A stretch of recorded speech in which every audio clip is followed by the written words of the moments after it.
لحظات البداية عاشت معنا، كنا نحسبها وقت للتسلية بس، نحسبها بس ذكريات. عبود أعطي أختك اليد يا ولد. ابتكرنا فيها ابتكارات، وإذا بغينا قلبناها خرافات.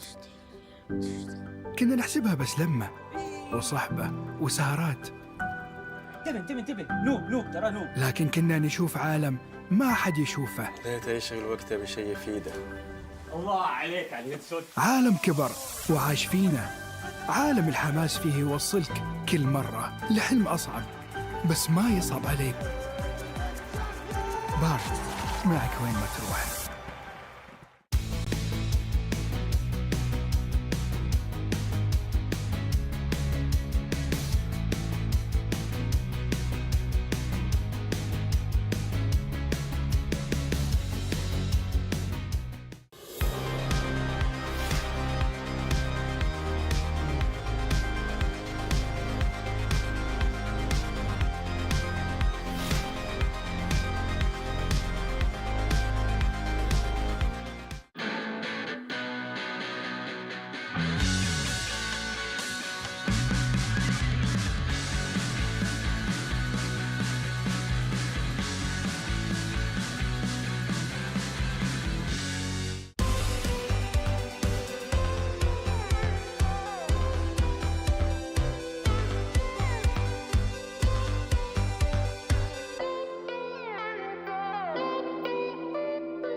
Honor 200 series, the best portrait phone AI empowered.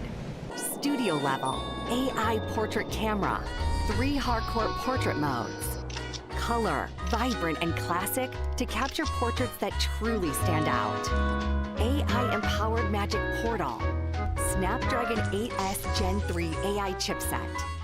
5,200 milliampere per hours silicon carbon battery, 100 watt, Honor Supercharge. This is Honor 200 series. You ever wondered how a Hollywood movie is shot? On a Sony. You review it on a Sony. And how do you make that sound epic? You record it on a Sony. Lunch break on a Sony. So why wouldn't you watch it on a Bravia by Sony? Have you got what it takes to get to the top? It doesn't matter how high you climb. To reach the top, even the biggest champ needs a break. So you can recharge, dive back in, and dominate.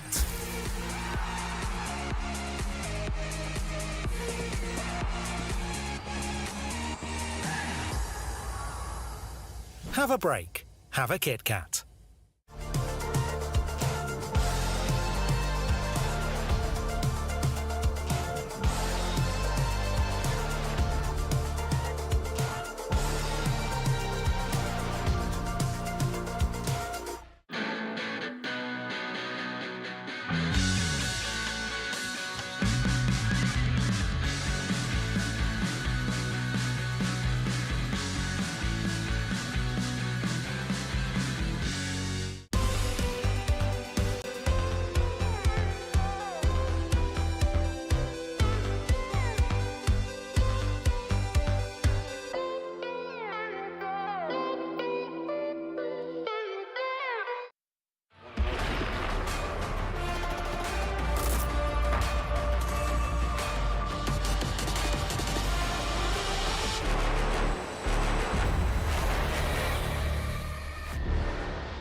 Welcome, ladies and gentlemen, to the MWI 2024 Roundtable.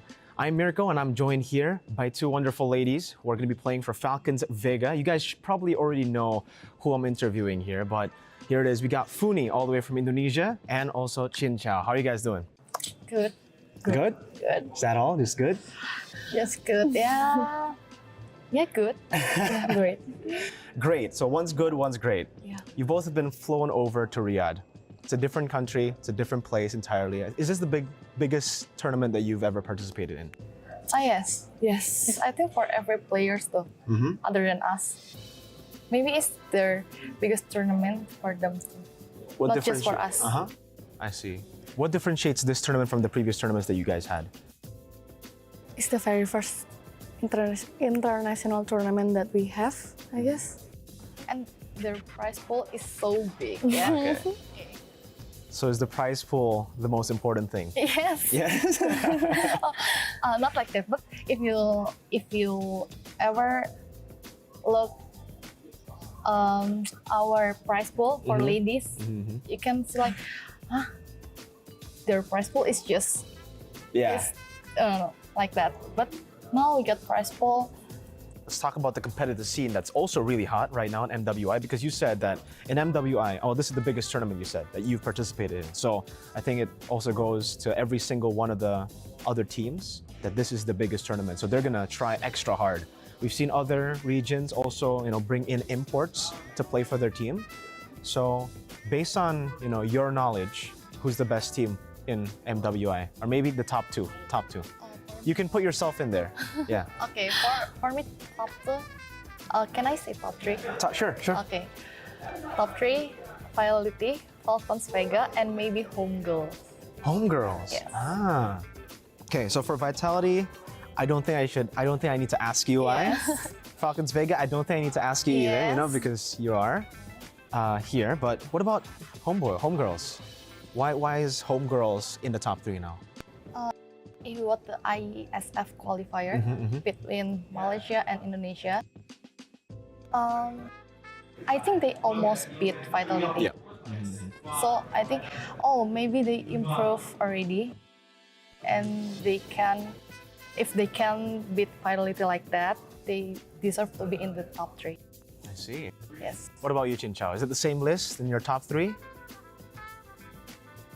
I'm curious about the China team actually. Oh, Yeah. Title, I'm pretty right? curious, yes, because I heard that they have been HOK player, Honor of King players before for years before they got into Mobile Legends. So I'm curious about how they will use their Honor of King's knowledge into this game. Yeah. So they got experiences in other Yeah. games. Yes, I'm curious about their gameplay, I guess. So are they in your top 3 or are they like the dark horse for you? Dark Horse. Dark horse. What Yes. about top 3? Is it the same? Yes. Yes, exactly the same. Yes. Seems you're just following your sister here. You know? Yes. Playing it safe. Yes. No, I think, yeah, we both just curious with the China team, but we both think that Malaysia team is good. Yeah. Okay. China team and maybe Cambodia team. Ah, CFU. Yeah.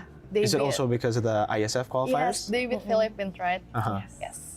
Okay, so now that we're talking about the dark horses, we're talking about these teams that have been able to shock you a lot in the international events. Do you think it's because of the meta? Do you think it's because of the patch that dropped, or do you think they're just improving at a very good pace? The meta is not so different with the meta before, but I think they're just keep improving. I see. What about you, Chin Chow? Do you think the meta is the same? Because as a gold laner, I think it's a bit different. You're up against a lot more assassins. Oh yeah, but for meta, I don't think much has changed. But I think because there are a lot of more tournaments now in the ladies scene, so I think every teams are putting their best players right now. They're giving much more effort. Yeah, that's why every teams are improving, I guess. I see. Well, I mean, speaking of the meta right now, because we saw MSC just like last week, and we were talking about this off cam as well. SRG's performance was amazing, but what do you think is going to be the main difference here between MSC and MWI? Because is it going to be like, is the difference going to be in the meta? Will we see less assassins in MWI? Will we see more assassins? Will we see more crazy picks? What are you expecting? I think more shocking picks from ladies. Okay. Right? Because we as ladies cannot follow the meta that the boys player did, right? Maybe when the MSC they don't use Zas, we can use Zas here. We can use Chang'e or many more shocking picks. I see. What is the pick that you wanna see, Chin Chow? Maybe in the gold lane, you want to see like a fighter, an assassin battle in the gold lane? No, maybe mage, I guess, like Zask, Chang'e, or Bane Lunox. Magic. Oh, yeah, Lunox. Bane. Magic Bane in gold lane? Yes. Ah. Very, very fun. Yeah. Okay, that sounds interesting. Okay. Speaking of interesting, you guys are sisters, right? How does it feel like playing together in a team as sisters? Does it get annoying because you see her every day and then you see her every day during work too? Or is it good because you already have that synergy? Oh, to be honest, we argue a lot. Okay. Yeah. But it's fun to have my sister in this team. Personally, I cannot get close to another people, Okay. but I feel like, oh, I still have Chin Chow here, so it's good. Yeah. So it's all okay still. So would you say it's an advantage to have a sister, like, someone that's been with you, a sibling with you in the team? You think it's an advantage? I think we have like sister synergy, I guess. Like, Yeah. yeah, like, You don't need to communicate, it just yes, clicks? I don't know how, but we usually like target the same hero without even talking about it. Okay. And our combos just go well, I guess. So if you ever watch our match, you will realize why do Chin Chow and Funi always together? Yeah. We die together, we live together, we attack the same hero together, like that. Okay. You guys have like telepathy. Yes. Kinda, right? You think the same way. Yes. Okay then. That's very, very interesting for you guys. But all right, now that we're talking about, the scene as a whole, you already mentioned about Vitality. You said number 1 is Vitality, number 2 is Falcons Vega. So I want to ask something about you guys first. What are you going to take here from MWI? Like, I mean, as a team, how are you going to approach MWI? Okay, so one of our friend, Caramel, sent a video of TI tournament, and one of the things I remember about the video was this one guy, their coach, I guess, talk about how we are all humans. We eat the same thing. Yeah, we all eat rice. Yeah, we all eat rice. We have no reason to be afraid of them because we are just all humans.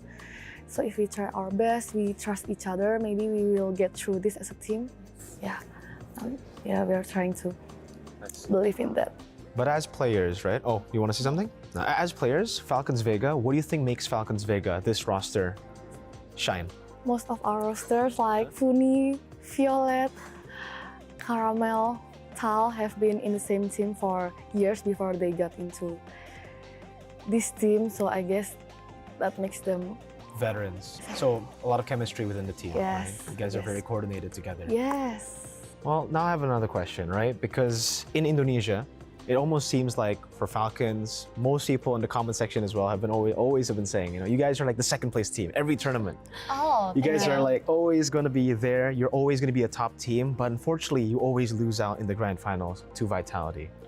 Now, after losing so many times, you still find yourselves in an international tournament. You still find yourselves here. Does that motivate you even more? After every loss, it just motivates you to find that one day or to like strive for that one day where you can beat them. Yes? So then how are you going to beat Vitality? Kill everyone What? in the game. Kill everyone in the game. Yes, and then Okay. destroy the turret. That's a very good strategy. I think if you take turrets, take objectives, you win the game, yeah? Yes. It's a really good way. That's a really good way. We believe in the motivation sent by Caramel. Okay, so that's it. Yeah, we So- are all humans. If they can win, then we can win too. Okay. Yes. But how do you take the losses and make it motivation? Every time we lose, we just think like, we can try harder. We can try harder. If we try harder, maybe one day we can beat them. By every loss, I guess, we notice that even though our team make mistakes, their team also make some mistakes. So I think that makes us feel like, oh, they also make mistakes. They are not that perfect. So we'll be able to find somehow to any Anyway, way weakness to point? yes, their weak point to one day take them down. All right then, do you guys have any messages to all the fans supporting you that are still supporting you to this day? If you do, just send your message. thank you for always supporting us. Even though we always get the second place, but you guys never get bored for supporting us. Thank you so much. Thank you for everyone who has been supporting us from day one. We are going to face our biggest international tournament yet, and I hope you guys will keep supporting us. So maybe this time we can get number 1 for real. Amen. You can say it in Indonesian too, to the Indonesian fans if you want. Terima kasih semuanya yang sudah selalu dukung kita meskipun kita juara 2 terus. Jangan bosan-bosan untuk terus dukung kita. Kayaknya aku tadi bukan ngomong gitu deh.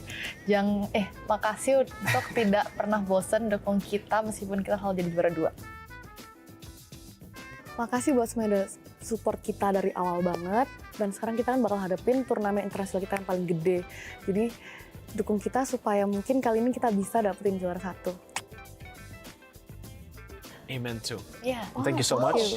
Jin Chao. You're rooting for us, Yeah, I'm rooting for you guys. Falcons Vega or Indonesia? Both. Okay, but Falcons Vega. Sure, we'll take Your that. priority. Yeah. Okay, thank you. Every round table, I'll say that to whoever I'm interviewing. Oh yeah? Yeah. Okay. I'm sad. Thank you. All right. Thank you. He's gonna say that to Fidelity also. It's okay. If I root for you, it usually doesn't end up well. All right. I usually curse teams, so you might not want my prediction. It's okay. Oh, Okay. But thank you so much, Funi. Thank you so much, Jin Chao. And thank you so much to the viewers back at home. We'll continue with MWI.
Oh, hey guys, what's up? Oh, autograph, sure. There you go. By the way, did you guys know that this is the final day of MWI at EWC 2024? And later on, we're gonna have 3 best of 5s over at the Amazon stage.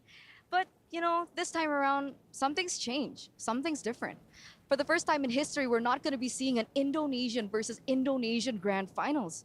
So, do you guys think that Team Vitality can continue to defend their throne? Or will we be crowning a new queen this time around? Let's see whose time it is to shine. But before we go, I'm gonna go head over back to my photo shoot. So I'll see you guys back at the Amazon Arena later. Bye-bye, guys.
Is this the right timeline? I don't know. I don't know. Where are we? I was in the bathroom. Wait, no, okay. This does look like the right timeline. Ladies and gentlemen, Leo and Renmar here from the future, and we're here to tell you that the MWI Finals is going to blow your mind. It's crazy. It was insane. I couldn't believe what I saw, but all I know is there's still a lot to expect. There's a lot to watch out for. So please, watch this recap that we have of yesterday before we go into the action for today's Grand Finals.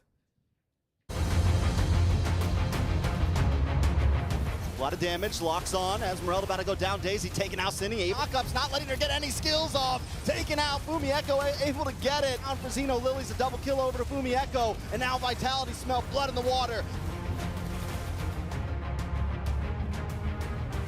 Up being a big problem, but look at the steal play, walking on to Violet here. Violet going to be in a little bit of trouble, locked in by the implosion and taken out. Sakoshi goes there. Zamon's Force does drop the implosion, locks on, and Sakoshi might not be able to get away from this one. Jinja gonna be able to lock on, get one more synchro fission down, and gets the kill. Oh, escapes with just a sliver of health.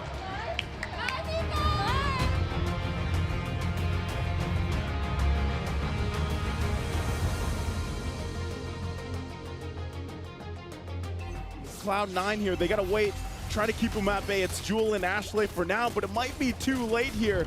How can they buy enough time? Two bases taking down Jewel in the midst of it all, trying to tank it up, doesn't have the vengeance. That's Gailey again to knock them up.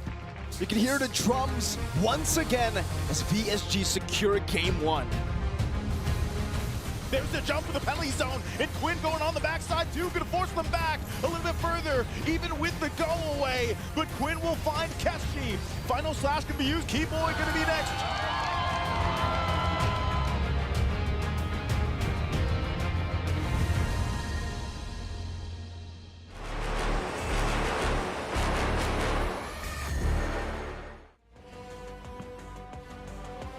Intense action yesterday. You know what they don't tell you about time traveling, going through portals, is that you need a little bit of help with your memories. So this is our updated tournament bracket heading into the final day. Vitality and Falcons Vega will face off for our first match, and then we're going to be seeing Omega Empress versus VSG. My name is Reptar. Again, you already saw us come in, but I'm still joined here by Leo. Leo, are you doing a little bit better now from all the time traveling we did? My stomach is still churning, but the jog of the memory does help. Those brackets are indeed familiar, and today we'll go through all three remaining matches, 3 best-of-5s to crown a champion for MWI 2024 here at EWC. Yeah, and as Eterno mentioned, we're not going to be seeing an ID versus ID Grand Finals. But before we got to this point, we saw a heated matchup between Omega Empress and Gaiman Gladiators Homegirls. There were savages, there were a lot of things, but this is from the one, that's that match yesterday. What's one moment that you remember, Leo, that really stood out for you, other than that Savage, of course? Oh, save for the Savage, I'd say the starter matchup, that opener where Chiboy was just right in everyone's faces, even ours. I felt her presence as the Minotaur. And as the action came to a crescendo from game 1, 2, and 3, I felt as if we were back right here in the finals of MSC. Like, I felt that same heated rivalry between the Philippines and Malaysia. Yeah, you see there, Omega Empress will get the last laugh this time around. The heated reactions coming out from Amori, and of course, the key crush of Gaiman Gladiators Homegirls. They helped deliver us our only 3-game series yesterday. It was intense, it was close, just as everyone predicted. Everyone thought that that series was going to be an absolute slobber knocker, and it was. But now we have another one up for you. For our first one today, it is going to be the bloodbath between ID and ID. Indonesia. Again, for the first time ever, we're not going to be having a grand finals between those two squads in MWI. All previous grand finals in the history of this tournament were Vitality versus Falcons Vega. This is what it was. And now we're changing. We're already making history, and the days are starting. Yeah. Days are starting. We still have, of course, 2 more teams later on, Omega Empress and VSG. But before we talk about them, we have some top plays we got to show you, brought to us by Aramco. 8 teams graced the Amazon Arena yesterday to kick off the knockout stage of the biggest all-female MLBB tournament in history. Looking back, this one was a doozy. This was from Vitality versus Xeno Zenith Game 2. It was them securing the Lord and Fumi Echo getting a double kill to punish. Yep, as much as we'd like to see Xeno Lilies do great things with the very intricate drafts that they have, really, it's a tough ask to take down the Queens. Yeah, number 4, it's Net Angels versus Falcons Vega game number 1. So they punish Maylane and Vanilla got to secure the Lord. Then Net Angels gets 3 kills. And this is why we really thought that this would go into 3 or Falcons Vega would get tested. But no, it was a nice little split push. Yeah, more often than not, the map is one of your main enemies. And of course, your opponents are more than happy to take advantage. Here we're going to see a C9 versus VSG. And here you saw the clash of the sword and the shield. C9 with what strategies they had packed in their banks. VSG just knew how to crush it. They just always found a way to, whether through Minun, QA, Synchro, I'm just going to name everyone. They always find a way to just play the aggressive game they want to. Well, yeah, I think that's perfect for VSG. They just find a way. Now for GGHG versus OMGE, the 4-man or 4-woman Minoan Fury by Mirai, leading to a double kill for not Ayanami. This was the final game in that series, and Ayanami always got to respect what she brings. She came to the rescue for Shinoa, which made this savage possible. Look at this. Beautiful. Could have sworn that Shinoa was going to die. I was screaming, but they turned it around, and boy, was it a moment for the history books. I believe the reaction here at the studio for me and Leia was no, yes, no, yes! And then actually we were joined by Jonas from the Arabic broadcast, and his mind blew up alongside us. So that was the actions or top 5 plays from yesterday brought to us by Aramco. But all throughout, we got to see the reactions of the players. This time brought to us by Doritos. And there were a lot of iconic ones, a lot of, if you know, you know, with the words that sometimes they shout out if you're familiar with the language. But I just really love it to see the intensity of the women in game, because you really see how much this means to them. Oh, it's not just the exciting highs nor the crushing lows, even those darting stares, even those just sharp eyes that speak more words than you would ever if you open your mouth. It's like, ooh. It's a death stare. It's like, it's the look. It's, you know. Even body language. You see how Taro was crushing those warmers. Like, yeah. So some of them didn't even happen like in game. Sometimes it happened off the game. You see, of course, the emotions coming out there from C9. I actually don't remember seeing that moment like live yesterday. I'm glad that we got to see that clip of, I believe that was actually comforting Nicolette. Yep, embracing one of the hardest workers in NA. This is the dream come true, honestly, but to have those dreams crushed right at the cusp of the playoffs. Hey, even trophies, even keys have emotions. Yeah, and even those get crushed. Fortunately, we'll be seeing more of that later today, but that is the nature of the competition. Now, let's talk about what to expect. We already talked a lot about the first matchup of the day, Team Vitality and Falcons Vega. We have 3 best-of-5 matches. Our 2 semifinals will be happening today alongside our grand finals. Let's put a little bit more focus now for VSG and OMGE. I'm going into this with the same vibe of Omega Empress versus GGHG. I feel like it's going to be back and forth. With the first being brought on by VSG. I'm going to call it now. But first, stop talking about first hits. Vitality versus Falcons Vega. Something about this matchup here today makes me feel like even if I've seen it already twice in history in the grand finals, in the past couple of years, I feel like this is going to be different. Something tells me it's going to be different. Starting with the roster. They've been fielding Maylane and Funi a little more often than I expected. Yeah. And we're going to be talking about that a little bit more because that has big implications for the gameplay and the potential of what will happen for the matchup. Again, that is our Jalil Motorsport match of the day. Now, the Youth Fair is here with incredible bonuses and exciting events. That's all happening in-game. That's the event with all the really nice paper planes. That Sylvana skin is great. So you have it now? Yes, I finally got it.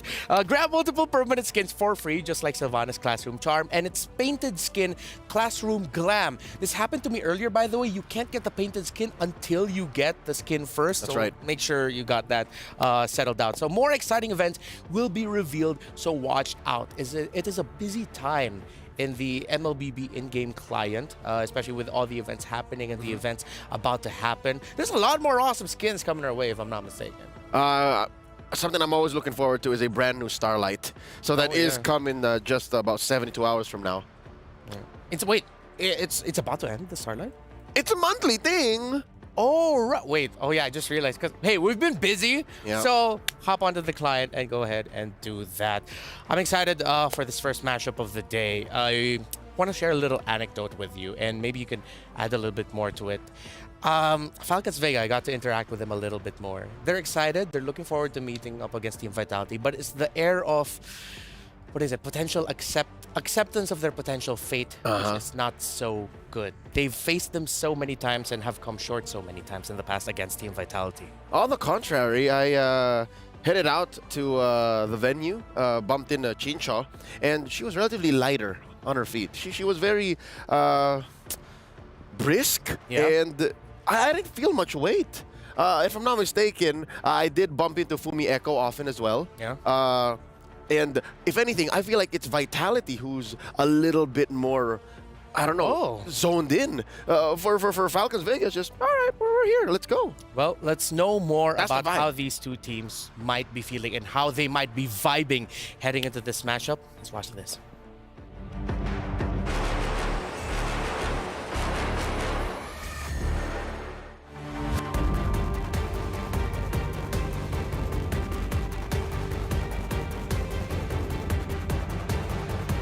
We actually went against Falcons Vega a lot in the past, so it's expected that we are going to meet them as soon as possible. We try to always play at our best, maintain our consistency, maintain our win streak, and all we can do is hope for the best, and may the best be victorious. The fun against Falcons Vega will come sooner than we thought. According to us, being in the finals is not actually a surprise anymore, since knowing us with a long win streak. But being in the finals for this MWI in Riyadh is a very pleasant experience, especially recalling back to day one, we lost the 1 point against Malaysia. Getting into the finals, we will be so happy that we have overcome our difficulties in day one.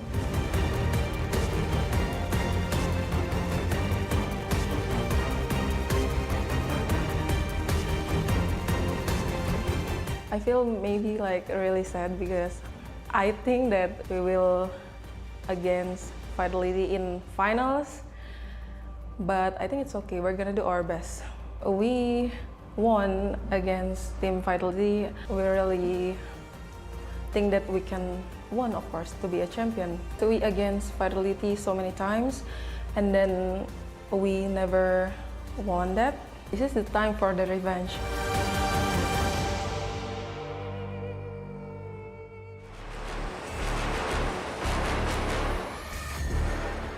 Will it be time for revenge for Falcons Vega against their longtime rivals?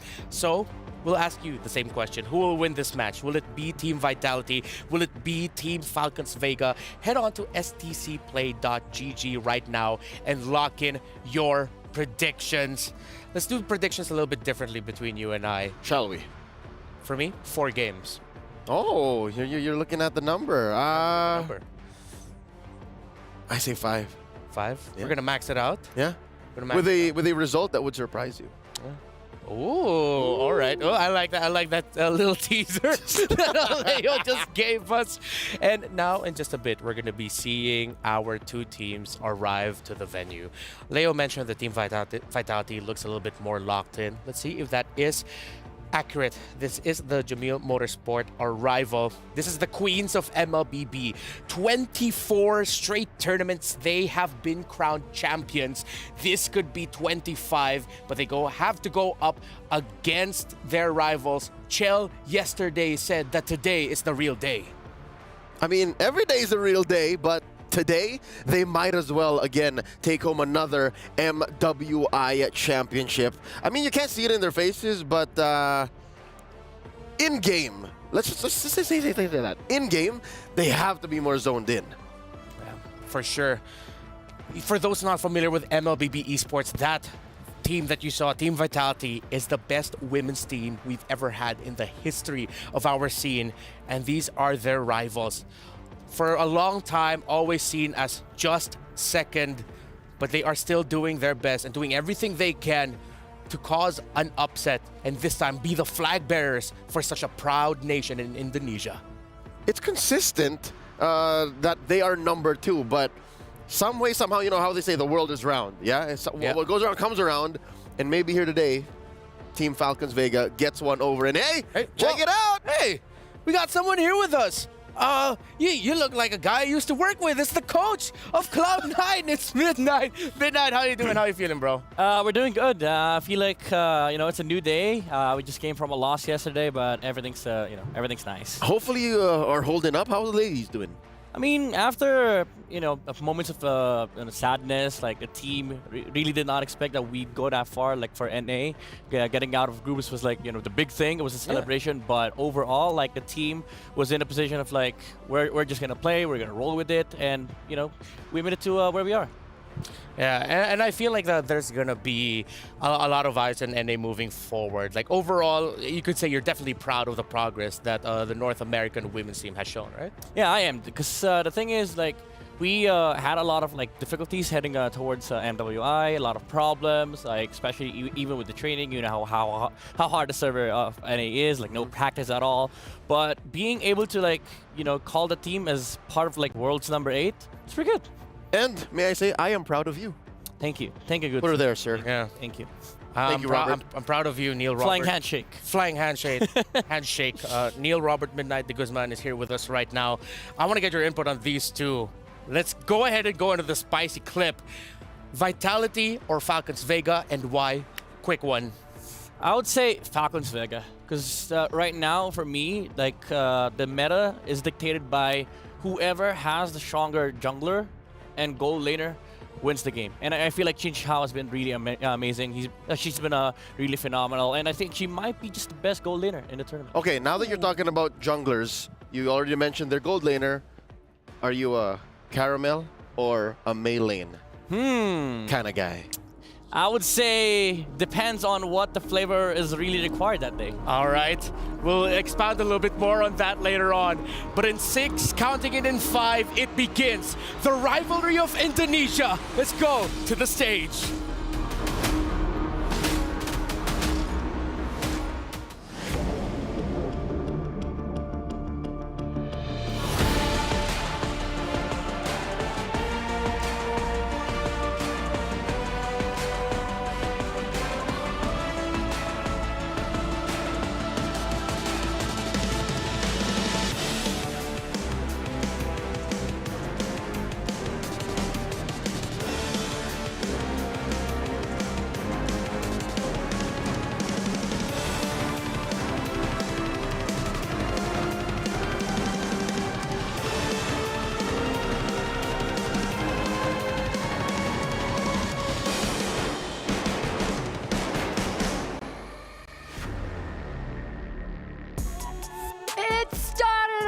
With 12, and now we are down to our 4 top of the world's best all-female MLBB players as we approach the 4th and final day of MWI 2024 here at the Esports World Cup, baby.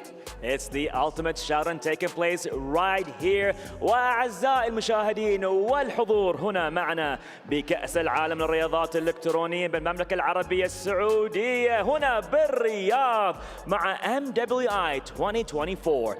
For whatever magical, mystical, powerful reason in the history of that tournament, ladies and gentlemen, it's always the case. You know, the representations of the regions where the people, the team who's gonna raise the trophy is always been in the first representation of the teams that will be here with the semifinals for the first match. Speaking of the team that has been consistently raising the trophy, that is MWI 2024, presenting to you the queens of Mobile Legends Bang Bang, Team Vitality!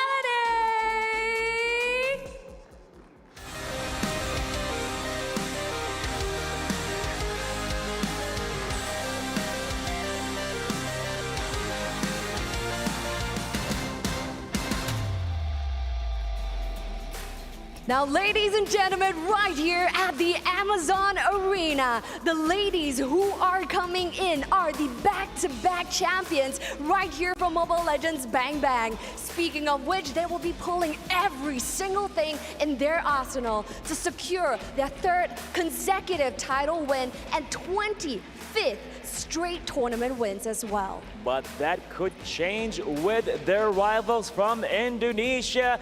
Now introducing Team Falcons Vega!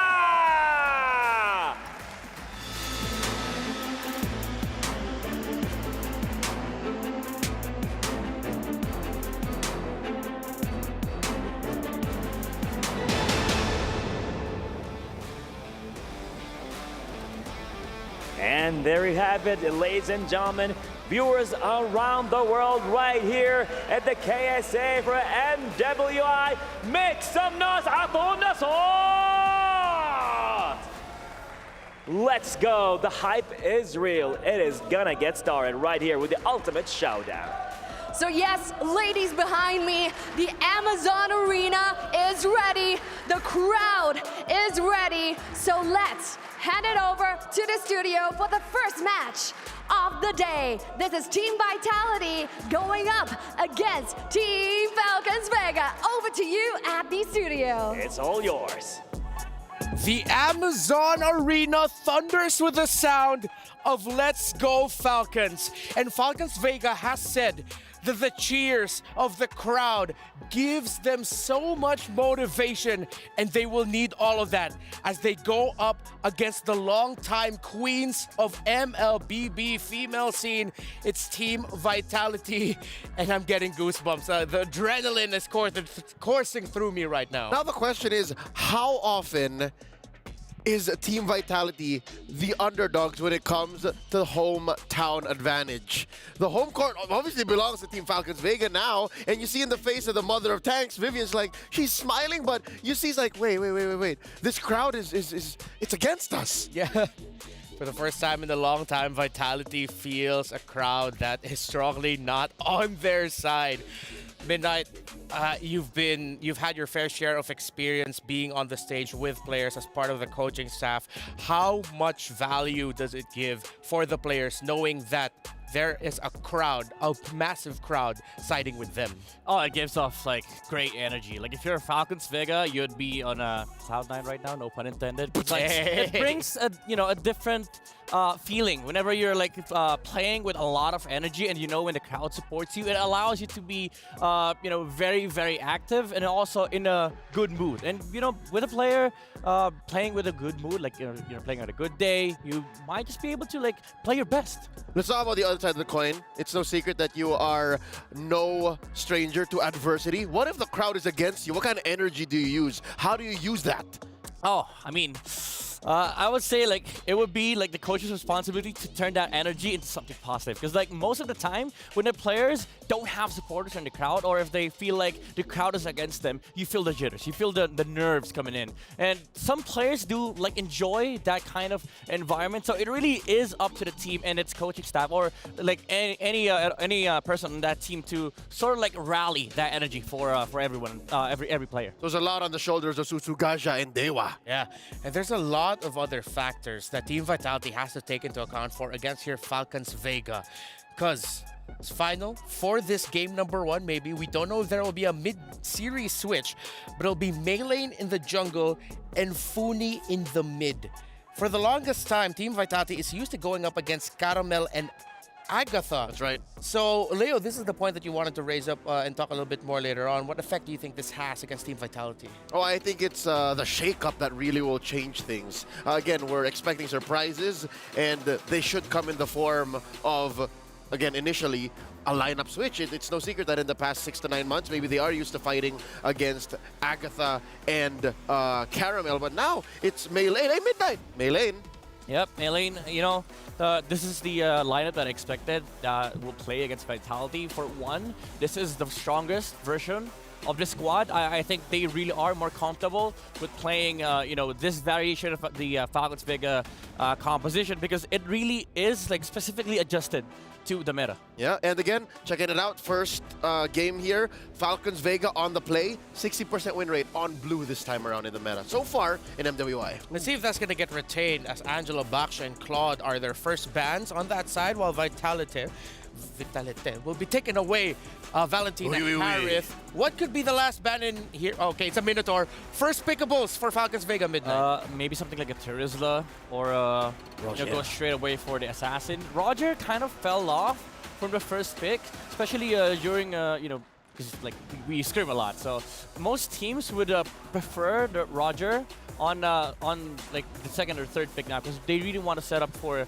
the the meta heroes first. We didn't notice. Yeah, it's a surprise. Like Chip is still played, but I don't know if this is something that Vitality were prepared against, specifically after they saw the minnow ban. I think Falcons Vega were just like, all right, there's no minnow, there's not a lot of punish, there's no Valentine as well. So I think that chip pick does make sense, but there goes Terizla. Yeah, it's a blitz draft right now, a la Echo. Terizla and the Roger, so you get that in the second or third pick style for Roger as a response. You get the Terizla to play it safe in your EXP lane.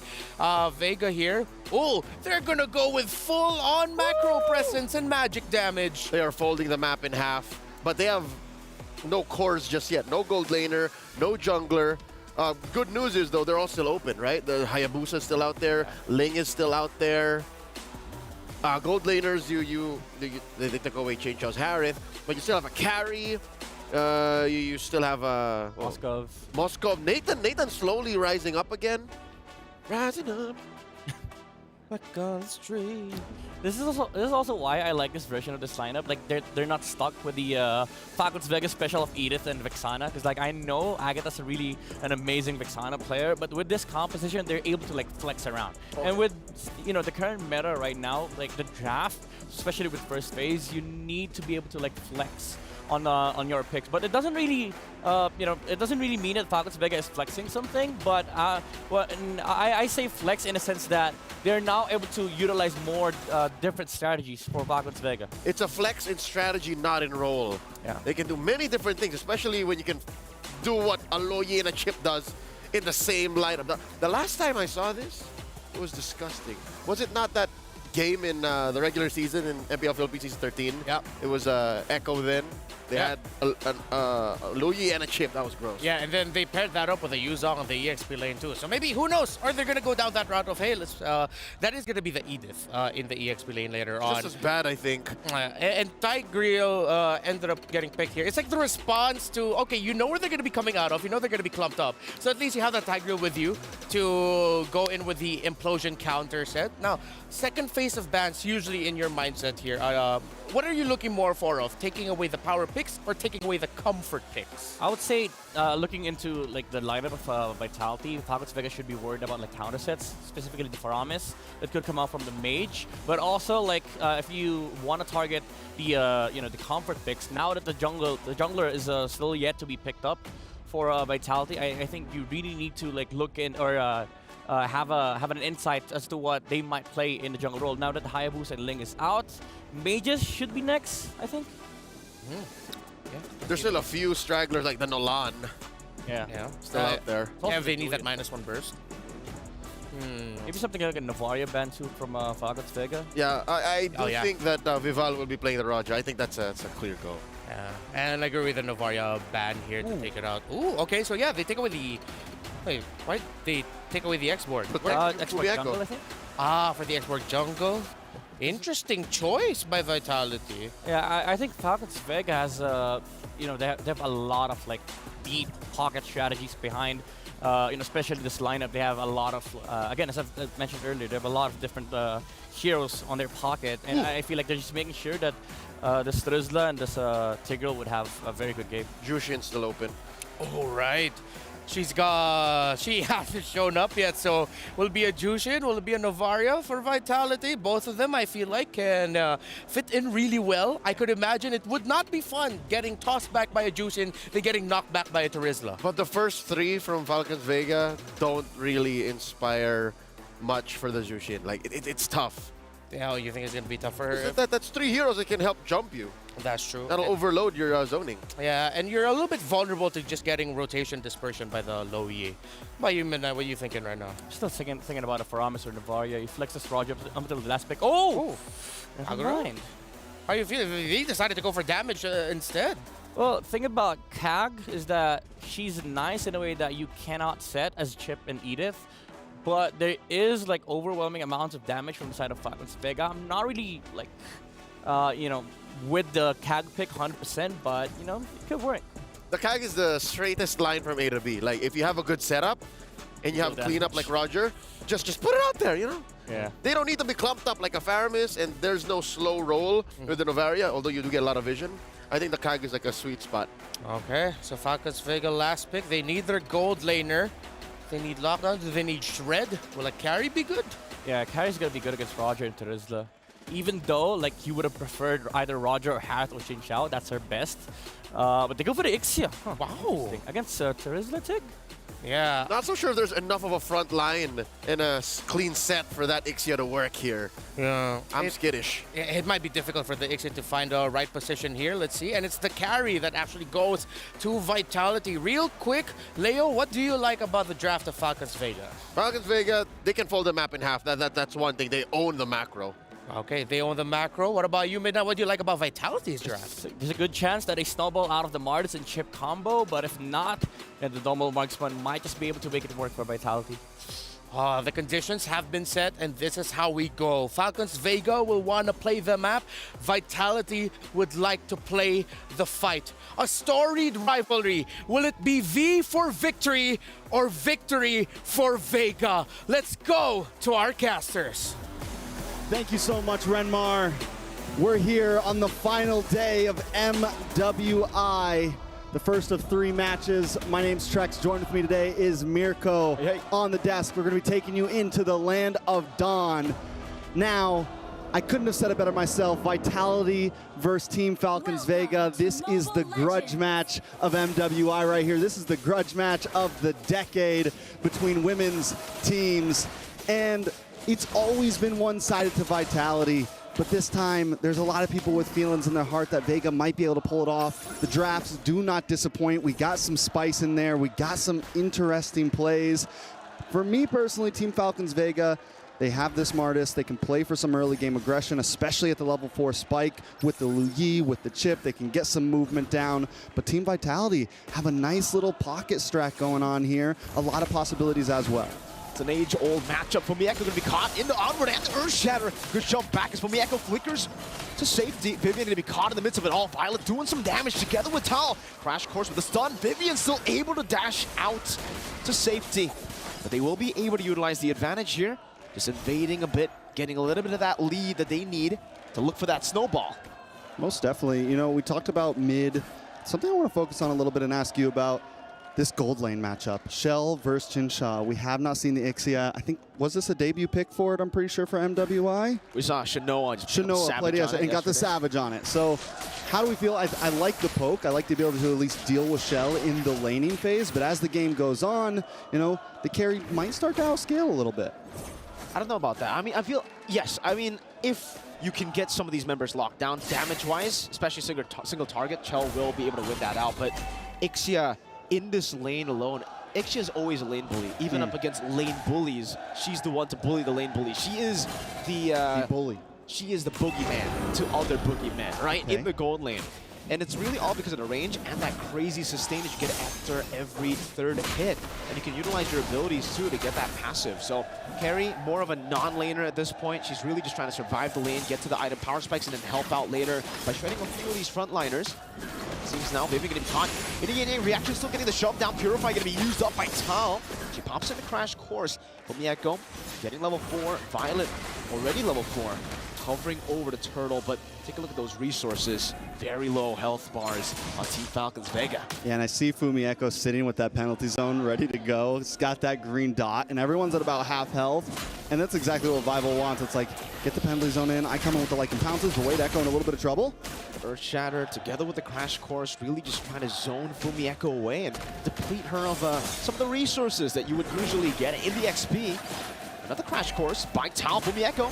Trying to punish this penalty zone, locking two members down. The throw kick is placed down, but it's all in the midst of it all. Good implosion, catching them. Sydney able to use a yin-yang overturn. Bivol just executing them in the back. Now, in that notorious gun form on the Roger. Just trying to poke a little bit. Violet and Funi forced back 2-0 start.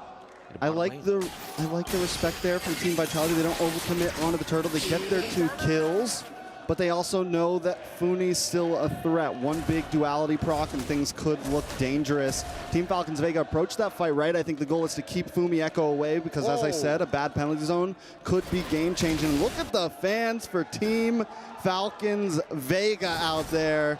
They seem to always show up for the Falcons. Doesn't matter what game you're playing, doesn't matter what you're doing, they show up for the org. And right now, they got some support in the building. Shout out to, what do we call them, the Falcons? The Falcons in the building. The nest. The nest. Welcome to the nest, baby. Welcome to the bird's nest, the Falcon's nest. Good trades going on now. Team Vitality utilizing pressure that they've already built up. Bio Melee taking 2 shots of the turret in the bottom side of the map. And it seems they won't be able to get anything off of that. Vitality pick up all of the advantages around the map. I'm wondering if they should have maybe gone for the gold plating there. They decide to back off though, get back, play the whole map. Turtle's gonna be up in about 96 seconds, so just taking a look at the items real quick. Like I said, I really want to focus on gold lanes here. I think it's gonna be huge for both of these teams. 2.7, 3K, nothing major, both taking a similar route. We lock in the Corrosion Scythe. Down in the mid side, Cine up against Funi as well. Nothing too major, nothing too different about these builds at all. Roger holding, though, about a 500 gold lead over Maylane right now, and Maylane needs to find a point where she's going to start scaling. Windtalker just gets locked in, so we're going to start seeing a little bit of a pickup of pace from Vival here. I love the build coming in from Bivol here on the Roger. Different than usual, right? Yep. No, not War Axe. Not a lot of time when we Skypiercer. see the jungle, we see the War Axe first. This time they go for the Windtalker. Exactly. Usually War Axe, Skypiercer, those are the 2 items you want to go for, but at this point she's just playing for the mobility. She knows that Team Falcons Vega have a lot of lockdown, and the mobility will definitely help her getting out of these crazy situations. Shell pops into ultimate. Maylane gets zoned away just because of that. Dashing forward. Talking to be caught in the yin-yang overturn. Forced to use the Purify. And just like that, again, Vitality are reacting to the moves of Falcons Vega, but they're winning out in these maneuvers around the map. Yeah, they continue. It seems like Team Falcons Vega, after taking that those 2 deaths earlier, they know the gold lead's a little out of hands. They don't want to really have a big fight right now, especially with Vivian holding the front side. You have someone that can really kind of change the course of a battle instantly, and they don't really have some. Yes, they have the crash course. Whoa. That isn't going to be game-changing, but hold up on top. Fumieko still just gets away. Oh, and Fumieko wants to fight, goes in against 3 members. Gets caught in the Earth Shadow and the onward here. There's a lot of damage coming down. Penalty zone. Fumieko against the world. Stop. One more Wait City comes in with a yin-yang overturn. And it is going to be a win for Team Vitality. Not only do they get a win up top, they get a turret down below. How does that happen? How does that happen? In the words of Chell, they're just better. They're just better right now. It's game 1 and Team Vitality showing dominance, 4-1, 2.5K gold lead. I mean, Team Falcons Vega tried to make the play. They're the one who initiated that, man. They wanted to fight. They brought out the gloves first. They called out Fumieko on her own turf and fall short for it. They lose, what, 3 there? 2 there? Yeah, they lose technically 2. 3 with a turret, right? 2 members and a turret. At this point, they need everything. Turret counts as a hero. Absolutely. And they only get Terizla, and that's a trade that Vitality are definitely very, very happy about. And this is why we were having conversations behind the scenes, while the analysts were doing their thing about this matchup. And this is an age-old matchup. One that only, in 32 meetings, Falcons Vega have only been able to win once. Fumieko able to clear out the way. Chinchao not going to go for the turret just yet. Fumi finally decimated in the bottom lane by the Martis. But Chinchao's the one picks up the kill. And finally, they get something on the board. But it's also something traded back. Yeah, now as the gold starts to grow in change, Vival goes for the Sea Halberd first. A very different build. And I think this could be due to how ahead they are. I don't need the War Axe. I don't need sustainability because I ain't gonna die. I don't got to worry about that. We're going damage. We're going pen. We're just trying to lock down on you guys. So it's definitely an interesting build, but it's definitely going to kind of change the way that Vival wants to fight in this. And I think it's going to be comfortable for Vival. They're a fast-moving team. They want to be aggressive, but it's more of like a jump in, hit something, get out. Jump in, hit something, get out. And they're making it work very well. Team Falcons Vega, when I was looking at the items, another thing to point out is Shell is starting to escape as well with that gold lead. Chincha falling behind a bit. It's so different to see. I mean, isn't it weird to see such a dominant force in the gold lane throughout MWI? Chinchao finally losing out in lane, and it's on a lane bully too. Chao's just been able to outsmart her. Waiting in the bushes, gap closing really, really well, and then using the ultimate to really force those flickers out. So Chinchao hasn't been able to get a good time in lane, and now you can definitely see it already because Chell, she's reached her power spike first. Level 10 to level 9 too. Now level 11 to level 9. Finally gets that level 10, so it's not that big of a difference, but you can already see Vitality hovering over the first Lord. Yeah, I mean, at this point, Lord's definitely, I would say, in the favorite of Team Vitality. I think one of the things that Team Falcons Vega's got going for them is the surprise effect, right? They have the chip, they have Funi on this Lu Yi. Had a bit of a mind blank there. So they have that possibility, but it's like, do they really want to take that now? It's a 4K gold lead, and they don't have a big... I think if they had something like the Riz, something that could really catch them off guard, Violet can lock some people down, but as long as Team Vitality stays split up, it's just one member, and you're an easy target for Cine if you mess that up. You're an easy target for Shell if you mess that up. So I like the way that Falcons Vega is approaching this. They're going for some bot lane pressure. Even if they lose this Lord, they want to get something on the map out of it. So they're able to take this tower down in the top, the tier 2, down in the bottom lane, tier 2, which is going to be huge. Team Vitality now having to send someone over. So I think this could really be the correct approach for this Lord. If Team Vitality doesn't want to rush it, then Team Falcons Vega is going to play the map game.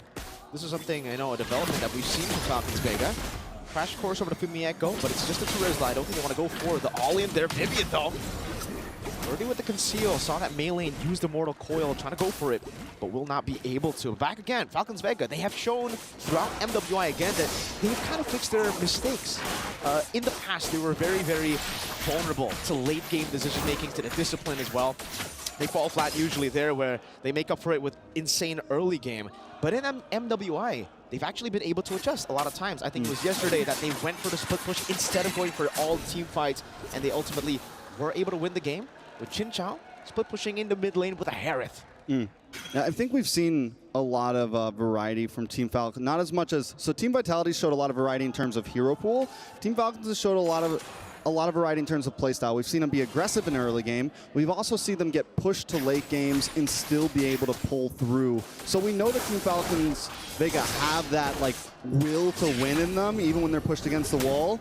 Down in the items, though, looks like we're going to be going into a Holy Crystal next right after the Lightning Trench, just straight to it.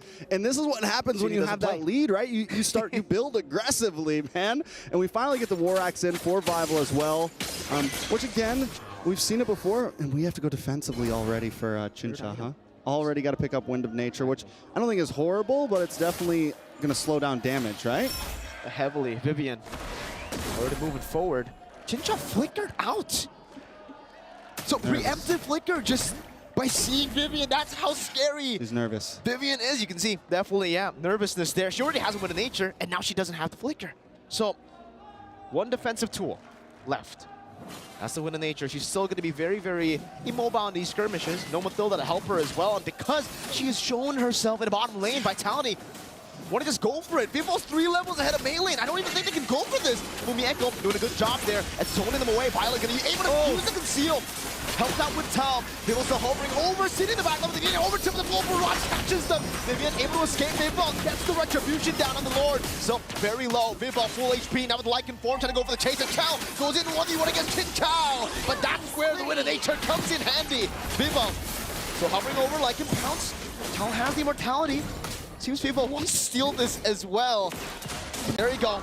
She steals it. She gets the Lord. It's still a win.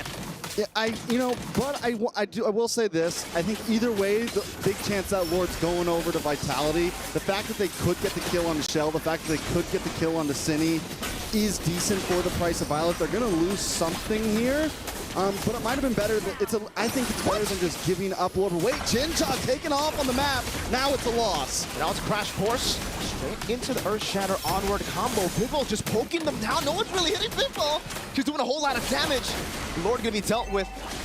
But while they're all busy, up top, look at Fumi Echo with a Warhammer down below, just striking the turrets, taking it down. Bivol gets caught in the vacuum, as Wolf would put it, but will not be threatened. ENG overturn. Good mortal coil to get out of it. Shell now sieging it down. Tao gonna try to go for the Crash Course. They just poke them down. They actually are able to get a base turret down below with the first Lord.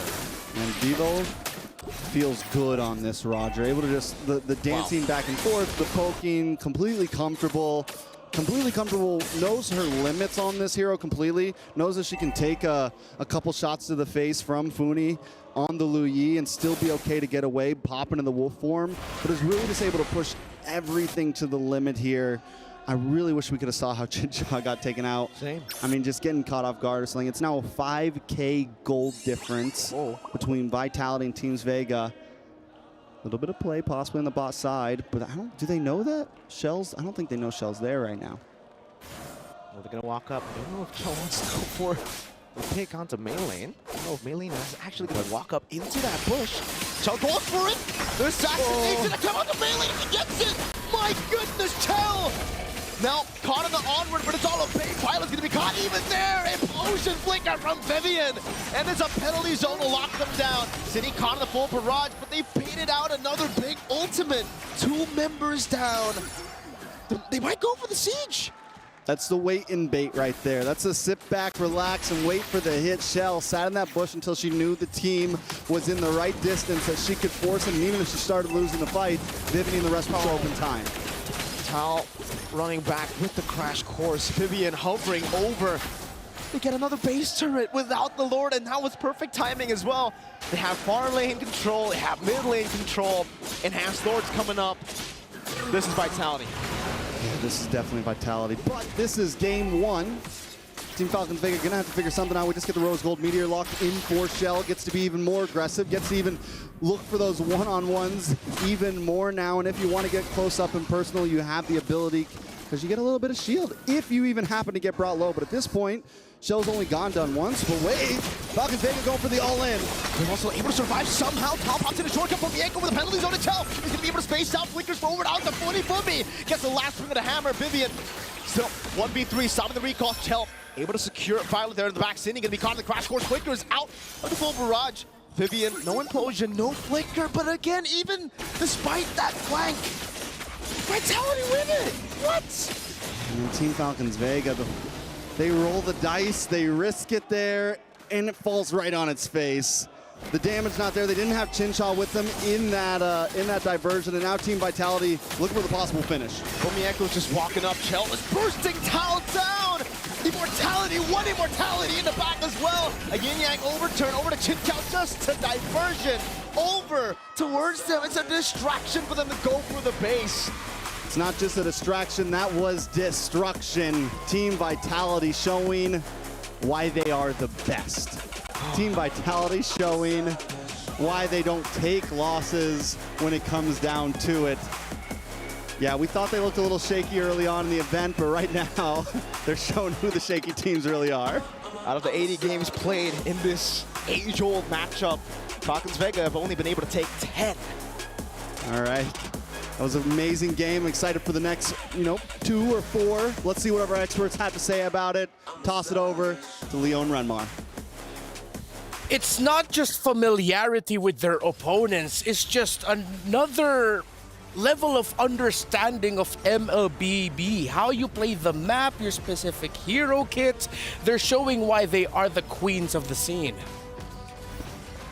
Early on, it seemed like there were chances for Team Falcons Vega because of their aggressive nature, because of how picks like Ixia were rising through the meta.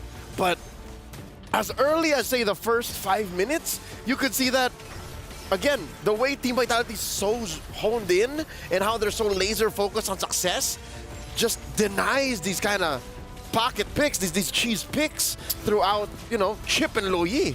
Yeah, it's denial. I feel like you said one of the key words here. It's the denial of the cheese picks, the power picks, but it's also denial of your opponents wanting to commit certain sequences. As you see here with the recap, that went a little bit over 16 minutes. Vitality, even though Falcons Vegas have kept it somewhat relatively close, it's just how they were moving. And I feel like I really want to put a lot of focus here onto two people. The mother of tanks, Vivian and Chell, they are on another level right now. I mean, Vivian is the mother of tanks. Vivian, you know, yeah, I said Vivian, and mother of tanks, and Chell. There you yeah. go.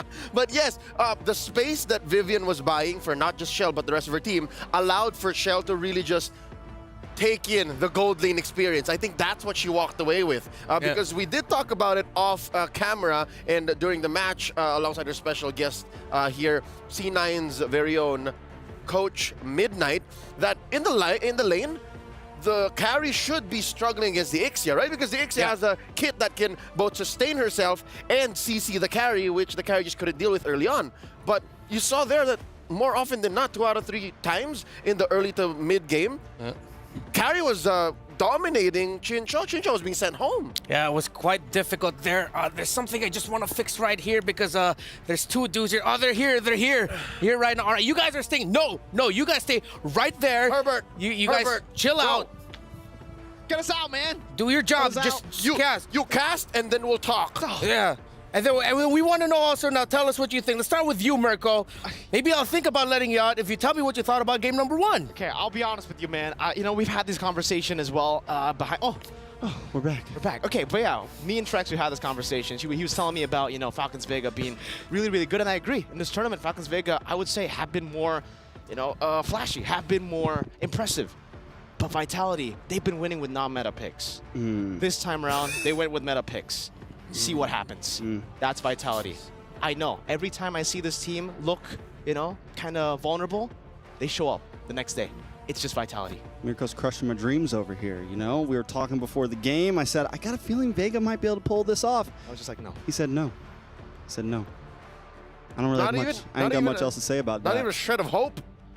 Not even a I really hope so. I mean, personally, I'm rooting for Falcons Vega to make it more exciting, but the reality, the grim reality of Vitality sometimes just hits you hard. The grim reality of Vitality. That is harsh. I like how that sounds, though. So we'll get back to y'all later on. Thank you, Mirko and Trex. The grim reality of Vitality is that, yeah, the more you watch them, the more you see why they've been the queens of the scene for such a very long time. So let's see who is the PlayStation MVP for that game number 1. Who stood out? It's Chell. It's the carry. We talked about Vivian, the mother of tanks, setting things up for Shell. There was one play that she did in the bottom lane where it was just her alone in that shrub for quite some time before the members of Vitality decided, hey, finally, let's pull the trigger on this play. But also multiple times, even in mid. It's very odd that you see a carry dominate and push back multiple members of the opposing team. This is that one. Yeah, you're talking about it. Yep. Pow! And then in comes the cavalry, in comes the backup, and yeah, they were never the same. Look at that. Vivian not only helps set up, but even helps finish the job.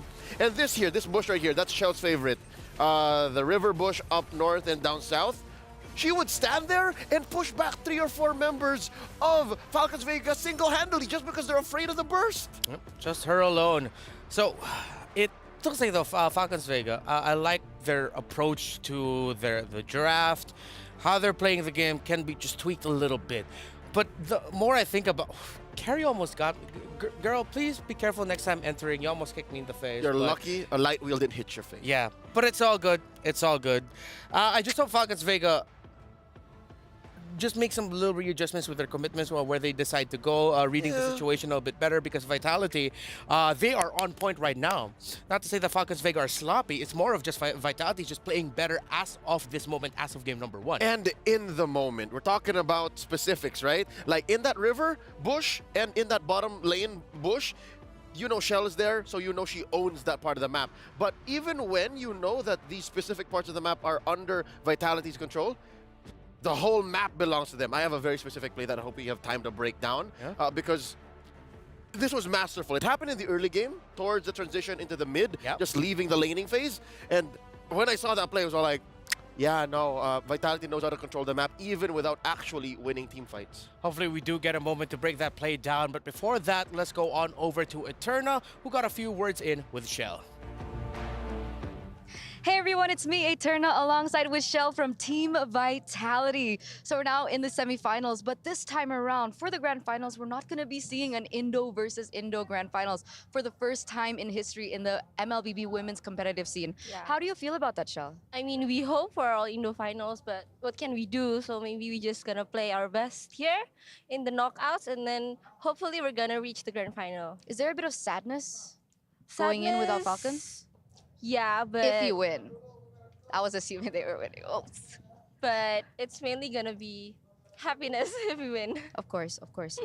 And you know, before today, I think a lot of people are centering on both of these Indonesian teams because everyone knows about the sister duos. So could you share with us a little bit of your routine before you start a match with Sini, maybe?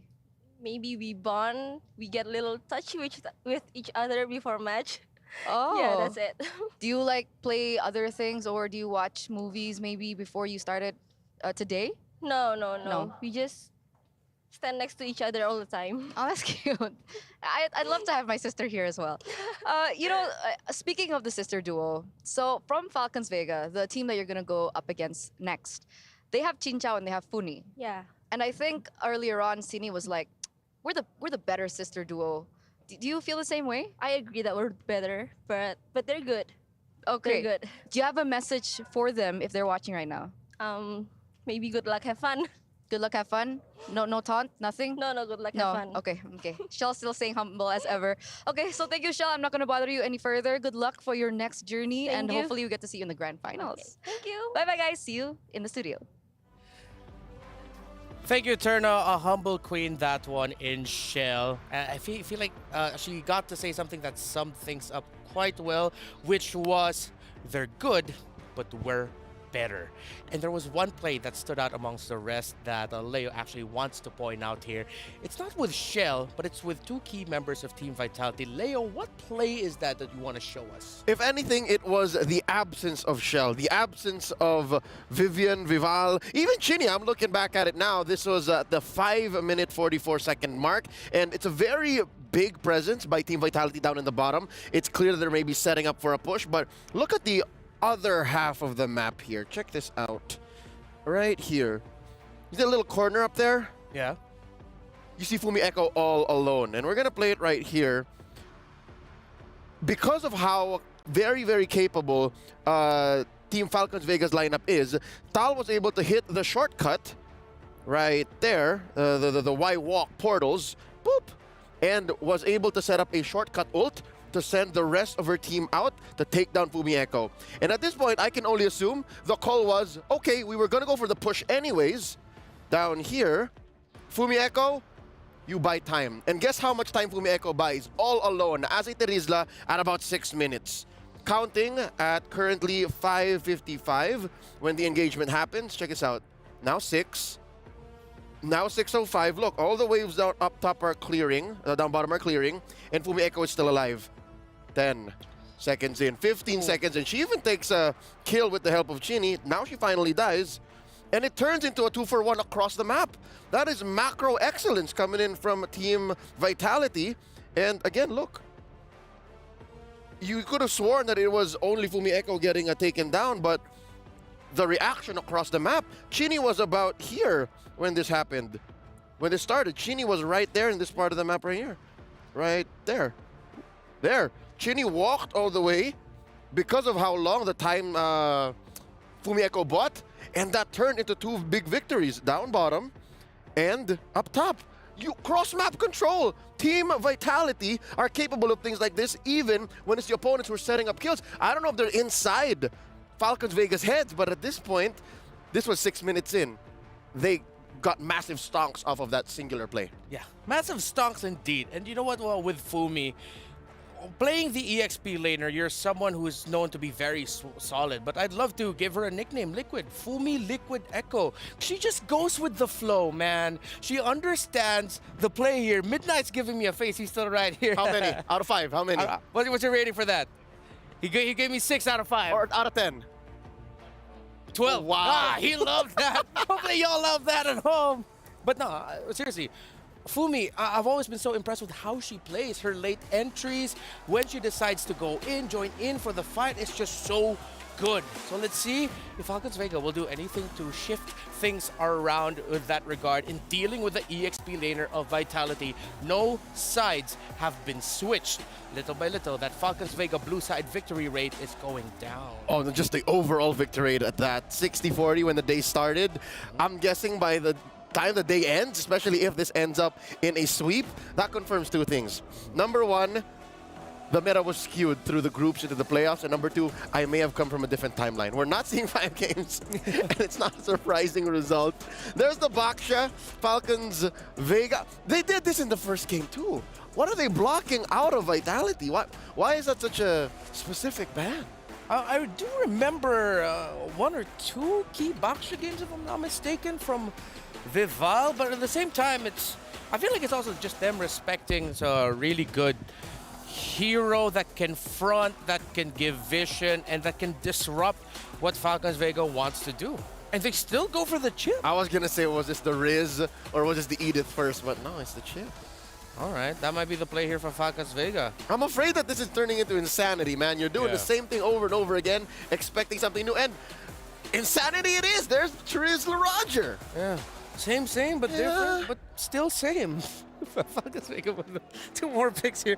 I wonder if they're going to shift things up and then maybe decide to pick the carry a little bit earlier. I think the carry would be good. Because again, the carry does well against the Trizla. You just pick up a Purify, you know, you're fine. Especially if you...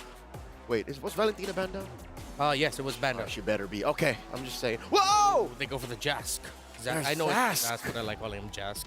All right, Jushin. I don't like that Jushin wasn't picked up, all right? Maybe Jushin comes through for Vitality here. Yeah, these teams have a little bit of a Jushin allergy. So it's a slight adjustment. Now it's Edith and Zask. Yeah, maybe the Loyi was an overload. Yeah. I mean, we did talk about it before with like Loyi and Chip. It's one part of it is it's a disgusting combo. The other part is it's a little bit overkill. You don't need that much map presence, and honestly, it's fine. Yeah, the Jask here allows for them to buy a little more time. I think that's what they were lacking in the first draft. Yeah. They were very macro-centric, very like in your face, but what if it doesn't pan out? They had no way out. With a Zask, though, they can, buy time. They can, plant themselves in a certain box. Because again, it was yesterday we mentioned Zask is a hero that plants multiple boxes. You're able to engage on maybe 2 different fronts, 1.5 if you're not positioning yourself very well. And you can go from there. Now, during the second phase of banning, Falcons Vega are choking down on mid lane choices. After this Loyi, what else might they want to take out? We haven't seen any Vexana in a while. Yeah. Jushin, you want to take out Jushin? I'll lean more towards the Vex, but then we do see... Don't people usually pick up the Zask into the Jushin? So if it's Or not the be Jushin into the Zask. We've seen it either way. We've seen it both ways. Yeah. Sometimes as a Jushin, you don't care. Oh yeah, that's... You can choke slam on a Nightmaric spawn, even the big one. That's fair. Do you really want to bring that closer to you? Well, you can bring it away from you. Far away, diagonally, in between, whatever. Directions, yeah.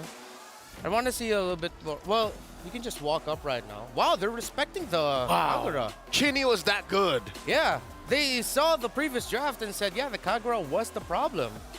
Interesting. She was a really good assassin. Yeah. You mentioned Vexana. I'd like a Vexana. Yeah, it's a good pairing with the Tigreal and the Trizla. Not very good, though, when you get jumped on with a shortcut, but that's why you put Flicker on her. Yeah. As long as you have the Flicker, you'll be fine. You reposition, and then you have your 2 chunky frontliners. Plus, you have someone who can check the shrub for the Tigreal that isn't a face check. Yeah. Yeah, especially like around the mid. And you need that when you're up against Falcons Vega, a team that last year was named GPX Basreng, the second placers of MWI 2023, and they played aggro then. But here it is, finally, Leo, they heard you. They picked up the Jushin. That's my girl right there. That's your girl? Jushin is my off-meta pick. Day one, I said, you know what? Jushin's going to show up. and here she is. You're talking about how the Vixana can check bushes. Jushi can do the same. That's true. The Lantern Flare. Let's see what Falcons Vega will do in response. It's enough magic damage. You need true or you need physical. The difficult thing is if you go for something like an Alpha the jungle, that's gonna struggle. The Ling is still open, but is there enough spot here for you to actually Ling jungle? So they go. That's not physical. That's a lot of magic. That's way too much magic. That's magic. That's and what you we would have one call. source of physical. There's a Moskov, all right. They're covered in physical there, but the question is it enough? Because it's still right now. It's very Harry Potter, as they would say. Yeah, very Harry Potter. Hermione, if you wanna. Aloha Mora. Ohana. All right. Oh, yeah. One more pickup here. We're lacking a gold laner. There it is. Put the carry back on show. Why not? Yeah. Again, that's a condition. If you only have one source of magic damage, you pair it up with true or just a lot of really strong physical damage. This is literally the same hero. You just change the Japanese Shrine Maiden with a Chinese Immortal Wish granting entity. Yeah, so it's just this within the same realm of possibilities. Lantern, umbrella, whatever. Yeah, lore-wise, it's the same object. But Falcons Vega, leaning a little bit more towards magic damage, a bunch of Radiant Armors might turn that around, while Team Vitality, again, it's a reiteration of their Game 1 draft. Let's see if this will fare better for Vega. Will they get the early game that they want here? Trex, Mirko. We're here. Trex, Mirko, thank you, Leo, and Renmar. We're jumping into game number 2 in a best of 5. Team Vitality starting off strong. And it seems like as this game moves on, their picks just get more meta. Their picks just get. They have to ban the Kagura, but now they just get the Jushin. So it's definitely going to be tough the way Team Falcons Vega want to approach this. They have some late game opportunity. They do have some decent early game as well in their jungle. But I think the big question is can they outperform Vitality when the game is on?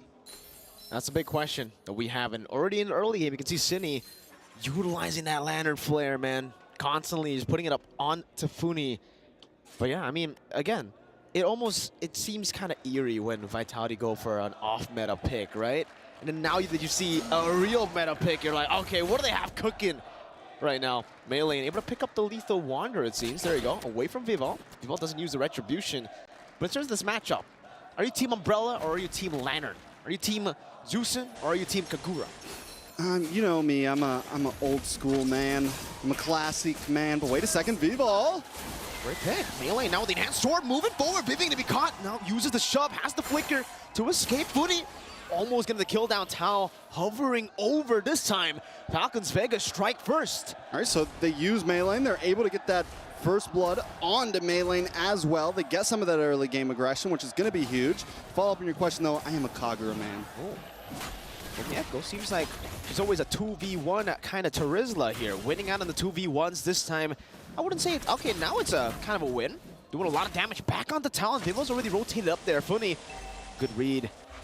Spots Vival in the bush. Vival still wants to go for the Lycan Pounce, wants to get rid of the little Johnny Boy. That's what we call him. The Johnny Boys. Johnny Boys. Johnny Boys. They come down from space. And their name is Johnny. And their name is Johnny. All of their names are Johnny. Yes. Is it the same boy or is it multiple boys? It's multiple Johnnies. Like everyone's a different Johnny. Everybody is a different Johnny. But they're clones. Be Johnny, yeah.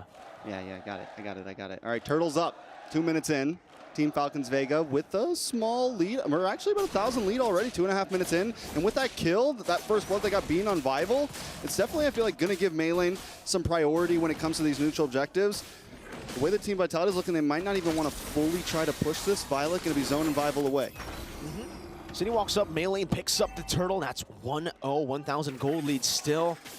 As well as, you can see for Team Vitality, it seems like this game they're taking a bit more of a slower approach, wanting to just farm it out.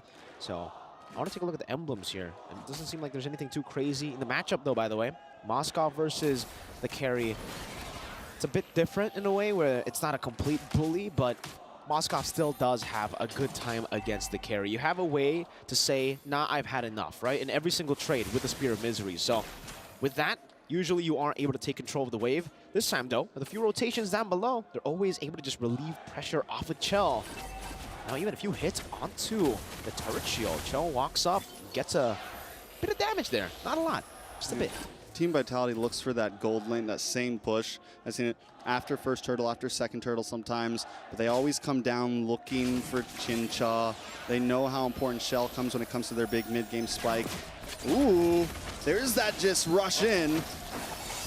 Dominator's Ascent used up as well. Tal, and he picked up good Spear of Vengeance all the way to the back, pops into Beacon. Cindy still able to survive as she uses the regen too. Up top, Fumi Echo in a 1v1. Violet popping in Primal Wrap. Fumi Echo with the penalty zone. Now a few last hits, but Fumi Echo is still able to survive under the turret. Okay, so Team Falcon Vegas seems to have brushed off some of the rust here, gotten off some of the dust. They're definitely a bit more in their zone. Even Chincha coming in to help out Thal there and actually push Team Vitality back. Team Falcons Vega making some of these plays finally work. Game 1, they were looking for the plays, but it seems like they always fell a bit short. This time, they're pulling through. Definitely. Now it's almost a 2,000 gold lead for Team Falcons Vega, and the next neutral objective is going to spawn. Falcons Vega, this is their power spike. With the Zosk, with the Edith, the Julian, and even the Chip, they're going to have so many ways to enter and approach this fight. All right, so with second turtle being down, Team Vitality, Vivol up against Melee, a level difference right now. Vivol might be able to catch up at some point. Corrosion Scythe does get locked in for Shell, and with this turtle being down at the gold line. Ooh, Cine already taken out. Funi Dominator's Descent absolutely deleting Cine off the map. There's a shortcut placed down. Chincha will take it. Seems like it's going to be a 2v1 situation up top right there. That's going to be a good Spear of Misery to pin Chell down, forcing her to flicker. Spear of Vengeance into the back. Chell going to be slain under the turret. Mainlane picks up a turtle down below. Team Falcons Vega fighting their jam. Picks up a turtle, picks up the pace, and now Vivian as well. Penalty zone, instant purify from Funi, gets out, Vivo on the chase. Not able to really go all in. Great disengage from Falcons Vega, and great objective take up top. That's Chin Chow on the board. You know, I was telling Nicer the other day that maybe the answer to the Jushin is just, you know, getting up close and personal with it, dashing in. And right now, Thal is the perfect answer to that, right? You have that crash course, you have that ability to get right in there and then bring all your teammates right around her. We saw Cine get taken out earlier. Taking a look at some of these items now, Funi has locked in the glowing wand. We're starting to see the damage come a bit more than from her. Genius wand as well, locked in for Melee. Going to the next item. I mean, everyone on the side of Team Falcons Vega is holding the lead, and for the first time we see nobody on team, because sometimes even when Team Vitality falls behind, Shell still has a gold lead on the other gold laner. One of the members is at least keeping up. But this time, Team Falcons Vega holding a strong lead across the whole map. They're even having to force it out, some of these maneuvers. You know, Cine going to the bottom lane to share some of the gold XP with Fumi Echo. Cine hovering over with the flare. That's a shove down. Tal going to be caught. A lot of damage placed down, but she does have the flicker still, so not really in any threat. That's a big resource still, burnt down, and Cine still wants to utilize that Spear of Misery down below. Pinning down Fumi Echo. And does seems like for Falcons Vega as well, they're playing it chill. They don't really need to rush anything. They are the ones in the lead. It's kind of Vitality that are placed in a position where they need to look for a game-changing play. You know, we've been waiting to see the Moskov really pop off in MWI. We haven't seen it played as much. It's kind of fallen off of the meta a little bit in terms of at least MWI, but Chincha is showing up on it right now. And it makes me feel like it's just been one of the gold laners it's been one of the gold lane heroes that Team Falcons Vega maybe hasn't really pulled out, but this almost feels like one of Chincha's best picks right here. 3 neutral objectives uncontested here. Team Falcons Vega with another big objective take. Just waiting on the turtle, waiting on the Lord at this point. For Vitality, it's still, for them, all about waiting for their power spike. So I'm guessing right now it's all about waiting for Chell, Cine, and Vivol, all 3 to get their item power spikes. I think Vivol's already gone there, but Cine and Chell definitely a bit behind in that department. They get spotted out. I think Funi saw the concealed team there, so they are able to just hold out. They know Team Vitality are in the bottom lane. They'll push up top. Yeah, and I mean, with that long lane up top right now, or the lane up top getting pushed in a bit, they have to send someone up here. Taking a look at the items. Shell still a little bit behind, still getting into the second item right now, to whereas Chincha, Golden Staff, I mean, on the way to DHS at this point, on the way to that third item around 9-minute timing, and that's what we've been seeing from the when you know the gold lane is really ahead right now in MWI, and Chinchaw's been on both sides of the map nonstop, been able to use the Spear of Destruction to catch members on the opposite side of the map. Taking a look at the stage right now, Falcons, they feel the nest is feeling good right now, to say the least. Absolutely phenomenal support here from the fans in the building. Shout outs to the Team Falcons Vegas fans here, even bringing in their banners. Really, really cool stuff, especially after that Game 1 loss. They're still here supporting, and they need it for Falcons Vega. Chinchaw taking a shortcut. Funi as well. Taking these shortcuts, but unfortunately they're really unable to lock Vivian down there. They do burn a big resource, which is the Flicker. Without the Flicker, Tigreal loses a whole lot of that engaging power that he usually has. Even the pickup power, technically, in these skirmishes. Chell in the bottom lane. Oh, taking and eating up the enhanced scythe. Almost getting picked off. I don't know if Chinchaw actually threw the Spear of Vengeance earlier. Tal gonna be picked up, thrown back again. Vivol this time, despite being behind, decides to go for the Sky Piercer. Hey man, to get what you can. I think like you said earlier, waiting for that power spike, and Vivol might feel like it's coming soon. Team Vitality might feel like it's coming soon, might be the opportunity, and there goes an Implosion. Onto Violet. Now good penalty zone as the Spear of Vengeance comes down. Violet with Primal Rat utilizing it. Now it's going to be a good Spear of Misery to pin Vivol down. Now initial damage shell going to be demolished there by Chinchao. And even on the back, the piercing shots took down Cine. Chinchao and Falcons Vega wipe out Vitality 5-1. In a matter of seconds, Team Vitality completely taken off the map, all for the price of melee, and in my eyes, that is a very good deal.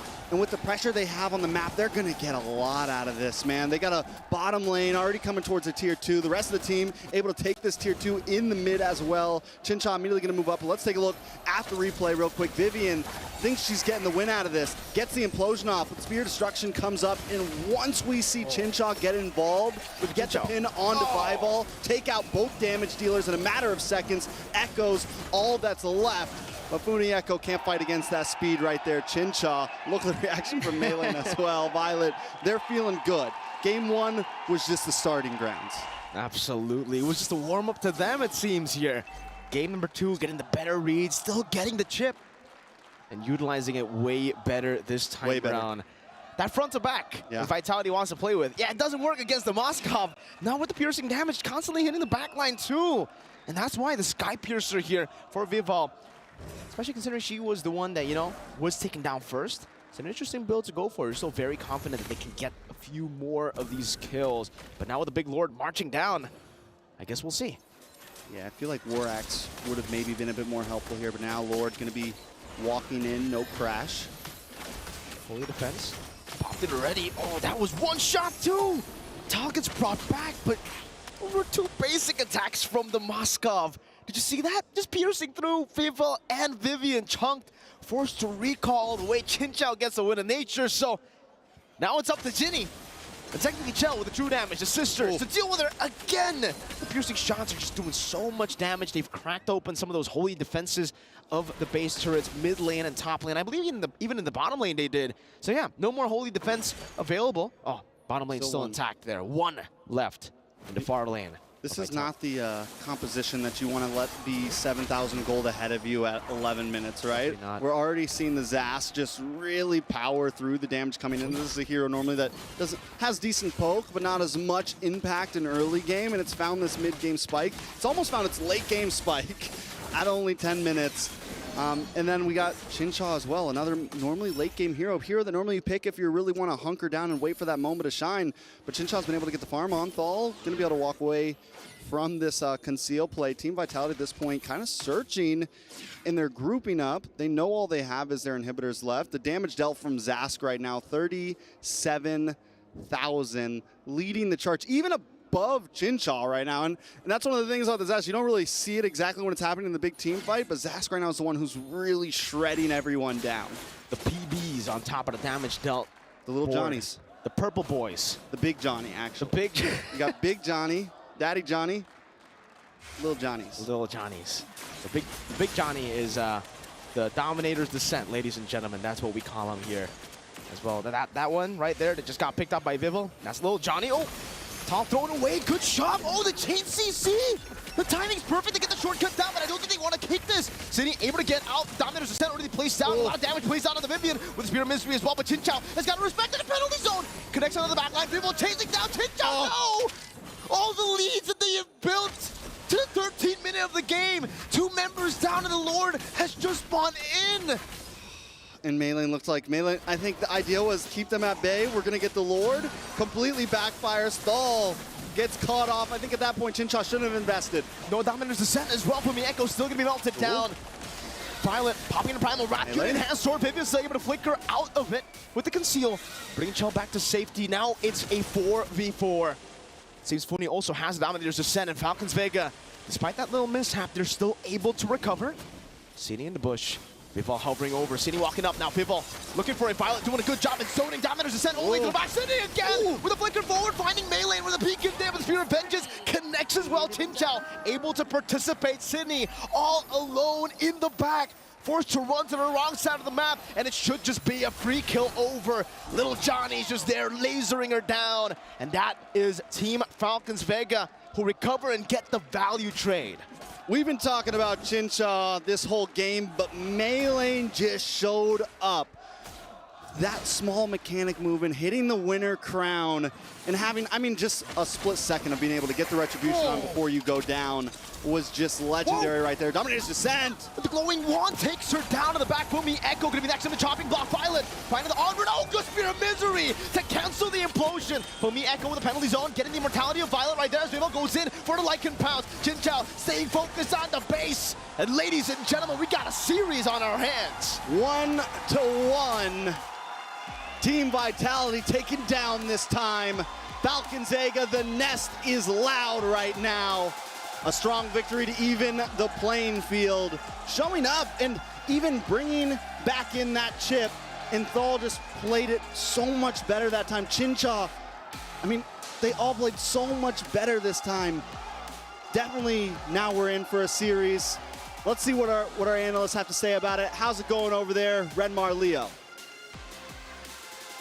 The Nest thunders with Let's Go Falcons. Here's a suggestion for everyone in the Amazon arena.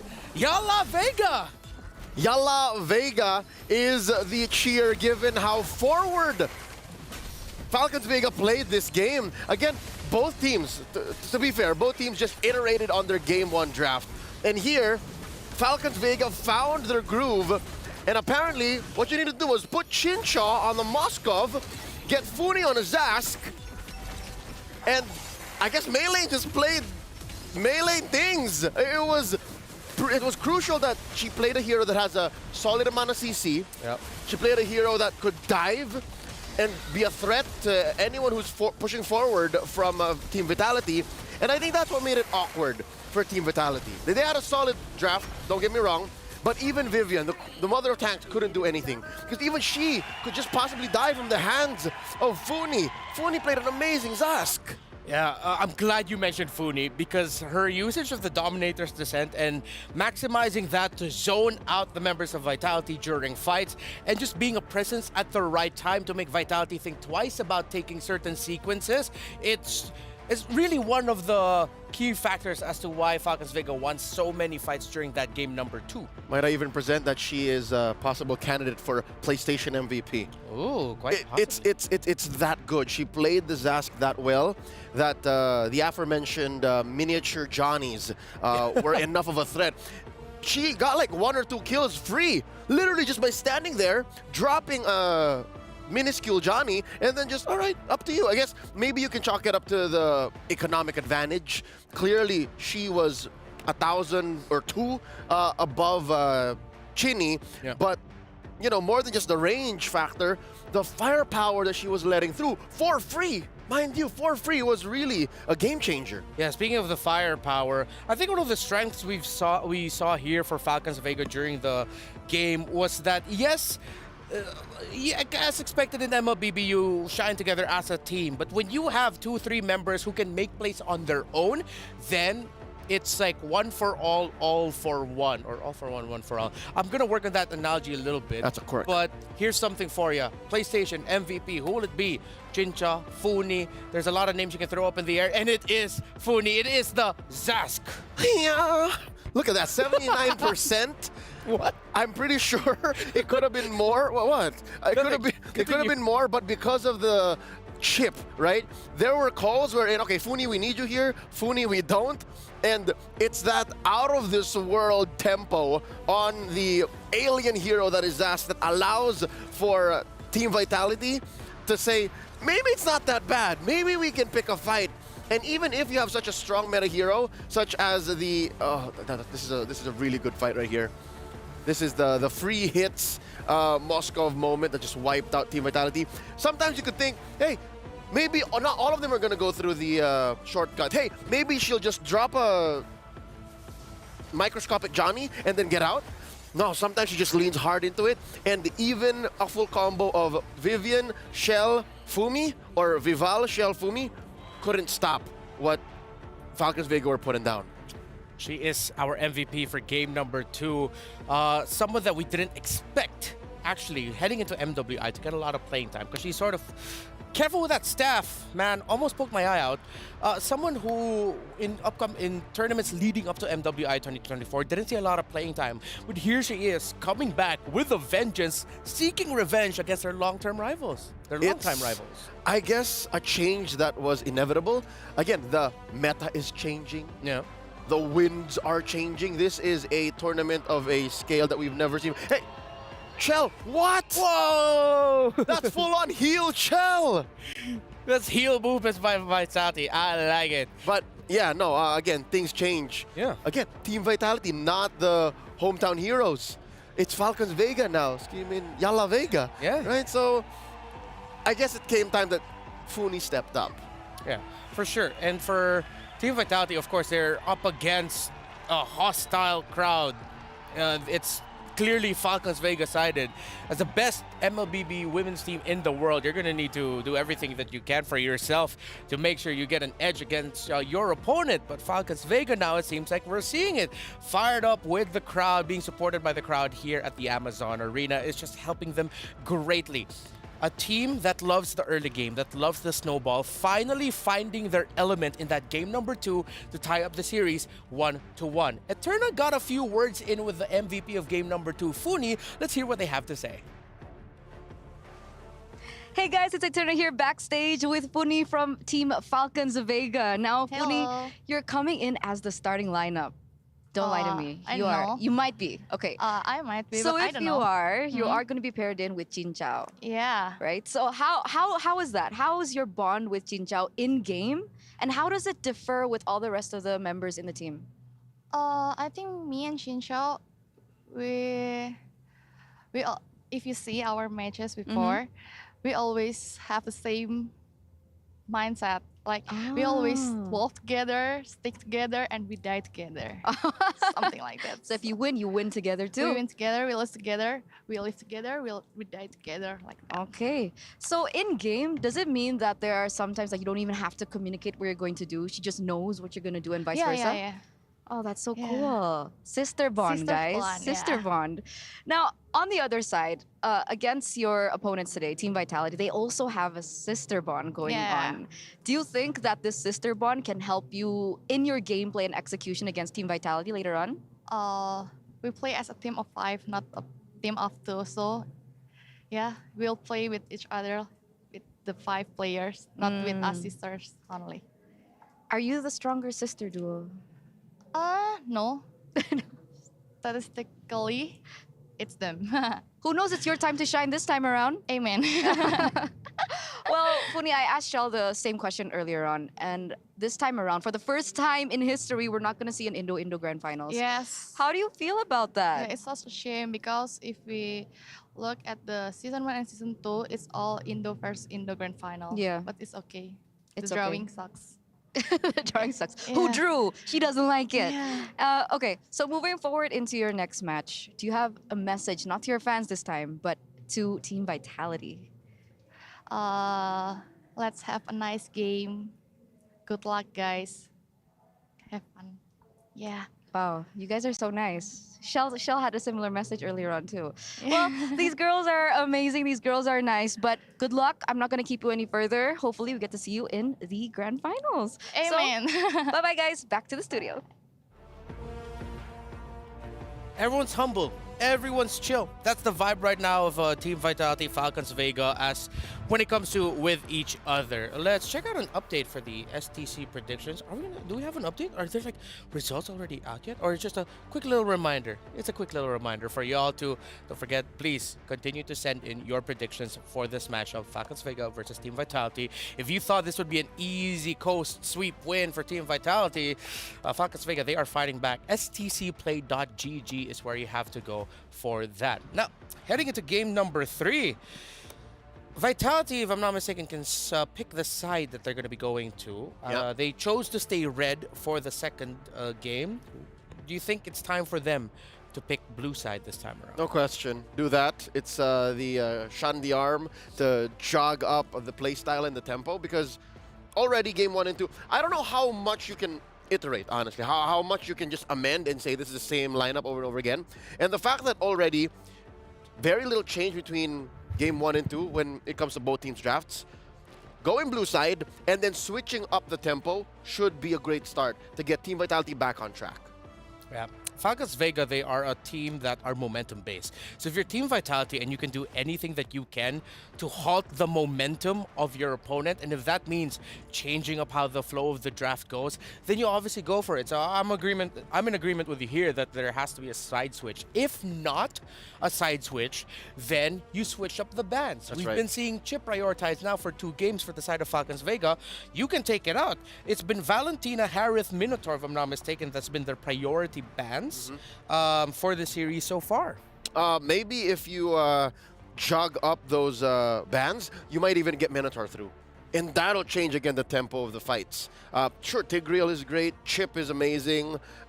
Didn't do much in game 1, but game 2 definitely opened up the map for Falcons Vega. But imagine if the Minotaur came through, right? Minotaur, I think right now is the most, or one of the most notorious heroes, both in picks and win rate. Minotaur is so successful right now in MWI, and if anyone can try to pull it through, squeeze it through, without the threat of a Valentina, maybe just keep Valentina off the board. That's number 1. Then whoever does that definitely has a bigger chance to take down game 3. One thing I'd want to ask you here is, what if, for Vitality, a quick little recommendation, what if they decide to draft a little bit more for that woman over there? What if they decide to change up their draft a little bit more, this time for Fumi Echo? They pick up more, maybe not always just rely on the Terizla, but pick up something that will allow Fumi Echo to be more present around the map, not just holding a lane.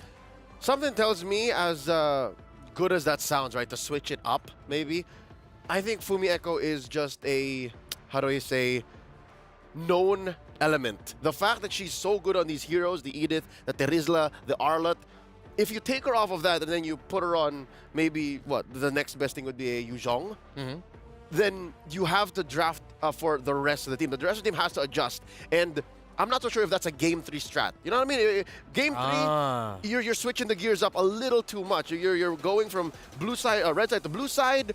You're putting priority and initiative onto Fumi Echo.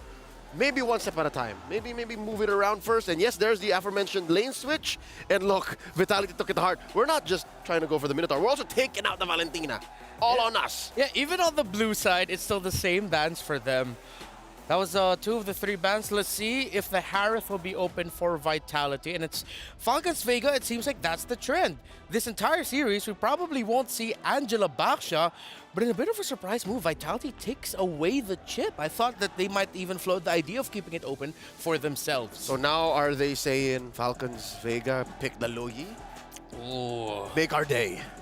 Make our day. Let's see if that'll happen. It seems like Falcons Vega now are going to be playing into a field where the Rogers, the Lynx, the Hayabusas of the world will be open unless they take one of those out. But no, it's the Claude. So it's a free board of assassins opened up for both teams. Yep, Hayabusa, not exactly first pick material. There's so many other heroes that you might want to go for. And yeah, I think Terizla is a solid first. But no, what? They steal it. It's that high of a priority. Yeah, you know what? A good friend of ours, Ray Ash, belated happy birthday, by the way, foresaw that the Zask and the Jushin are some of the biggest heroes right now in the metagame. The ZZ. Yeah, we are in this era of Zask is first pickable in the metagame. against Vega, how are they going to respond to that? You can go ahead and steal away the strong assassins right now, but now you can tell that they're thinking about, okay, we're used to playing with this. How do we now draft around it? They pick up a Harith to dash around within the area of the Dominator's Descent and Nightmaric spawn of Zask. If a Zask is picked up this early, you kind of want to see what kind of assassin you want to get away with. Because picking the Hayabusa this early, bad idea. Picking up the Ling this early, bad idea. And all the more now that there's so much CC on the ground for Team Vitality. With that said, they put Vivian once more on the Tigreal, slowly starting to become a signature for her. And of course, Fumi, Liquid Echoes, Terizla. For Vitality here, this adjustment is fantastic because now you know that there's no room for the carry. There's no room for an alpha. Those chunky boys in the Tigreal and the Terizla will take a lot of time to get taken down by Falcons Vega. So now they're going to have to show up some picks here that can maybe poke them out just a little bit, and there you go. But that's 3 sources of magic damage. They're going to go for the full damage. They're leaning into that idea as a team that loves the early to mid-game power spike. Yeah, you talked about poking them a little bit. How about a lot of it? Yeah. Just over and over again. You could time out even the ult on the Zask, and then just keep going. There's very little that can really stop Funi here.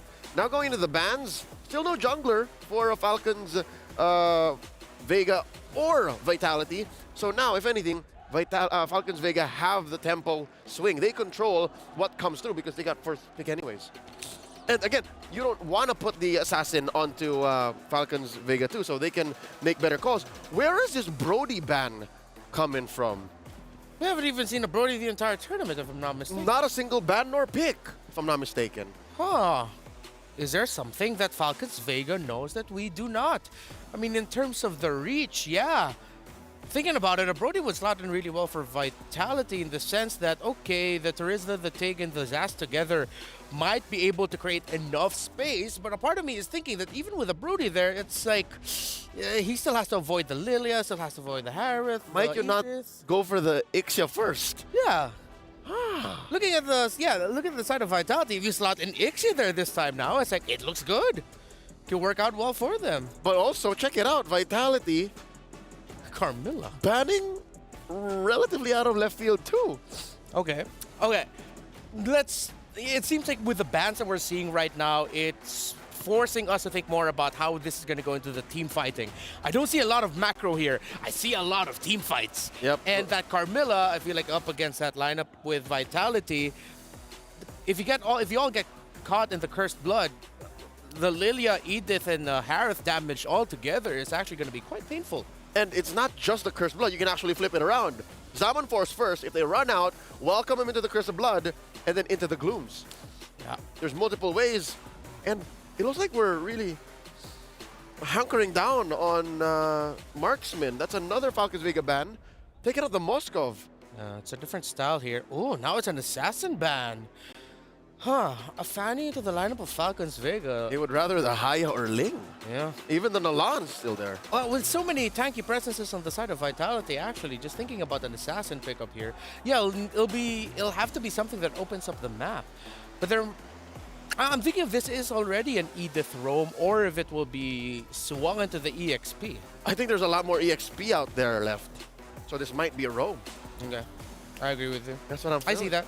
Oh, and also I realize, like, the Edith will happily take a few of the hits from the Nightmaric spawn because it allows her to build a Primal Wrath. Yep, and then there's the Arlo. Doesn't say much still. Yeah. You can swing it both ways. Vitality, though, forced to finish up their lineup here, the final phase for them, and still no jungler. Oh, we're still waiting. In my opinion, I think they can afford a jungler. That's an assassin. Yeah. Between these two right now, it's them. More for Vitality, yeah? Yeah. I Even see if it that. sucks to run in against an Arlo and Edith, but, you know. The Julian is still going to be open, but is this a Lunox mid or I think it's a Lunox? It could be Lunox Gold. We're not completely turning off that idea. Shell, what are you thinking? What if also Lunox Jungle? Shell, whoa. Last time we saw that, it was from Kodak in Malaysia. That's the jungle right there. That's the Bane. Oh no, but it could be gold. It could be gold though. Even that is a switcheroo, but in this case, I would rather the Lunox Gold Bane jungle. I love it. Look at that, it's a trampoline funhouse, and there's so much potential for all sorts of damage. Right, off-kilter lineup. Talked about it being a team fighting, just scramble. Look at this! It's all team fight. This is just, okay, going into it though, in terms of team fighting, it might be tough for Falcons Vega to fight into everything. When Bane throws out the Sharks, when, remember we talked about this with Lunox before, you don't know where the damage is coming from. Double that with the Zask, Falcons Vega are gonna need to rush Radiant Armors here. And here's another. Is that Hanzo? That is Hanzo! Let's go. All right, well, Vitality needs a lot of farm. That's one thing. They need to put a good amount of money on Zask, on Lunox, and on Bane. What a better way than to deny all that with a Hanzo. Two of the best women's teams in the world, showcasing the creativity and the uniqueness of the meta of our scene. Vitality with one, Falcons with one. Whoever wins this goes into match point and a step closer to being crowned as the undeniable queens of MLBB. Let's go into the game. Casters, guys, are you hyped up about this? I can't even express this one right here. Shout out to Leo on the Bane, and shout out to Assassin Dave for the Hanzo. Absolutely. Right here. We got a new headliner on the card right now. Jungle versus Jungler. I don't think anyone expected this one, but the Hanzo goes back with the ladies. Man, I remember tuning into MWI maybe a year or so ago and seeing the Hanzo picks pop up. So this is nothing new to these girls, to these teams. How do you feel about the matchups, though? Oh, man. Yeah, definitely nothing new, especially to Vivol, because Vivol was the one that actually utilized the Hanzo a whole lot in the past tournament. So very interesting to see that Team Falcons Vega are the ones picking up the Hanzo up against Vitality. And I think I already said this off broadcast, though, that it's really good. Vitality don't really have a lot of dive towards the Shadow, right? There's no Benedetta, there's no assassin like Ling that can really jump towards her. And Melee, usually the biggest problem with the Hanzo is either someone can dive or someone can invade very early on. And I think they have both of those covered with Funi on the Lilia. Amazing mid-prio. And yeah, I don't know. You mentioned Bane. I don't see Bane. That's just Leo. That's just Leo in the jungle. Yeah, that's definitely him. Just Leo. It's literally Leo versus Mr. Mao right now on the head of the card. And as you said it, I think last picking that Hanzo was actually super clutch because you have the Bane. Vitality brings this big Ube-esque, like, we just want to steamroll onto you, stick together, have Shell in the middle, have Cine in the middle. But there's no way to answer the Hanzo here. And one of the problems we saw with the composition that Team Vitality, well, one of the problems that could be for Team, a little bit of damage from Melee. Good shove back onto Melee. Vivol should be able to survive this, but you can see that damage already. That's the Hanzo for you. Chell. Also, this is a pick, Lunox Gold. It just brings me back to MSC 2021 when it was Harith and Lunox constantly in the gold lane. That was the matchup that we were used to seeing, and now we get to see it again. It's also Bane in the jungle, so technically it also, we did see this at M3, I believe it was Wise also utilizing the Bane in the jungle a lot of the time, so very, very interesting stuff. Obviously, for the Hanzo, you're going to be clearing out. You have a lot of damage, but neutral objective control, it's still Vivol who holds it. Implosion downtown, still able to get, Flicker's out too. Final slash from Violet too. Vivian going to be caught for the Echo, forced to run away. It's a Vengeance all the way Melee. Oh no, a bit too aggressive under the turret, now gets punished by Vivol. A missed mechanic. Wasn't watching the meter. Yeah. Just came flying in right under the tower. Maybe thought she was going to be able to get the kill there. Not quite able to do it. Let's look at that replay. It's all good from here. It's all good from here for Vega. And I see Melee come flying in, and I'm like, all right, maybe she's... No. But all right, it's 1 for 1. Jungler does go down there. So now it's 1-1. The only problem is the jungler on the side of Team Falcons Vega goes down, and all for the price of just a roamer. That's a good trade for Team Vitality, especially when you're going up against a Hanzo. And, oh man, that setup was just so clean for Falcons Vega, right? The combos were all there. Tal was actually able to pop the Earth Shatter right before she got caught in the implosion. So she canceled the implosion, flickered out of the penalty zone, use the Primal Rat. And then Violent came in with the final slash. That was perfect for Falcons Vega. But unfortunately, one thing had to go wrong. And it was very unfortunate that it had to be the jungler. Because, yeah, like you mentioned, it just became not worth, not value at all, with Mei Lane getting picked off for the roam. Especially considering, technically for Vitality, they're okay if they just stay equal in the early to mid game, because they are a scaling comp. They have the Lunar second scale. I would even say Bane scales, because have you seen late game damage Bane? Late game Bane in general. Yeah, Crab Claw Cannon hurts half your HP. Depends on what build you go for, obviously. But I think she's gonna go for like the half hybrid build, which is the build that can, get half of your HP with one Crab Claw Cannon. And he even gets a little bit of sustainability. He can hang out. He can take a couple shots to the face, get the passive off. I mean, it's definitely going to be a problem when we creep into the late game.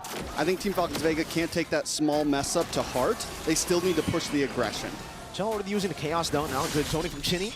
Yeah, but use Dominus Descent, stunning Violet, Retribution battles, Vivo wins it, deadly catch onto the back, knocking them up as well. Dominus is still there. Now the final slash used up, but Fumi is low. Fumi, doesn't get the final shot. Chinchao still in the bottom lane, just looking for a trade, and she is able to get all of that turret shield down below. Team Vitality traded with a turtle and a kill. Vivian timed the push so perfectly. The moment Mei Lane came out of skill and was actually able to be hit, Vivian was just waiting for it, and times it perfectly. Pushes Mei Lane to where you see no retribution, you see no ability to take this. Secures Vival. Not only that, but it's able to get enough damage to kill the Shadow. And that's that. Deadly catch. Vival going to be taken down. Good assassination from Mei Lane. The big strength of the Hanzo in the jungle. When you dive in and no one's there to help you, say goodbye, even if you are Bane. Oh, she's going damage. Hunter Strike. And I mean, that's on the Bane. At least first item, it looks like she's going to keep on going with this.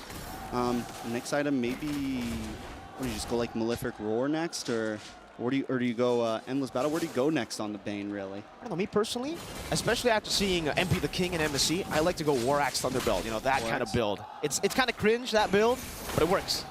You get a little bit of sustainability, especially since you're up close, and especially up against something that's going to give you so much damage as Mei Lane in the early game, and we're already seeing the Mei Lane doesn't want to stop, even taking a death. And that's the good thing about the Hanzos. Even after taking a death, you still aren't in too much risk when you keep using the Pinnacle Ninja, and you can just go out there, cause some damage, slow them down a little bit. Even if you don't get the kill, you slow them down a little bit. So just a lot of possibilities and variety with Team Falcon Vega draft. Down to the gold lane, though. Shell up against Chincha, level 8 versus level 8. Nothing too major. The trades are coming a bit even. But when we look at the towers, Team Falcons Vega is winning out a little bit. That's what I was talking about, by the way. Half a health bar almost. The Crab Claw Cannon. What? It put Funny down to a quarter of her HP. That's just one item. That's just one item. We were talking about scaling. Yeah, no need for that.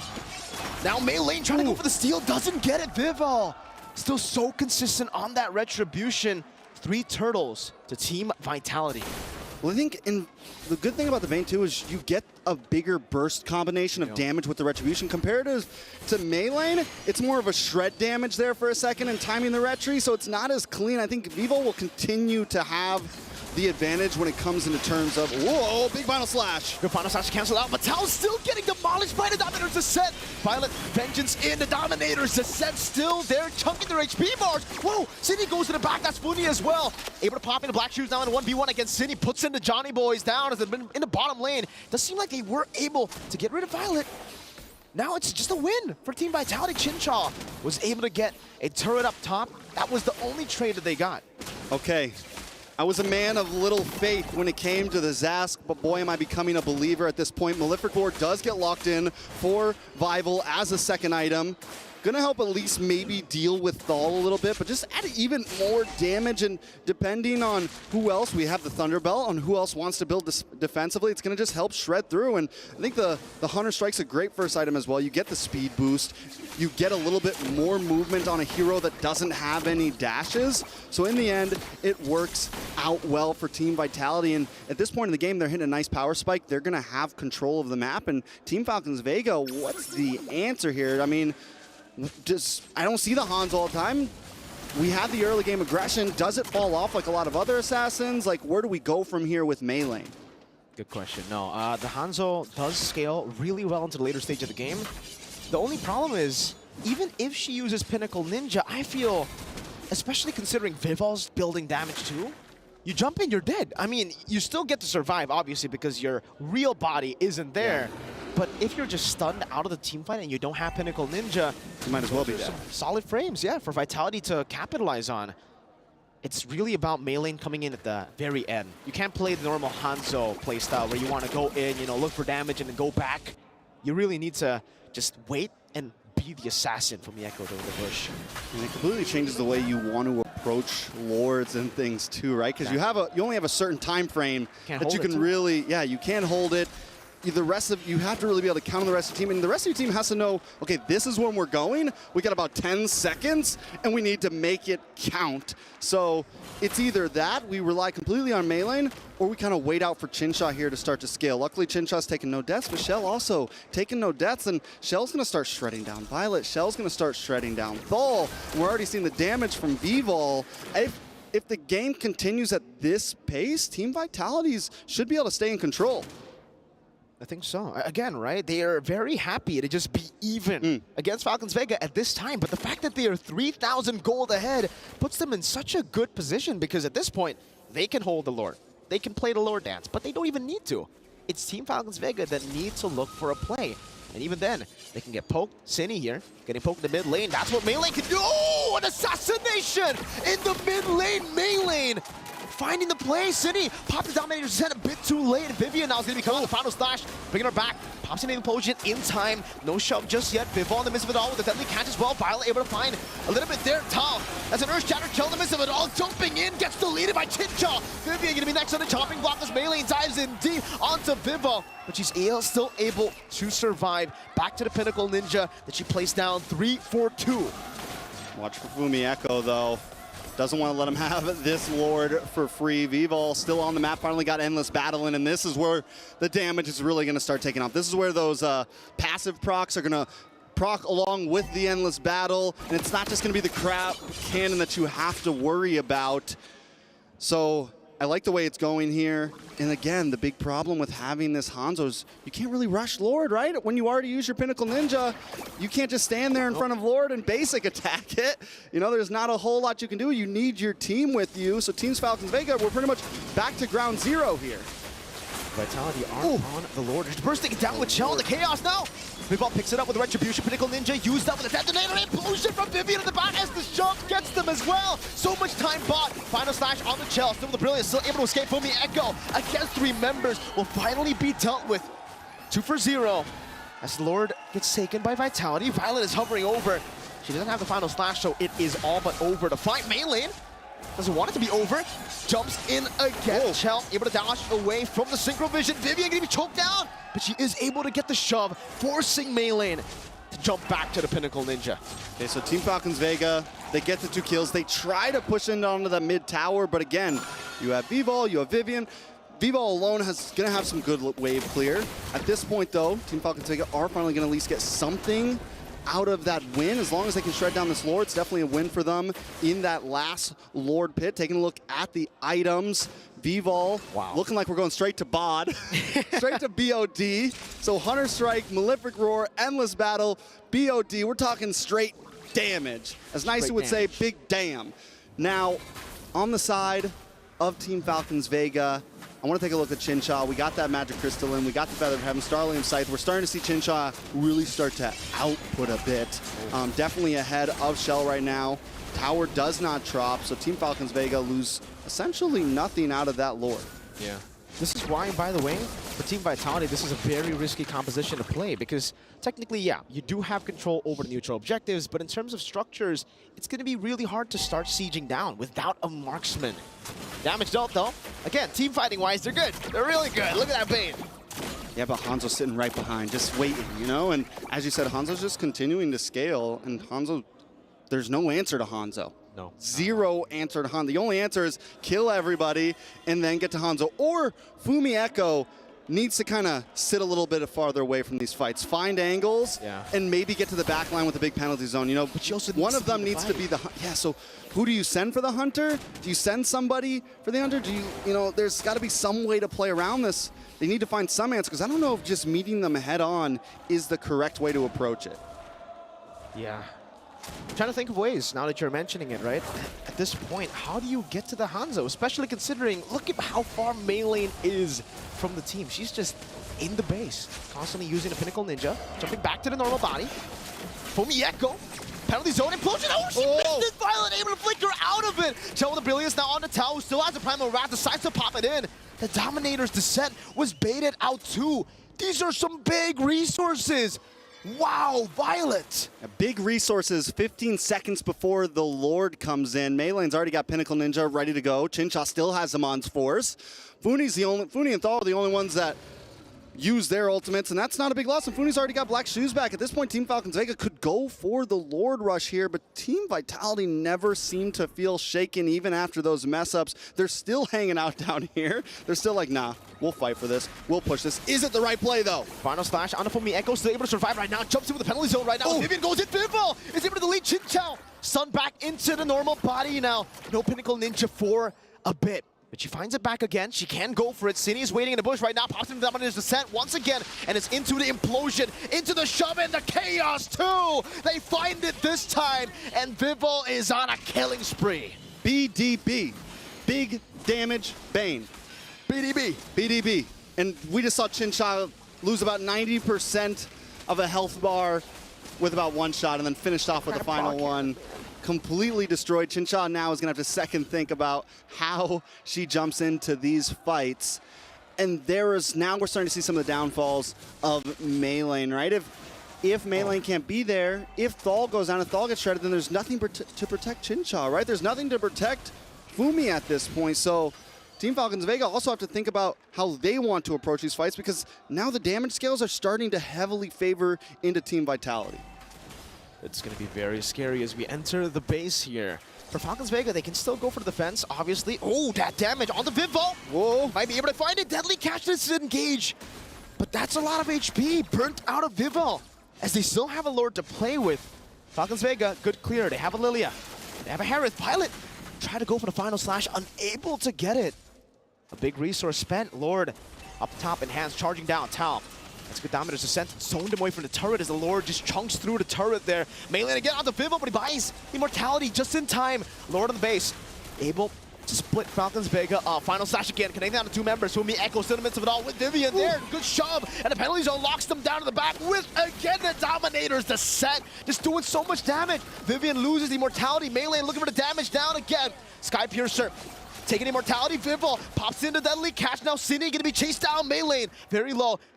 Still going for the chase, still has the Pinnacle Ninja, but has to decide to play it slow. They've lost two base turrets. Okay, so they're able to defend a bit there. For a second, it looked very dangerous. Let's take a look at the replay. This is where we see that the Pinnacle Ninja is just unable to do anything. A beautiful descent, even early on to get the first tower, and then back again to get the second. Watch Chincha here. Drops him on force, but is instantly just taken out.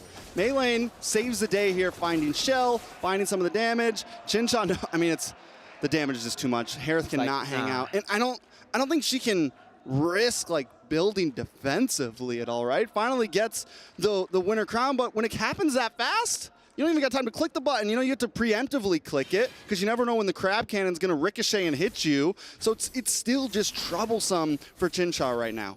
It really is. It's a big problem. And I think at this point, it's not just a problem for Chincha. It's really a problem for even the frontliners because the Endless Battle and the Malefic Roar and the Hunter Strike. There's a lot of, there's true damage in the Endless Battle. There's a lot of penetration in the Malefic Roar and the Hunter Strike. And the fact now that if you dive on towards them, they have a Winter Crown too. Yeah. They can pop in Deadly Catch and then freeze. Winter Crown, Fu. Winter Crown, Fu. And that even helps, it's going to be helping against Maylane. We've already seen the answer to Maylane. If the Pinnacle Ninja comes in, maybe it's a penalty zone or maybe it's a Deadly Catch or something like that. But just in case Vivo's really in danger, you win a crown, you have enough time to get at least one more Crab Claw Cannon back and boom, boom, indeed. Boom. Right in the kisser. Right. That caught me off guard for sure. It almost caught me off, like, the Leo moment earlier in the analyst panel. I wonder what sounds Bane makes, you know? Maybe we'll throw it over to Leo to do that. We've heard caca before. Yeah, maybe that, you know? He's an octopus, right? Yeah. Well, he's like, what's his name? Ah. From Pirates. Yes. Jonathan, that's his name, yeah. Let's talk about this Lord, though. 18 minutes in, that's an evolved Lord. It's a big boy. Team Falcons Vega. At this point, how do they even set up for this? Because really, they can't hold on to it. They really just have to retaliate. They have to wait for Vitality to make the proactive move. Malin's going to be working on the purple buff. I mean, Team Falcons Vega are taking their time, but we already know Team Vitality can rush a Lord down if they want to. The last Lord got taken down in a matter of seconds. So if Team Vitality knows that Mei Lane is far away and knows Chinsha is not in the game, I would not put it past Vitality at all to just jump onto this. But they do know the damage is a possibility. So I like the positioning from Cine and Vivian. Not rushing. They have they're behind in gold right now, actually. So this could be due to why they're kind of taking this slow. At this point, one mistake from either one could spell doom. Let's take a look at these items real fast. Look at Fumi Echo with a huge gold lead over Violet, but we're getting into danger zone. I mean, we're getting into a tied up zone where it's going to be about 62k gold. Everyone's maxed out on items, and then it just comes down to pure gameplay, to what comp outdoes the other. We talked about the late game possibilities of Evil. Does this mean the game is pretty much in the bag for Team Vitality? Because I still feel like Team Falcons Vegas have a lot of answers. They just need to watch out for some of those crab claw cannons, essentially.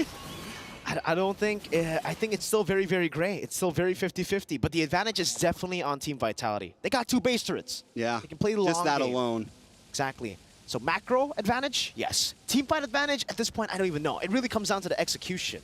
Because Falcons Vega have a pretty good late game too with the Hanzo. Yeah. As long as Mei Lane comes in at the very last moment, right? She can't be the one, or together with the team, she can't be the one engaging. Oh, conceal. Good onward catching Vivian!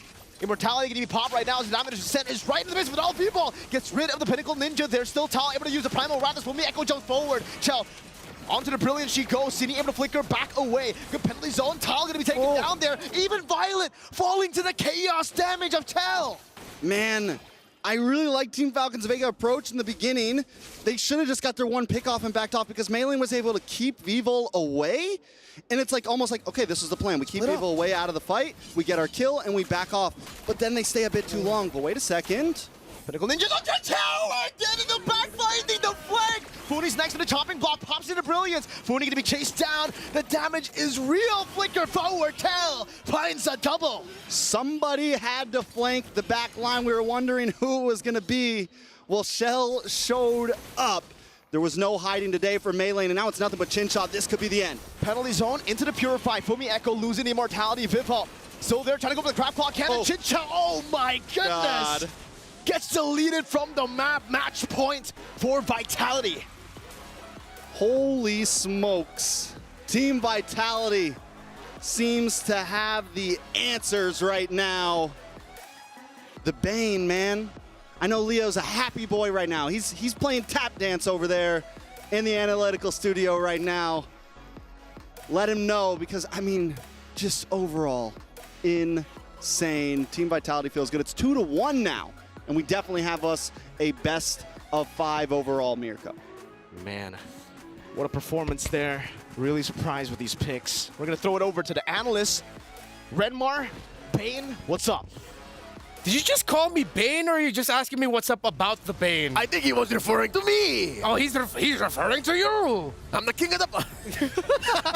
I am happy that the Bane did get a dub, but it was a much closer fight than we thought, despite it being a very scrappy match overall, a lot of team fighting, that the Bane and the lineup of Team Vitality just overall should excel in. Falcons of Vega really made this match take its toll on the defending champions. What was that, 20-something, 21? 22 minutes? Yeah, roughly around the 20-minute mark, a little bit over than that.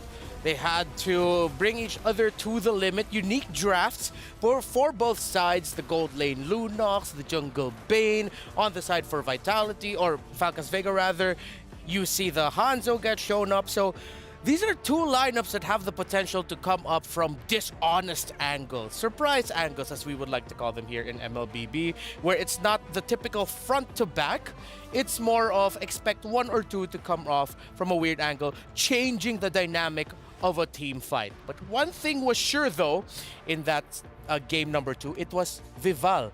Vival was one of the surest things for that game number 2. Well, there is a saying, when Bane's inside your base, that's insane. It is. And just save for these objective fights, again, the Turtle, the Lord, and even turrets, those are the main strengths of a Bane. But the way that they drafted, the way that they were able to create multiple boxes, again, we talked about the Zask on Chinny, that's where she is and where the little spawn is. Yeah. Fumi Echo, where she eventually jumps in to get the penalty zone. Vivian, of course, anywhere she has an implosion. Those are already 3 activatable zones that the Bane can call its base and then shoot a deadly catch from that angle. I wish there was more that I could break down and show you guys visually, but there is a play later on that I will break down that just shows how it's less about Team Vitality's creativity or Team Vitality's angles, but more of their pick-offs. Weirdly enough, in a team fighting comp, what their major wins are not wherein they wipe out, but wherein they pick off 1 or 2 and then just deny anything close to a comeback from Falcons Vega. Let's see who the MVP of that game number 3 is. We're heading into match point, and the crucial player there was Vival, as we mentioned. Shiver me timbers! The Bane. Would you like to expound? I know you're so happy that Bane is shining. Yeah, all right.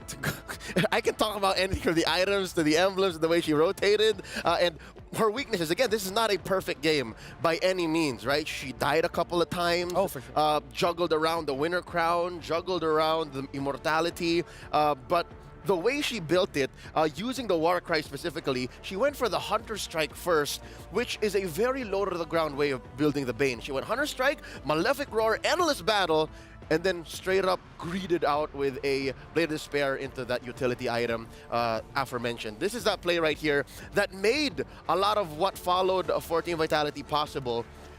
You have a Harith that has Purify that wants to make fights last under your zone of influence, under your circle or your box. But if you burst them down, if you put that little boy to take a nap, there's not much that your squad can do, even with melee on the Hanzo, which is another key thing that the Bane on Vival made impossible. Because yes, the Ghost. The Pinnacle Ninja. Yes, it's my best friend right here. All right, here you go, buddy. Finally, someone taller. Finally, a hero that I'm taller than. He's stout, though. He's stout. The Pinnacle Ninja, yes, when it comes through, it's chunkier than the Hanzo, believe it or not. It's chunkier than the Hanzo, but given the Warcry onto Vival's Bane, she's able to just chunk away, even through basic attacks. She doesn't need to wait for the Ale nor the Crab Claw Cannon to take down the Ghost. I think that was one of the key things that made her die just once, maybe. Remember those moments where the Ghost and everyone was chasing Vival? Yeah. The fact that she could basic attack that Ghost and stay like a tenth of her health, but not die. She didn't die. Made the difference. Because of the presence of Bane's ability kit, with the ability that we call the Crab Claw Cannon, that when you toss the cannon onto someone and there's an opponent behind your initial target, it will bounce back. The ricochet causes a lot of damage. When you toss out what's called the deadly catch, those sharks causes a lot of damage and it zones out. As to why you can actually, if your Team Vitality just brute force team fights up against Vega, throw everything you have, and eventually that Pinnacle Ninja is going to go down and it's going to be difficult for Falcons Vega. Vega needed to take like 1 or 2 steps, while Team Vitality just threw away the stairs and just went ahead with it. Let's go ahead now with the play that Leo wants to break down here. What you got for me, man? Okay, so this is a fight wherein, in all honesty, the brutal truth is Falcons Vega actually set up very well. You'll see here that they have control of the River Bush. The River Bush is a massive objective when it comes to not just Lord takes or team fights, but just in general. If you're able to control that part of the map right here, see that Violet's right there? She can set up an amazing Final Slash, which she did, and it led to a retreat by Fumi Echo, compromising her penalty zone. But then again, check this out. She comes back, And it forces out. It happens so fast, ladies and gentlemen. Let me roll it back. Real quick. Okay, don't blink. Look at Chincha. She still has her Purify. Right there. She's airborne. Rather, right there. And she is airborne, yes. But she's gonna keep going. Check this out. Whoop. Bang.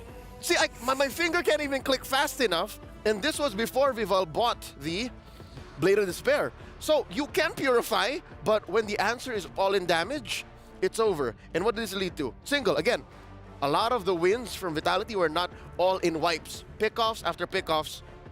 And eventually, look, there wasn't enough damage for them. And look, they're going to still try to re-engage because, again, you still have a solid damage source in Mei lane here. And even Funi taking control of that river bush. Again, they're holding it. And the answer, once again, they were still holding on to Vivian's implosion. And Shell even had the shift. Shell can even go Chaos Order, Chaos Order.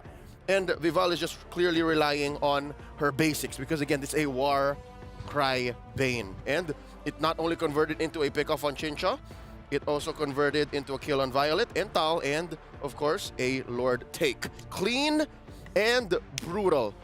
Very scalpel accurate, but just the same. It's like a katana. I like the sound effect that you did right there. Thanks. Accurate. I've been working on that. How long? 2 minutes. Great. Shock and awe, I feel like, is what's filled with the lineup of Team Vitality in that game number 3. Aye. Whereas the lineup of Falcons Vega felt more disaster response. And we saw that. And the times where they would try to shock and awe, again, that's where we saw they have to layer a few things before you get the full effect. Which luckily they have a lot of tools to do. Again, the final slash from Violet. Yeah. You have the panic button of the Primal Wrath.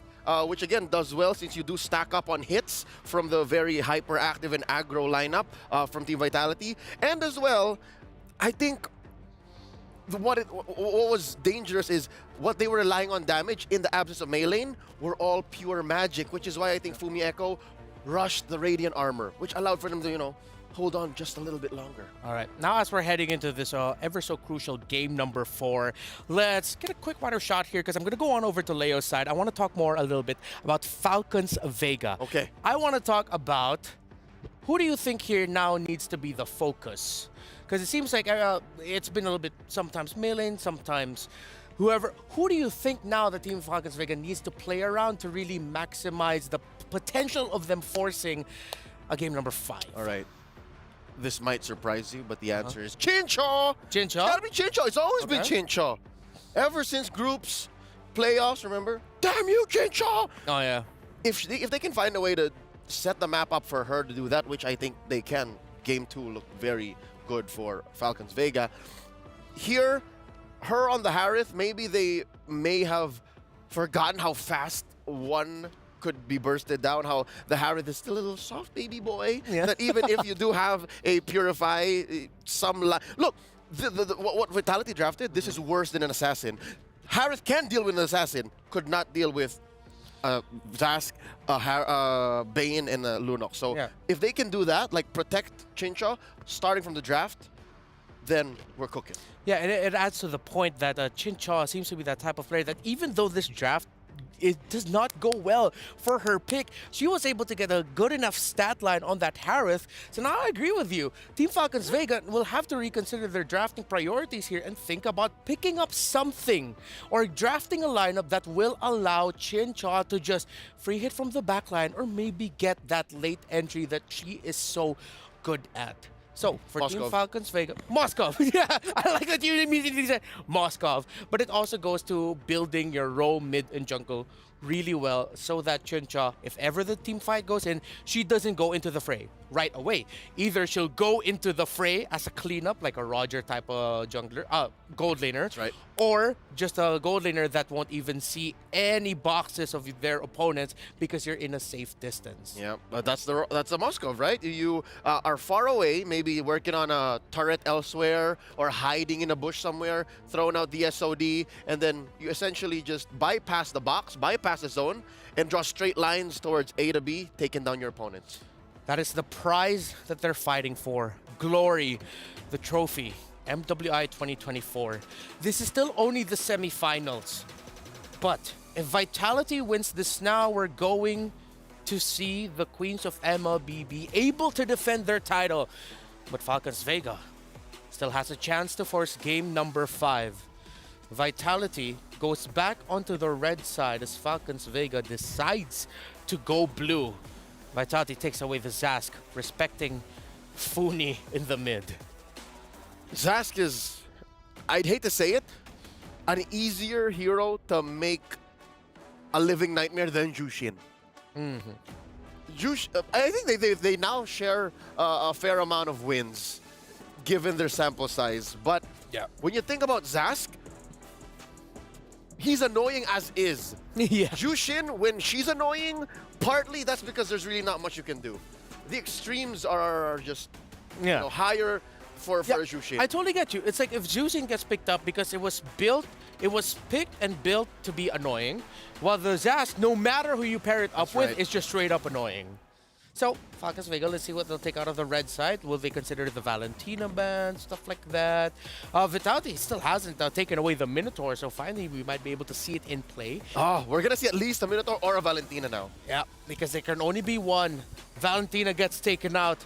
This looks like a very obvious Minotaur first pick, but Roger is still available. Minotaur! Minotaur! Minotaur. Are we gonna get it? If not, what else? What could be more important than a Minotaur?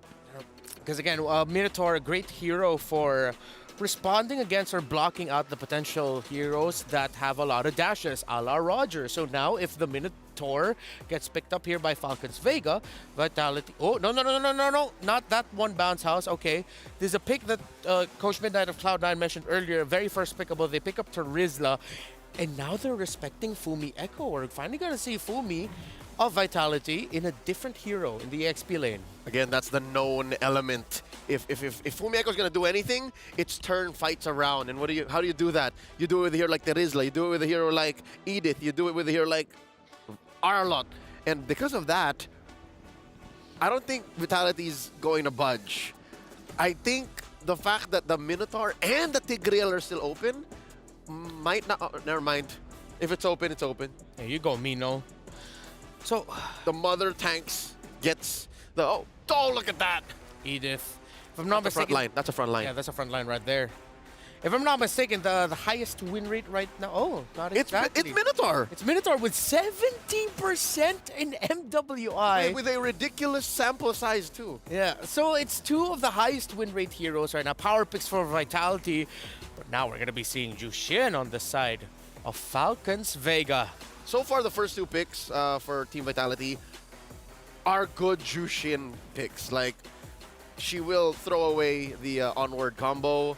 She will, disincentivize a jump from a Minotaur forcing out a flicker. Yep. So this is good. Oh, Carmilla and banned Jushin earlier. Together. Yeah, this was banned out by Vitality.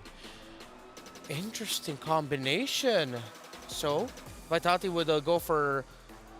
I wouldn't say it's the obvious response, but it makes a lot of sense. It's a response. Yeah, as the members of Falcons Vega would like to fight around a small certain area. Low Yi would be great in terms of the magic. So their magic damage is covered already for Vitality.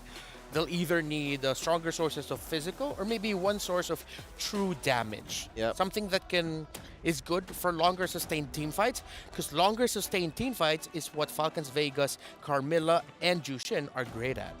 So yeah, you don't want the Harith here. Moskov? Do you still want the Moskov? You're thinking you ban the Moskov? Because I think Vitality would be okay with a carry. Yeah. And they don't have to steal. They don't have to ban the carry because they're first pick on the swing back. Yeah. Well, let's see if there will be any changes in priorities for the gold lane.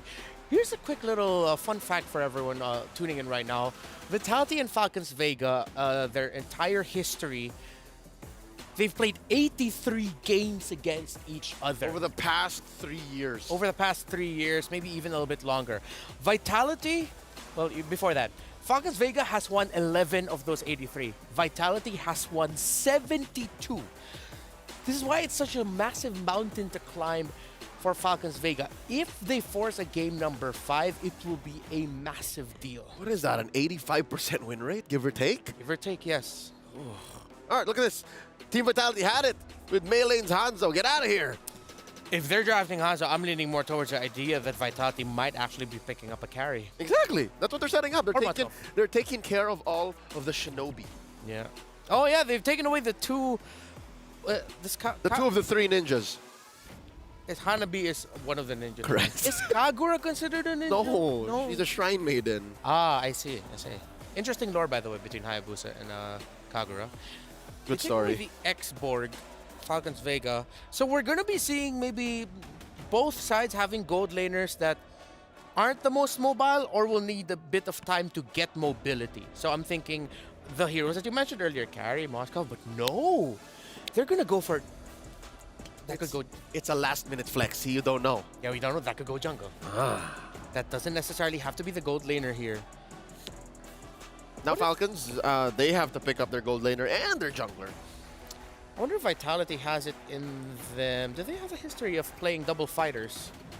Double fighter side lanes. Ooh. Set up for what do you think? like hyper carry jungle. Rubes. Yeah, I'm thinking maybe a Ruby in the gold. Do they want the Harith? Oh, they can pick up the Harith. I like the Harith here.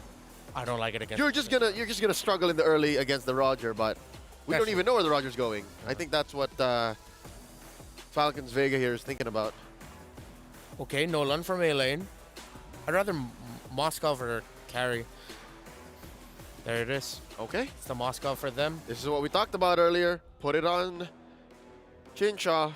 Have her draw that straight line. Now, the veil comes off. What does Vitality put in the gold lane? Is it this Roger or is it something else? And then you give Vival the Roger, call it a day.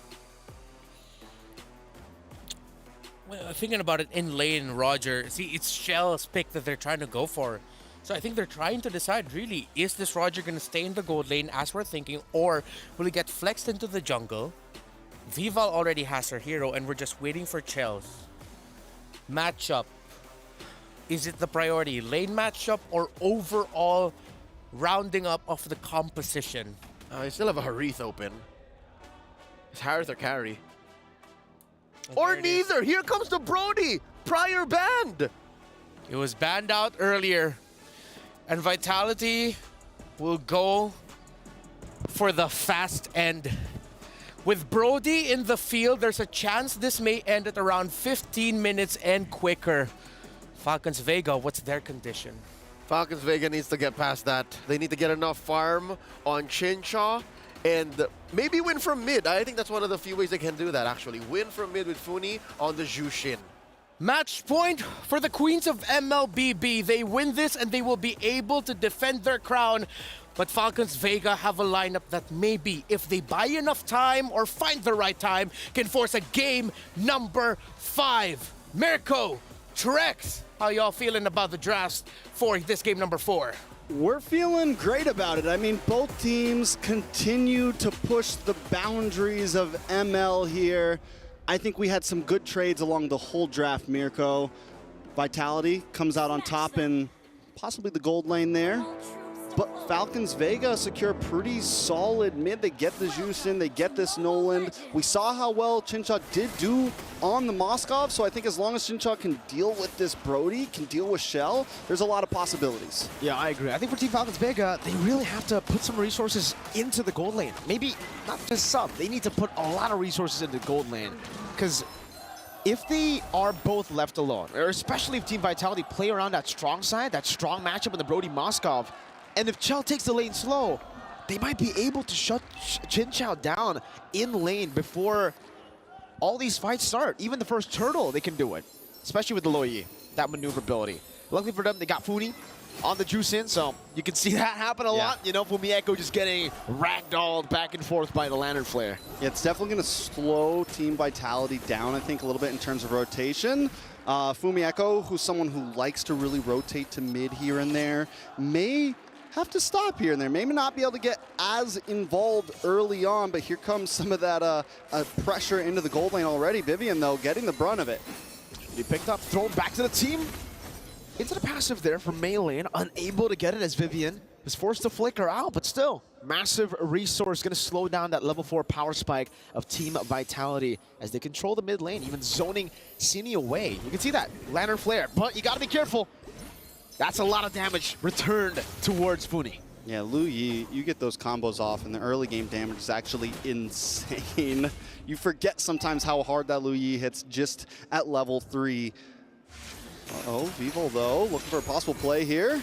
Goes in with Lycan Pounce, and Funi isn't really able to get the stacks on to pick her up, but still, a lot of damage placed down, even despite that level 4 delay that Falcons Vega did. Violet now got that level 4. It's still Vivo on the turtle, melee on a Tal now walking up, gonna go for the stun as well. Vivo, whoa! With a great steal, dodging away from the stun too with the Lycan Pounce now gonna be picked up, thrown back, is able to go to the human form now as Moving Echo jumps into the back line with the onward. That's a Minions Fury caught in. Vivo still getting a bit of sustain, but Violet will be able to pick up the first blood. Moving Echo in a 2v1 again with the Primal Wrap, but the Spear of Vengeance connects, and Chincha will be able to participate all the way from the gold lane to the bottom side. And so Chincha continues to make plays across the map. Last time I saw her on this Moskov, I felt like it was a good hero for her. Even with the bad matchup, she can find ways to be important in this game. Team Vitality splits them up so well here. Yeah. They do lose Vivol there, and it ends up not exactly working out in their favor, but you're already seeing some of the possibilities from their composition. They get the turtle in that, so at least they don't completely lose out. Looking at the gold, Team Falcons Vega, it's only about 500 right now. You can see the reactions as well earlier from the coach and analyst there. You want to know a fun fact? The coach's name, Susu Gaja, that means elephant milk if you translate it to English. Have you ever had elephant's milk? No. It's not bad. Maybe he's had. Maybe that'll be a good question to ask him, you know? In an interview later on. Susu Gaja. Susu Gaga. No. Yeah. Suchu? Susu? Susu? Gaja. Susu? Gaja. There you go. It's a good name. It's a good name. Uh-oh. Fumi. Very interesting. Gets the melee and almost getting the fracture down. That was close. I like the ideas. Team Falcons Vegas always seems to come with a plan looking for these little pickoffs. If they can get it to pull off, it's definitely going to give them a nice early game lead. Still only holding about 500 gold. Taking a look at some of these emblems, Maylane is going to be able to get this lethal ignition, get a little burn to maybe secure some of these early game kills if things don't go, if she's not able to completely burst them down. On the side of Team Vitality, Cine as well, lethal ignition, Shell. Gonna have a little bit more speed. Evil. I'm wondering exactly how this next turtle's gonna go. Team Vitality was able to steal it very smoothly. Vivo, with no one behind her, was able to pull in. Does Team Falcons Vega want to try to zone her away this time? We'll see. It seems for Vivian this time around. Oh, they'll all actually make it.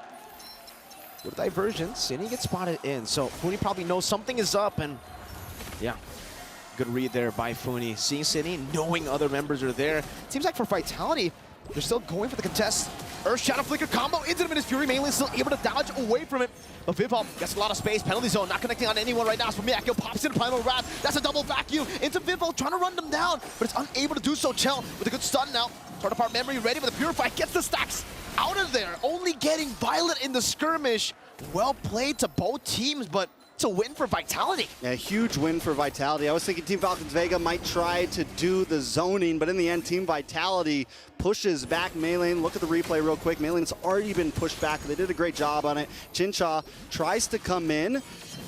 Boom. Not really able to do too much, but then the torn apart memories help seal the deal there. Shell still picks up the kill, even though not getting it with the ultimate, not getting it with the torn apart memories, but still gets a kill into the pocket, and that's going to put Shell in a great trajectory for the rest of this game.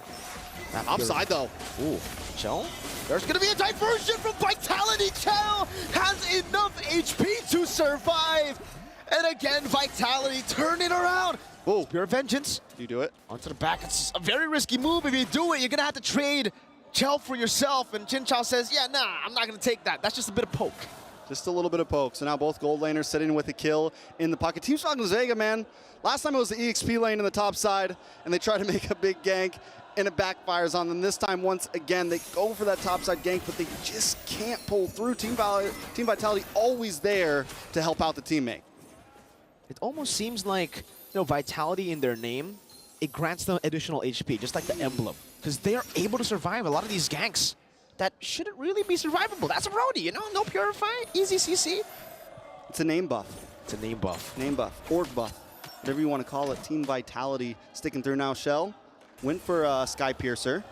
Went for Blade of Hepatis, already has both, already got a little stack there. We haven't really gotten to see too many item builds coming from a Brody with all the new items because we haven't seen Brody that often, so I'm excited to see how Shell continues with this build. Slowly but surely, Vitality just controlling the map with the Lo Yi. And this is the reason, by the way, we were talking about the Lo Yi pick, why Falcons Vega are always kind of forced to ban or pick it up themselves. It's because this is Cindy's comfort, man. The fact that now she has it in her hands, she can make so many creative plays happen. And it's not a juicing. You can't, you know, pick people up, but you can teleport people. So that's, yeah, I don't know. You pick. Is it better to pick people up or to teleport people? Teleport people. In my personal opinion, I'm a big fan of the Lo Yi, but Funi, I mean, I think, don't get me wrong, the Jushin's great, but she's having a little trouble with all these bulky boys in the way. Good retribution again from Vivo. Minus Fury into the knockup. Now Violet all alone. Spear of Vengeance not connecting, just barely. Echo still surviving. Flickers out to safety.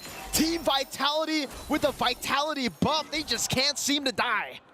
And yesterday I was saying to Team Vitality, min-max queens, man.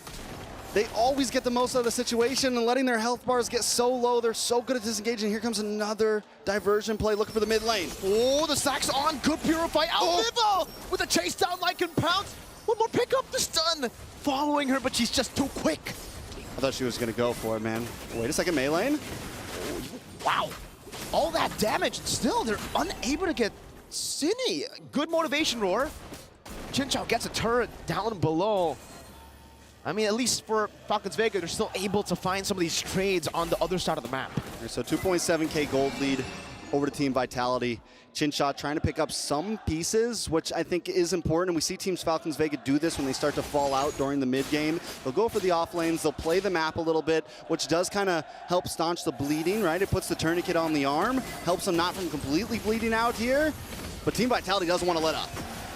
I mean, purple buff down, and now this is going to be the pressure they're going to continue. Having Vivian, having Fumieko on these bulky frontliners, they're going to be able to do this as much as they want. Taking a look at the items. Once again, Vivol goes for this build, the Windtalker into the Sky Piercer. Next up's going to be the War Axe, and it just works out, and it's not something we see all the time. It's a little bit late on the sustainability, but the way the Team Vitality plays so aggressively, they always have two nice frontliners. She doesn't exactly need the sustainability brought from the War Axe or anything. She's able to do the damage, get stacks in early. Luckily, she took the death, I'm pretty sure, before she got her kill. Same thing with Shell, 3 kills now on the Sky Piercer, so starting to stack up a bit. War Axe finally locked in for Vivol. So this is just, it's going to start getting out of control here soon if Team Falcons Vega can't do something about it. Shell going to be caught in the Curse of Blood, still able to flicker out. Good Purify as well as Vivian's going to be knocked up. Throwing it back at him, Spear Misery to the back, it's stunned up, Purified there. Oh, Chinchao versus 2, gets caught in the torrent apart memory by Chell. Fumieko in the midst of it all with the Primal Wrath flickers out. And it becomes a win again for Vitality. Chinchao tried to be her. She tried to be her. She is her. But she was not her today. Shell gets the outplay, try to get the 1v2, and it could have been it. But it just felt like everyone was a little bit late to the blood pack. Mei lane wasn't there. Yes, they got a nice set on the 2 members, but the damage wasn't there to get that burst down on everybody. Team Falcons Vega falls short. Lord goes over the side of Team Vitality. Watch it.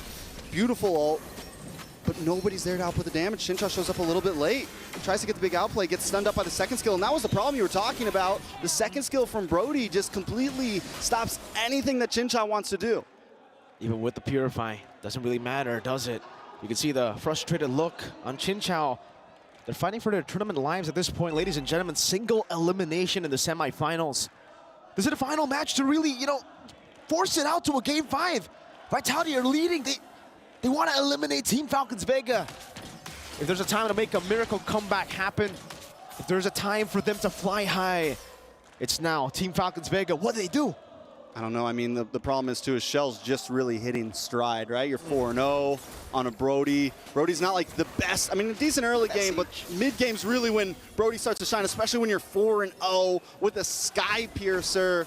I mean, it's going to make those torn apart, because Skypiercer with torn apart memories, you're going to really secure those last hits. The more I think about it, because it's not a hero we've been thinking about much, but the more I think about it, Skypiercer's just perfect for it, man, because you're looking, get everyone's health bars low, and then just reap the benefits. And just look at the turret damage. This is one of the strengths. Oh, good piercing damage coming down from Chinchao over to the minions towards Chell. But if Chell gets around to the turrets, she's going to be able to melt these turrets like it's nothing. That's the power of the Brody, and now I believe that was a Melfic roar picked up by the Brody, by Chell. Something to point out here, though, damage dealt still all in the hands of Team Falcons Vega. Violent and Funi holding the lead, but it just goes to show that, yes, they've been doing an insane amount of damage, but there's the min-maxing from Team Vitality. They're so good at taking their health bars down to about 10% and still getting out of these fights safely. A little bit of a skirmish, though. Sort of our memory going to be used up, and the execute from downtown Chell with the fadeaway Skypiercer. That's 5-0-1 now. Another stack in the pocket. Shell's balling right now with the Skypiercer. And I love the way they're slow playing some of these buffs too. They're hoping that Team Falcons Vega comes out to the jungle. They're gonna try to push in onto this tower now. Look at that siege. Look at the damage onto the turret. It's not even, it's like it's not even there. Nope. The Brody just demolishing these turrets. We call him the turret eater. Nom, nom, nom. Nom, nom, nom. That base is a glass house right now, and Team Vitality are throwing rocks at it. It's crumbling under the pressure of Shell. Funi just trying to clear lanes at this point. Lord's going to be up in 22 seconds, and it's looking like there's less and less possibilities. Chinshot does finally lock in Wind of Nature. Maybe that can be the answer for that big Hail Mary play that they're looking for, but Shell, that's like 2 items in 2 minutes, it felt like almost. I mean, time's moving a little bit faster for me, but still, Shell, man. This is going to be rough. Immortality does come in for Thal as well. Those fourth items at this point are starting to lock in for members. That might have just been a third item for Thal, possibly. But this is going to give him a little more sustainability. Earlier, I did see Melee as well, I think, lock in a Malefic Roar for a little bit more penetration. At that point, I mean, they might have even been able to do it, man. They could have just showed up on top of all of them. But Lord now getting bursted down quick. Thal needs to find a big play. Needs to find a Curse of Blood. Funi? Missed. With a beacon there, Fumi Echo. With the Earth Shatter on the onward. What the heck was that damage? Thal gonna be executed even after flickering out. Violet is next to the chopping block. Kell's just too much of a beast in game number 4. They're just feeding them at this point. They got the spoon out doing the airplane. Here's Thal, here's Violet.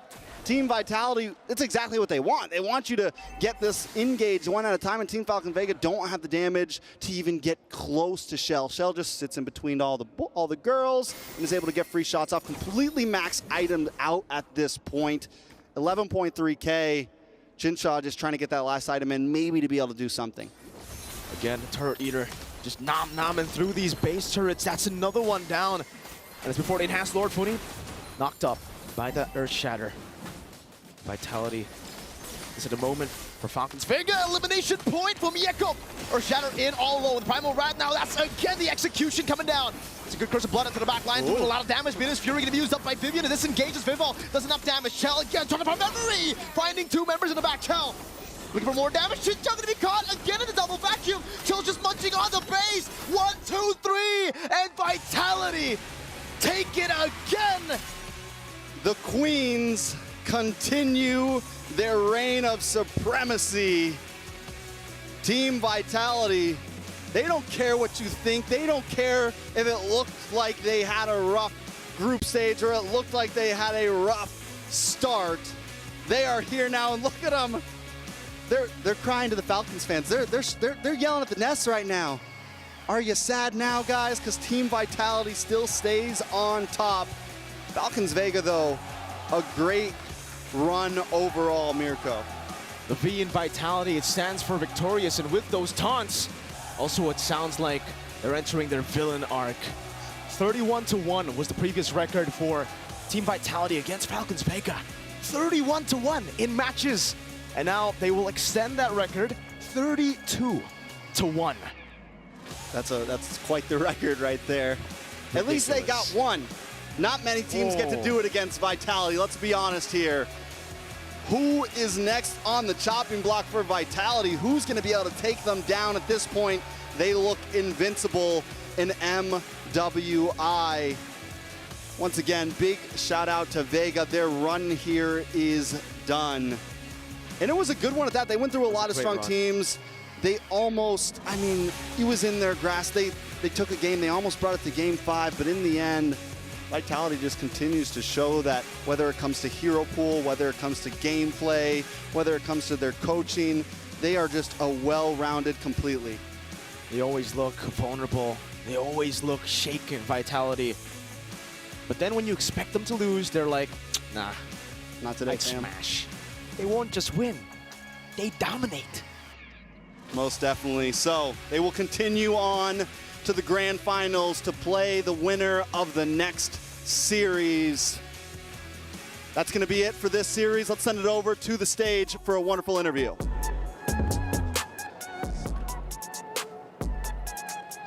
And we are live again, ladies and gentlemen. What a match that was. Congratulations for another win. And now the question would be, how confident are you, even though for that grand finals? How confident? Yeah.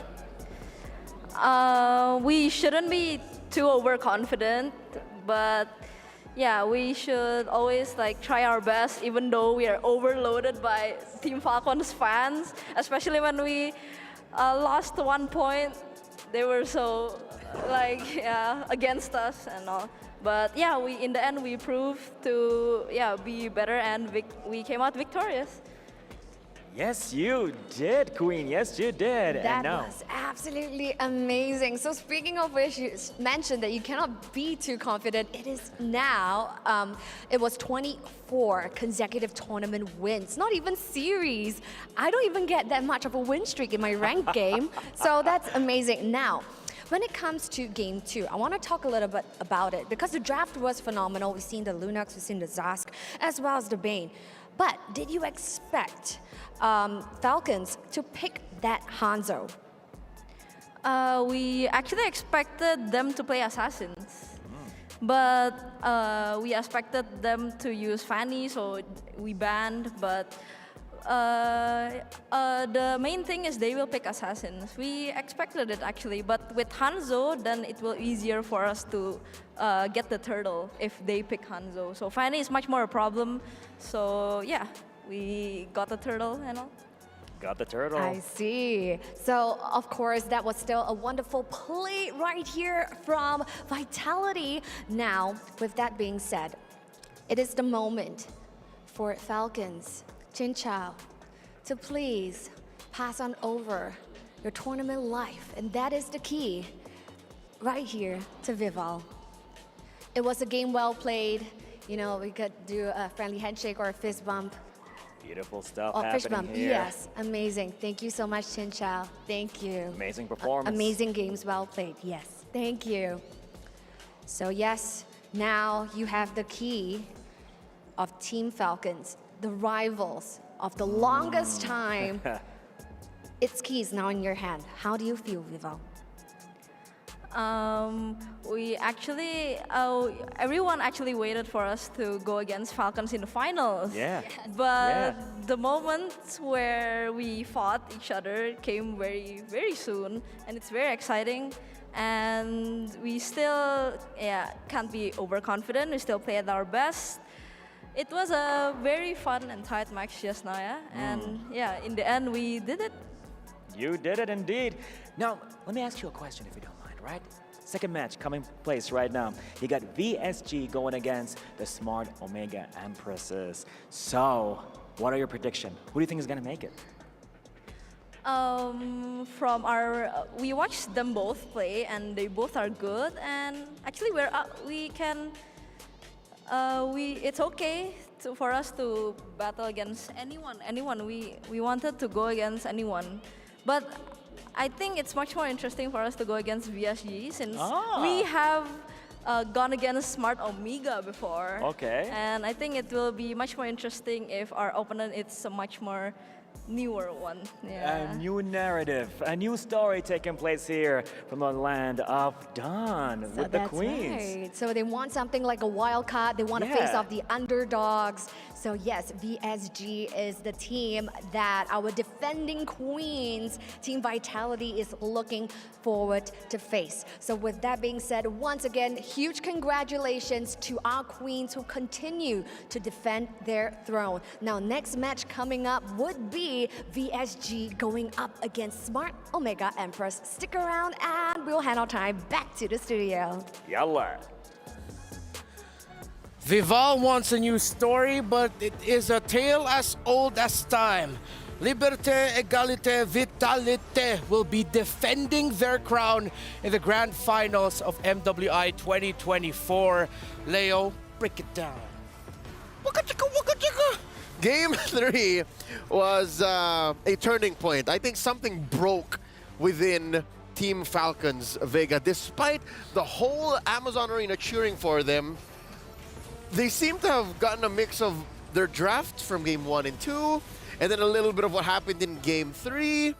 And I don't know, something about this game right here, especially since the Brody came through. In this moment, I hope I get a chance to break this down a little later. Something about that Brody changed the way Team Falcons Vega played.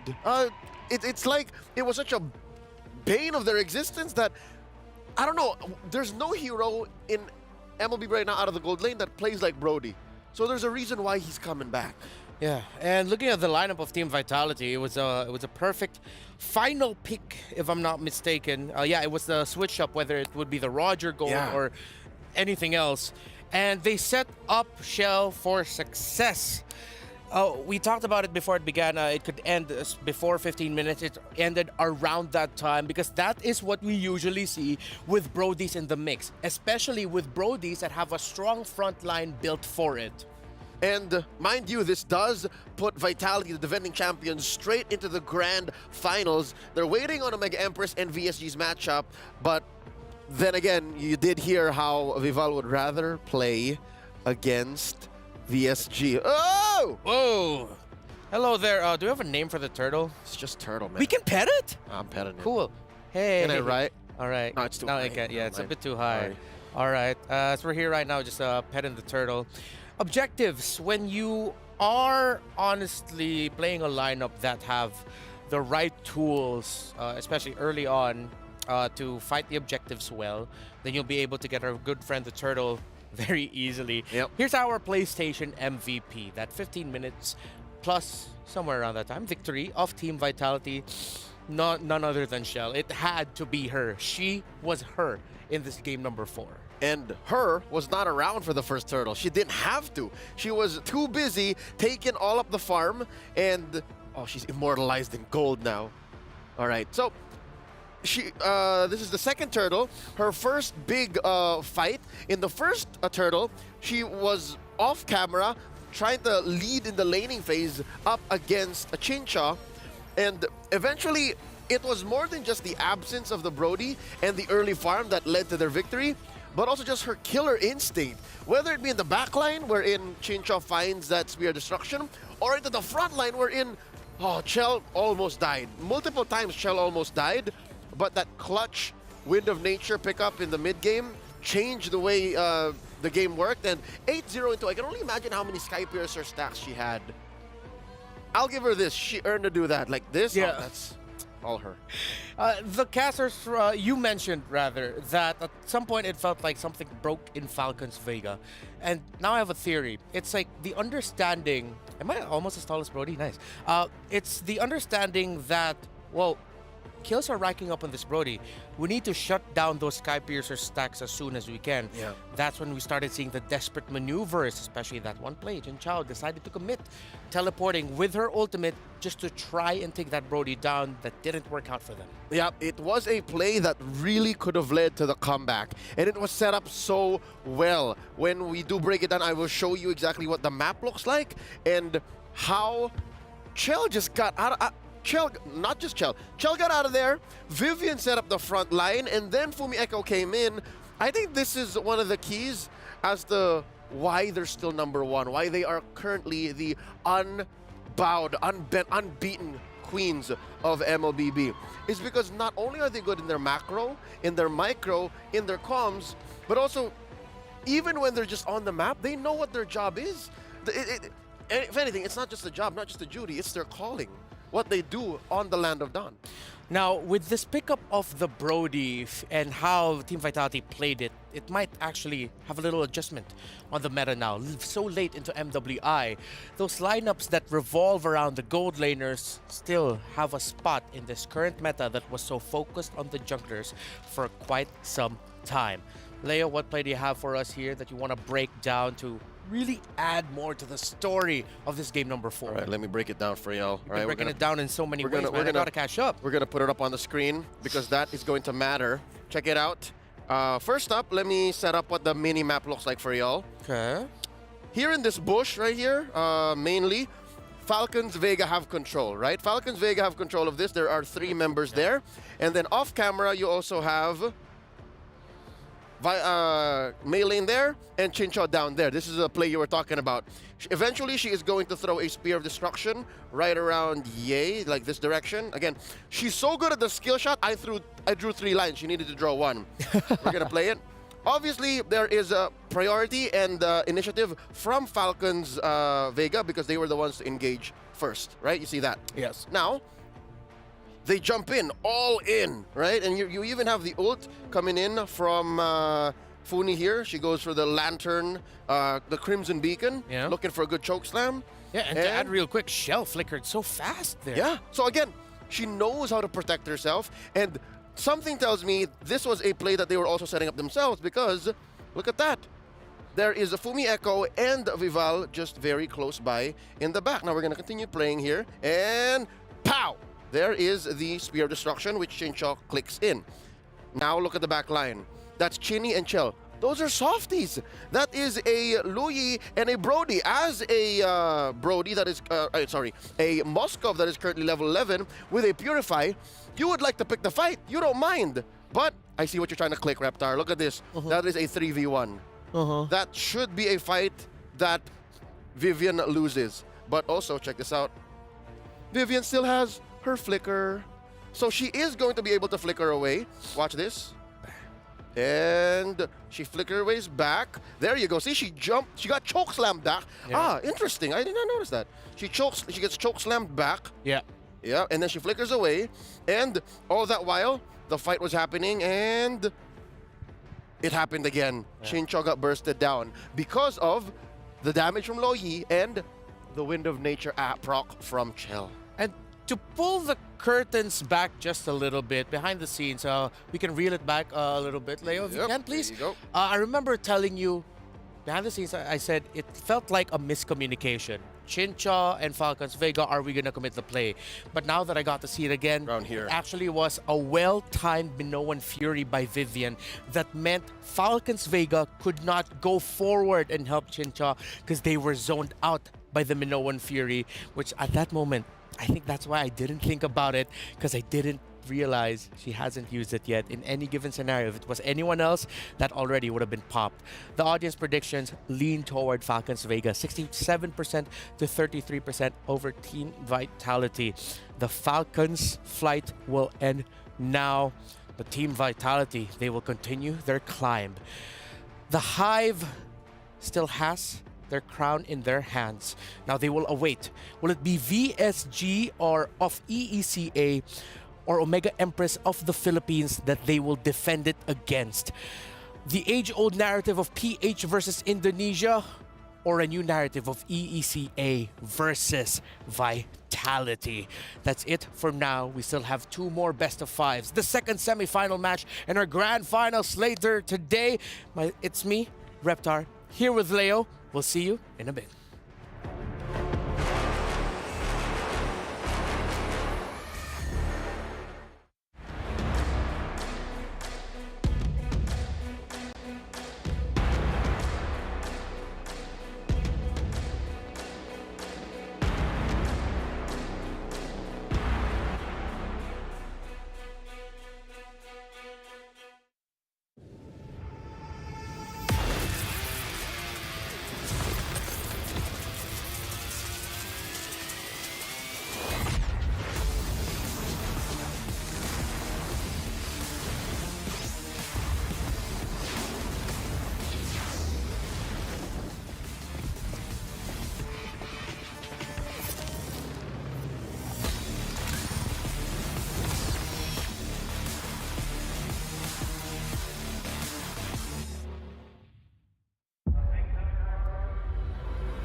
Honor 200 series, the best portrait phone AI empowered.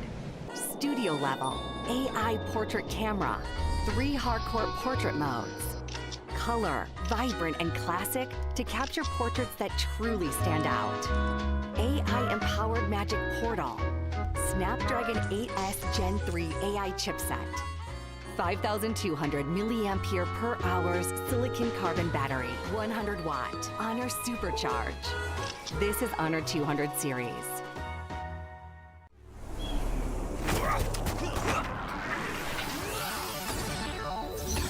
Ready, set, go.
Mia. First player. Mia. That's Xavier's ulti. no, that's Mia. Mia's Oh, first skill. Second skill. It's an item. The blood wings. Blood wing. Это крылья королевы. Blood Wines. Крылья королевы. Крылья королевы. Blood wings. Yes, blood wings. Atlas second skill or first skill. First. Lalo second skill. Atlas. It's второй скилл Атласа. Второй скилл Атласа, да. What is this? Yeah. Atlas ultimate. Even I don't know. I'm a wrong one. I don't know. I go. Yeah, but we forgot the name. Paquito. First Paquito. I think first Paquito. Maybe. Cause. Ой, это Paquito. Второй скилл усиленного. Paquito. Paquito third skill. And the item that gives HB, I don't remember its name, but it's half immortality. Ой, это пояс, да. Защитный пояс. Защитный пояс. As well. Oh. It's the new emblem. But I can't remember his name. Temporal region. Yeah. Это перк какой-то. Какой-то перк. Кубик. Quantum charge. No. No, this is the new talent. But I don't know what's the name of it. Florian. What about Florian Bessem? Yeah, это Флорин? Пассивка Флорин. Yes. Пассивка Флорин. Oh my goodness. Florian is burst is Fury. Brisker Fury? Yeah, Brisker. Крит Берсерк. Ярость Берсерка. Berserker Fury.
New adventures bring new challenges. Even as the heat rises, dandruff and grease won't stand a chance. With new Clear Men, powered by triple formula technology.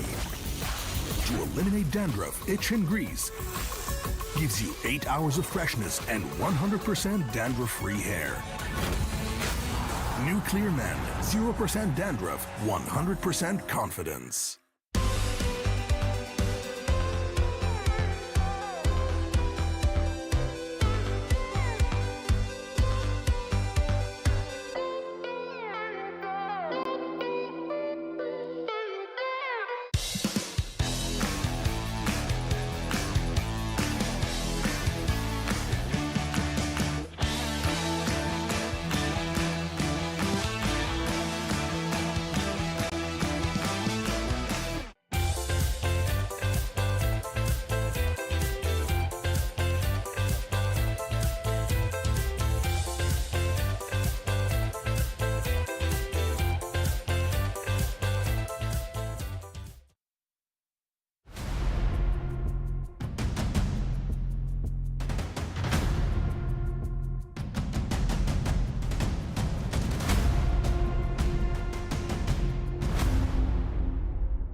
Ladies and gentlemen, boys and girls, welcome back to MWI as we are entering our second semifinals of the day.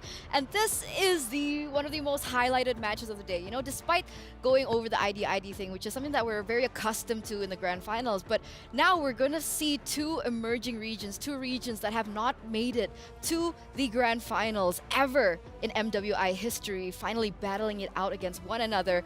But today, I am not alone. I am here on the desk with... Did you forget my name? No, I it's want you to LaFell! introduce yourself. There you go. What's up, guys? Hey, and honestly, it's nice being back here along with favorite host, Eternal. Love working with you. I would like to apologize before anything happens, but you know, for you guys at home, it's gonna be fun. We gotta be professional. Take this seriously. Okay. We're professionals. I am taking this seriously. We are professionals. So let's take a look at the next match, ladies and gentlemen. Remember, still in a best of 5 are Dr. Sulaiman Al Habib upcoming showdown. We have VSG from the EECA emerging region going head-to-head against the powerhouse of the Philippines, Smart Omega Empress. I wonder who's hungrier because, again, EECA going to the grand finals, that's going to be something. But Smart Omega, the best they got last season of MWI was 3rd place. So, I don't know, this is one of those, because Smart Omega Empress, they were so close before. So, I don't know, between both of them, I don't know which one is hungrier. But I have to say, I didn't saw any of them in breakfast. Nope. They were serious. They were hard serious, right? I mean, coming here as one of the tournament favorites. I think a lot of people were shaking, especially for the Filipino fans yesterday when they went up against GGHG. But man, they proved that they're versatile, that they're persistent, and they have the mental headspace to go back in and go in for a whoop. They got a Savage too. They got a Savage. Don't forget about it. Shinoa is performing incredibly well. It's going to be very difficult for VSG to actually draft against her because she's got a lot of heroes in her pockets. Yeah, what does she have so far, right? Shinoa, Harith, Carrie, Changa, Roger Moskov, Natan, Melissa, and Ixia. Not all of them have been played in this tournament per se, especially I just mentioned the Changa, but that is still something that we can consider because earlier on we saw Lunox in the gold lane. So who's know what will show up in that gold lane? Yeah, I kind of feel like in this kind of meta, honestly, we've seen Bane in the gold lane as well. Ruby has been a traditional fighter in the gold lane. We haven't seen so much here. But definitely Smart Mega Empress, something that they have to consider going up against VSG is Kyowe. She can use those incredible assassins, the Benedetta as well as the Julian, that should probably give a rough time for Shinoa in the gold lane. So the Ixia might be a good counter going up against the Harith, but maybe the Julian as well as the Benedetta can fight back. So on that note, right, let's actually ask the players themselves, right? Let's take it to this short interview before we head back.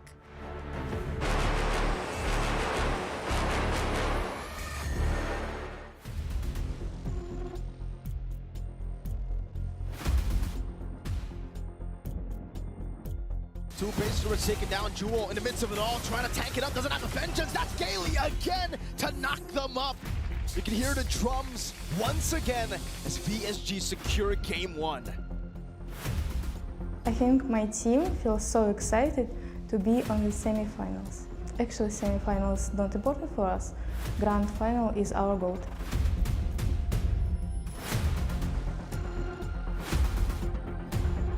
I'm feeling very, very happy because we got into the top 4. Against VSG, I think it will be hard, but we can give them a very, very great game. To get into the finals, it means a lot and it's very important for the team. This is the first time if it's Indo-PH, and if we beat them, they will be really happy and proud.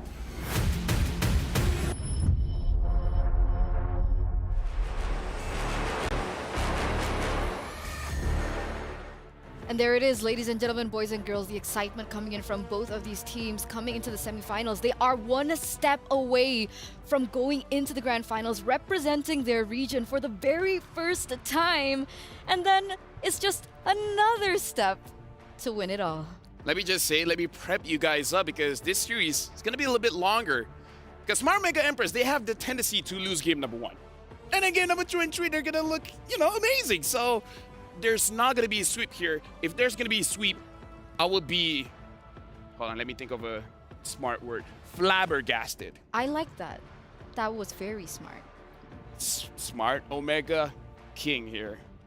I like it. Thank you very much. You have anything to add on to the conversation? I think I'm just gonna swap topic.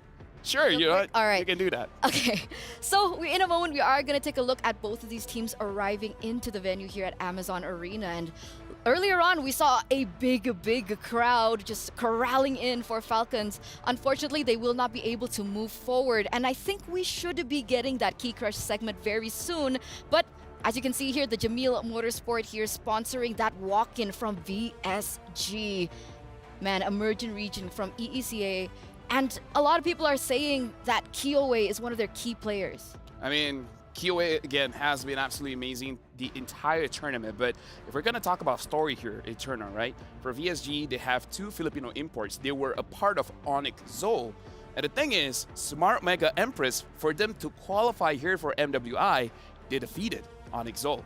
So for VSG, at least for 2 members, they have a very different reason for winning this one. Prize pool is amazing. Going to the grand finals is awesome, but they want revenge. And there was also something that I will mention. I think earlier on I had an interview with one of the players from Smart Omega Empress, and she mentioned that she is coming in with the mindset that they earlier on had to go ahead and defeat Taro. Yeah. And so this is kind of their way of, you know, Taro, I know that you couldn't make it all the way, but we're still going to try and represent you as like being Filipinos as well, and we're still going to try our best to make it into the grand finals for all those Filipino imports out there that didn't make it, because Tara was a part of Xenolilies that were unfortunately sent home yesterday. But it looks like we have a Key Crush segment coming soon. Oh, are we? Uh-huh. Do you think I can crush it without the hydraulic press? Yeah. Yeah? Yeah. I'm strong, so maybe. Oh, man. All right, so this is the Key Crush that was done earlier on when Falcons Vega were eliminated by their sister team from Indonesia by Team Vitality. How do you feel about this, Lafel? Can I just say Fumieko is a little bit too happy about the key crushing? He's like, yeah, do it. Like, look at her, like the entire team. I mean, it's like, yeah, you're happy going to the grand finals, but they're like a little bit too happy crushing this key. Maybe it's going to be part of their totem. I mean, they mentioned, right? They mentioned that it was like a bittersweet kind of feeling. It looked just sweet. Okay. It looked honey sweet. So politically, they were sad about it? Exactly. Politically sad, but it's kind of like, oh no, you guys are knocked out. What will ever we do? Oh no. Anyways, yeah, that's the kind of attitude I'm getting here. Yeah. Not gonna lie, I would do the same thing. Could be. But what about the feeling that the audience is having right now, right? I want to know more about what you guys think, especially in this next match. Do you think it's going to be Victory Song Gamers or VSG winning this out, or Smart Omega Empress? Head over to stcplay.gg to lock in your predictions right now. Did you get a chance to see the predictions in the earlier match? I was actually banned from watching any kind of predictions. I was handcuffed. Okay. Well, while you're unhandcuffed now, we are a moment away, ladies and gentlemen, to head over to the stage for the next semifinals of the day. The team that will have the opportunity to challenge the defending queens, Team Vitality's throne, will be unveiled right here at the end of this series. Oh yes indeed. أعزائنا المشاهدين والحضور، وصلنا معاكم الآن للمباراة الثانية بالنصف النهائي. Which team is gonna make it? Which region is gonna emerge? Is it the EECA or the Philippines? So speaking of emerging regions, presenting to you the representatives of EECA. Let's give it up for the Victory Song Gamers!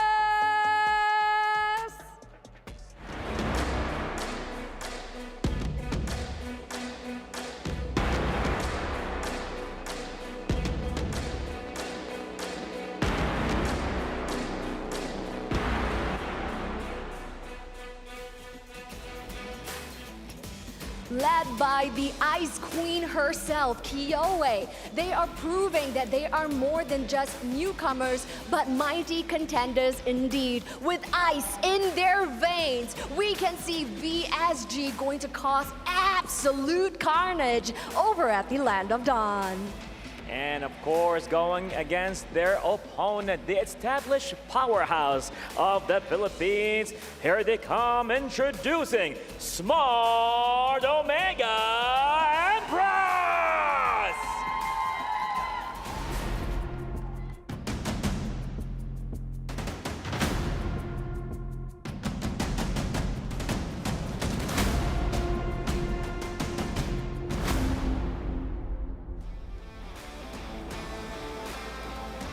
They are here, the Queens, establishing their ground, making it all the way to the second match here at the semifinals. And you can hear the crowd right now. Make some noise, everybody! There you have it. They're ready. They are ready indeed. And speaking of which, the Amazon Arena is set as well and ready for the players to head on over to the Land of Dawn. One thing is for certain, all hell is going to break loose over at the Land of Dawn. So we're gonna jump right in to match 2 for the day, concluding the semifinals. So we're gonna hand our time back on over to the studio. It's your time to shine. Fire it up. And fire it up they shall, ladies and gentlemen, as both of these teams are getting ready to enter their battle stations for that final ticket to the grand finals. Oh, this is going to be intense because, again, I feel like at least 4 games will be played here. And it's really about the coaches as well, how they learn, how they adapt against each other. Because, again, we've seen a lot coming in from VSG, but more importantly for Smart Omega Empress, I kind of feel like they still have much more hidden. So, honestly, for VSG, this is the furthest we've ever seen coming in from the female team of EECA. So I hope they're prepared to go up against Smart Omega Empress. I agree with that sentiment. In PH, they've been dominating. Exactly, right? The #1 team from the Philippines. But technically, VSG have been dominating in their own region, in their own right as well. But circling back to your earlier topic, right? The coaches. That's one of the most interesting things that we can get into today. Because so far, VSG, in terms of Hero Ball, we haven't seen too much. And it scares me and it's unsettling if they haven't really shown all their cards just yet. Because it was very similar to Omega Empress, right? Finally, we saw the Ixia coming through. We saw the Melissa coming through. These are heroes that aren't necessarily meta. Yeah, and we can see here Mr. Fredrin as well just now. Mr. Fredrin. Mr. Fredrin. Why? He's the real life Fredrin. I mean, Is his name actually Fredrin? It's not. Look at him. It's Dixon. Does he not look like Fredrin? Coach Dixon. His middle name is Fredrin, okay? Fredrin has dark hair. Dark, smart, live. Potato, potato, tomato, tomato. Who really, Yeah. Who really cares, You're right? referring to his general vibe. Yeah. Now, here's the thing. During the semifinals as well as the grand finals is where we see a lot of draft traps, right? Where an amazing hero is opened up as a first pick. So you'd be like, oh, it's a good opportunity to pick this up. But the opposing side, they knew you're going to pick it up, and then they're going to counter you. For example, the final game of MSC, where the lane was open, but Red Giants was like, okay, that's a trap. We pick up the Roger, and then that's how they win the draft. So for this one, both teams, especially for first pick, you kind of have to be careful because you might get trapped in your first pick. All right, so this is where the mind games really begin as we enter the drafting phase of game #1. So what do you think can be utilized as a trap here? Do you think Roger is a trap now? I don't see today anyway, right? Roger being as high priority as it usually is. Usually we've seen Zask being prioritized, we've seen Terizla being prioritized, but so far first pick Roger is very rare. Yeah, it's a little bit rarer now just because people want that mid priority, and perhaps a lot of the teams are still undecided which lane they really want to put Roger. Are they really want it? Do they really want it in the jungle or the goal lane? I kind of feel like that's where the hesitation is coming from. However, since the Jushin has been banned out, you don't really have to first pick the Zas. Honestly, one of the better first pick right now. The Ling is open, but the other one is honestly the Valentina, especially when the second pick usually likes picking up that Minotaur. Minotaur is the pick, and the way you want to fight that is the Valentina. We have to see if VSG wants to go for that. So we're expecting either a Minotaur or a Valentina pick, but Terizla. Again, right, Terizla still one of the top priorities in that EXP Ling Valen? lane. We've seen it being countered a couple times though. Do you think that's still something that they can go for in the first phase? I think, again, they just want to avoid the trap. They want to make sure that they don't put themselves in a very bad situation. But I kind of feel like, yeah, Valentina as well as Ling here, or... oh, wait, the chip is open. Mm-hmm. Do they want to pick up the Valentina chip? We'll see. For Although, yeah, Falcons Vega, it was a big priority. Personally, for me, I would still pick up the Ling because Ling with Terizla is very difficult to deal with because there's a lot of crowd control as well as a lot of damage. They're going for the Ruby here, probably expecting for VSG to pick up a Harith in this pick. Harith. I would say Julian Harith here. Oh, Julian. Oh, is wait, good. not Harith. Julian Claude. Well, technically Kyoe, right? Yeah. She loves her assassins. She loves her Minotaur. aggressive assassins in the jungle. So that's definitely a priority for VSG here in order for Kyoe to have that same impact. But they're going to leave her hero out for the second phase. Claude and Minotaur has been their choice.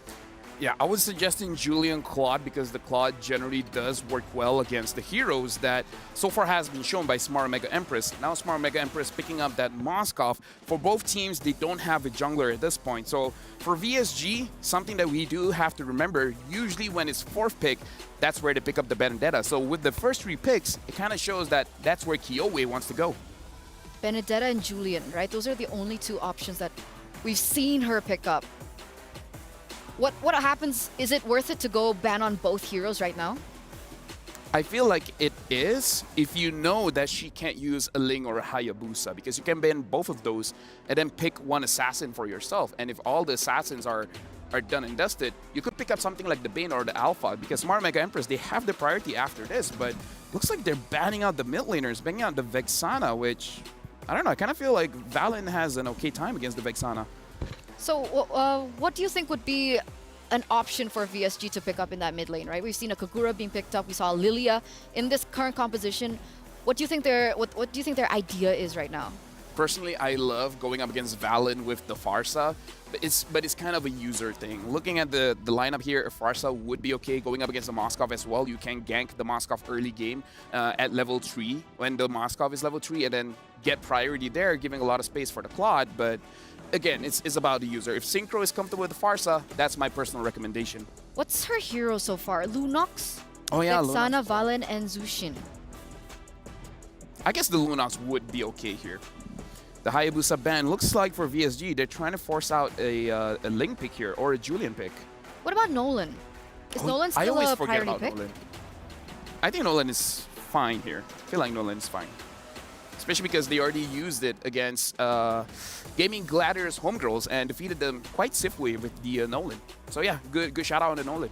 Okay, so that's another option. But technically, Keishi, she has a lot of heroes in her hero pool, right? We've known her to pick up the assassin jungles. We've known her to pick up the fighters and even the tanks in the jungle. So they do still have a little bit more room to wriggle around with in that regard.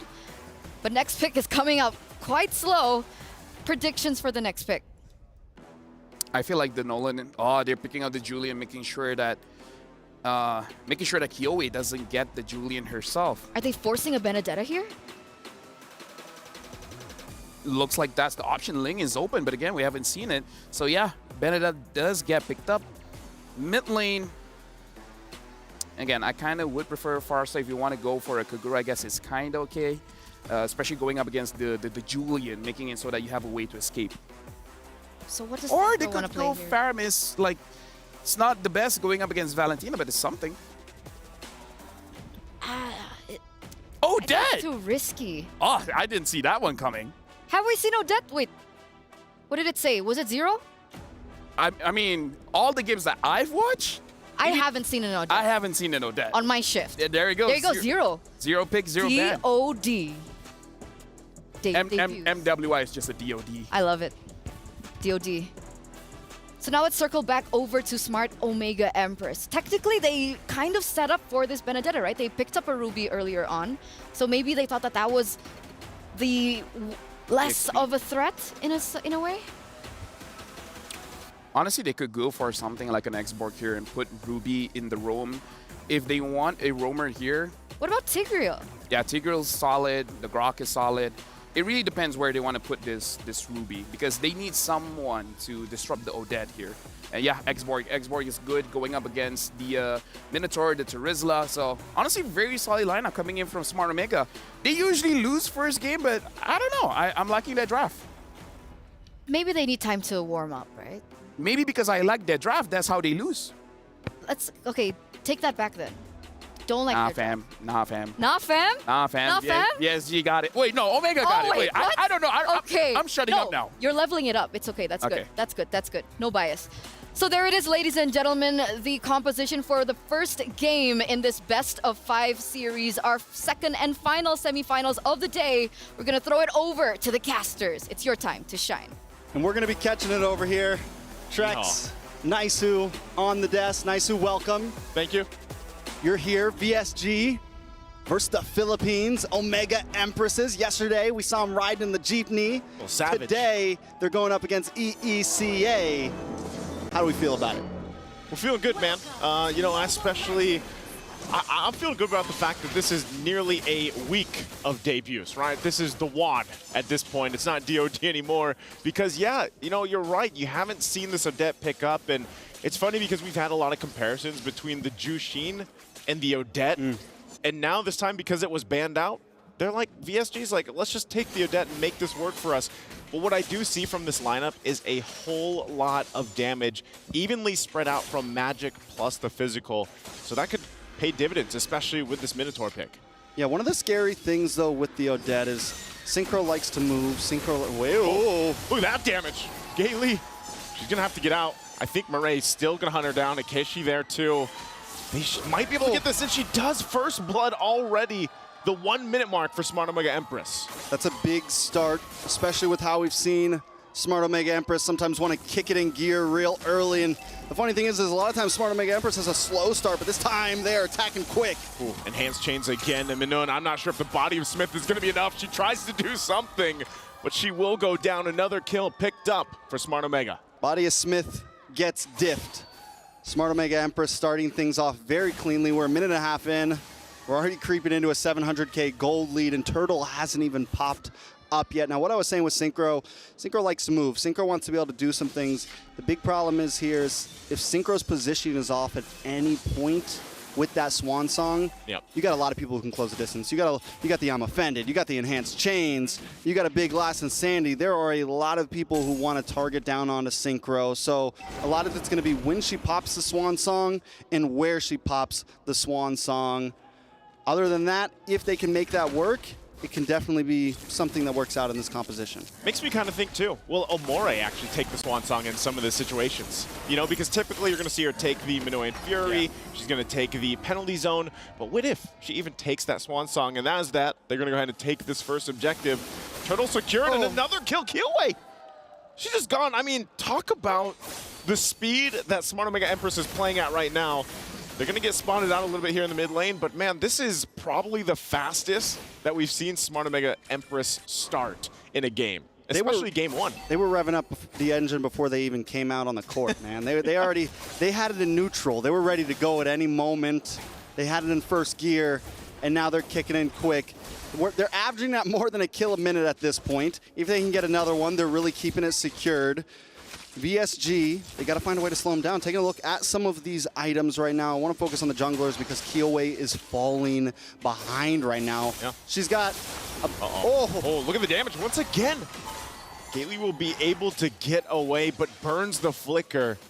And I think that's a good point, Trex, is the gaps here in terms of gold are already starting to build up. You can see Keshi built up the Genius Wand. Now their eyes set elsewhere. Yeah, I mean, at this, Killway had the first item of a breastplate. Yeah. The first item of a boot, and a mallet. Not much. Keshi just got the Genius Wand in. If that can just say anything, but down on the top side, Rian just trying to defend at this point. Just wants to clear ways, but gold plating going over to Shanoa here. We saw Shanoa play amazingly yesterday. That Ixia. Insanity. So now at this point, Victory Song Gamers, the song's not sounding too happy right now. Again, we can't, part of it too, I know this is quite a lead that Smart Omega Empress has got themselves at this point, nearly 3,000 up ahead already. And, you know, to build up at that point for VSG, they've done it before, they've come back, they've held things together.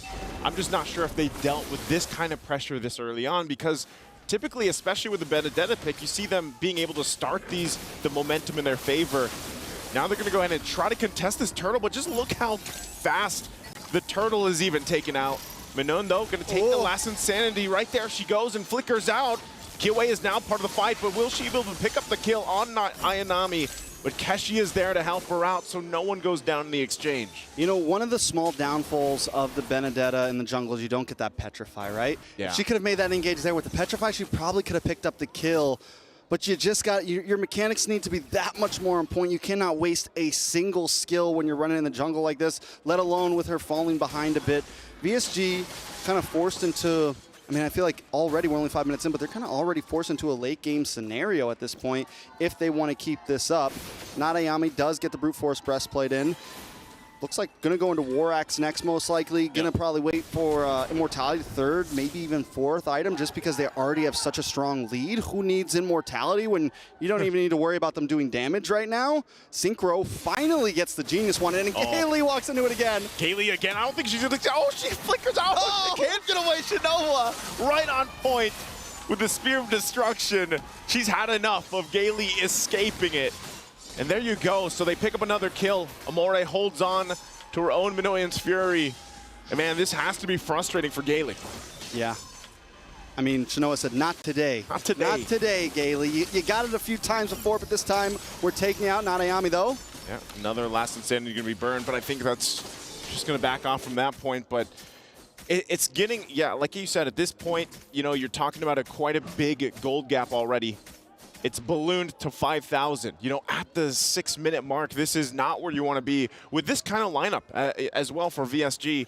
You did mention the Genius Wand was just picked up by Synchro, so now it's kind of like eyes are on Synchro. Can she actually find that initiation? Can she actually find the follow-up? Hopefully if Gailey can't, but Minun, where are the tanks when they're getting deleted like this? There is Minun. There's none. There's none. Minun? I tried. None. There's none. Minun. Yeah. This turtle's Minun. This turtle's Minun. It's done. Smart Omega Empress just, I mean, it's going to be tough. It's a tough route from here. On the good side, we have seen Victory Song gamers pull off some insane comebacks. Just the other day, we saw them against Cloud9, pushed against the wall, and find that one moment where they can get the big set and turn things around. Can they do it here? They do have some setup potential with Gailey, but Gailey at this point needs to step back. They need to let Smart Omega have some of these towers. They cannot take another death. If this gold lead, it's already at what, 6,000? Yeah. If it gets any farther, we're now creeping to 7. If it gets up to the 8 or 9, I mean, it's just GG's, I think, at that point. I mean, you see how confident Smart Omega Empress is being too. Murray just using the I'm Offended into any of these bushes, seeing if she actually gets anything, because they know at this point, even the front liners are not going to be able to withstand it. Listen, Insanity going to be used there to push them off the first turret. There's a penalty zone. This might be their chance, but Gailey's going to be the one to fall again. Kiwei in the back, trying to run away. Will she actually eventually be able to just get the execute off? Maybe try to outplay something if she can, but she finds Amore right there, and she'll fall as well. In the whole exchange, VSG did get one kill on not Ayanami, but again, it's still dire here. Let's take a look at the replay. Gailey goes for the big Hail Mary play. Gets some Noan's Fury right after the big penalty zone. But the damage still just isn't there. Rianne uses the Blazing Duet, but no one really gets taken out. They get one kill on Nadayami. And like I said, I think this is a time that maybe, even if they get the perfect setup, they're not going to be able to get a full team wipe. They're not going to be able to get the big turnaround just yet. Rianne, I'm pretty sure, has just the Corrosion Scythe and Boots locked in right now. Hasn't even gotten to Golden Wand or DHS yet. Whereas when we look at, all right, got DHS and Corrosion Scythe, but still lacking Golden Wand. Almost 2,000 gold behind Shinoa. Shinoa has 3 items locked in, right? Got it around the 8-minute mark, maybe 8:20 mark. It's definitely trouble. It's 1 to 8. I think Victory Song gamers, even if it looks like you have the perfect set, even if you think you can get a 5-man knock-up, you cannot go for the fight here. You can't go for the fight because there was no, there was no chance to do it. The Lord went down nearly as fast as the front liners of VSG at this point. So, you know, at this moment, you kind of got to wonder, how does VSG even come back when it's so far away from them at 10,000 gold before the 10-minute mark. And the Lord is making its way down the mid. Look at the damage already just, even if Kiyoe just gets a little bit close to the lineup of Smart Omega Empress, she's going to take half her health and damage. So, you know, it goes to it again. How can you get that setup? Can you get the amazing setup they're looking for with the penalty zone of Minoan Fury? Because that's what has to happen here. Yeah, and then even looking at the front line, Minam has War Axe in, but not a single defensive item yet. Yeah. I mean, it looks like what were we going for here? We get a little bit of magic defense, but nothing to deal with Shinoa.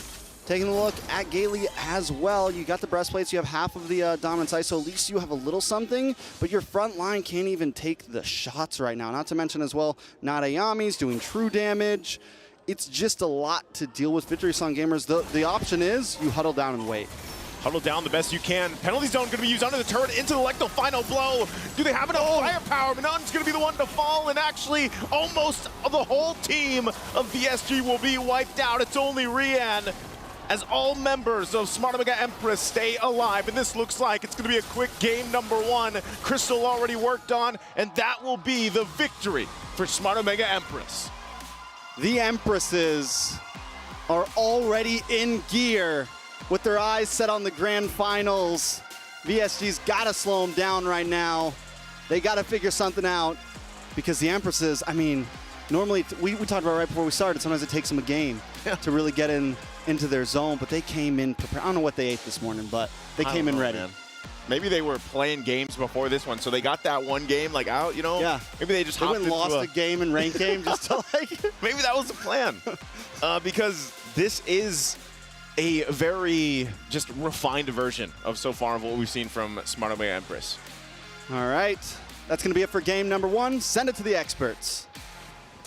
Thank you so much, guys, for that cast. And wow, was that 12, 13 minutes from Smart Omega Empress? What? Do you know when it's over? When? The very first minute.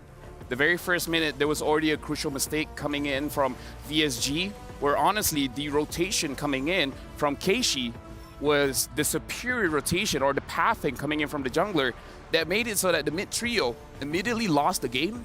And once your mid trio does not have control, that's it. You immediately lost every single objective. And we saw how Keishi, after getting one, she went for the EXP, got that one too. And then afterwards, everything was free for Smart Omega Empress. So this game was over by minute 1. It was a Smart Omega Empress Express play. No? You know what? It's okay. It's okay. It's honestly Oh, by the way, the joke that you made yesterday, Mirko said 2 out of 10. He told me. And, okay. And actually... It's 10:25. Oh my god, it's 10 minutes? Is that the fastest? I think our fastest game so far was 10:40. Hopefully the producers are listening right now and can fact check that for us. But that was a very quick game, Lafel. Oh yeah, I mean, like, here's the thing.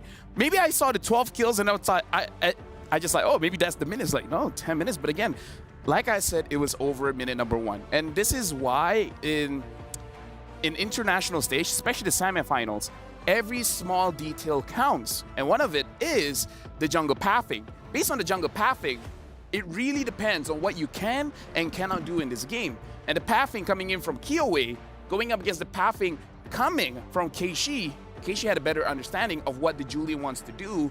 And unfortunately, Kiyoe overestimated the amount of damage that she can do at level 2. Yeah, even from earlier on, we already saw that there was a big level gap, right? And we can take a look at the highlights here. But yes, we got a confirmation that that was the fastest game so far here at MWI. So Xeno Lilies no longer hold that fastest game. It is now held by the Empresses themselves. Did I help them out by saying they're going to lose first game? Maybe. Maybe. You're welcome. Wait, sorry. I'm getting a phone call. Sure. Hello? Hello? Did I ring it yet? Yeah, you did. Guys? I'm calling the casters right now. Ah, got it. I thought you were hungry. Oh, yeah, that too. A little bit. But hey, guys, do you have food? Hi. Oh, well, it's Eterna again. You got to answer it. Oh, wait. Is it? Hello? Hello? Hello? Hello. Is this a video call? It is. Can you hear me? I feel like my grandpa. You know what's the funniest thing? Is this Eterna? I don't have a phone. I can't talk to them. Oh, you want to talk? I'd rather talk to come Lafel. on. Give it. I'd rather talk to Lafel. I'm just going to... Konnichiwa. Why does Hello. nobody want to talk to Hola. me? Konnichiwa. Yes, Hello, yes, Bang. yes, yes, yes. Hola, hola, mi amigo. Yes. How are you in game 1? How are we? How are we doing? Can you introduce yourself? I don't know who you guys are. We're them. We are Who's hims. them? Who's them? We are Trex and Naisu coming live from the desk right now. We feel good about the game. Omega came in. It was fast. It was very fast. It was precise. It was precise. It was, I guess they shared it a little bit too. I think it was unexpected because Smart Omega Empress, they take some time, to build up. Usually game 1 is not usually in their favor, I'd say. Even their coach mentioned this yesterday. We read the quote from Coach Salomon yesterday. So to see this, in a 10 and a half minutes? 10 and a half. That's 10 insane. minutes and 25 seconds. That's fast. LaFell, if you've ever ridden in a jeepney in the heart of Manila and you're zooming, you're doing your thing, you're telling people to get out of the way, that's what that game looked like. And they're just telling VSG to get out of the Can you way. still hear them? They're on their way to grand finals. This is how good the phone is. They're not even using the phone. I can hear them. We have you on speaker. And I'm like, oh We my have you on goodness. speaker. The Honor 200 has one of the best speaker phones out there. Okay. Can you guys still hear me? Yes. Amazing phone, man. Okay. Amazing phone. Okay. Hi, guys. Sorry. They're gone? See? Why? Oh, Why is it when they pass to me? Did you hang up or did they hang up? They hung up. Wait, is it like this, right? Yeah, we can still Wait, hear what? We can still Is hear that them. how this phone works? Yeah. You're still there? Actually, that's... I think it's enough. You guys can go now. Bye. Actually, in general, that's how phone works. If you don't press the end call button, Oh. it'll keep 'Cause going. I swear I thought I pressed end call. Anyway, our PlayStation MVP. Let's just go straight into it. No segue. Mirai, all right. Smart Omega Empress. What did you think about this Ruby performance? Wow! That's how I thought about it. Apologies for the other studios. That was louder than I thought. But yeah, that was amazing, right? Like the Ruby has so much control. Level 1, level 2, you're amazing. She's amazing. Look at her. I don't know what color this is, but it looks good. It's gold. It's gold? Yeah. Ah, I see. Again, looking at the plays here, after that play, honestly, it's GG because it's so important for the 2-3 people in mid to survive. So level 1, when you're already down, it's just a big snowball effect. Like, maybe they're used to the snow, but doesn't look like it here. But do you think that was a factor in as to the pick with Odette, right? That was the first time we've ever seen Odette. Funnily enough, And no. it looked like that the Odette didn't really have a great time. She was clearing a lot slower.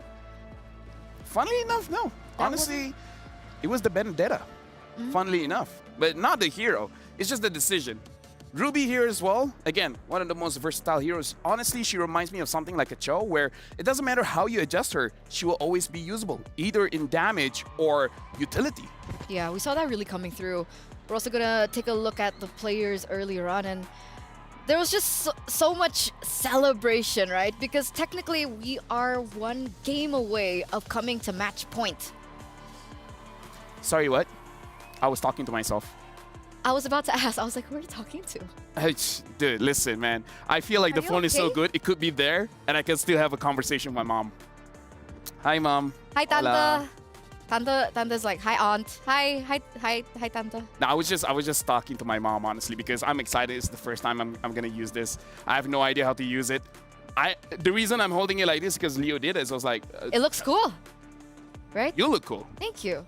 So, you want to get us started? No. Or you're still, you really don't know how to use it. Not yet. Oh, okay. Okay. So, guys, how are you doing? You got it? I have no idea how to use this. I have a few videos that I feel like I shouldn't play. Yeah, because if you look at this one, it's the previous game, which is insane. Oh, so it's Here's the okay. thing. It's okay. You know, maybe it was so quick that even the camera couldn't have time to catch it. Should have asked So- Leo how to use this, man. It was- Leo, Wolf, sorry guys, but new guy on the block here. It's fine. It's fine. It's fine. So coming into game number 2, what do you think that VSG need to repair? Drafting, execution? I mean, you talked about QA earlier on, but was there any other glaring things that you really spotted out from that game? No, honestly, just don't die early, because I asked a few of my friends and they said dying is pretty bad. It's not a good experience to have. So maybe in the early game, especially, like, I'm going to make it educational for you guys. Know your strength. If the early game is not your strength, don't fight in the early game. If the mid game is your strength, fight mid game. Why do you want to go for unnecessary fights when you're eventually going to lose? It's like eating a Kit Kat, but instead of breaking it, you're just eating it from the front. Doesn't make sense. So you look like a psychopath, and that could hurt your relationship with your friends. So basically, I'm LaFell's official translator now, by the way. So what LaFell is basically trying to say is VSG need to go back to their fundamentals, correct? How did you know? Great. Yeah. Yeah. Eat Kit Kat the proper way, guys. I mean, I don't know how to stress this. Like, I see a few people doing it, and it's driving me crazy. It's driving me cuckoo. Okay, I'll remember to eat Kit Kat properly for LaFell. Shoutouts to Mirko. Eat the Kit Kat properly. But Oh, so you know who I was talking about? yes. Okay, good, Yes, good, yes. good, I got good. the message. I'm your Great. translator, remember? Thank you very much. All You're right. doing a good job. Thank you. I'm trying. But ladies and gentlemen, we are standing by for draft number 2, for game number 2 in this best of 5. And Look at the trophy. do you think they're gonna go for a swapsies? Red side, blue side? I'm colorblind, so I have no idea what you're talking about. You're making this very hard for me. Hey, you're the host. You're supposed to make it easier for me. Guys, back me up here. Guys, help me, please. But yeah. Roster swap? No, first pick, second pick. Yeah, that there you go. Yeah, first pick, second pick. Yeah, exactly. There you go. Like, change that, and then you're good. Because remember when I talked about the trap? They were trapped. I said that the Valentina is going to be a prio first pick, and it looks like Synchro got a message. Amori got a message. Amori picked it up, and that Valentina was impactful in the game. One of the reasons why they won the early game. The poking was so strong. We don't see it, but just imagine the bush. You have 2 bushes here, right? And then the Odette actually went between both rocks here, going in the middle, and the Valentina was just staying in the bush, and she just attacked for free, making her half HP before the fight for the Little Wonder started. And honestly, that's a big difference maker. Okay. So change, maybe? No more Odette? Because technically, Odette is great when there's proper setup, right? And Pick mid early. When you have a player like Synchro that knows what she's doing in the early game, give her a hero that is pretty strong in the early game. Don't cap her, you know? So far she's used the Zusin, Valen, Vexana, Lunox, and now the Odette. What would you recommend her this time around, since the Zusin has been banned out? As we enter, ladies and gentlemen, the drafting phase for game numero 2. Ah, yes, DOS is the second one. But yeah, honestly, looking at the draft here, VSG is going to be first pick. I feel like first picking is fine. It's just that the order. Again, like the Terizla is very strong, but there are ways to go up against the Terizla. Valentina is pretty prio. I feel like when you have a mid laner like Amor as well as Synchro. Yeah. So with that being said, the Angela gets banned out as well, ladies and gentlemen, in this first phase. So it's exactly the same bans that we saw from game number 1. And for the side of Smart Omega Empress, we also see the same bans coming through. The Yuzong, the Jusin. Last time around, they picked up the Roger, and it did go into their favor. They might try and replicate this. It's crazy as well, seeing that both teams, even though the Ling is up, neither of them really want the Ling. So maybe that's something that shouldn't be prioritized. And again, the Hayabusa as well, it was banned out for sure, but no one is really in a rush to pick it up. The Minotaur is going to be very crucial for any team here. Minotaur is honestly the reason why you win and lose most of the team fights. Now the Valentina has been banned. Smart Mega Empress, this is why I say the Valentina is prio, because the matchup coming in from both teams work well with the Valentina. But that gives over a big hero for KOA to pick up. They can definitely pick up a Roger here. I feel like if they pick up the Roger, then you can fight back with a Minotaur as well as a Julian. That is... There's a lot of ways to fight against the Roger, and it's mostly about having a very good chase or just a very good pickoff comp. Now, they're going to pick up the Terizla again, coming in from VSG. Something that they do have to remember is that she didn't have a good time going up against the Exborg in the laning phase, as well as transitioning into the 6-7 minute mark of the game. So if this makes it past the second phase, we will be expecting that ban coming through, as Roger and Minotaur, the heroes that LaFell mentioned earlier on, have been prioritized by Smart Omega Empress. Pick up the Julian Was now. this a trap? It's honestly a trap that can be set by VSG because even I knew the Minotaur is going to get picked up, right? So pick up something that can pick off the Minotaur, something like Ruby and an Edith, and then a Julian. Then you have a lot of damage coming into the early game so that you can properly punish this Minotaur. If they have no pick-off at all, this Minotaur is going to be a big problem for them because the way you deal with the Minotaur is pull him away from his team and then kill him before he has his second or third item, because usually you want to go for that Flask of the Oasis or you want to build up small items just to have additional stats. And if VSG want to play aggressive, that should help aid them in that regard. Exactly. Yeah, so honestly, Julian and then Ruby but they're going for Julian Faramis. Interesting. Looks like they are prepping that they're not going to win so much in the early game, so they're prepping for the Lord fights. So they're going for team fights instead. Yeah. Right? They saw the opportunity that the Valentina was banned by Smart Omega Empress, and they pick up that Faramis just to even out that playing field. But before it even goes to that second phase, they straight up pick up that X-Borg. Like I said, you got to remember, you pick up the Trizla, you got to expect the X-Borg coming. And honestly, again, it's not a... The Trizla is 50-50 in lane. It's honestly not punished so much by the X-Borg. In fact, most of the time, the Trizla can win because you have a lot of damage, so you can break that Faraga armor pretty fast. It's just doing the turtle as well as the Lord. So this is more on Smart Omega, seeing that Faramis, understand they want a longer team fight. And if you want a longer team fight, we can have a longer team fight. We have the healing coming in from the Minotaur, and we have sustained damage coming in from the X-Borg. And when the X-Borg has War Axe, yeah, their HP bars are gonna go down. So do you think that maybe for VSG, they don't need to go for a setup hero? Or they should still go double down with that? They should. They need... What about Edith? Do you like Edith? Edith, yeah. Edith or Ruby. They still need either of those two. They need something to stop that Minotaur. Okay. So coming into the second phase, ladies and gentlemen, the Lilia has been banned out by VSG. Trying to take control of that mid lane, perhaps? Yeah. This has to be Faramis in the mid lane, right? Not Faramis Roam. Yeah, this is Faramis mid lane for sure. They're banning out the Lilia as well as the Martis because you don't want to give priority over to Smart Omega Empress, because we saw what Smart Omega Empress can do with priority, especially in the mid lane. Because the way that they snowball the game is that once they get a Little Wanderer, they get an advantage around mid, they're going to transfer the advantage somewhere else along the map. So stop that from happening. Make it a 0-0 game up until the 4th minute of the game, and it's going to look much better for VSG. Yeah, that Echo Express now for Omega Express, right? That early game snowball, that's what they're trying to deny here.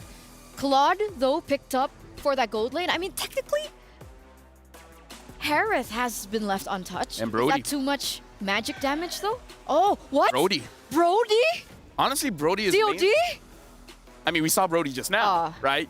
Shell is using it, but yeah, the Brody is a very good pickup here. DOD. Going up against the lineup coming in from Smart Omega, is just that the X-Borg, like, if the Brody skips the Sky Piercer and just go for straight damage, going for a Heptasis as well as a Malefic Roar, you should be okay to deal with the X-Borg. But if by the 5th minute of the game, you have like 2 kills, you can go for the Sky Piercer. You can dish out amazing damage against everyone coming in from Smart Omega. But it's all about the timing. what about the laning phase with the Claude? Very good. I mean, it's not very good. After It's level okay. 4? Huh? Against the Claude, it's still good? Honestly, Brody against the Claude, it's kind of like uninteractive. The Claude just wants to clear minion and then just go somewhere else. Like, probably going mid gold, is the Brody the one that wants to deal a lot of damage to the Claude. But because they have the chip, maybe the laning phase, no one really cares. You just want to get that gank at level at minute 3 and then just try to get a big advantage. This time they have a lot of damage in the early game. So it's not just Smart Omega Empress that has the pocket picks down, but it looks like VSG, they're pulling in out all their cards. So to answer our question earlier on, right, about VSG holding the cards, here it is. Chip finally in for VSG. We haven't seen them pick this hero quite up just yet. And now we are entering the second game. Can VSG equal this out 1-1, or will this be another victory for the Empresses? Casters, take it away. Thank you so much, Eterna and LaFell. Nice tracks back on the desk for game number 2 in the semifinals. It's a best of 5 between VSG and Smart Omega Empresses. Now, we saw last game Smart Omega kicked it off quick. They did not let their foot off the gas, Naisu, at all. From mid to bottom to top, they were everywhere, doing everything all at once. VSG, what's the answer? They do bring a bit more of an aggressive comp, sustainable as well. They have some macro potential here. Is this going to be the answer? I think it could be, especially the fact that, you know, earlier, even with a signature pick for Kiowe, that Benedetta, she wasn't able to utilize it the way that they wanted it to because of just how much momentum was built up early on from Smart Omega Empress. The Julian has been performing wonders for any teams that do draft the hero, even back when we saw it in MSC quite a bit. And I think that gives you enough early damage potential to possibly get the ball rolling, right? And that's something you want to be able to do. My biggest question is this chip pick, who has kind of fallen off, you know, since we got to see him and the Lui Yi pick so much just in MSC. And then now I feel like teams are still kind of struggling on making the chip work the way they want it to.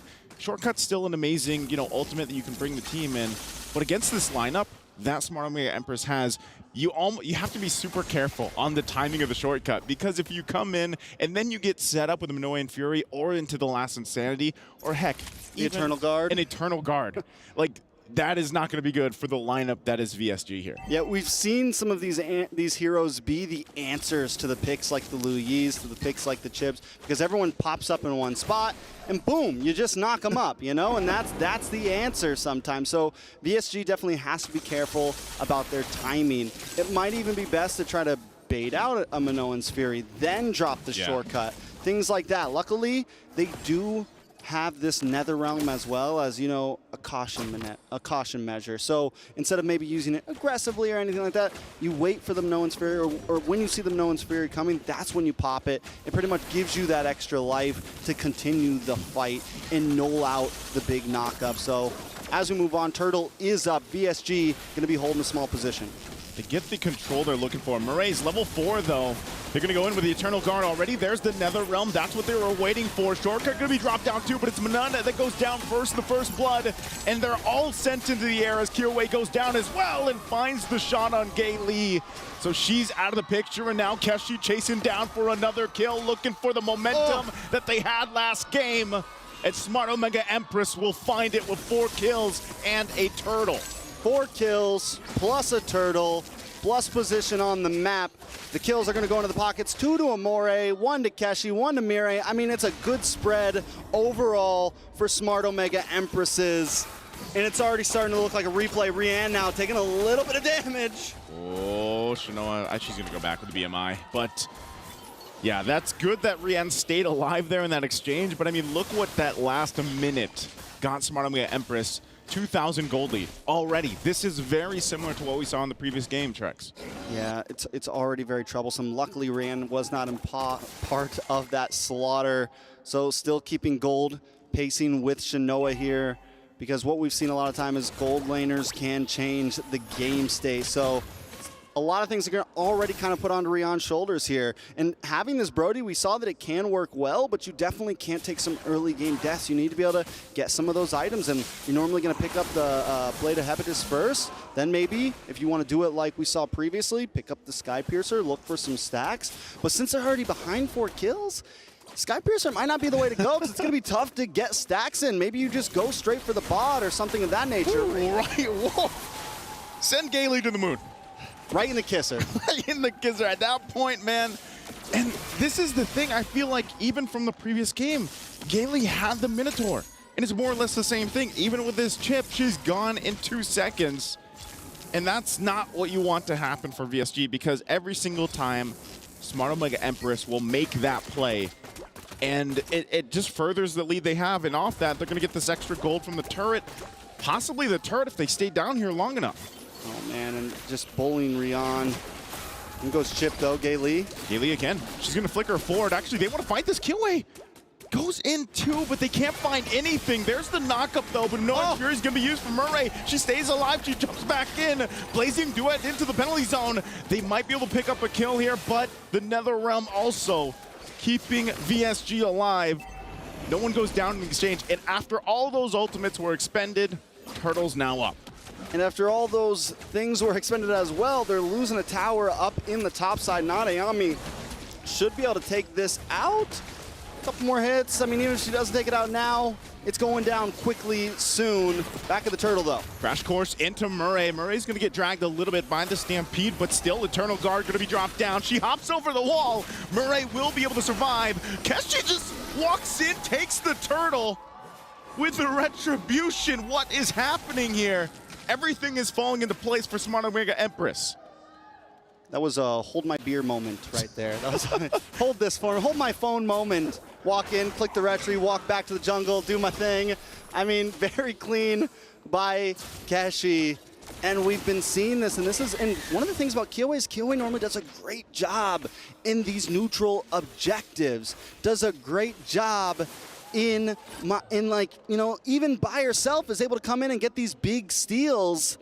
So at this point, Victory Sound Gamers, once again, they're already in a downward spiral in game 2, and they're gonna have to buy some time here, do something. Luckily, still Rion sitting deathless. Only a level behind Shinoa, which, yes, it's bad, but it's not as bad.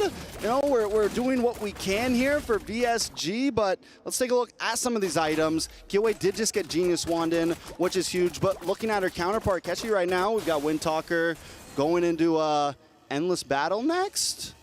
Yeah, going into Endless Battle next? Instead of, yeah. Hold on. Here on the bottom side, Murray. She's quite tanky, but will she be able to survive this? The shortcut comes in too. There's the penalty zone, gonna find Shinoa. She has to flicker out. So a kill on the board now for VSG. Good decisive decision there to pick something up. And they could slowly start to put the pressure here, trying to get this tier 1 turn in the bot lane. Shinoa tries to clear it with that Blazing Duet. They'll clear the minions out, so they hold on to the turret, but they lose the one in the mid. Yeah, man, and this is one of the things that Smart Omega Empresses does so great. They start these fights in the off lanes, or they start these fights by the turtle. Well, 2 or 1 member huddle into the next spot, and when VSG is down like this, they're really expending all of their utilities just for that fight, and it turns into a 5v4 or 5v3, and that's exactly what Smart Omega Empress wants. So Victory Song Gamers either have to make this choice where they're going to spread out a bit more and cover the map, or they actually need to get the kills in these fights when it's 5v3, you know, when it's 5v4. Last turtle of the game up right now. Do they even really try to contest this? They're at a big deficit. It could be risky. I think if they're going to have to pull this off again, it might just be up to a steal, possibly, because they're going to keep Rian there. She's been farmed up, like you mentioned, pretty well. That's probably a saving grace later on if they can make that work. She's going to make her way up now. They might want to join this because it is a Lord take. Ooh.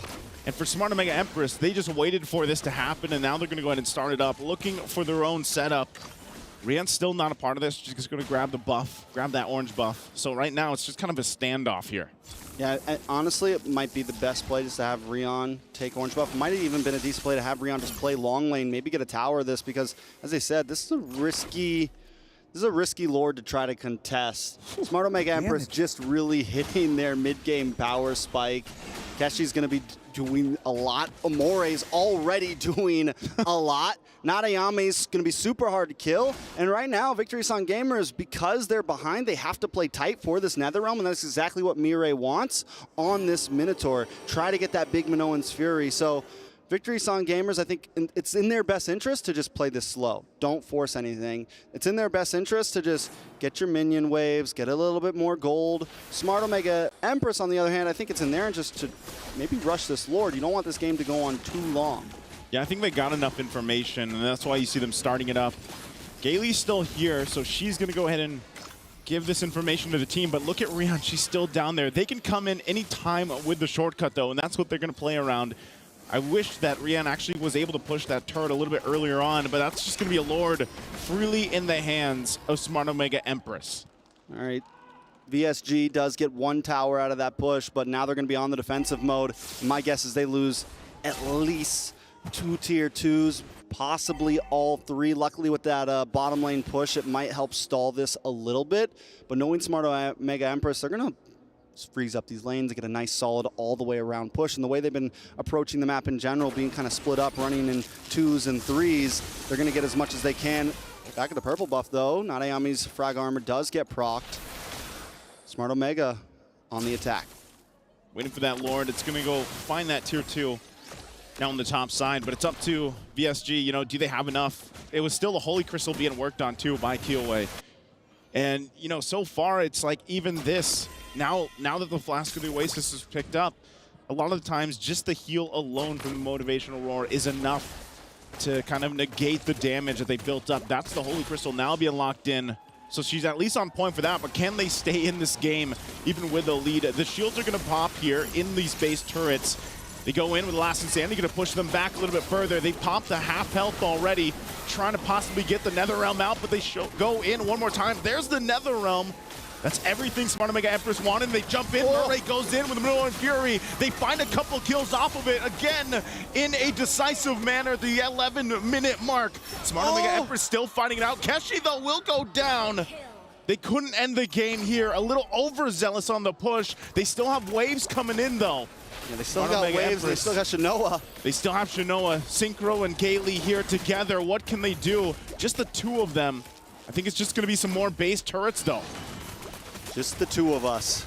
We can make it if we try. Minimum back on the map now. Smart Omega Empress knows that the push is over, but they got so much more than I thought they would. I thought maybe they'd pop a couple shields on the inhibitor, maybe they get one inhibitor. And Victory Song Gamers, you know, I think once they lost the tower, once they got the lore down, it was time to back off. They stayed a little bit too long. The knockup came in. The Nether Realm got baited out, and Nadayami did such a great job at using that Last Insanity just as a zone back to guarantee the inhibitor, right? Zone them all just enough so that their team can get a couple more shots off on the inhibitor. Once that top inhibitor goes down, it cracks open the base. Keshi gets the kill on Rian, and that's when it really kind of sealed the deal for him. Yeah, at least Rian gets a couple kills, you know, in the exchange, because I think at this point, you really have to rely on the fact that we're almost in a situation, because it's almost 10,000 gold difference again, where it's like we just have to get what we can. And I feel like that last defense was pretty much that. You know, it could have been a game-ending push as well. But like I said, Smart Omega Empress wanted to just push it a little bit further, got punished. And so this might be a breath of hope here for VSG to go ahead and turn this game around. Again, they're in a position where can they actually find space here in this Lord take? Or is it just going to go in the hands of Smart Omega Empress and then have to defend it once again in the base? I think they have to go ahead and evaluate that, and that's why Gaily's going to make her way up here. Again, she can drop down that shortcut and allow Rian to even make her way up here for the fight. What are they going to do here? It's a quarter of the health. They're going to spot him out already. The BMI going to be used by Shinoa to back. And once again, still kind of taking their time with the Lord take. Not Ayanami keeping them at bay. None already less than half health, just alone for Not Ayanami. And they get him low enough that they're actually going to push them back completely and just take the Lord here. Great plays here, great decisions from Smart Omega Empress. At this point, it feels like Smart Omega Empress wants them to come and contest. Yeah, like they're looking for the bait. They're looking for the, we don't even really want Lord right now. Come on, because they can chip them enough down, as we just saw, just by getting close to Lord. And at any moment, Smart Omega could just turn the tables, attack, leave the Lord behind, attack them, and it could be devastating for VSG. So VSG really has to watch out how they approach this. With that, they might still get this last turret even before the Lord makes its way. No minions there, though, just yet, so they hold on a little bit longer. Kianan picked up also here a little extra damage to Divine Glaive, but now for Smart Omega Empress, fully locked and loaded here. They push in with the Lord. Their eyes set, just going into the base. That last turret going to be going down. Lord almost done, almost worked with VSG. Can they pull off a defense? Gaily has to flicker out, and they still wait. These waves pushing in. They can see that Sword going to be used by QA. She has to go heal up. NetherRealm already dropped down too. A penalty zone going to find multiple members, but still Smart Omega Empress going to fight back. Keshi picks up a kill. Minun falls as well. There's the last Insanity, and that will be game 2 again in the hands of Smart Omega Empress. There's the last Insanity. And there could be just one more game here. Smart Omega Empress, man, they're just built different right now. VSG doesn't seem to be able to keep up. And they're trying, man, they're drafting decently. They're getting some clutch picks in. But Smart Omega Empress, I think at this point, there was just a dip happening, man. Smart Omega Empress showing that they want to be the contenders for that first place. VSG has to change something fast. Yeah, they're facing match point, you know, already here, so they got to figure something out. That's going to be it. Let's toss it over to our experts. Match point, ladies and gentlemen. Smart Omega Empress once again on that express train. to get to that grand finals. This was not as quick as game number 1. It was a 14-minute game, but from that early stage of the game, you can even see that it was dominated by the Empresses themselves. Honestly, it's really just about them understanding their draft. And yes, I understand how they've been playing this game. It looks like VSG, they're having a hard time grasping the concept of what their draft is really trying to do. Because essentially, it was honestly the very first turtle fight where Smart Mega Empress was able to pull VSG into a very bad spot for them, do what their draft is supposed to do, and then go in for a big fight. And as you saw, even the first turtle is like, that's GG, that's game. Everyone got wiped out, and then there's no way for them to fight back. But what did you think about the draft in particular, right? What was you were talking about, like, win con of the fundamentals of their draft. What was their win con, supposedly? Remember when I said, oh, Terizla first pick, but you gotta remember about the X-Borg. Yeah, the X-Borg really destroyed them in this game, destroyed them in the draft, and the way that their fundamentals is about opening the map, seeing what everyone is trying to do, and X-Borg denies that. And when the X-Borg denies that, everyone is afraid to play the game. And when everyone is afraid to play the game, you don't even try anything. When you don't try anything, the game's over. So it's back to that X-Borg. Yeah, right? The X-Borg really shut them down because of their first pick, Terizla. Like, again, like I said, first pick can be a trap, and looks like VSG has fallen for the trap twice. So what's the saying? Fool me once? Fool me once. Shame on you. Shame on you. Fool me twice. Shame on me. Shame on LaFell. Sure. So let's take a look at our MVP by PlayStation, ladies and gentlemen. And here it is again. Merry Christmas. She was actually born on Christmas. Oh, really? Yeah, that's why her nick is. Oh, that's a cool fun fact. You're always coming up with the fun facts. Yeah. 100% kill participation with the Ruby, with the Minotaur, is about controlling. And she controls VSG very well. Minotaur is honestly one of my favorite heroes as well. So do we try to shut her down at this point? Because it's really hard to pinpoint what went wrong. Do you just deny that Terizla pick? No, it's about making it so that VSG has a way to start a fight. Because Mina is not having a good time. She can't start a fight. And looking at Gailey as well, she's not having a good time. She can't start a fight. So trust me when I say, when you're playing MLBB, when your draft is pretty good at a team fight and no one wants to start the team fight, you're not going to have a good time. I feel like everyone in rank knows those games. Yeah, okay. That makes sense. Oh, look at that. Oh, fancy. I mean, I get it. Two times in a row, bro. And again, Minotaur, again, is the hero. One of the hero of MWI. Aggressive and as well as defensive. Honestly, able to fight against most of the assassins in the game, as well as set up for a big team fight around neutral objectives, the Turtle as well as the Lord. So, again, the Minotaur is a very strong hero. If you can pick him off in the early game, you're doing good. If you do absolutely nothing to the Minotaur will shine. But the problem now is we're at match point. Yeah. We're at match point. That means we are one game away for VSG to get knocked out. They need to figure a way to come back. What is it? Is it the jitters that's getting to them? I think it's just Smart Omega Empress has a better understanding of the fundamentals of the game, and they're punishing VSG for it. So there's absolutely no way that VSG could come back? I mean, if it's fundamentals. Okay. If we can show the Telestrator, I'll show you at what point that you have to understand the fundamentals of the game to make sure you don't do the mistake again. Okay, so let's take a look a little bit more specifically as LaFell will walk you through what went down. Okay, so right now, while we're looking at this, the real person you have to look at is not Ayanami, right? Not Ayanami is going to be the person to make sure that this entire team fight will not go well. Another person that I have to show, remember what I said, the Terizla will not have a good time. Look at the Terizla here. Look at the bar right next to him.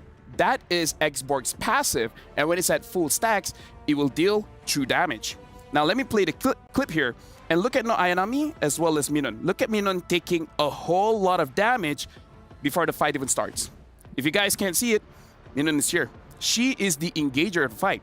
It hasn't even started, and look at that HP bar. It's basically 14, 16%. And this is all because what happened is that looking at the X-Borg, the X-Borg is chunking Minun a lot. I'm showing you this first clip, but it has been happening throughout the entire game on two different people. One is on Minun, the other one is on Gailey. Both of these frontliners are chunked down so low, they can't do anything. Now we're gonna play the full clip here and see what really happens in this game. Once Minun is out of the fight, there's no one really tanky enough to do anything. And look at Ayanami, free hitting on the back, and then everyone got wiped up. Mireille as well was able to knock everyone up to make sure that no one is able to deal damage throughout the team fight. So again, if we're going to move all the way back, not Ayanami, making it so that Minun doesn't get to play. And then once Minun doesn't get to play, once Gailey doesn't get to play, it's game over. So that's why, Terizla, you gotta be careful of the X-Borg. Not really because of the laning phase, but because when you're fighting for Turtle and Lord, you're not gonna have a good time. This is actually quite interesting. That's the fundamental of the draft. This is interesting, right? And which is why, because like in the early portion of MWI, Terizla was such a hot pick. And every time we see Terizla being picked up, most probably that is going to be a victory for that team that picks the Terizla up. But and it's only been 3 days, by the way, right? Yeah.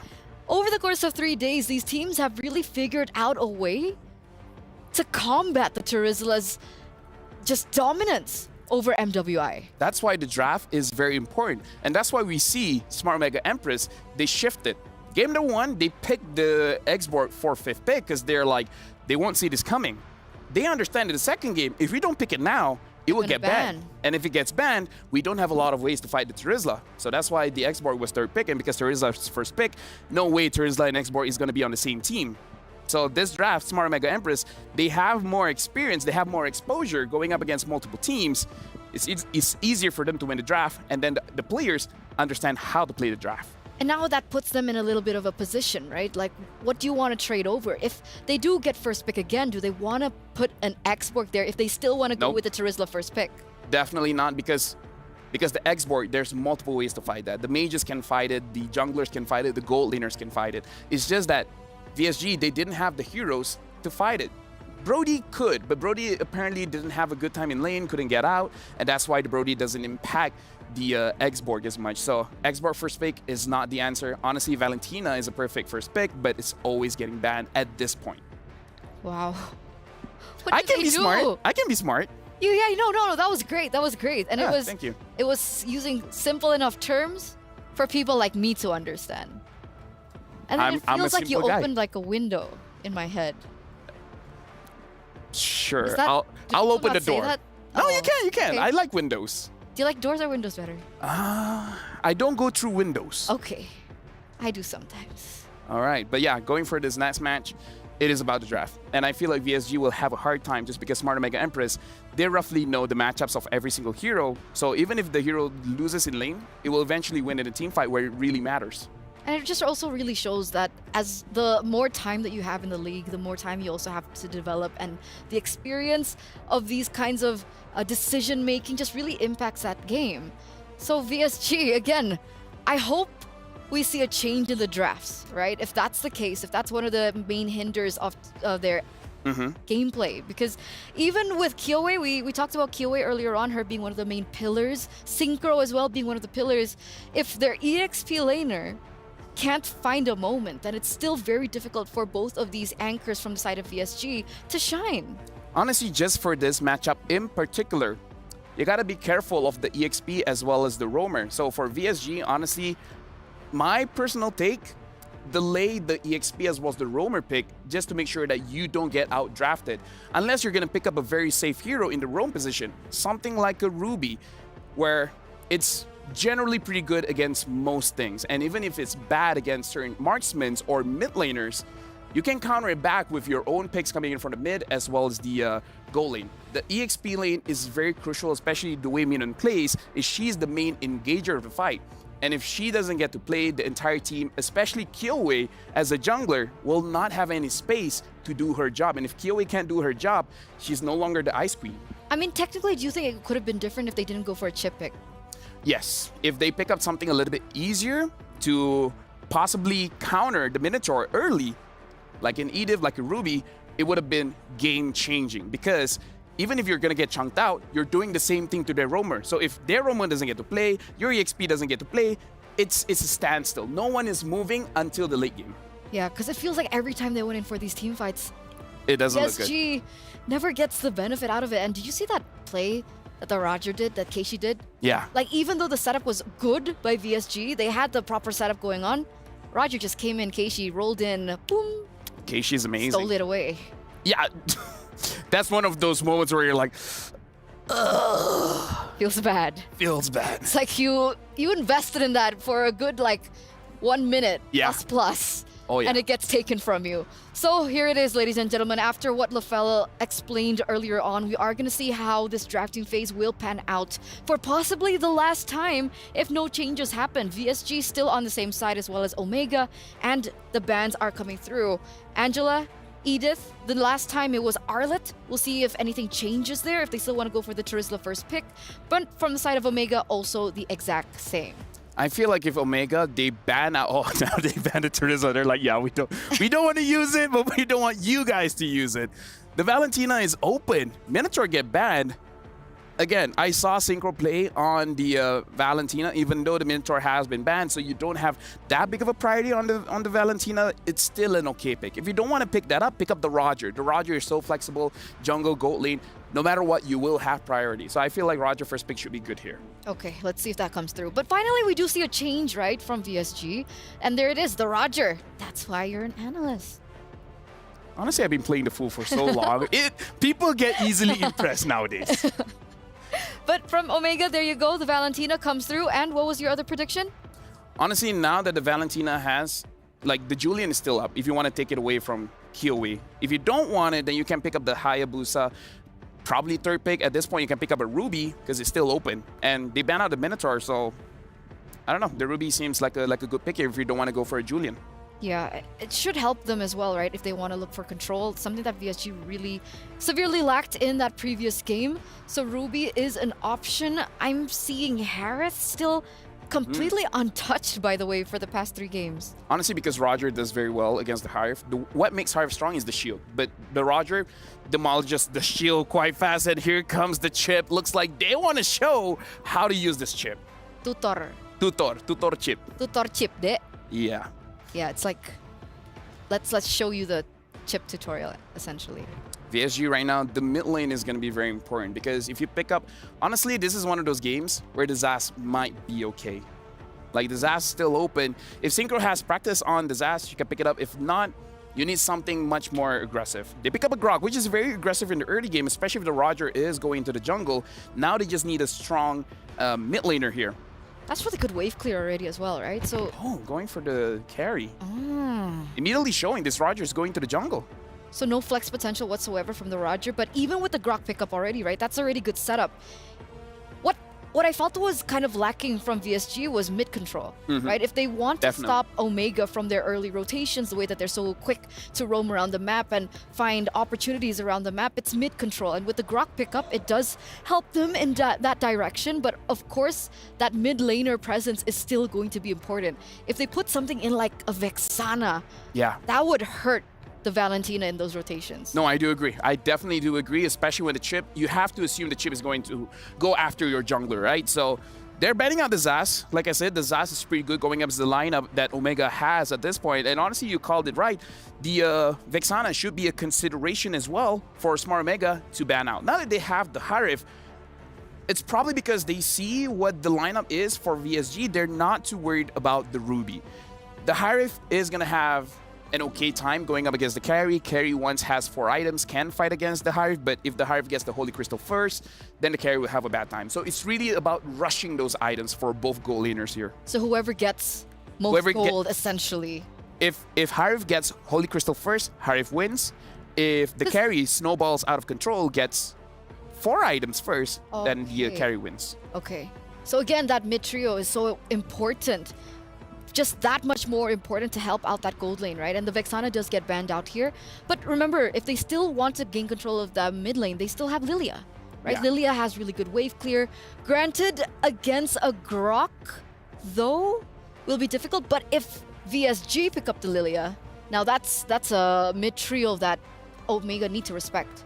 Yeah, Omega can show their jungler here if they want to be safe. They can show their EXP because honestly, looking at how the matchup has been going, now Ayanami should feel very confident going up against Minan because Minan at this point, not a lot of good EXP laners are still up here. Ruby is pretty good. We've seen people picking up the Lapu Lapu, not exactly amazing in the patch right now, but definitely usable. They're gonna show up with the Ling. So now it's going to be much harder for the carry to actually farm up because the Ling is able to put pressure, and it makes it so that the Hive is not super rush building the items. The Hive can join the team fight, second turtle and above, and then the Ling can just farm up as fast as he wants. And it looks like VSG now are reverting back to their comfort, right? They pick up the Lunox here. It should be in that mid lane, plus that Ruby. So that Ruby does come out, assuming that it's going into the EXP lane. Mm-hmm. Yeah, again, the Ruby is very good going up against, honestly, the Ling as well as the Hive, so there is a good chance there. The only thing is you're going to give your I'm Offended to the Valentina, so they can pick off as well. We really, for the composition here coming in from Smart Omega Empress, we really got to look at the chip. How fast does the chip work at giving the ganks over? That can really impact the game, because we saw all it needs is one strong team fight in the early game, and VSG can't fight back. So they need proper setup now from that EXP lane. Yeah. Who would that be? Lapu Lapu? Honestly, you could even go crazy damage by picking out something like a Paquito if you're feeling like it. Because once the chip opens the portal, you just go in and you just rush into damage. Is Paquito okay against the Ruby in lane? It's a skill match. Oh, the Barats. Not gonna lie. For sustain, for a frontliner. Not gonna lie, forgot that hero existed. Me too. Yeah. It's been a while, but welcome back, buddy. Welcome back into the land of dawn. But there it is. Any final thoughts you want to say before we head over to the casters? The draft here is pretty skibbity. Pretty skibbity. And it's pretty skibbity that we are at match point, ladies and gentlemen. If Smart Omega can pick up this next game, they will be moving forward to meet Vitality in the grand finals. And with that, we're throwing it over to our casters. Take it away. I couldn't have said it better myself, Eterna. If Omega Empress win this one right here, they will move forward into the grand finals, but VSG never goes down easy. It's Trex and Naisu here for the third game of this best of 5. How we feeling, Naisu? Could be the last game in this series. Can VSG pull it together and take one down? Oh man, you know, I think going off the last 2 games, they have to do so much different here in game 3. Even with the lineup that they have, I think if you look at the previous 2 games where their weak points was the early game, they need to somehow get the momentum in their favor early on, especially when you're going against this kind of lineup. Look at this already, Gailey. She's been through this so often. She is going to survive, though.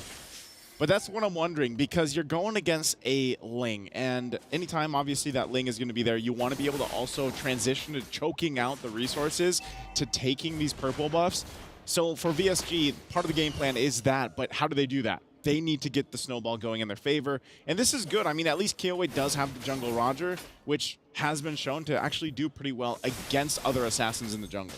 Yeah, definitely can do well, and I mean, time and time again, VSG has had some answers to Smart Omega Empress's draft, and at this point, I can say, yeah, the Lunox can brilliance away from the Tempest of Blades, can be in some safe positions. A lot of the heroes have some answers, but what it's really going to come down to, as it has come down to in the past 2 games, is Victory Song Gamers just needs to step it up a notch, right? They need to put their foot on the gas, and it looks like it could be what they're trying to do here. Let's see if they can pull something off. Not Ayanami. Again, I like that the experts mentioned this. You know, you don't see the Barretts too often anymore. For the longest time, it was just a mainstay in the jungle. But now it's, you know, if it pops up in the side lane, especially the XP lane, it might work out. But still, part of that, too, is just that CC immunity is actually going to be able to help them with the lineup that they're up against from VSG. 2 Purifies as well. Now in the mid lane, though, this is already the focus. Crash Course, Tempest of Blades to follow up. Gailey in trouble again. It's first blood for Keshi.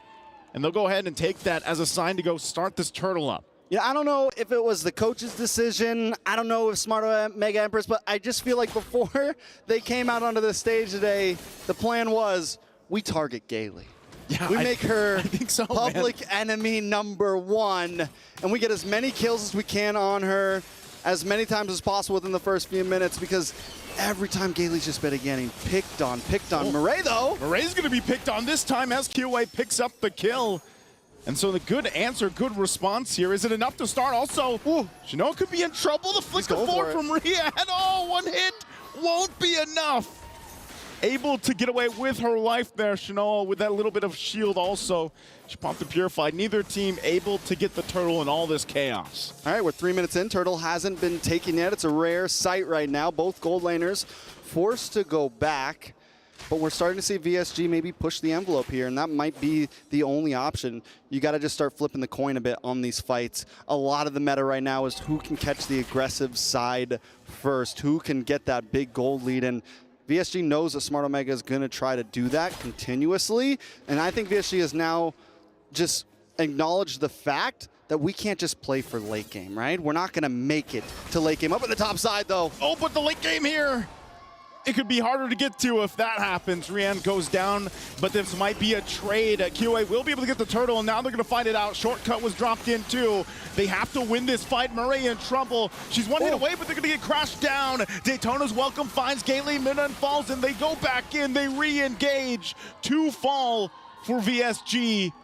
Good usage of the shortcut there, and Smart Omega Empress makes a play up top, and they swing back down to pick up a kill near the turtle. That's why the chip is still banned out right there, because for a second, VSG almost made it an equal trade. They traded a gold laner for a turtle, which in my mind is not equal. If they would have got the kill on Namira there or anything else, it would have swung in their favor, but everyone shows up, and then it just turns into a big punch in the face. I was going to say a cluster at this point, because, I mean, think about it, Trex. How does that feel? You see the Ling is up top. You already know Ling can go ahead and make, transverse Feels like I'm across good. the map. I'm safe. Yeah, but then I'm okay. A shortcut comes in. And you got this hero that can just teleport people. Pull up. They pulled up. They literally did.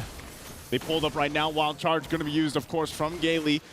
Trying to make a play here on the top side. Rest of the team also making their way up. Not sure if they still follow through. They get the Brilliance out. The damage from Omore, though, has to be respected as well. Neither team able to pick up a kill. All right, VSG. It's time to sing the song. It's time to do something here, because we're already 3,000 goal behind. Oh, goes in. Flicker. Daytona's welcome into the wall. Synchro just gets picked off like that. It was supposed to be Gailey. She gets out with her life, but Synchro doesn't.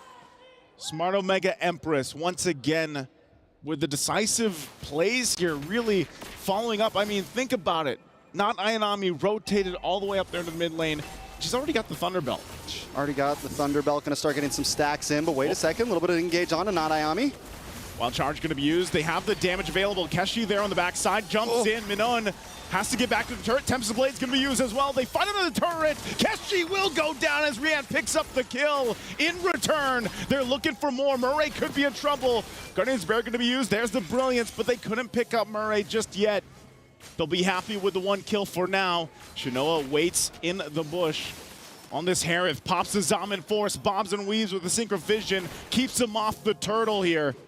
They can't take it on just yet. The rest of Smart Omega Empress will join up. So still the objective for the taking. Okay, but that's honestly, whether it's chaotic or not, at this point, that's the 50-50 that VSG has to go for. Those are the coin flips they have to take at this point. It's match point. They already know they're not going to win through the safe game. They need to see if they can push Smart Omega Empresses to the overheating point. See if they can force them to make some mistakes. Rion seems to be comfortable finally. Seems to be online. Killway has a kill in the book as well. And with Keshi down a kill, it's, there's some opportunity for Victory Sun Gamers to maybe secure some objectives here. So they're going to go ahead and try it. Purple buff still being worked on, so they just give a huge go on this, and Killway will be able to get it. And now they're going to join the fight. Amore holding on to the Wild Charge. Shortcut already dropped under the Zaman Force again. Tempest Blade's going to be used as well. She tries to get away, but Gailey going to be one to fall. And in the exchange, only 1 down. Minun, though, going to be possibly the next target. Here comes Keshi. Here comes the squad. And they pick up a 2nd kill. Squad pulls up like skirt. Skirt, skirt, skirt, skirt. That's 2 turtles. I mean, Victory Song gamers are staying in this a little bit, right? You get the 2 turtles. Imagine if they didn't get those 2 turtles. This 3K gold lead would be 4, maybe even 5. Yeah, actually, it would be really escaping from them. So Victory Song gamers are finding something in the chaos. I think this is a little better than previous games, but it's still, it could get bad fast. If any of these 1 or 2 man wipes turn into a 4 or 5 man, it could just be a wrap. We saw earlier in the items that Keshi had the Berserker's Fury on. That damage is just going to start getting bigger and bigger once another item locks in. Already has another item locks in, Haas Claws for a little bit of sustainability. And then next, what is that? Endless Battle is going to come in next, just for good measure. And at that point, it's going to get bad. And in the beginning, Killway kind of had the lead, but now we're falling behind almost 1,400 gold. Killway does go for the War Axe, which I like this build format. It's a little more sustainable. It's maybe not as quick moving, but she picks up the Quantum Charge emblem to make up for that. Daytona's welcome to look at this. Killway's going to be the target. Can't get away, even with a little bit more durability as she falls there. Now the eyes set here on this bottom side. This tier 2 turret. Smartaway Empress make a play. And you know, we sleep on the Barrett's pick right now in the current meta, but it's still good. Now on the top side, Murray gonna jump in with the crash course. Wild Charge is there, but here's Keshi plus the whole team. They find a kill on Rian, and then Gailey's gonna be next. Keshi tries to jump in it. She will pick up the kill and clean things up. I thought Jushin was a broken hero, but Chip just reminds me of why he needs to stay on that ban list in the right hands. He reminds me of why it's just insane. And sometimes you would think that, well, sometimes Chip with an assassin like Ling might not be the best because it's hard to capitalize off of it. No. Ling just pops out of that portal with the Tempest of Blades ready to go. Yeah. Rian's instantly deleted. Killway got, I mean, it just makes it even harder for VSG to keep up with them. The pacing was already fast enough from Smart Omega Empress. Now they're just breaking the speedometer. Yeah, at that point, you know, you break the speedometer because you're time traveling. You're going through a portal. You know, I'm sure you've seen Portal. Portal, yeah. How it works. I was always bad at it. You just show up, and that's hard to play against. And even with that said, Trex, like teams still have to find ways to make the chip work. It's not as easy as just dropping the shortcut. I mean, you know, It is very strong, but we have seen teams not make chip work. But more often than not, he's actually still just a very strong pickup that brings a ton of utility to the team. And that's what they're going to have to deal with. Holy Crystal locked in before this base siege from Shinoa. Lord working on this bottom turret. Shield's already going to be popped here. Still might press the situation. Zaman Force already goes down as well. Turret's holding up. Tempest of Blade's going to be followed through. Rian's going to fall Dex. 3 down for VSG. Triple for Shinoa. She's on fire. Can they end the game here? Synchro, she's the next target. Whoa. Oh. Whoa. All right. Whoa. Well, you know. Yeah, I know. Look at the crowd right now. Let's put our hands together right now because this could be it. VSG, let's take a second to absorb all of this, I guess. Yeah, at that point, I mean, you know, I'm pretty... What happens next? I don't know. I think, you know, we are going to have a Kit Kat. Technical break. Yeah, that's actually... You got a Kit Kat with you? I do. I have a couple of them. They have some really good Kit Kats here. They have like a hazelnut. They have a raspberry one. I haven't tried that one. Leo had it. He always finds the good ones. He takes them all out of the basket and then doesn't share with them. No wonder I haven't seen any. Yeah. You mentioned Leo's name. Yeah, he takes them all. He takes them all. Takes them all. And he brings them back to his room. Don't tell anybody. Yeah. You know, while they get things figured out here, I don't know. I actually don't know if by the time we get back... Phone crashed. Phone crashed. Phone crashed. And not like crashed on the ground, like the whole phone crashed, like the game crashed. Okay. That was a hot game. Yeah, it was. I don't know, it's moving too fast. They broke the speedometer. They broke the phone. Look, there's only... at this point, when they were locking on that base, I think even when we get this situated and we get back, it might be that same ending. But still, we can talk about the fact that it was just... Even in this Game 3, the way that they utilized the lineup that they had here for Smart Omega Empress, man, was just... It's now 3 games in a row. It's Game 1 to Game 3, where it was just on point. Any draft that they brought to the table here. Yeah, I mean, overall, Smart Omega Empress feel ready for the grand finals. I think if there's a team right now that's going to give a good fight over to Vitality, they are definitely the ones. And here we go, back into the game. Wait, nope, replay. Was it Kiowa's phone that crashed? I guess so, yeah. Or that was her dying. That might have been her dying face. We've seen a lot of those faces. We have. Did you see Ashley's her dying face yesterday? We have. You know, obviously for these two, like, emotions are going to be high. And it was either way, like, when you really break it down, this game number 3, it's a tough game to be in if you're VSG and you're rooting for them, of course, because just where was that opportunity for them to turn things around? You know what I mean? At that point, especially when they were in the defense of the base, it's like the Lord is there. They haven't had an answer, by the way, for Keshi on this lane. No, and I don't think there is one.